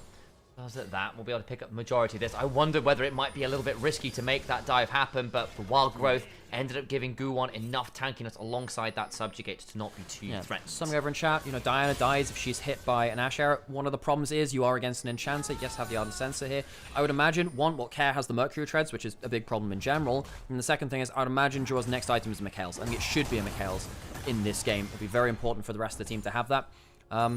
Yeah, you're absolutely right. There is a lot of CC on the side of IG, but I think eventually it will become a bit of a problem for them to successfully chain it, because there is an enchanter on the other side which can very happily build up that item. Gold leads slimly in the favor of NIP, but you know, they do have Trundle into the Malphite. They do have the Diana into the Syndra. The Yunara has a Lulu backing them up as well. NIP have a good composition. IG, it really needs to get something a little bit earlier to stick, I think. You know, Wei is on the Jace. I'm sorry, it's just in my brain, Sam. It's in my brain. I got nothing, folks. Yep. It's just a brain generation. So I assume getting dunked on by the Seraphine there. Cleanse back, and now Chikova comes Wei. He needs to be really afraid there's a potential flash angle from Wei. That Arc of Ruin slow was necessary. Wei actually making a bit of a mistake there. If you step backwards, go to max range, harder to sidestep it. You can see the damage which the Ash Seraphine has. It's a lane which has really come to life here. Ult on the bot side. That's a lot of damage going towards the actuator to have the rocket belt angle. Guwon now coming down. Rookie, remember, with very low HP, cannot be there anymore. This turret is gone. Yeah, that's the... Hang on, we'll see what happens with Wei coming over as well. I think Care's passive ended up taking Tower Agger. He didn't mean for that to happen. The AoE clipped Rookie, gave him a tower shot. You can see there, Care very happy to just throw the ult out. One of the really annoying things about Diana compared to a lot... Hang on, there's another teleport coming bot side. That's going to be from the Ornn. They have an engage coming in. Care, reminder, no Moonfall. Use it to chunk out Rookie. Rookie still has the ability to unleash the power. They just spotted him with the Jace Shock Blast, which everyone else dodged, and then gives you a brief vision at the end of it. Hoya, he's pretty tanky. Here comes the ult. Oh boy, it's called the Force God. Oh, Rookie's not enjoying that Brittle Brock at all! They go Luna rushing forwards. Over comes Malphite, though. Is it going to be enough? It's not. They're just going to run into this poor old rock, and I think he might be turning into sand. Fortunately for him, he's not quite a beach. Yeah, but karma is one, Sam. Sometimes IG look to try and fight off on bot side, but they just can't. They can't land the punches back. No, Hoya's spotted out. They stick around too long, and Rookie overstays. The Diana is really countered by this draft as she doesn't get ahead. Now, Diana's the Syndra is very good in this draft if she has enough power to one-shot someone. Clearly, in this case, that's not going to be so easy. Well, all this is happening as well. Assume is now 700 gold up. He also has a cull stacking in, which Photic does not. So that will increase at some point in the game. I think NIP... Ow. I think NIP are in prime position to take this series now, Sam. IG need a fight soon. They can't afford to be breaking out gold like this. They don't quite get the CC on him. They don't quite get the CC on him. There's no flash available on Rookie. That's a really good play from Hoya, but also they knew who's coming. I think they just had to back off there. They just didn't understand the threat they were under. Maybe if you had a little bit more damage on Sobero, you could get that kill back on the K. You don't. Care's now got 5 stacks on the Dark Seal, the Rocket Belt as well. The target access for this Diana is very, very high. And it's just that additional engage threat, which they were kind of waiting for in this game. Between that and then the Ornn, your ability to say, screw it, pulling the trigger is very high this game. It also really hurts that Sobero kind of gave a free advantage over to Hoya. Hoya's now 1.4k up. One of the reasons we don't see Malphite in top lane anymore is that while actually he does have actually quite good 1v1 individual laning, you can, you know, if you fall behind in a lane, it feels really bad. Yeah. Like in your early... Oh, well, that's good damage onto Care there, actually. Wait, you can't forget that there is actually a jungle Jace here. Yeah. But, Care will one-shot him, actually, if he goes too far forward. It's the Proto Belt from Care, so he has a bit more of the engage range. Maybe look for the play under the turret. The problem is you've got Jway with the passive stacked, and the potential encore makes it very risky to full send, even with your behind. Yeah, I think Care was a little too low HP to do it there. Go jumping into a bunch of CC is a problem. It's about to get him. I mean, once he gets those, once he gets the role quest in mid lane, I guess the upgraded merc treads, that's gonna be a huge problem for IG because you get the extra HP from the Proto Belt. He's just gonna be looking for Shock Blast at best here. He does land it. It is good damage. Look, maybe Jace can get enough poke damage that it somehow just works a miracle. Jace jungle is incredibly strong. It's just against this kind of comp with crazy hard force potential, it might not be so easy. Way he's gonna know that someone's in there, and one thing you can't do with Jace's face check. You are so damn squishy. You will lose that 1v1 there. I say this from someone who's been picking up jungle Jace again over the last week or two, and sometimes you check with the Shock Blast and then you stay away. That is a bonus. Not every jungler has that vision check tool. Jarvan has it with Flag. Not many other people have something similar, really. Technically, Kindred has it with the W, right? Because the Wolf goes and chomps on people in range. Assume walking up with a slow burst. Arrow comes down. There's the wild growth to kind of mitigate that somewhat. But ult for ult, basically, in the grand scheme of things. Yeah, but Assume doesn't blow that cleanse, which is nice for him. Doesn't have the ult hunter, the Fiend Hunter bolts to... Ow! Heal necessary there. I think Jor would have been on significantly lower HP otherwise. Yeah, I mean, okay. Basically, we've seen the theory, folks. Jace jungle just needs to do some mad bullshit. Herald's going to get started by NIP. No Ash Arrow for IG. Low HP on Draw. Maybe that helps IG. No wild growth, no ability to do... That's not bad. Flash away required as the Unstoppable Force is in. Look at Care trying to find the over. The encore! The encore is superb! Who needs a halftime show at the Super Bowl? And that's going to be the one kill coming down. No Enchanter now. Another stun coming through. Cleanse needed to flash forwards for the ultimate. Assume does live through it. Rookie not able to clear the kill, though. Herald is secured by IG off of that great turnaround. The great poke from the Jace. Guon's there. We'll see Rookie and back away, but that's still a big shove through mid. They can look to Herald immediate down here. This TP could potentially suck. I mean, Hoya's tanky will buffer through the potential CC, but that will still likely be this mid lane turret falling. That is such a big pressure valve for IG. If they can get the mid lane turret, it changes a lot for them. It gives them the terrain to start looking for that poke. And the big ultimates from NIP, they still have a couple. They have that Diana ult, importantly. Nowhere in range, not coming down to the play. I do wonder whether Care could have looked for a Protobelt ult in there, try and break up in the combo from IG, but it's very hard to engage into an Ashe Seraphine down the front and middle. And that encore was just spot on. It was brilliant. He landed the immediate poke into the encore to finish the kill. Felt very good. The echoes of Helia for Jway actually really does help here in terms of like giving you that massive heal after the shields, which Seraphine does so love to provide. And again, if you are looking for that kind of burst, it can be quite difficult to get through it. Here's a look at that replay where we just saw that magnificent bit of music from Seraphine. So, just the scout of the week into the shock blast. A little bit late on the ult for Sobro, but then the encore is insane, and my dude just hasn't played against the Seraphine in a while. Draw just gets hit by it, gets clipped by it as he's looking on the other part of the fight. Goes down for free. Sometimes with enchanters, you try and stick around on low HP and just enchant people from very far in the back line. Of course, right there, gets him killed. Photic's dead, by the way. Oh yeah, Photic is dead, but then this is going to be Wei looking at Care, who's going to rocket belt away. Needs to be a bit aware of the seismic shove. Flashes away well. Still some marks in. Potential for Care to go in. And Moonfall! Wei goes down. In comes the unstoppable forces. A wild growth on Care. Because the roam over from the Lulu was allowed because Assume got the kill on the Ashe. Wei is really trying his best, but NIP are bringing some neutralizing forces there. Good play from Draw to get himself that wild growth to really keep Diana alive until the end of that ultimate. So that's going to be top lane turret, another plate or two down potentially. We'll see if anyone goes up to defend that from IG. Mid lane push was successful from them, and now we've got a 5,000 gold lead from NIP. This is quickly falling out of control from IG, despite the fact that the mid lane turret was taken down in their favor. It's a good angle from Hoya. He's actually had a pretty successful series here. I mean, Barris in game 1 didn't manage to close that out, but on the whole, doing much better than Sobro, who's really struggled against him. Top lane, really Draw helping Care stay alive, so that ultimate is confirmed. Good turnaround, despite the initial damage from Jace. Yeah, the wild growth for the additional knockup felt very, very good there, and now this Diana is getting towards that arm guard second to give her a bit more survivability when she goes in. Those chain lace crushes making things tricky. The dark seal stacks feel good. You can afford to pick up some of that defensive utility now because you've got damage coming from everywhere on the map, it feels like. What it means is that you actually have a very tanky initiator there too. Pillar comes through, but it won't lead to anything. But yeah, Care is going to be really, really fed because you're not a jungle, Diana. You have mid lane gold. You're 1k up, you've been given some side lane. Now typically, you know, on jungle Diana, you hit 2 items a little later, I suppose, than you would do in lane. Of course, you're lower XP as well. Care is going to be very, very happy with the state of affairs and also can teleport for the flank if needed. The pillar there, just enough space to squeak around the back end of that. I appreciate the look in from Guwon, but 0 for 2 on that front. We'll still force people away, and that'll be second dragon for NIP here. This has got to be pretty galling for a rookie. You know, a player who stayed on IG after going to World Play-ins last year.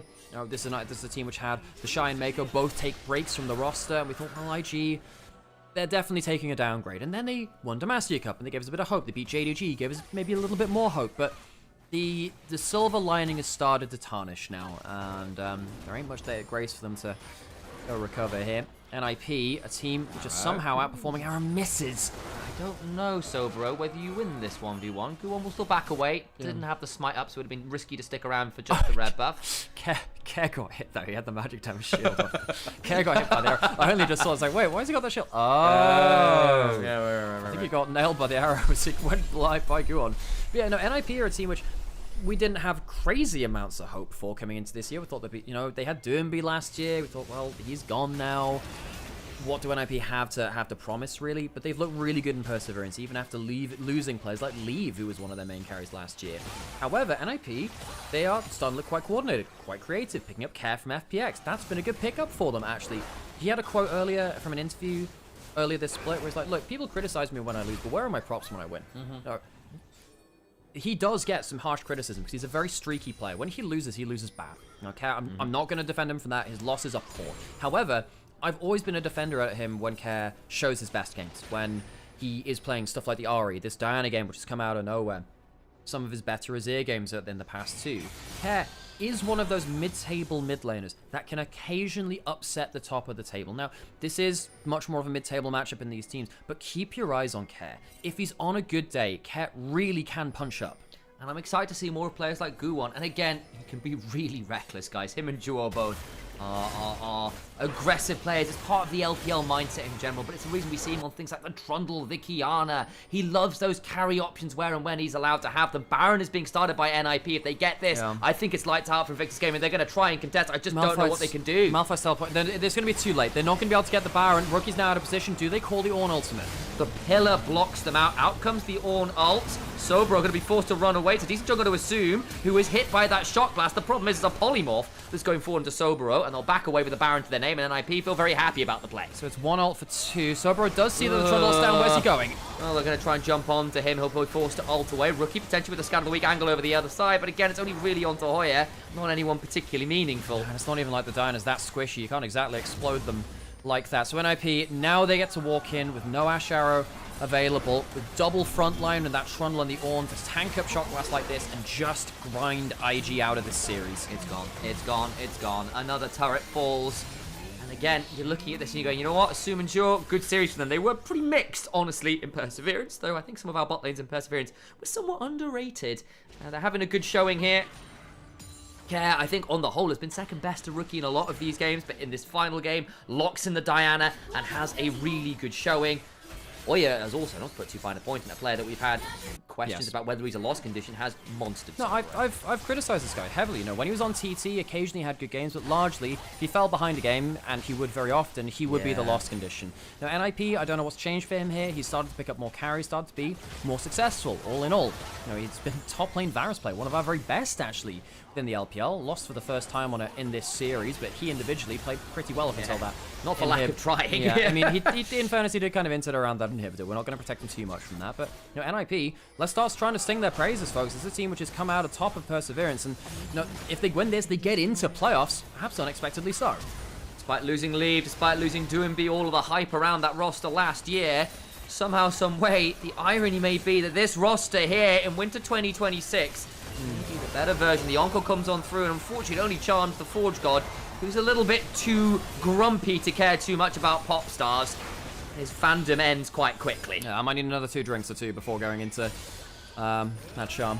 NIP walking in, using good use of that Baron buff. Haven't completely broken the base stump. No. IG hold on to it now. Dragon's up in 40 seconds. Problem is for IG, it's not like they have something like a Threat of a Soul like they did in earlier games of the series. And also, we're getting Ornn items through now. So NIP get the extra scaling. It's going to get worse before it gets better for IG. A little note here as well, Assume's actually gone for the Bloodthirst. I'm not sure whether it was second or third, but either way, he's got that additional defensive tool. Hopping the Yunara is not an easy thing, and I think Assume is one of our players who does occasionally pick up those more defensive items on the Yunara, and I think in a game like this, you've got the damage, just stay down well alive, and I think that makes a lot of sense here, because if you do get through that initial onslaught, the extended DPS is proving a little bit problematic for IG. I have to say, coming into today, I did have NIP as slight favourites. I didn't expect them to be winning like this in this kind of game, though. I thought that Care would be struggling more, and I thought that Rookie would turn up a little better today. I think that Rookie, back end of the split, not been fantastic. His first half was better. Dragon will go down to the side of NIP. Yeah, I think that on the whole, NIP, particularly in bot lane, has performed perhaps better than I thought they would do. But Draw, he's continued to impress. Photic, on the other side, continuing to have a bit of a nightmare split from IG. It's not been great. It's not been great. And again, there's kind of wonders again about, well, what happened with 1xN in the off-season. There's rumours about potentially a move to IG. Didn't come to fruition, and then having these moments pretty rough. So jumping onto Assume, he doesn't care! He just gets to face tank 4 people! I thought he just completely insane. He ends up tanking 4 people, Sam. How? He's got a Bloodthirst for a Lulu behind him. He just has to blow his cleanse. That is so damning for IG. They did throw an ult at him. It doesn't matter. Guwon does die. Rookie gets the kill there. That might stall NIP, but sadly, what is there for IG to achieve with this? There's no dragon. Plates go down in topside as well. It could have been that it's something for IG. It gives them a slight amount of breathing room. Rookie did that on only 2 items, by the way. Hasn't got that 120 stacks yet. Rookie giving something of a reprieve. Again, for the record, I still think Rookie has had a pretty good series, but what platform do you have to work with? He's been pretty good across the majority of this series, as I kind of noted, but it's just no easy state of affairs. Assume it's just so goddamn bad at this point as well. A little bit of a fight over this red buff, nabbed away by the power of Syndra's force of will. It's not really a fight against Syndra. You know, funnily enough, there was actually a meta briefly where Syndra was very good in jungle because she could steal the most. Yeah. Because that was Scuttle Crab meta, where she could just steal the Scuttle Crabs and just be like obscenely powerful. And she broke the shields doing it as well, which is massive. Yeah. You have CC to break the shields. Yeah, you just have to CC, which is why Graves is really broken because, oh, that's... He's also knockbacks, yeah. By the way, that was probably like 2,000 damage in one hit, by the way. That's kind of insane. You have now got a 3-item Jace. There is a world here where Wei does a lot of work onto someone squishy and things get tricky. Ashara just missed there onto Care, who was fishing. That was a bit of a fishing maneuver. Hoya. Jway is not happy here. Does have flash. There's the stun, but Hoya still gets the off. Jway's not having a great time. He's going to be forced to flash away. Can still look for the Uncle. Wei has to flash away. Care doesn't find the angle, though I agree with you. He was looking. Couple flashes blown. Wei and Jway both lose that key summoner. And unfortunately, it's the F key, not the J key. Not going to lie. I think that NIP could be full sending it more. This Diana has a death cap, has the Seekers. There's no exhaust on the other side. Care, I think, can full send it at this point, especially with the protocol upgraded. I think that maybe NIP are a little bit scarred by that first game where they were very far ahead. That was a more fragile composition. However, NIP, they won't want to be throwing away late game fights like that again. 2.5 minutes till Dragon. Baron spawning soon.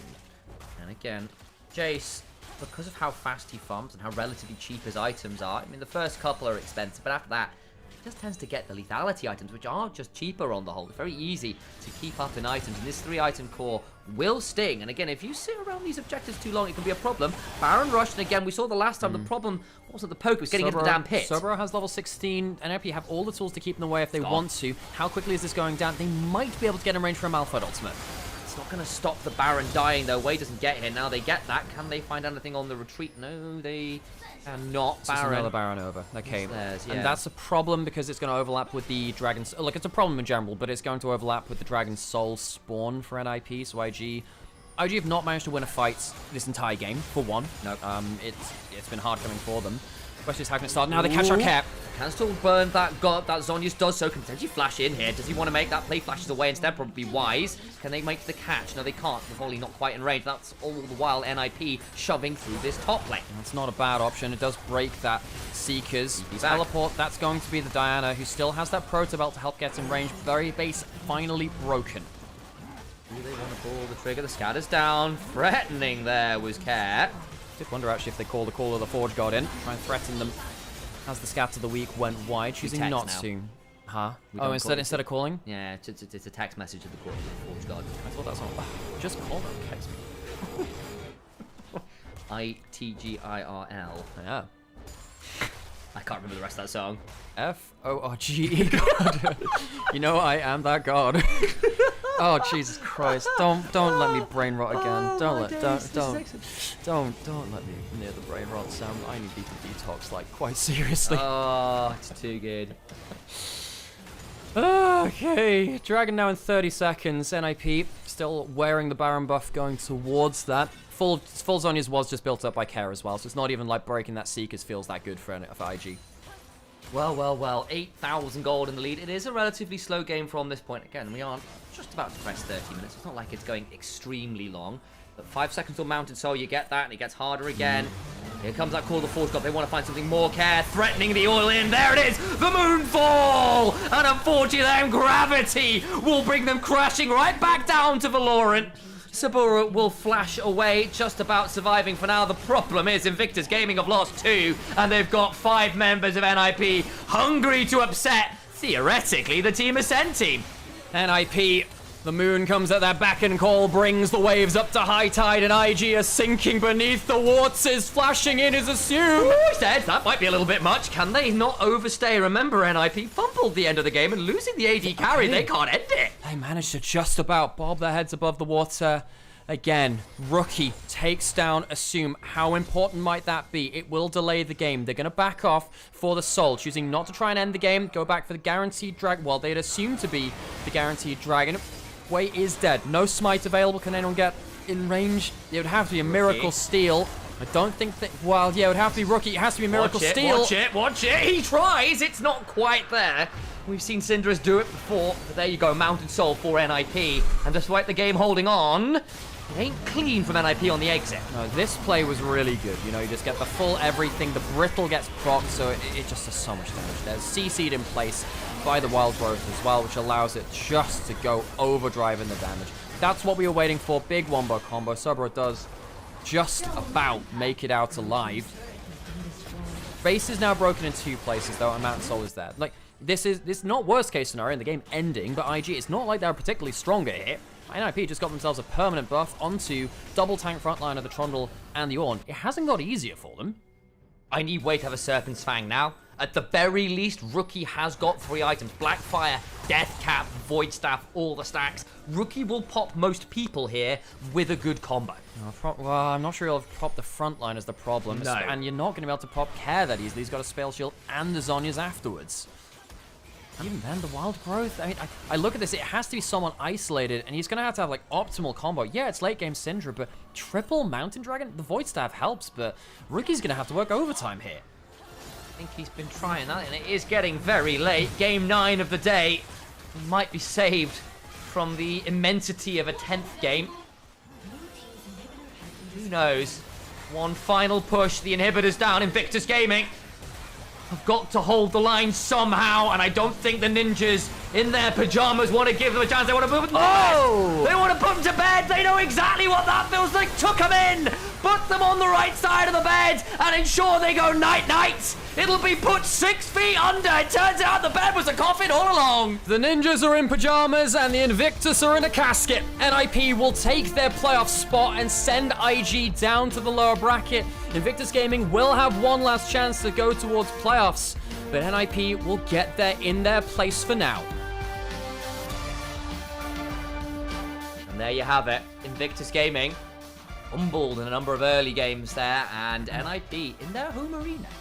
Actually, no, it's not its LNG's arena. What am I talking They're about? actually in Joe here today. And especially, I think, for Guon, a player who had a very poor time in LCP last year on a Detonation Focus Me team, which just didn't come together. Guon individually was very poor last year. It's good to see him bounce back and start to show his aggressive playstyle here as well. He played a little bit more utility today instead of just those carries he's been showing in Group Perseverance, but there's a lot to be said here. For Care, bit of a redemption split. A player which I think has been overlooked time and time again, despite actually putting up good results. As he was saying, look, when I lose, people really just trash me, but when I win, where's the praise? We're praising you, Care. That was a good series from him today. I don't think he was diffed by Rookie. Rookie, I think, on the other side, feels bad for him. I think that Rookie has had a very hard time of it, trying to work with what is now a dysfunctional team. It would not surprise me if IG went out in the lower bracket. I don't think this team looks very functional. We'll see. We'll see. I think they still have some good carry potential with Rookie on good form, and we'll see what happens to the lower bracket teams. But yeah, Rookie had a bad series, right? Like, actually, he was pretty scary across the majority of this, had some good laning phases. I mean, that last game was very good from Care, especially after recovery when he went down 0-1. We were getting very nervous. It didn't quite work out there. I agree with Onam in chat as well. There, one bad push away from a clean 4-0. Like, that was NIP who pretty much manhandled every early game. My eyes then turn elsewhere because, well, the mid jungle from, I think, IG were serviceable today. I had a lot more issues about what was happening in top lane. I had a lot more issues about what was happening in bot lane. That wasn't good enough. Sobro at Demacia Cup and parts of the regular season in the early split, we thought, oh, he's someone kind of like the Shy, who'll occasionally fall behind in lane, but have good teamfight impact. He's funny. He'll find these intricate ways into the game and kind of outplay in the way that the Shy or Baus does, right? He's just been bad. Now, he's just been bad. And it's sad to say it, but Sobro is the weak link. If you just pick lane pressure into him, you're likely going to win the game through that. Sobro has really struggled. It wouldn't surprise me to well, I think IG will be begging to have the Shy come back next split. And I think realistically, they probably need to have Photic replaced by someone better as well. Of course, they'll have another series, but it'll probably be in their heads. Folks, Sam and I actually have a podcast to do right now, pretty much. So we're going to go radio over to someone. Thank you so much for joining us. And we'll be back for another 2 best of 5s, same time as it was yesterday. So 7 a.m. CET is game 1. Yeah. Everyone got that? What time? Message me in chat. What time is the games tomorrow? Type it out. 7 a.m. Make sure you know it. Do listen to us at this point. 7 a.m. if you're in Europe, basically +1 from GMT. Okay, so tomorrow we'll see our lower bracket kind of elimination matchups. No worries, Eb, don't you worry about that. If you're on YouTube, the show will end here. Thank you for tuning in today, and we'll see you same time tomorrow, folks, for maybe less than 9 games. I'd quite like it to be less than 9 games, just for my own voice and my sanity. Very fun day today, though, and thank you for joining us, and we'll see you next time.